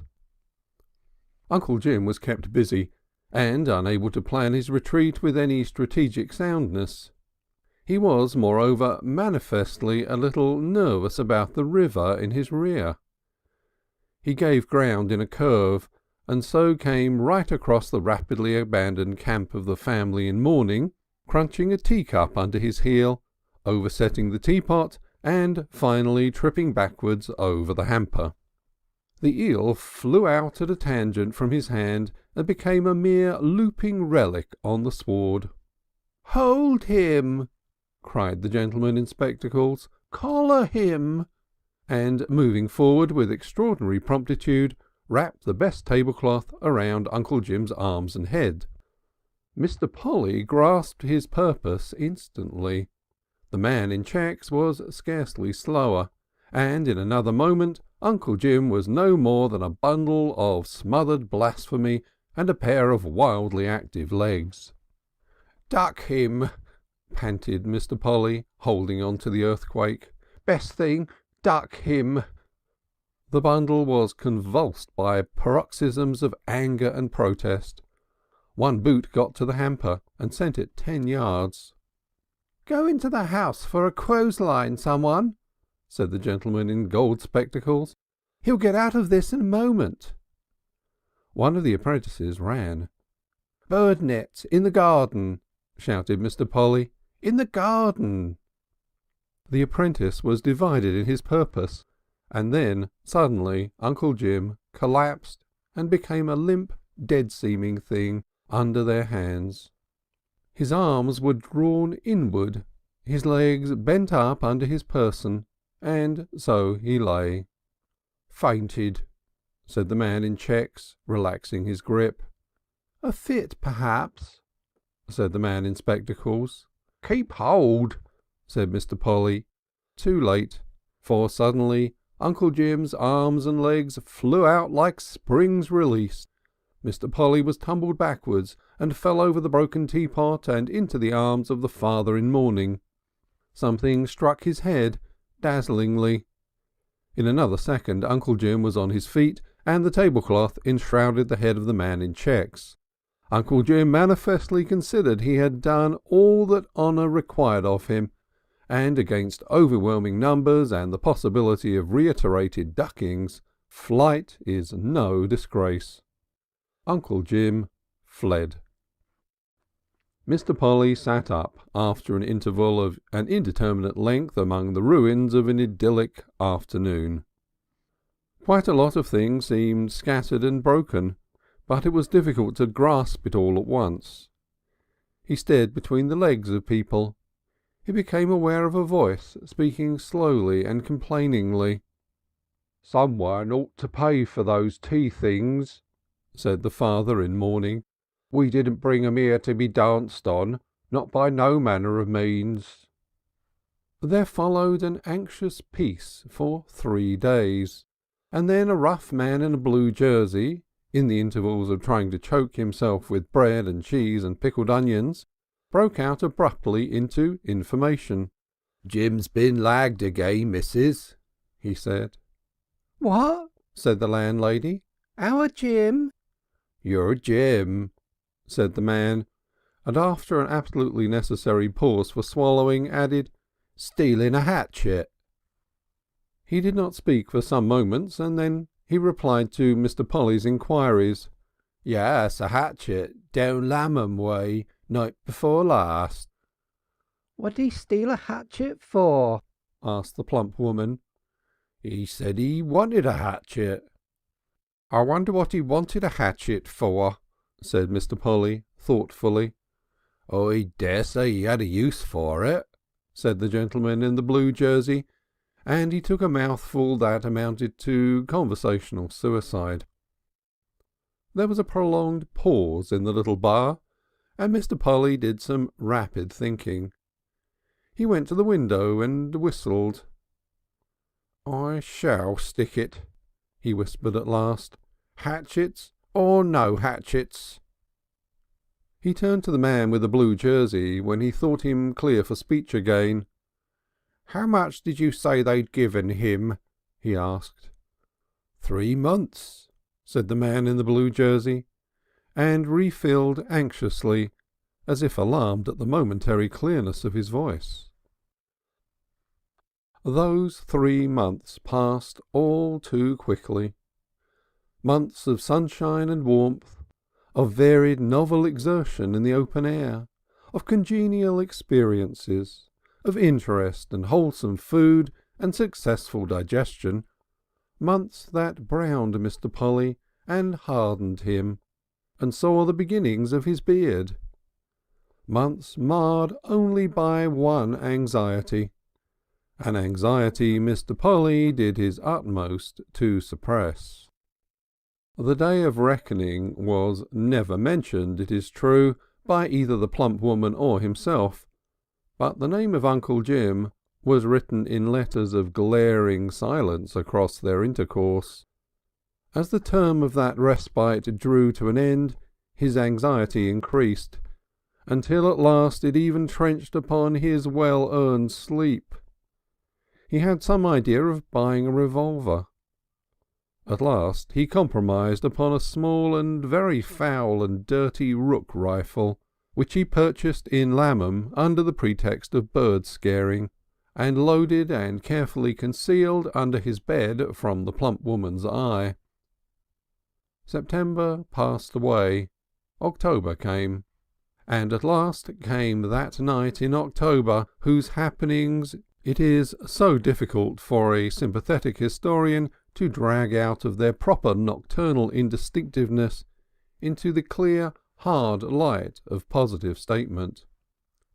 A novelist should present characters, not vivisect them publicly. The best, the kindliest, if not the justest course, is surely to leave untold such things as Mr. Polly would manifestly have preferred untold. Mr. Polly had declared that when the cyclist discovered him he was seeking a weapon that should make a conclusive end to Uncle Jim. That declaration is placed before the reader without comment. The gun was certainly in possession of Uncle Jim at that time, and no human being but Mr. Polly knows how he got hold of it. The cyclist was a literary man named Warspite, who suffered from insomnia. He had risen and come out of his house near Lamham just before the dawn, and he discovered Mr. Polly partly concealed in the ditch by the Potwell churchyard wall. It is an ordinary dry ditch, full of nettles and overgrown with elder and dog-rose, and in no way suggestive of an arsenal. It is the last place in which you would look for a gun. And he says that when he dismounted to see why Mr. Polly was allowing only the latter part of his person to show, and that it would seem by inadvertency, Mr. Polly merely raised his head and advised him to look out, and added, "He's let fly at me twice already." He came out under persuasion and with gestures of extreme caution. He was wearing a white cotton nightgown of the type that has now been so extensively superseded by pyjama sleeping suits, and his legs and feet were bare and much scratched and torn and very muddy. Mr. Warspite takes that exceptionally lively interest in his fellow creatures which constitutes so much of the distinctiveness and complex charm of your novelist all the world over, and he at once involved himself generously in the case. The two men returned at Mr. Polly's initiative across the churchyard to the Potwell Inn, and came upon the burst and damaged rook rifle near the new monument to Sir Samuel Harpon upon the corner by the yew. "That must have been his third go," said Mr. Polly. "It sounded a bit funny." The sight inspirited him greatly, and he explained further that he had fled to the churchyard on account of the cover afforded by the tombstones from the flight of small shot. He expressed anxiety for the fate of the landlady of the Potwell Inn and her grandchild, and led the way with enhanced alacrity along the lane to that establishment. They found the doors of the house standing open, the bar in some disorder, several bottles of whisky were afterwards found to be missing, and Blake, the village policeman, rapping patiently at the open door. He entered with them. The glass at the bar had suffered severely, and one of the mirrors was starred from a blow from a pewter pot. The till had been forced and ransacked, and so had the bureau in the minute room behind the bar. An upper window was opened, and the voice of the landlady became audible, making inquiries. They went out and parleyed with her. She had locked herself upstairs with the little girl, she said, and refused to descend until she was assured that neither Uncle Jim nor Mr. Polly's gun were anywhere on the premises.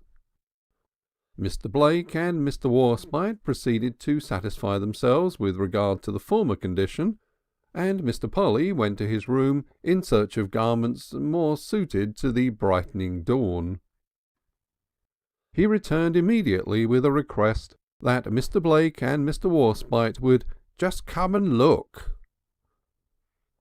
They found his apartment in a state of extraordinary confusion, the bedclothes in a ball in the corner, the drawers all open and ransacked, the chair broken, the lock of the door forced and broken, one door panel slightly scorched and perforated by shot, and the window wide open.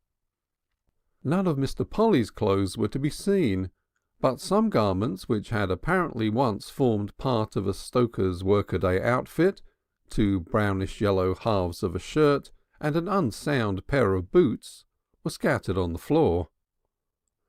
A faint smell of gunpowder still hung in the air, and 2 or 3 books Mr. Polly had recently acquired had been shied with some violence under the bed. Mr. Warspite looked at Mr. Blake, and then both men looked at Mr. Polly. "That's his boots," said Mr. Polly. Mr. Blake turned his eye to the window. "Some of these tiles have just got broken," he observed. "I got out of the window and slid down the scullery tiles," Mr. Polly answered, omitting much, they both felt, from his explanation. "Well, we better find him and have a word with him," said Blake. "That's about my business now." But Uncle Jim had gone altogether. He did not return for some days. That perhaps was not very wonderful. But the days lengthened to weeks, and the weeks to months, and still Uncle Jim did not reoccur. A year passed, and the anxiety of him became less acute. A second healing year followed the first. One afternoon, about 30 months after the night's surprise, the plump woman spoke of him. "I wonder what's become of Jim," she said. "I wonder sometimes," said Mr. Polly. End of chapter 9. Chapter 10. Miriam Revisited. One summer afternoon, about 5 years after his first coming to the Potwell Inn, Mr. Polly found himself sitting under the pollard willow, fishing for dace.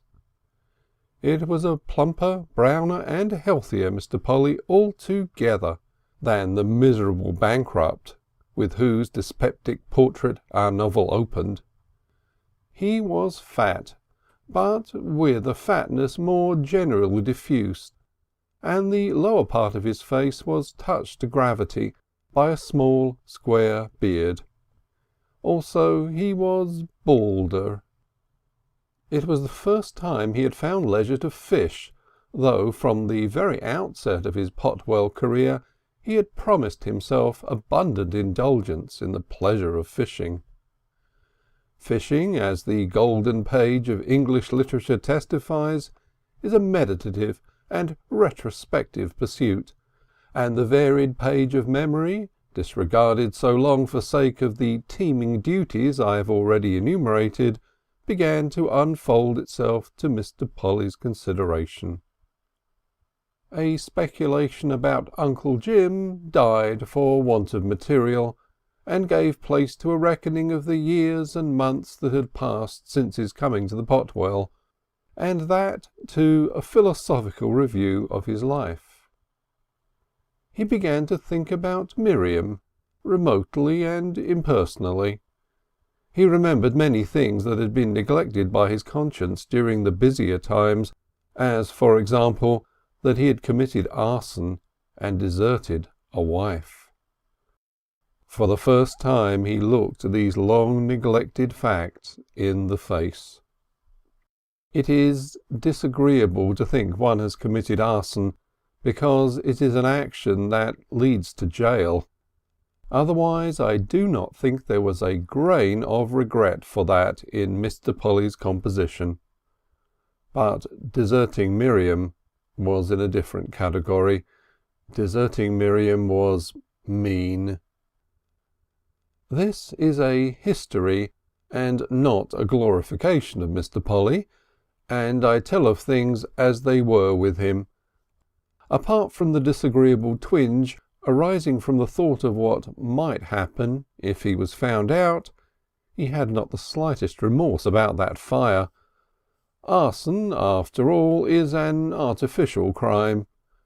Some crimes are crimes in themselves, would be crimes without any law. The cruelties, mockery, and breaches of faith that astonish and wound. But the burning of things is in itself neither good nor bad. A large number of houses deserve to be burned, most modern furniture, an overwhelming majority of pictures and books. One might go on for some time with the list. If our community was collectively anything more than a feeble idiot, it would burn most of London and Chicago, for example, and build sane and beautiful cities in the place of these pestilential heaps of rotten private property. I have failed in presenting Mr. Polly altogether if I have not made you see that he was in many respects an artless child of nature, far more untrained, undisciplined, and spontaneous than an ordinary savage. And he was really glad, for all that little drawback of fear, that he had the courage to set fire to his house and fly and come to the Potwell Inn. But he was not glad he had left Miriam. He had seen Miriam cry once or twice in his life, and it had always reduced him to abject commiseration. He now imagined her crying. He perceived in a perplexed way that he had made himself responsible for her life. He forgot how she had spoiled his own. He had hitherto rested in the faith that she had over £100 of insurance money, but now, with his eye meditatively upon his float, he realized £100 does not last forever. His conviction of her incompetence was unflinching. She was bound to have fooled it away somehow by this time. And then he saw her humping her shoulders and sniffing in a manner he had always regarded as detestable at close quarters, but which now became harrowingly pitiful. "Damn," said Mr. Polly, and down went his float, and he flicked up a victim to destruction and took it off the hook. He compared his own comfort and health with Miriam's imagined distress. "Ought to have done something for herself," said Mr. Polly, rebating his hook. "She was always talking about doing things. Why couldn't she?" He watched the float oscillating gently towards quiescence. "Silly to begin thinking about her," he said. "Damn silly." But once he had begun thinking about her, he had to go on. "Oh, blow!" cried Mr. Polly presently, and pulled up his hook to find another fish had just snatched at it in the last instant. His handling must have made the poor thing feel itself unwelcome. He gathered his things together and turned towards the house. All the Potwell Inn betrayed his influence now, for here indeed he had found his place in the world. It looked brighter, so bright indeed as to be almost skittish, with the white and green paint he had lavished on it. Even the garden palings were striped white and green, and so were the boats. For Mr. Polly was one of those who find a positive sensuous pleasure in the laying on of paint. Left and right were two large boards, which had done much to enhance the inn's popularity with the lighter-minded variety of pleasure-seekers. Both marked innovations. One bore in large words the single word museum. The other was plain and laconic with omelettes. The spelling of the latter word was Mr. Polly's own, but when he had seen a whole boatload of men intent on Lammam for lunch stop open-mouthed and stare and grin, and come in and ask in a marked sarcastic manner for omelettes, he perceived that his inaccuracy had done more for the place than his utmost cunning could have contrived. In a year or so the inn was known both up and down the river by its new name of omelettes, and Mr. Polly, after some secret irritation, smiled and was content. And the fat woman's omelettes were things to remember. You will note I have changed her epithet. Time works upon us all. She stood upon the steps as he came towards the house and smiled at him richly. "Caught many?" she asked. Got an idea," said Mr. Polly. "Would it put you out very much if I went off for a day or two for a bit of a holiday? There won't be much doing now until Thursday." Feeling recklessly secure behind his beard, Mr. Polly surveyed the Fishbourne High Street once again. The north side was much as he had known it, except that Rusper had vanished. A row of new shops replaced the destruction of the great fire. Mantell and Throbson's had risen up again upon a more flamboyant pattern, and the new fire station was in the Swiss Teutonic style, and with much red paint. Next door, in the place of Rumbold's, was a branch of the Colonial Tea Company, and then a Salmon and Gluckstein tobacco shop, and then a little shop that displayed sweets, and professed a tea-room upstairs. He considered this as a possible place in which to pursue inquiries about his lost wife, wavering a little between it and the God's Providence Inn down the street. Then his eye caught a name over the window. Polly, he read, and Larkins. Well, I'm astonished. A momentary faintness came upon him. He walked past and down the street, returned and surveyed the shop again. He saw a middle-aged, rather untidy woman standing behind the counter, who for an instant he thought might be Miriam, terribly changed, and then recognised as his sister-in-law, Annie, filled out and no longer hilarious. She stared at him without a sign of recognition as he entered the shop. "Can I have tea?" said Mr. Polly. "Well," said Annie, "you can, but our tea-room's upstairs. My sister's been cleaning it out, and it's a bit upset." "It would be," said Mr. Polly softly. "I beg your pardon," said Annie. "I said I didn't mind. Up here." "I dare say there'll be a table," said Annie, and followed him to a room whose conscientious disorder was intensely reminiscent of Miriam. "Nothing like turning everything upside down when you're cleaning," said Mr. Polly cheerfully. "It's my sister's way," said Annie impartially. "She's gone out for a bit of fresh air, but I dare say she'll be back soon to finish. It's a nice light room and it's tidy. Can I put you in a table over there?" "Let me," said Mr. Polly, and assisted. He sat down by the open window and drummed on the table and meditated on his next step, while Annie vanished to get his tea. After all, things didn't seem so bad with Miriam. He tried over several gambits in imagination. "Unusual name," he said as Annie laid a cloth before him. Annie looked interrogation. "Polly. Polly and Larkins. Real, I suppose?" "Polly's my sister's name. She married a Mr. Polly." "Widow, I presume?" said Mr. Polly. "Yes, these 5 years, come October." "Lord!" said Mr. Polly in unfeigned surprise. "Found drowned he was. There was a lot of talk in the place."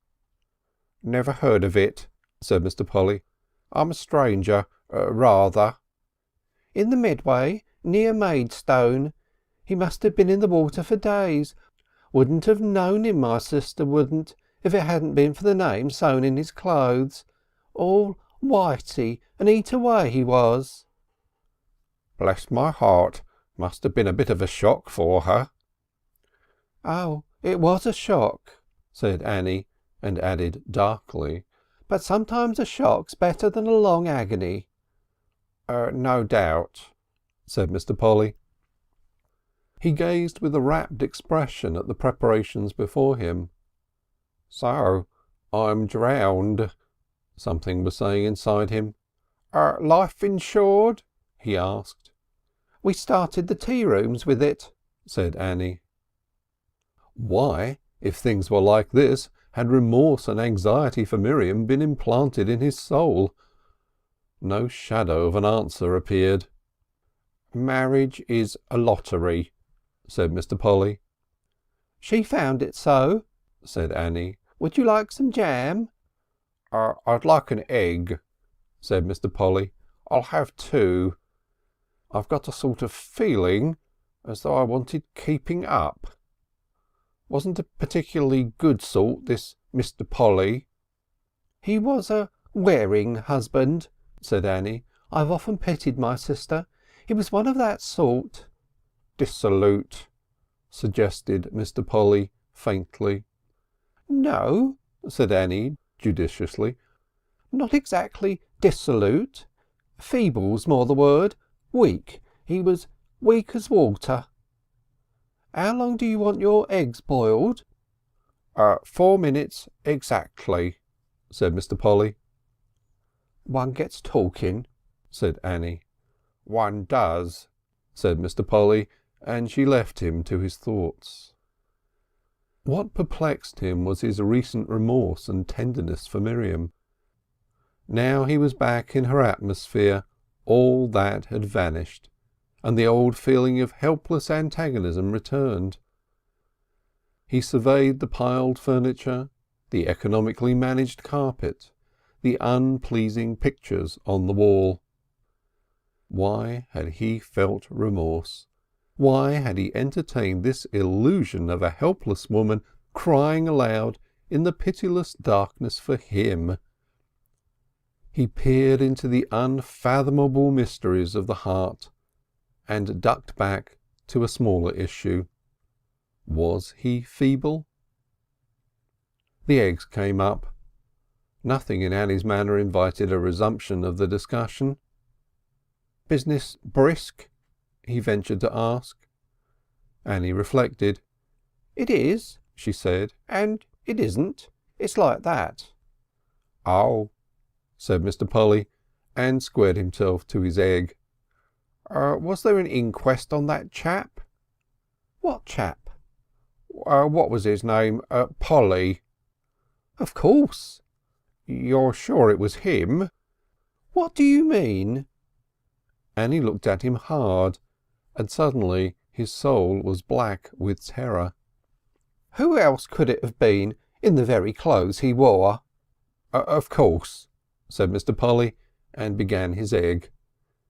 He was so agitated that he only realised its condition when he was halfway through it, and Annie safely downstairs. "Lord," he said, reaching out hastily for the pepper. "One of Miriam's. I haven't tasted such an egg for 5 years.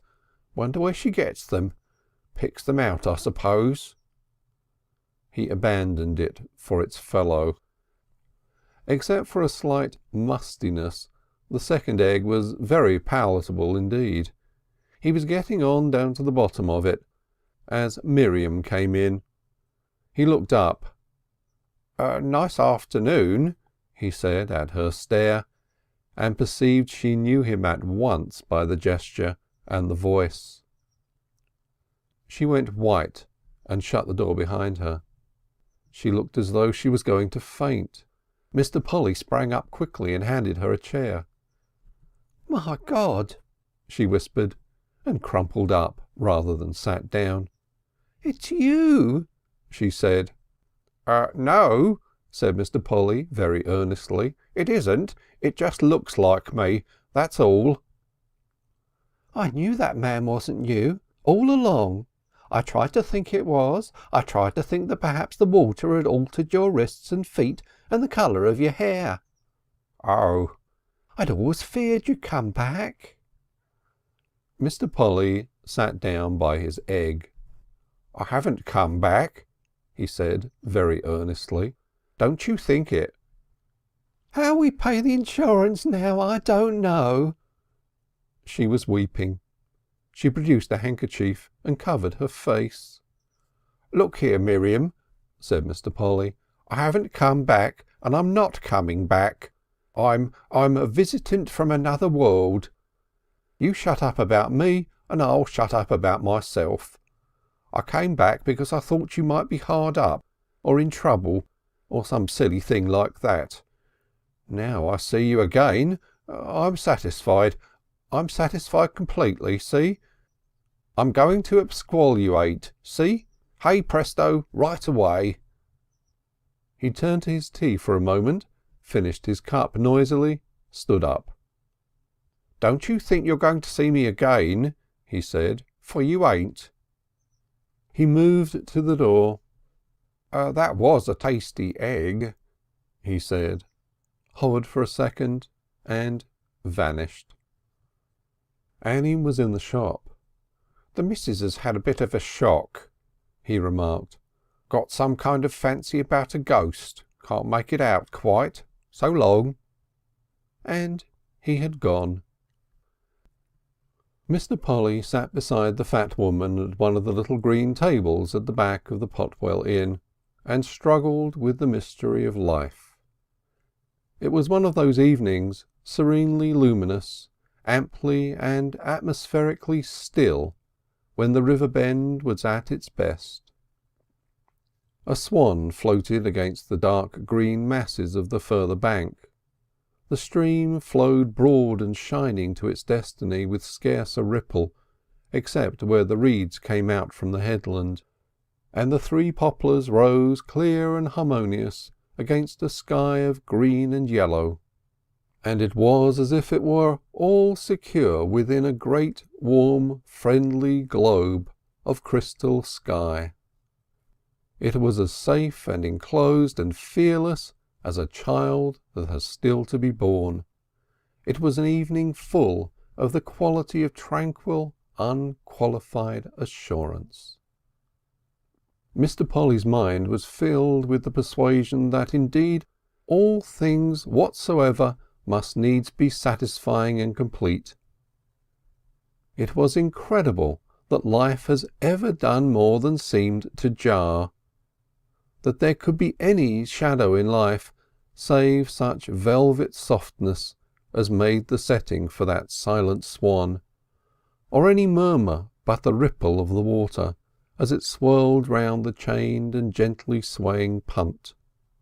And the mind of Mr. Polly, exalted and made tender by this atmosphere, sought gently but sought to draw together the various memories that came drifting, half submerged, across the circle of his mind.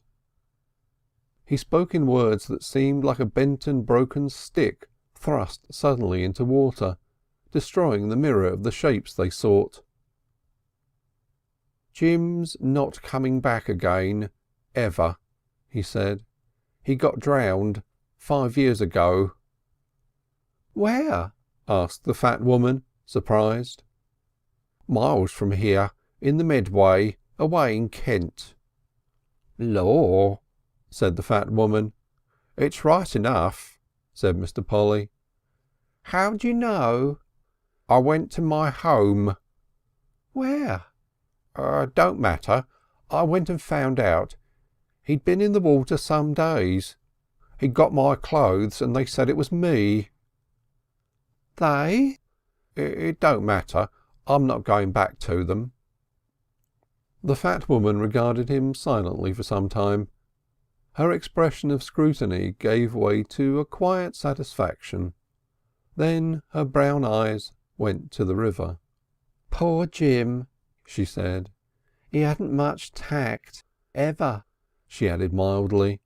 "I can't hardly say I'm sorry." "Nor me," said Mr. Polly, and got a step nearer the thought in him. "But it don't seem much good his having been alive, does it?" "He wasn't much good," the fat woman admitted, "ever." "I suppose there were things that were good to him," Mr. Polly speculated. "They weren't our things." His hold slipped again. "I often wonder about life," he said weakly. He tried again. "One seems to start in life," he said, "expecting something, and it doesn't happen, and it doesn't matter. One starts with ideas that things are good and things are bad, and it hasn't much relation to what is good and what is bad. I've always been the skeptaceous sort, and it's always seemed rot to me to pretend that we know good from evil. It's just what I've never done. No Adam's apple stuck in my throat, ma'am. I don't own to it." He reflected. "I set fire to a house once." The fat woman started. "I don't feel sorry for it. I don't believe it was a bad thing to do, any more than burning a toy, like I did once when I was a baby. I nearly killed myself with a razor. Who hasn't, anyhow, gone as far as thinking of it? Most of my time I've been half dreaming. I married like a dream almost. I've never really planned my life or set out to live. I happened. things just happened to me. It's so with everyone. Jim couldn't help himself. I shot at him and tried to kill him. I dropped the gun and he got it. He very nearly had me. I wasn't a second too soon, ducking. Awkward that night was. But I don't blame him, come to that. Only I don't see what it's all up to. Like children playing about in a nursery, hurt themselves at times. There's something that doesn't mind us, he resumed presently. It isn't what we try to get that we get. It isn't the good we think we do is good. What makes us happy isn't our trying. What makes others happy isn't our trying. There's a sort of character people like and stand up for, and a sort they won't. You've got to work it out and take the consequences. Miriam was always trying. Who's Miriam? Asked the fat woman. Oh, no one you know, but she used to go about with her brows knit, trying not to do whatever she wanted to do, if ever she did want to do anything. He lost himself. You can't help being fat, said the fat woman after a pause, trying to get up to his thoughts. You can't, said Mr. Polly. It helps and it hinders. Like my upside-down way of talking. The magistrates wouldn't have kept on the licence to me if I hadn't been fat. Then what would we have done, said Mr. Polly, to get an evening like this? Lord, look at it. He sent his arm round the great curve of the sky. If I was a black or an Italian, I should come out here and sing. I whistle sometimes, but bless you, it's singing I've got in my mind. Sometimes I think I live for sunsets. I don't see that it does you any good always looking at sunsets like you do, said the fat woman. Nor me, but I do. Sunsets and things I was made to like. They don't help you, said the fat woman thoughtfully. Who cares, said Mr. Polly.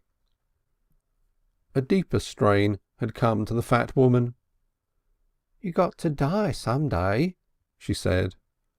Some things I can't believe, said Mr. Polly suddenly, and one is your being a skeleton.